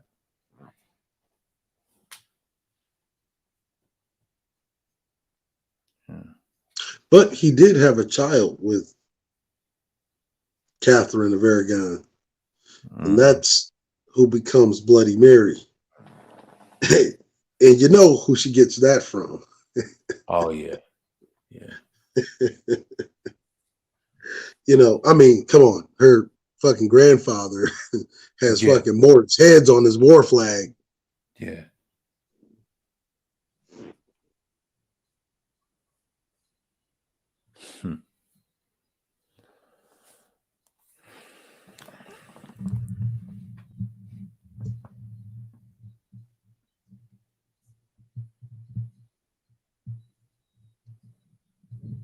All this shit is literally written in the Bible, mind you. Mm-hmm. But you got niggas running around here thinking it's some kind of prophecy. You want to know the truth about prophecy? Prophecy is the evidence of planning. Prophecy is the evidence of planning.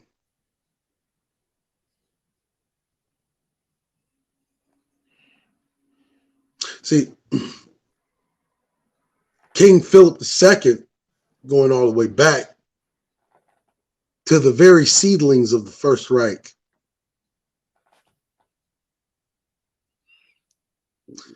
King Philip II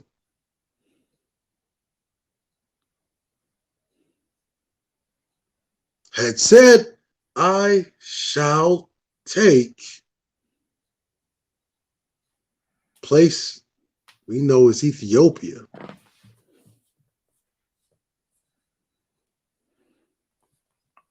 Because, I mean, it wasn't Egypt then. No. Because back then, the Greeks just called it all, Ethiopia. Yeah, well, once upon a time, yeah. They didn't even know there was some kind of differentiation between Ethiopia and Egypt. Oh, yeah. There's upper, lower Egypt. Yeah, they don't even know the differentiation. And they actually put a capital called Alexandria in that area. Yeah, people don't even know that. Yeah. Yeah. I don't know how many times they had capitals. They had what? I forget somewhere. And then they had Alexandria and then Cairo. Now, this is ridiculous. It's ridiculous. That's why I don't really get into Egypt like that. It's a waste. It's been said so many times, it ain't even funny. But you're right. Yeah, they looked at it as whole Ethiopia. What they say, Jamaicans say in the reggae music, Ethiopia. Yeah. Hell is Selassie. You know, what's funny is that there was another King Philip II of Spain. Mm-hmm. Literally, like, same timeline after King Henry VIII. Mm-hmm. Yeah, it's two of them. A lot of things one. No, it's two. Yeah. Oh, that's right. His father, you know who that guy's father is? That's right. That Philip II, going right along with the seedlings of the First Reich, because King Philip II of Spain, his father is Charles V, who is the Holy Roman Emperor.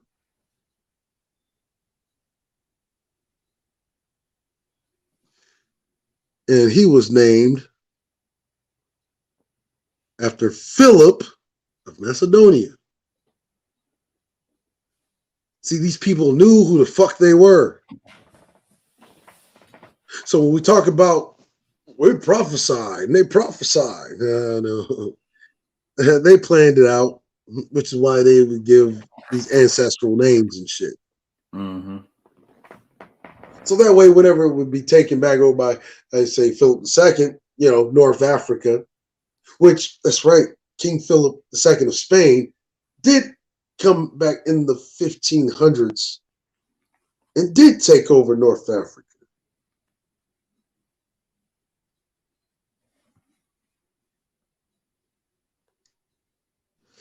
Just as the son of King Philip II of Macedonia took over Egypt.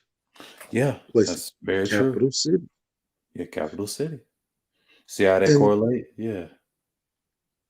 Isn't that interesting? Mm-hmm. But you telling me they ain't got shit to do with military. Shit, it has a lot to do with military. Military is the most important history of all time, and even in ancient history. I told you. The Babylonians, when they ruled, yeah, all that. I mean, if y'all want to get technical, dark culture's been doing that for years. It's just white cultures, they came on the tail end of it. If you want to go Greco-Roman history, it shows you old manuscripts and all that. And then, like you said, the naval schools, they study this stuff. Yeah, they use religion as conquest. It's always been that way. That ain't stopped. Just because we use drones and bombs, that don't mean we use hand-to-hand gunplay. I mean, I want you to think about this. You can find the name Moab in the Bible, right? Right. But do you know we have a bomb named Moab? Mother of all bombs. Yeah. Moab. Yeah. Thing is vicious. That's what they used to call it. It was an acronym. I was like, oh shit. I don't think we use that anymore. Moab. We still got it, but I don't think we use that bomb no more. Man.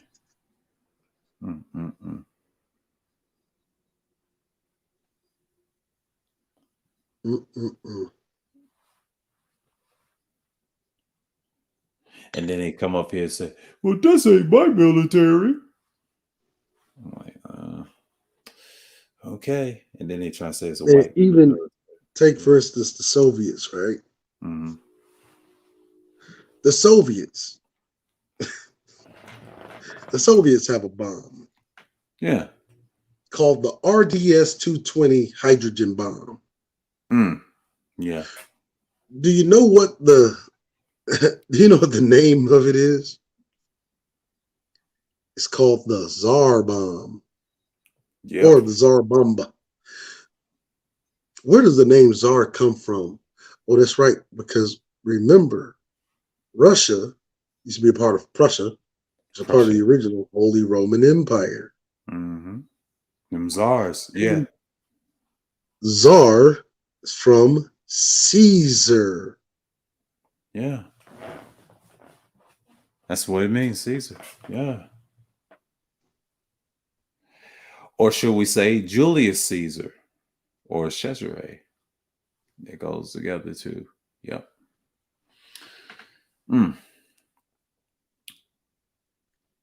Well, if you want to get technical with the documentary of what's his name, Meyer Lansky, that gangster, the Jewish gangster, his people was attacked by the Tsars. Yeah. Prussia. That's where he grew up, but what they call it Russia at that time, his time growing up. But he had to remember Prussians had power, Holy Roman Empire, same concept. He saw the violence, what they did as a child. And Hitler wasn't really German, he was Austrian, just like what's his name, Bugsy Siegel. They're the same species as Schwarzenegger. Why do you think they got all those movies? Money. Part of the Jesuit order, they all had the same tendencies, but that's a whole nother group of them. But like you said, yeah, they had the Tsar bomb. Yeah, that's Eastern Europe all over again. Those Soviet nations, they used to pray. I think they call themselves the Federation now because Putin and the Bolsheviks, that's another branch of them. Bolsheviks. They help end what? The First Reich. Yeah. In Russia. Now they call themselves the Federation of KGB. Yeah. Putin. Rasputin. Not Putin. Rasputin. See, it's Putin for short, but it's really pronounced like you said, Rasputin or Rasputin, how they want to call it. That's his folk. And then it goes back to the Bolsheviks. Yeah, I read the Bolsheviks Revolution. Yeah. My dad asked me about it. Yeah, they wasn't no joke either. You know what I mean? But that revolution was inspired by Haiti as well in France. Yeah, man. Matter of fact, so crazy. Let me get in my notes real quick. I was actually going to do a video on it a while back, right? Mm-hmm. And me and some of the regime were talking about it.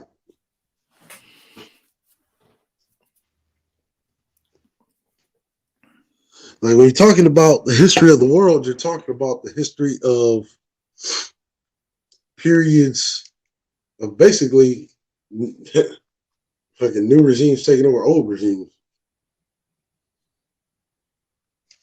That's really the history of the world. Mm-hmm.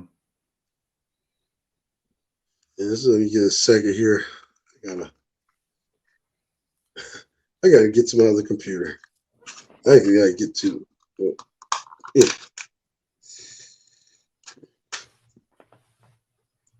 Because you have literally 6 major periods in history. And these are the only major periods in history relevant to today. Okay? It's so funny that we're talking about Haiti because Haiti is actually one of them.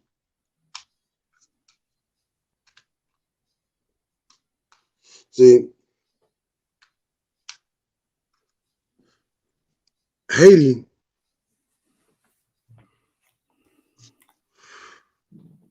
is a unique option. The reason why, yeah, we talked this shit to bro, but at the end of the day, Haiti is still beloved to me. Mm-hmm. Been to Haiti probably a dozen times. I love the people there. People treat me very well there. You treat them well. You treat them with respect. They're very reciprocating people. Oh, they very They are. are. Yeah. They are very much unlike any other group in most of the Caribbean. And I'm not counting those that are U.S. territories because those are our people. Yeah, the Virgin Islands. I know you're talking about. Yeah, the Tim Duncan likes. Yeah, I met those people in Emory. Yeah, they're American. That's what someone told me in the university. Yeah. Okay, those are our people. Yeah.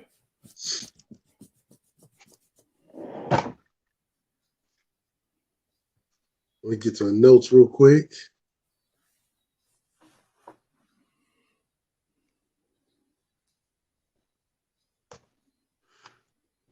Talking about these periods of history, these 6 major revolutions. It's wild, man.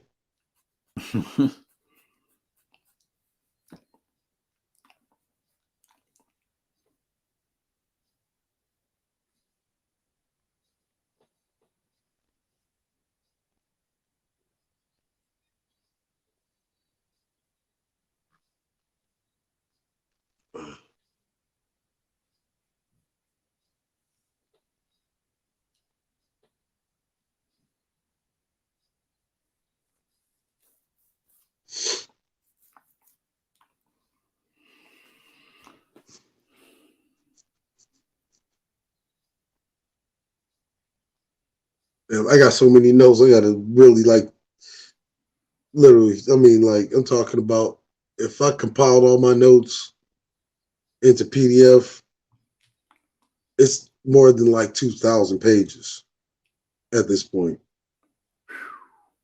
Mm. That I actually have to type in revolution. I have to type in keywords to even find certain notes.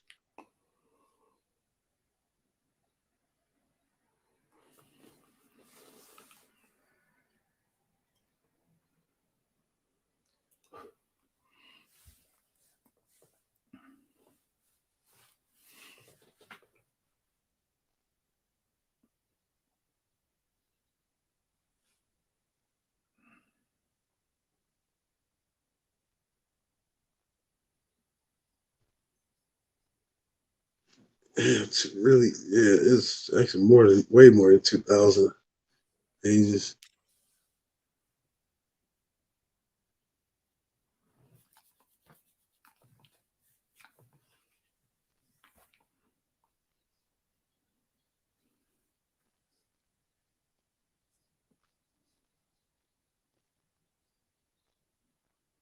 Okay. So,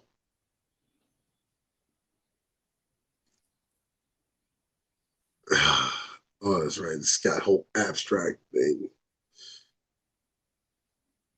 Six periods of history, completely critical to understanding the modern world. And this shit is wild, right? Because we start with the American Revolution, which is first off.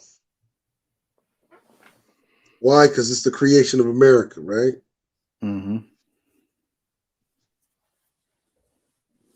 American Revolution first, French, then the French Revolution. French Revolution gives way to the Haitian Revolution. The Haitian Revolution opens up a gateway for America's second revolution, which is the American Civil War. So this is what's wild about it. This is why when I was trying to tell bro, like, I'm not trying to come at you because you need to understand this in a way that I understand it. Because when we're talking about a place like Haiti, niggas still don't even understand how important a strategic asset Haiti was to the world, which is why everybody wanted to get their hands on it, from the French, the Spaniards, even to the point to where Louverture goes to Europe. For what other reason? To ask Britain for help. Liberating Haiti from both the French and the Spaniards who have taken over half the fucking island. This is a true story.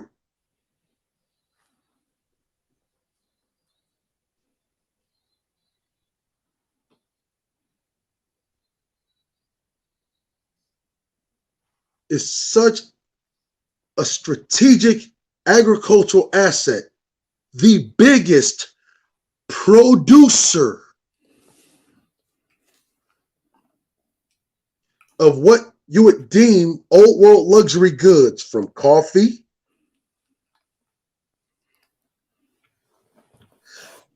that one island is producing nearly as much tobacco as the whole of the American South, right? During a time, America's trying to integrate the Industrial Revolution. Right.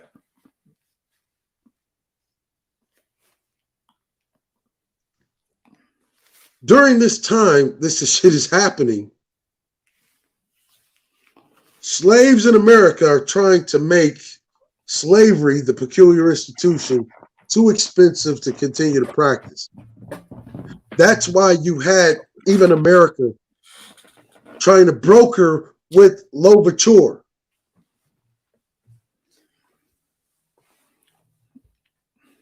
Even trying to go into deals. When they first hear of Louverture going to Britain, they try to convince them, no, come to America instead. Louverture doesn't want to go to America.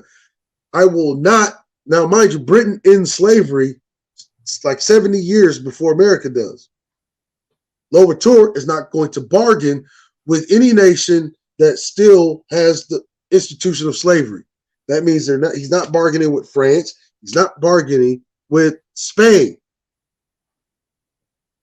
He's not going to bargain with Portugal. Why? They still have slavery. He's not going to fuck with Italy. Why? They still practice slavery. He's not doing it with Germany. Why?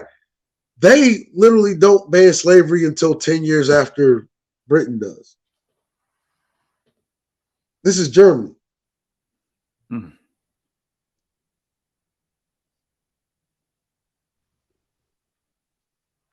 mind you, they're part of the old Prussian Empire, become the most industrious nation on the planet.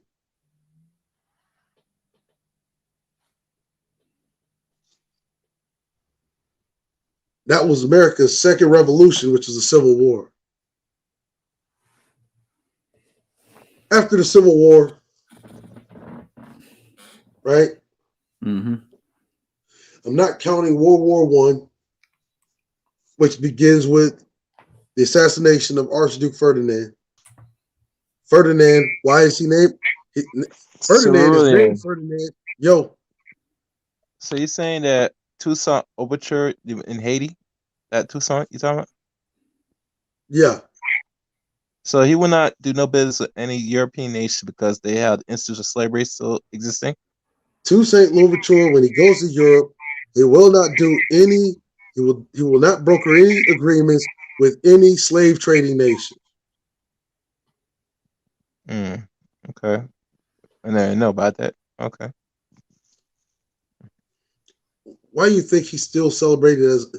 When you talk about all of the things that you think of a hero, strong moral fiber and character, bravery, understand strength. Mm-hmm. Why do you think he's still celebrated? Like he stood on it. I thought they would celebrate more Jaja Dessalines, but I know Toussaint was very. Well, do you know what Toussaint Louverture was as far as a zodiac sign? No, not really much familiar with him. He was an Aries. Okay, that makes sense. God of War. Mm-hmm. He was, but he had the fucking military mind of a fucking Leo. And also Aries is also the trailblazing type sign too. First house of the zodiac as well. They're trailblazers and they trendsetters. They do damage in war. Okay. And the planetary sign will be what? Mars. That's their domicile. Yep. And their opposite is Leo. So they're fire signs. Yep. Yep. There you go. There you go. And did I mention Sagittarius early in the stream? Yes, I did. The storytellers. There you go. Fire sign as well. They the ones are particular and peculiar.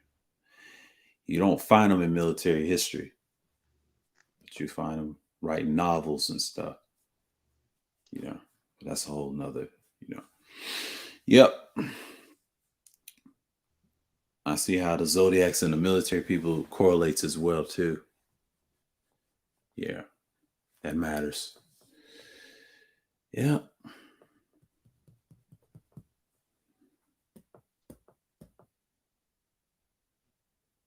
Louverture still recognized as basically you can literally, he's the godfather, man. He's the the founder, the father of Haiti, man.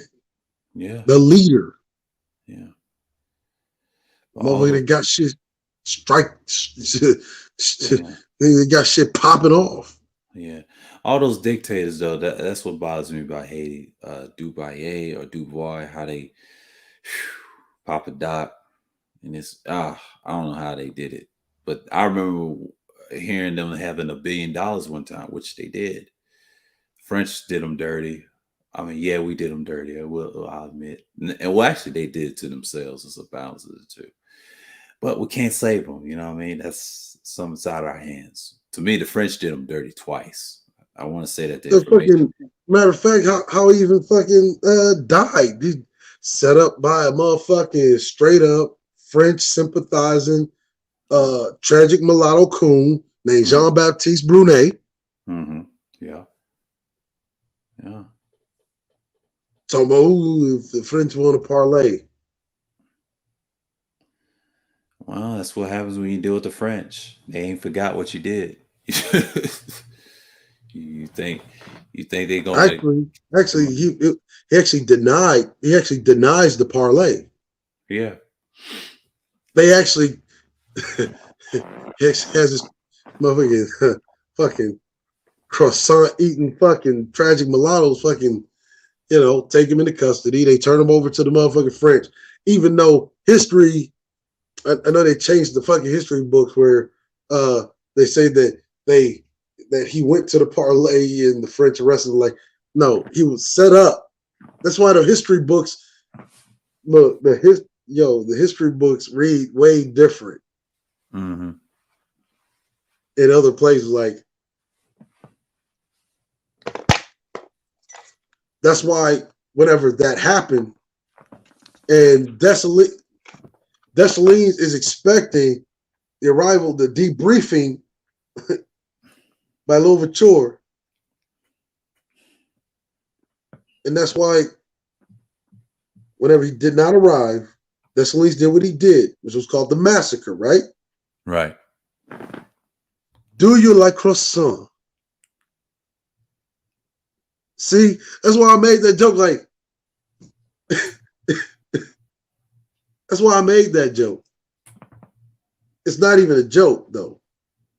Oh, it's for real. Yeah.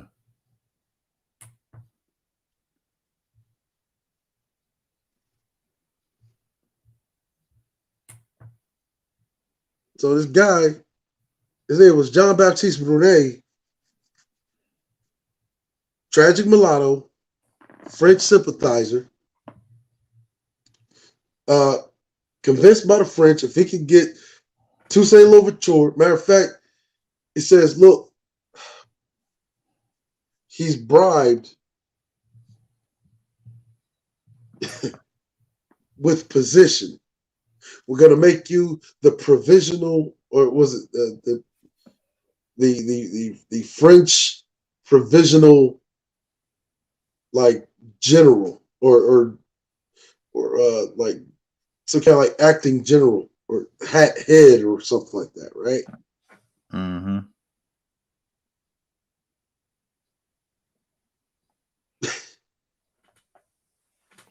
All we want is a parlay with Louverture.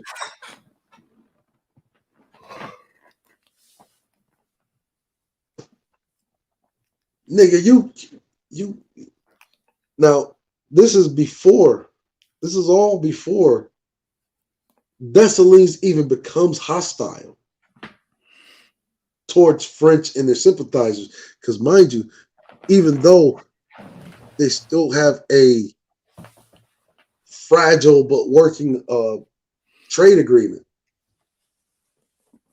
Oh yeah. Like that's what people don't understand about the French Revolution. It's just like America right now. We still have a what? Fragile, Minds. right? Mm-hmm. Yeah.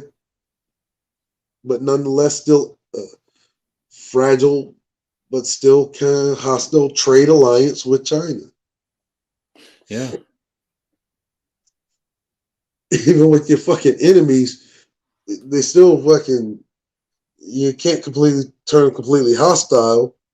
Your fucking economy ends up flopping. Yeah. And should have, yeah.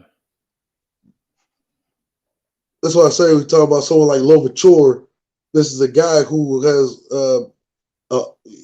he's an Aries. He is a true god of war with the mind of a Leo, but he has every bit of the bearings of a Capricorn. Ah, see. Yeah, pragmatic. Capricorns are pragmatic.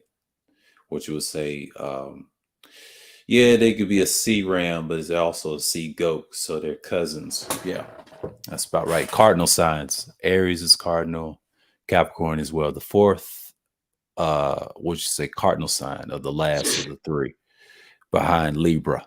Mm-hmm. Yep. So you got the ram and the sea goat, cousins. Yeah, two horns. And yeah, the biggest con of the Capricorn, yeah, they pragmatic, but they hold a lot of deep secrets. Yeah, secrecy. I know that. Well, you got your famous player, LeBron James and others. They're good at business. That's why you get your CEOs and what Like they this call dude was CFOs and trained. all that. This dude was trained in all of the ways of warfare by fucking Jesuits. Mm-hmm. He went to the French Naval Academy. Right. Understand, this wasn't just no fucking anybody. He didn't just learn how to sail a fucking ship. He learned how to control an armada's movement. Yeah. He did.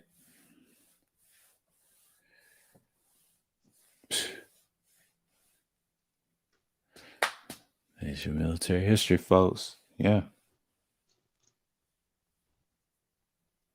As a matter of fact, You don't even know. Fucking Louverture, even Dessalines, Naval fucking War College, still taught at the Naval Intelligence School, otherwise known as Communications, Dam Neck, Virginia. Uh-oh. Why? See, that's why. That's how the fucking government and the military, that's how they know. That's how they know what your next moves are going to be. That's how they know your predictable patterns of behavior. That's why they keep hitting niggas with the whole black on black violence scheme. And then they keep throwing the coon in your face. They've been doing it for the last fucking 80 years. Because they know what your fucking next move is supposed to be. That's right. Because black on black violence, and that's why I keep saying it. And I've been saying it since I've been in YouTube. Black on black violence is necessary, though. Yeah. Operation, what's it called? Earnest Voice. Yeah. That's why they keep using Earnest Voice. Yeah. And they don't even get it. Yeah, it's a good read. I read that. I said, oh shit, that makes sense. Yeah. See, in Earnest Voice, when we're employing it against everybody else, why would we want a fucking, I mean, all of your lower ranking guys, it's really a fucking crazy strategy, because all it's meant to do is all of your low ranking guys that haven't really gathered up under a banner, no strategy, no fucking head. You want a leader. It's really meant to quell out any kind of quote unquote leaderless resistance. Yeah, like if you really see how it works, it's so funny. If you notice, there had been a narrative for the last like 5 years, and I've heard people like Tariq Nasheed say it. I've even heard Fly Nubian Queen say it. I've even heard like Boys Watkins and motherfuckers like that say it. I've even heard Professor Black Truth and Jason Black say it. Oh yeah. There are no leaders. The message is the leader. That's why they created Earnest Voice. Leaderless resistance. You know who were the fucking masters of leaderless resistance? Niggas, we developed leaderless resistance. We did leaderless resistance. We already mastered it. They didn't really have a proper application to fight it, which is why back in the day, I mean, wasn't it Kwame Ture, aka Stokely Carmichael, that said you can kill the revolutionary, but you can't kill the revolution? Right. Only a motherfucker that has mastered leaderless resistance can say something like that. Yeah. I tell you, we don't want no leaders. Oh man. And what's they saying? Revolution should not be televised. It won't be televised. They have a song like that. In my dad's time, the older boomers. Why would they keep telling you some stupid shit like that? No, you want the revolution televised. You want that energy out there. Hold on, you mean to tell me you don't want the revolution televised? But the white man continues, and every other group of men continue to televise their ongoing revolutions against you, though. Here we go. Hold up. When's the last time that you haven't seen a Chinese movie in which the Chinese man was the motherfucking hero? Oof. That's a revolutionary movie. But the revolution ain't supposed to be televised, but the Chinese man thinks so.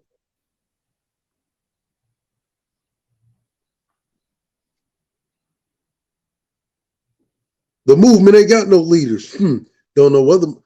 Matter of fact, I remember I used to test niggas. Name me a group of motherfuckers in the history of mankind that ain't never had a goddamn leader.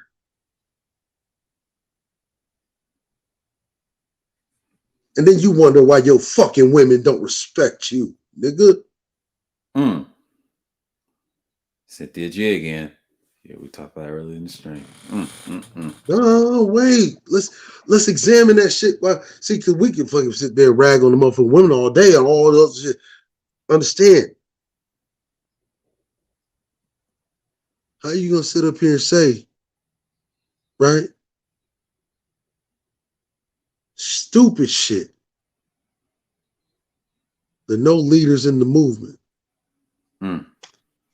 Nigga, as a black man, you should be ashamed of your fucking self. Saying some stupid shit like that. You wanna know why? You advocating against your own fatherhood. Then you want to motherfucking cry to me about some motherfucking child support? Hold up. You want to cry to me about these bitches not respecting you? But you telling me that the movement ain't got no leaders? But then you want to tell me that the shit starts in the motherfucking home? That implies there be a leader. That's right.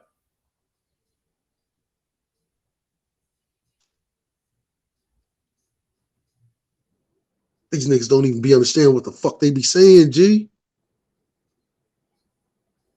I'm telling you, Sir Obadiah, man. I'm telling you, sometimes this is why I've been getting like so disenchanted with a lot of this shit. It'd be heartbreaking when I be hearing some of this shit I'm hearing from niggas. And it don't be the things that people be thinking it is.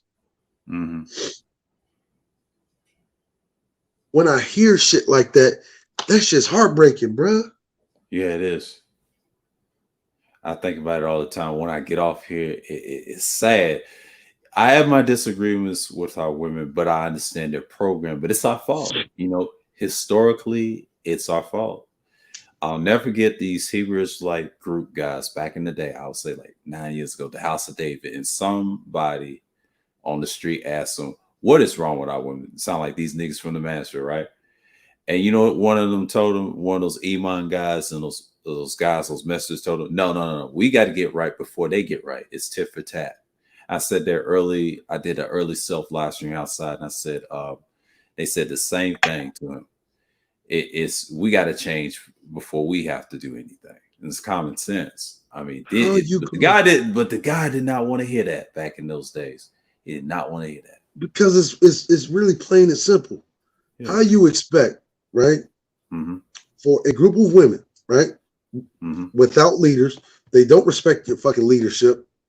Well, they don't understand. We talk about they don't respect my authority. They don't respect me, nigga. Who do people respect? People respect leadership. What does leadership imply? That you be reliable, that you be integral. Integrity means being a person of your word, being reliable, dependable. Those are aspects of the same aspects you fucking need whenever raising a family. But you're telling me the movement ain't got no fucking leaders? The message is the leader, nigga. Are you kidding me? And then you got the nerve to tell me a woman out of control. You keep telling them that the movement ain't got no fucking leaders. You're working against yourself.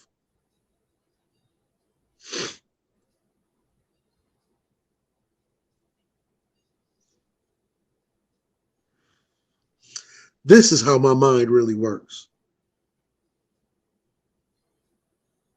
That's why when I be talking, people be thinking I just be coming at them, and I really don't. I really be hurt by a lot of this shit I be hearing out of niggas' mouths, bruh. And it don't be even like the cruel shit that niggas be thinking it is. It be the simple shit that I'm thinking that niggas should be knowing already.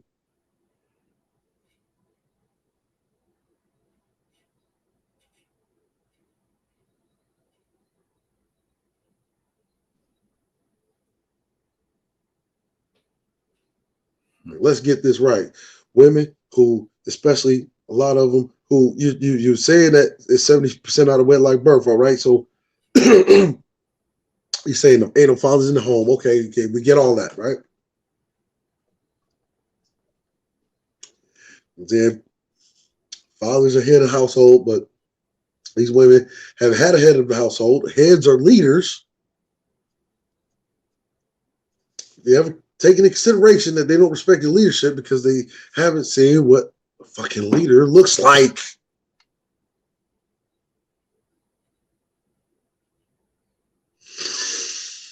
You smell me.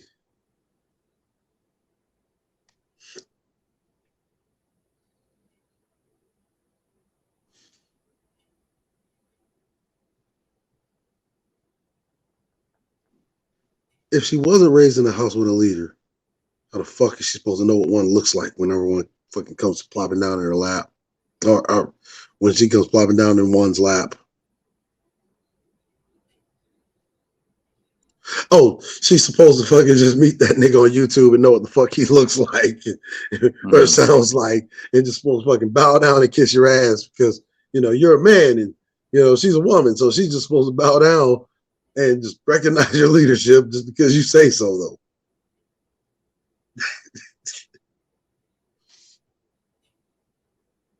And then you ask her, well, what does she bring to the table? Nigga, that's a question that people ask a fucking leader. So when you ask a woman, what does she bring to the table? Nigga, it's like you fucking asking her for her leadership. What is she, your fucking mother?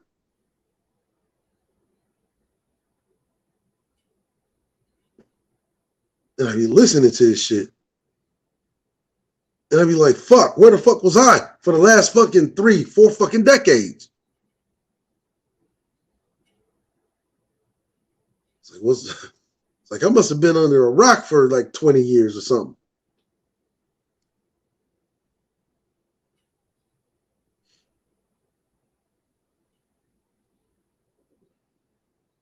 And niggas think it's such a sly, slick kind of term.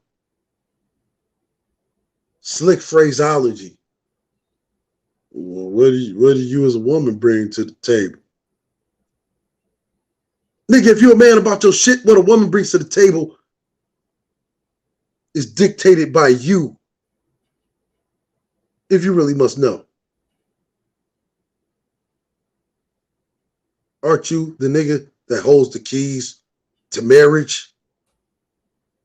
Ergo, what a woman brings to the fucking table is hinged on what the fuck you determine that she brings. That means you have to display leadership.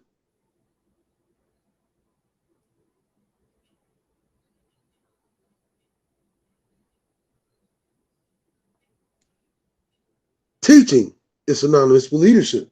So you have to teach her what she must bring, how she is to act, how she is to carry and conduct herself. She's to be a fucking living representation of you.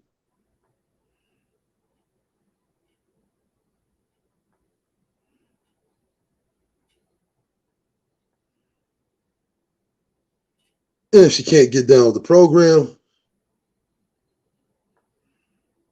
I mean, we all know what to do with stray dogs.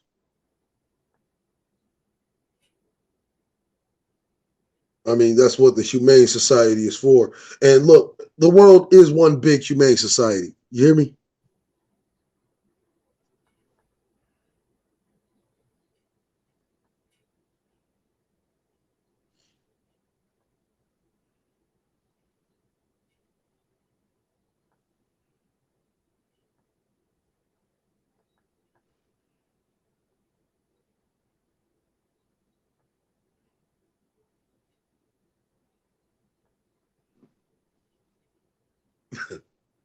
But somehow we're supposed to magically expect leaderless women to just fall down and follow a guy who hasn't displayed an inkling of leadership. Oh, let alone know what an actual leader looks like, or sounds like, or acts or conducts himself.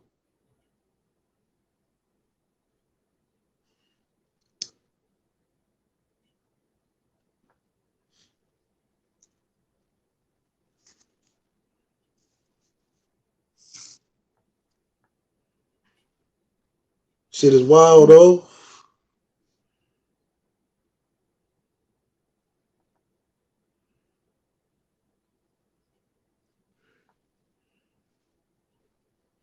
But Pete, what are we talking about? 6 periods of history. We're not talking about major wars like World War I, World War II, or Korea, Vietnam, none of those. We're talking about the ones that are specifically pertinent to the shaping of American policy and its foreign policy as coming to empire. And how it operates as far as global economy, those that are only pertinent to global economy. See, even without World War I, even without World War II, even though we were talking about laissez-faire only comes after the Treaty of Versailles, which is after World War II. Only, we're talking about only domestic and global economy. The major revolutions that shape how we really get down in the world and domestic.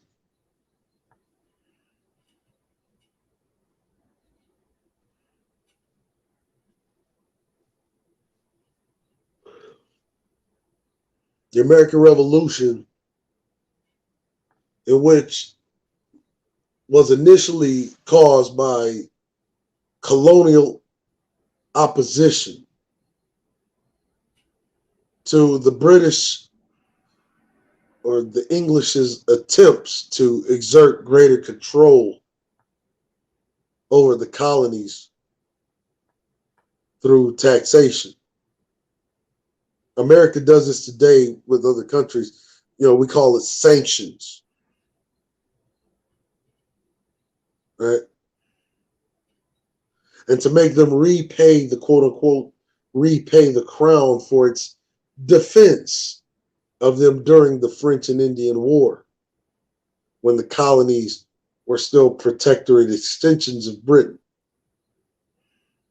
and ended with the forming of a new nation republic we recognize today as the United States of America.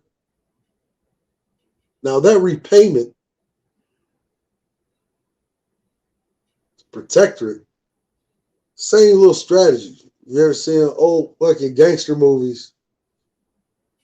You have like the Italian mob going into the little Italian restaurant and shaking old Sammy down for protection money. That's basically what the British was doing to the colonies.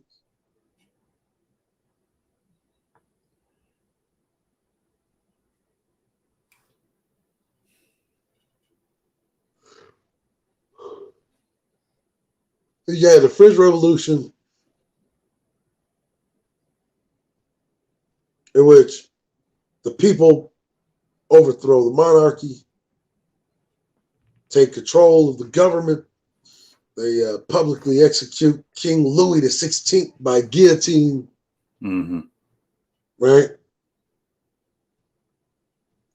The revolution comes to an end in 1799 in France. How does it come to an end? A general named Napoleon overthrows the revolutionary Mm-hmm. Overthrows the revolutionary provisional government and established what is known as the French consulate, with, of course, House Napoleon as the leader who reorganizes France's leadership structure. And through diplomacy and negotiations, that's one thing about Napoleon that most history kind of leaves out. Napoleon was quite the astute diplomat. It sure is. All you hear from history books is hemorrhoids and other things, but it's more than that. He was a great fucking military leader. Before he was that, he was like a soldier. Great soldier. But that, yeah. In fact, when he loses, in fact, Napoleon realizes he can't even hold on to his Caribbean, the Caribbean territories, which he establishes, falls back from them, strategically, especially with what he thought was going to be an incoming Spanish, recolonization, right? Right.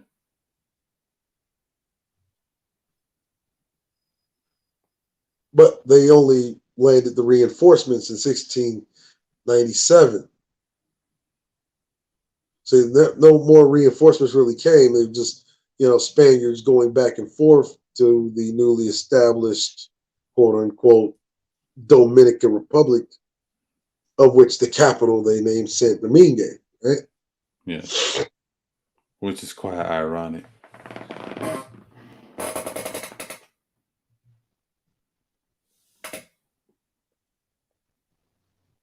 So he reorganizes the leadership structure,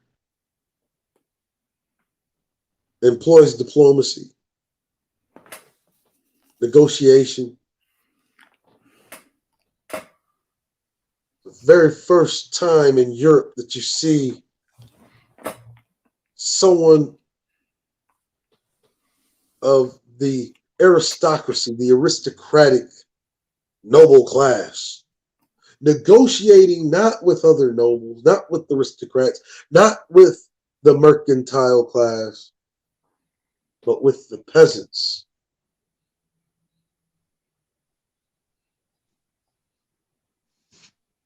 Napoleon, he's another one that is also still taught naval intelligence communications school.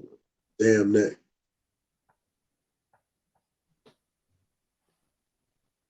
Because he was a fucking beast. Mm-hmm. First time that you hear of the nobles of Europe negotiating with the peasants, the people. In fact, first time in Europe, they implement this type of bill. It's called the Bill of Rights. And the Bill of Rights, specifically, is known as the French Civil Code, which eliminated the old feudal and royal privileges. Well, except for his own, of course. Mm-hmm.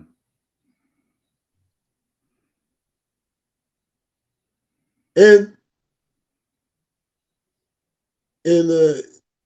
he employed. Matter of fact, if you've ever read Machiavelli's Prince, Napoleon's all of the strategies he's using come straight out of that book.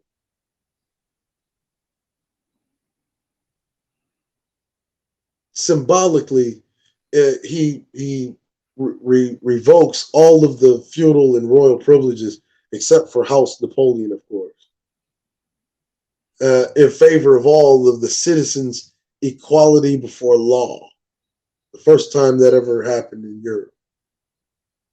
France is the first to employ it. It includes rights, which you'll find familiar, such as freedom of speech and worship, along with public trial by jury, and allow individuals to choose their own occupation, whereas before, your occupation was whatever your parents' occupation was. It banned worker organizations, though, so there was no unionizing. And the employer's word, this is kind of where America gets its model of modern capitalism, Adam Smith's capitalism. The employer's word was to be taken over that of the employee, but the serfs were no longer relegated to being whatever his or her father or mother were. So, say, for instance, you were a girl in, late 18th century France, early 19th century France. Your mother was a bar whore. You didn't have to be a bar whore. You could be anything you wanted. That was a trade-off.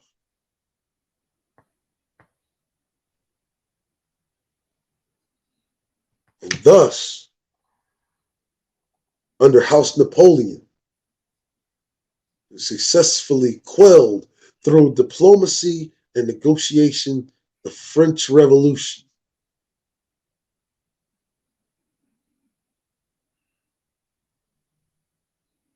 Brought about what we know as laissez-faire.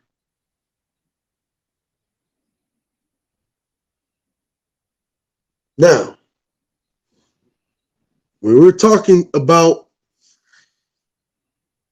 why it's impossible for you to be a conservative in America, and it doesn't even matter if you're black, white, or otherwise, but especially if you're black. Adam Smith is a liberal philosopher. He is the white motherfucking liberal that you keep hearing the goddamn conservatives complain about. Right? Laissez-faire is a doctrine opposing governmental interference. In France, the government is the monarchy. So royal or monarchical influence or interference in economic affairs beyond the minimum necessary for the maintenance of peace and property rights. Or at least that's how it's marketed and sold.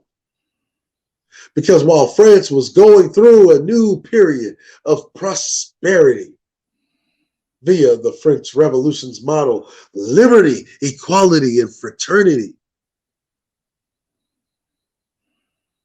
in its Caribbean colony of Haiti, another revolution was happening against French rule, where there was no liberty, no equality, no fraternity. It will become known as the Haitian Revolution, which were a series, which is, well, I was talking about Wacky when he came up, he was talking about the two uprisings, right? And actually, there's more than two. There's a series of several uprisings leading up to the main one, which the main one ends up being the one where Dessalines fucking explodes because he finds out that Louverture is betrayed by some fucking tragic mulatto who sells him out for 30 pieces of silver and a goddamn position in the French army. This is true, all true history.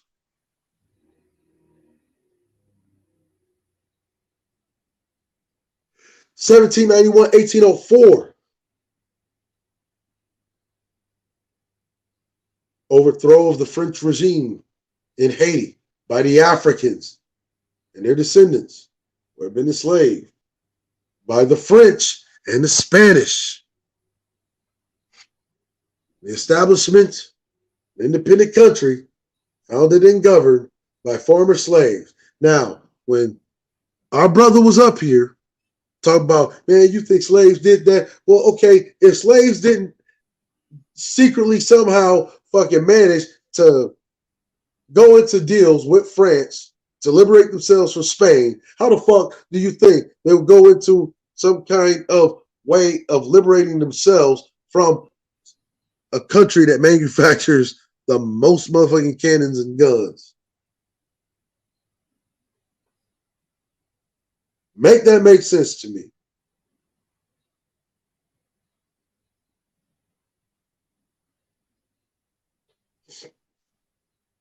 They can if they make deals with France in order to produce agriculture for a starving France, which is already on a powder keg on the verge of starvation.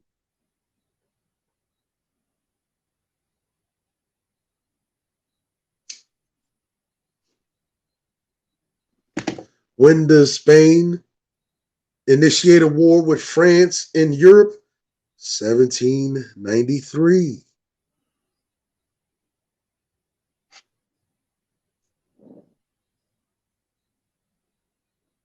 Okay.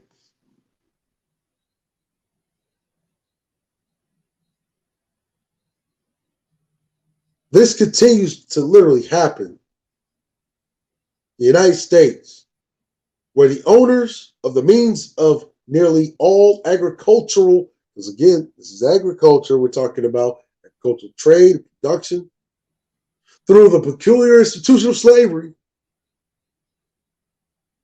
undermined the Union government, succeeded the Union, renamed itself the Confederacy, and the poor, less economically well-off Union declared war and invaded the vastly wealthier Confederate-controlled South. And though it wasn't referred to as a revolution, but a civil war.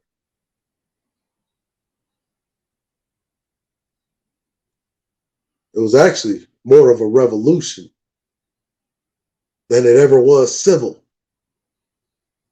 Because what is a revolution?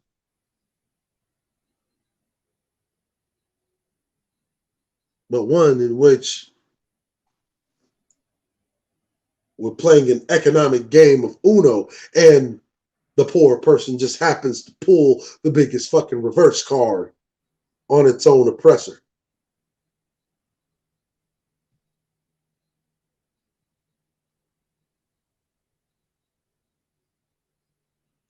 And that's basically the Union and a Confederacy.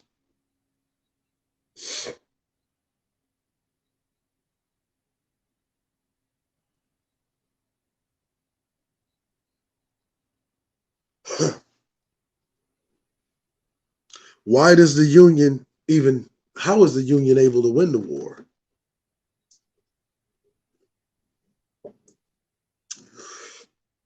Union is able to win the war by three primary means.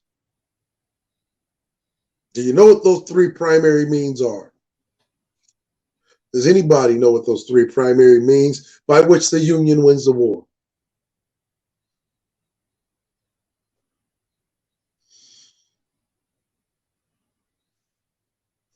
Going back to the Army War College. One, the Union, as far as industrialization, the Union was further ahead in industrializing and employed industrial technology, more industrial technology, and integrated it into its battle strategy.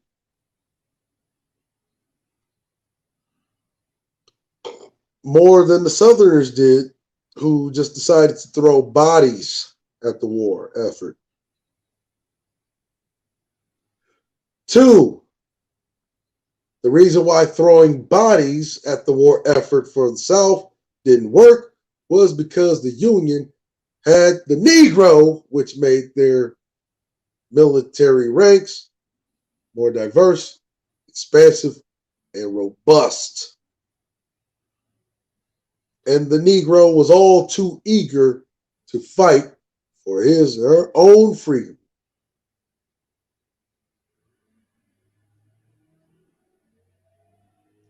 And what do you call a person whom has truly nothing else to lose?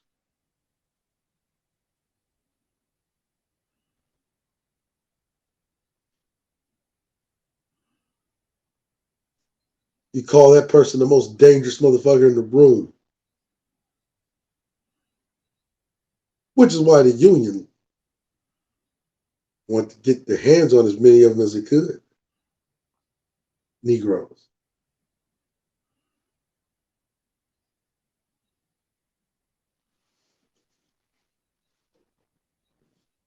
Right?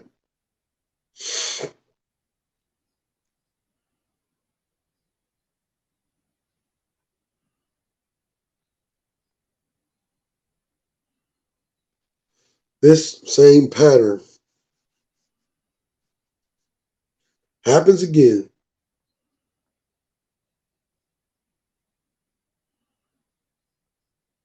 in Russia with the posing of Nikolai Alexandrovich Romanov II by none other than Vladimir Lenin during what is known as the Bolshevik Revolution of 1918.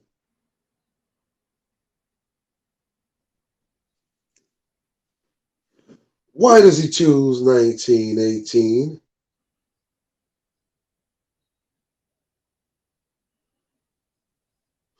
Well, 1918 is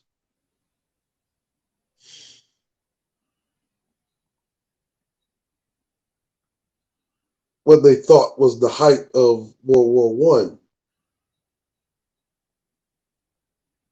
And the Allies were winning. And what do oppressed people typically do or have done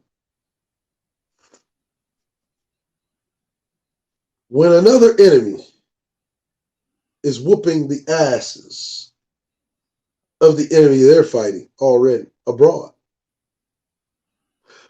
That's right. They take it upon themselves and seek opportunity.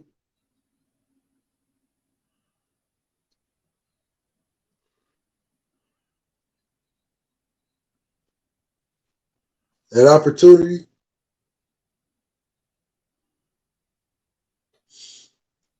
take the fucking country over so that their oppressors are fighting a war on two fronts as opposed to one.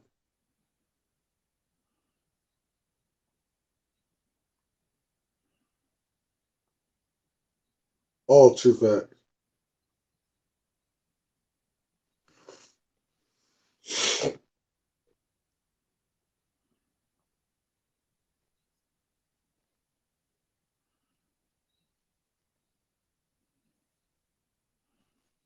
The Bolshevik Revolution, though it was successful in ending Nicholas II's reign,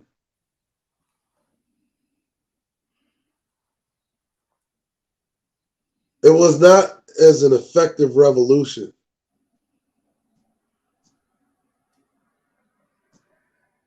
as the communist revolution of China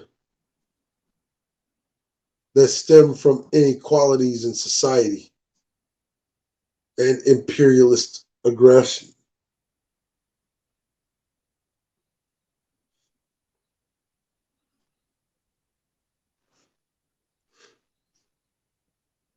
Once again, the owners of the means of production, distribution, and land charge high rates of rent and usury, interest, and tax, which concentrated wealth to the hands of a majority.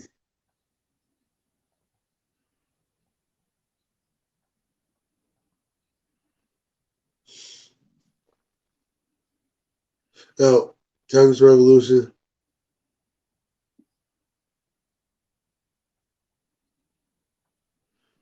they concentrate the China's wealth to the hands of a minority of village chiefs and landlords, many of which were non-Chinese or Chinese foreign collaborators who owned as much as 2/3.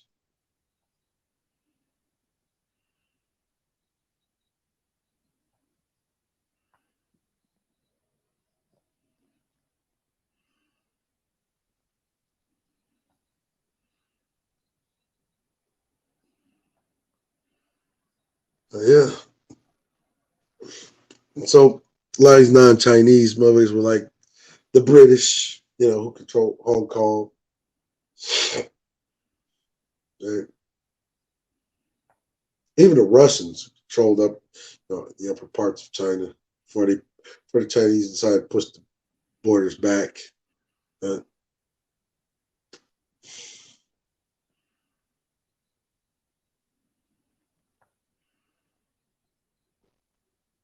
But this arrangement created a powder keg. That powder keg was manipulated by the Western powers and the Imperial Japanese.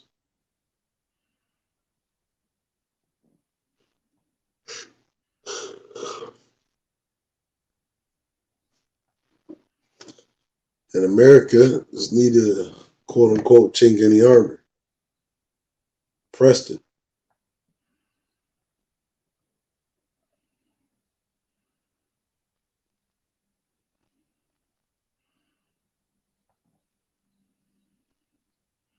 Group of century of humiliation starts.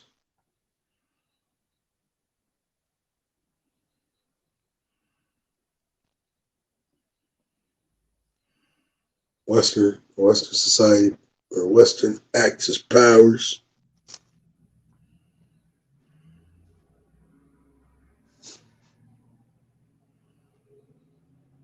But it really, a big influence the Western powers had a hand in it. Get a good book called Drug Inc.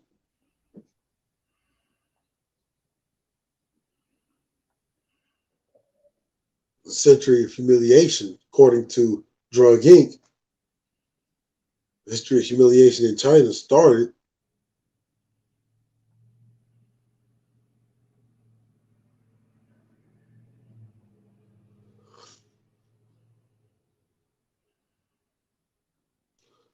at Opium Wars. That's what started.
Mm-hmm.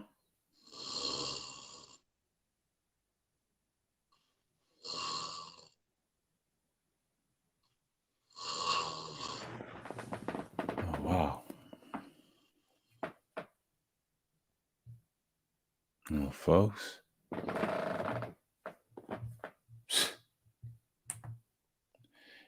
Yeah.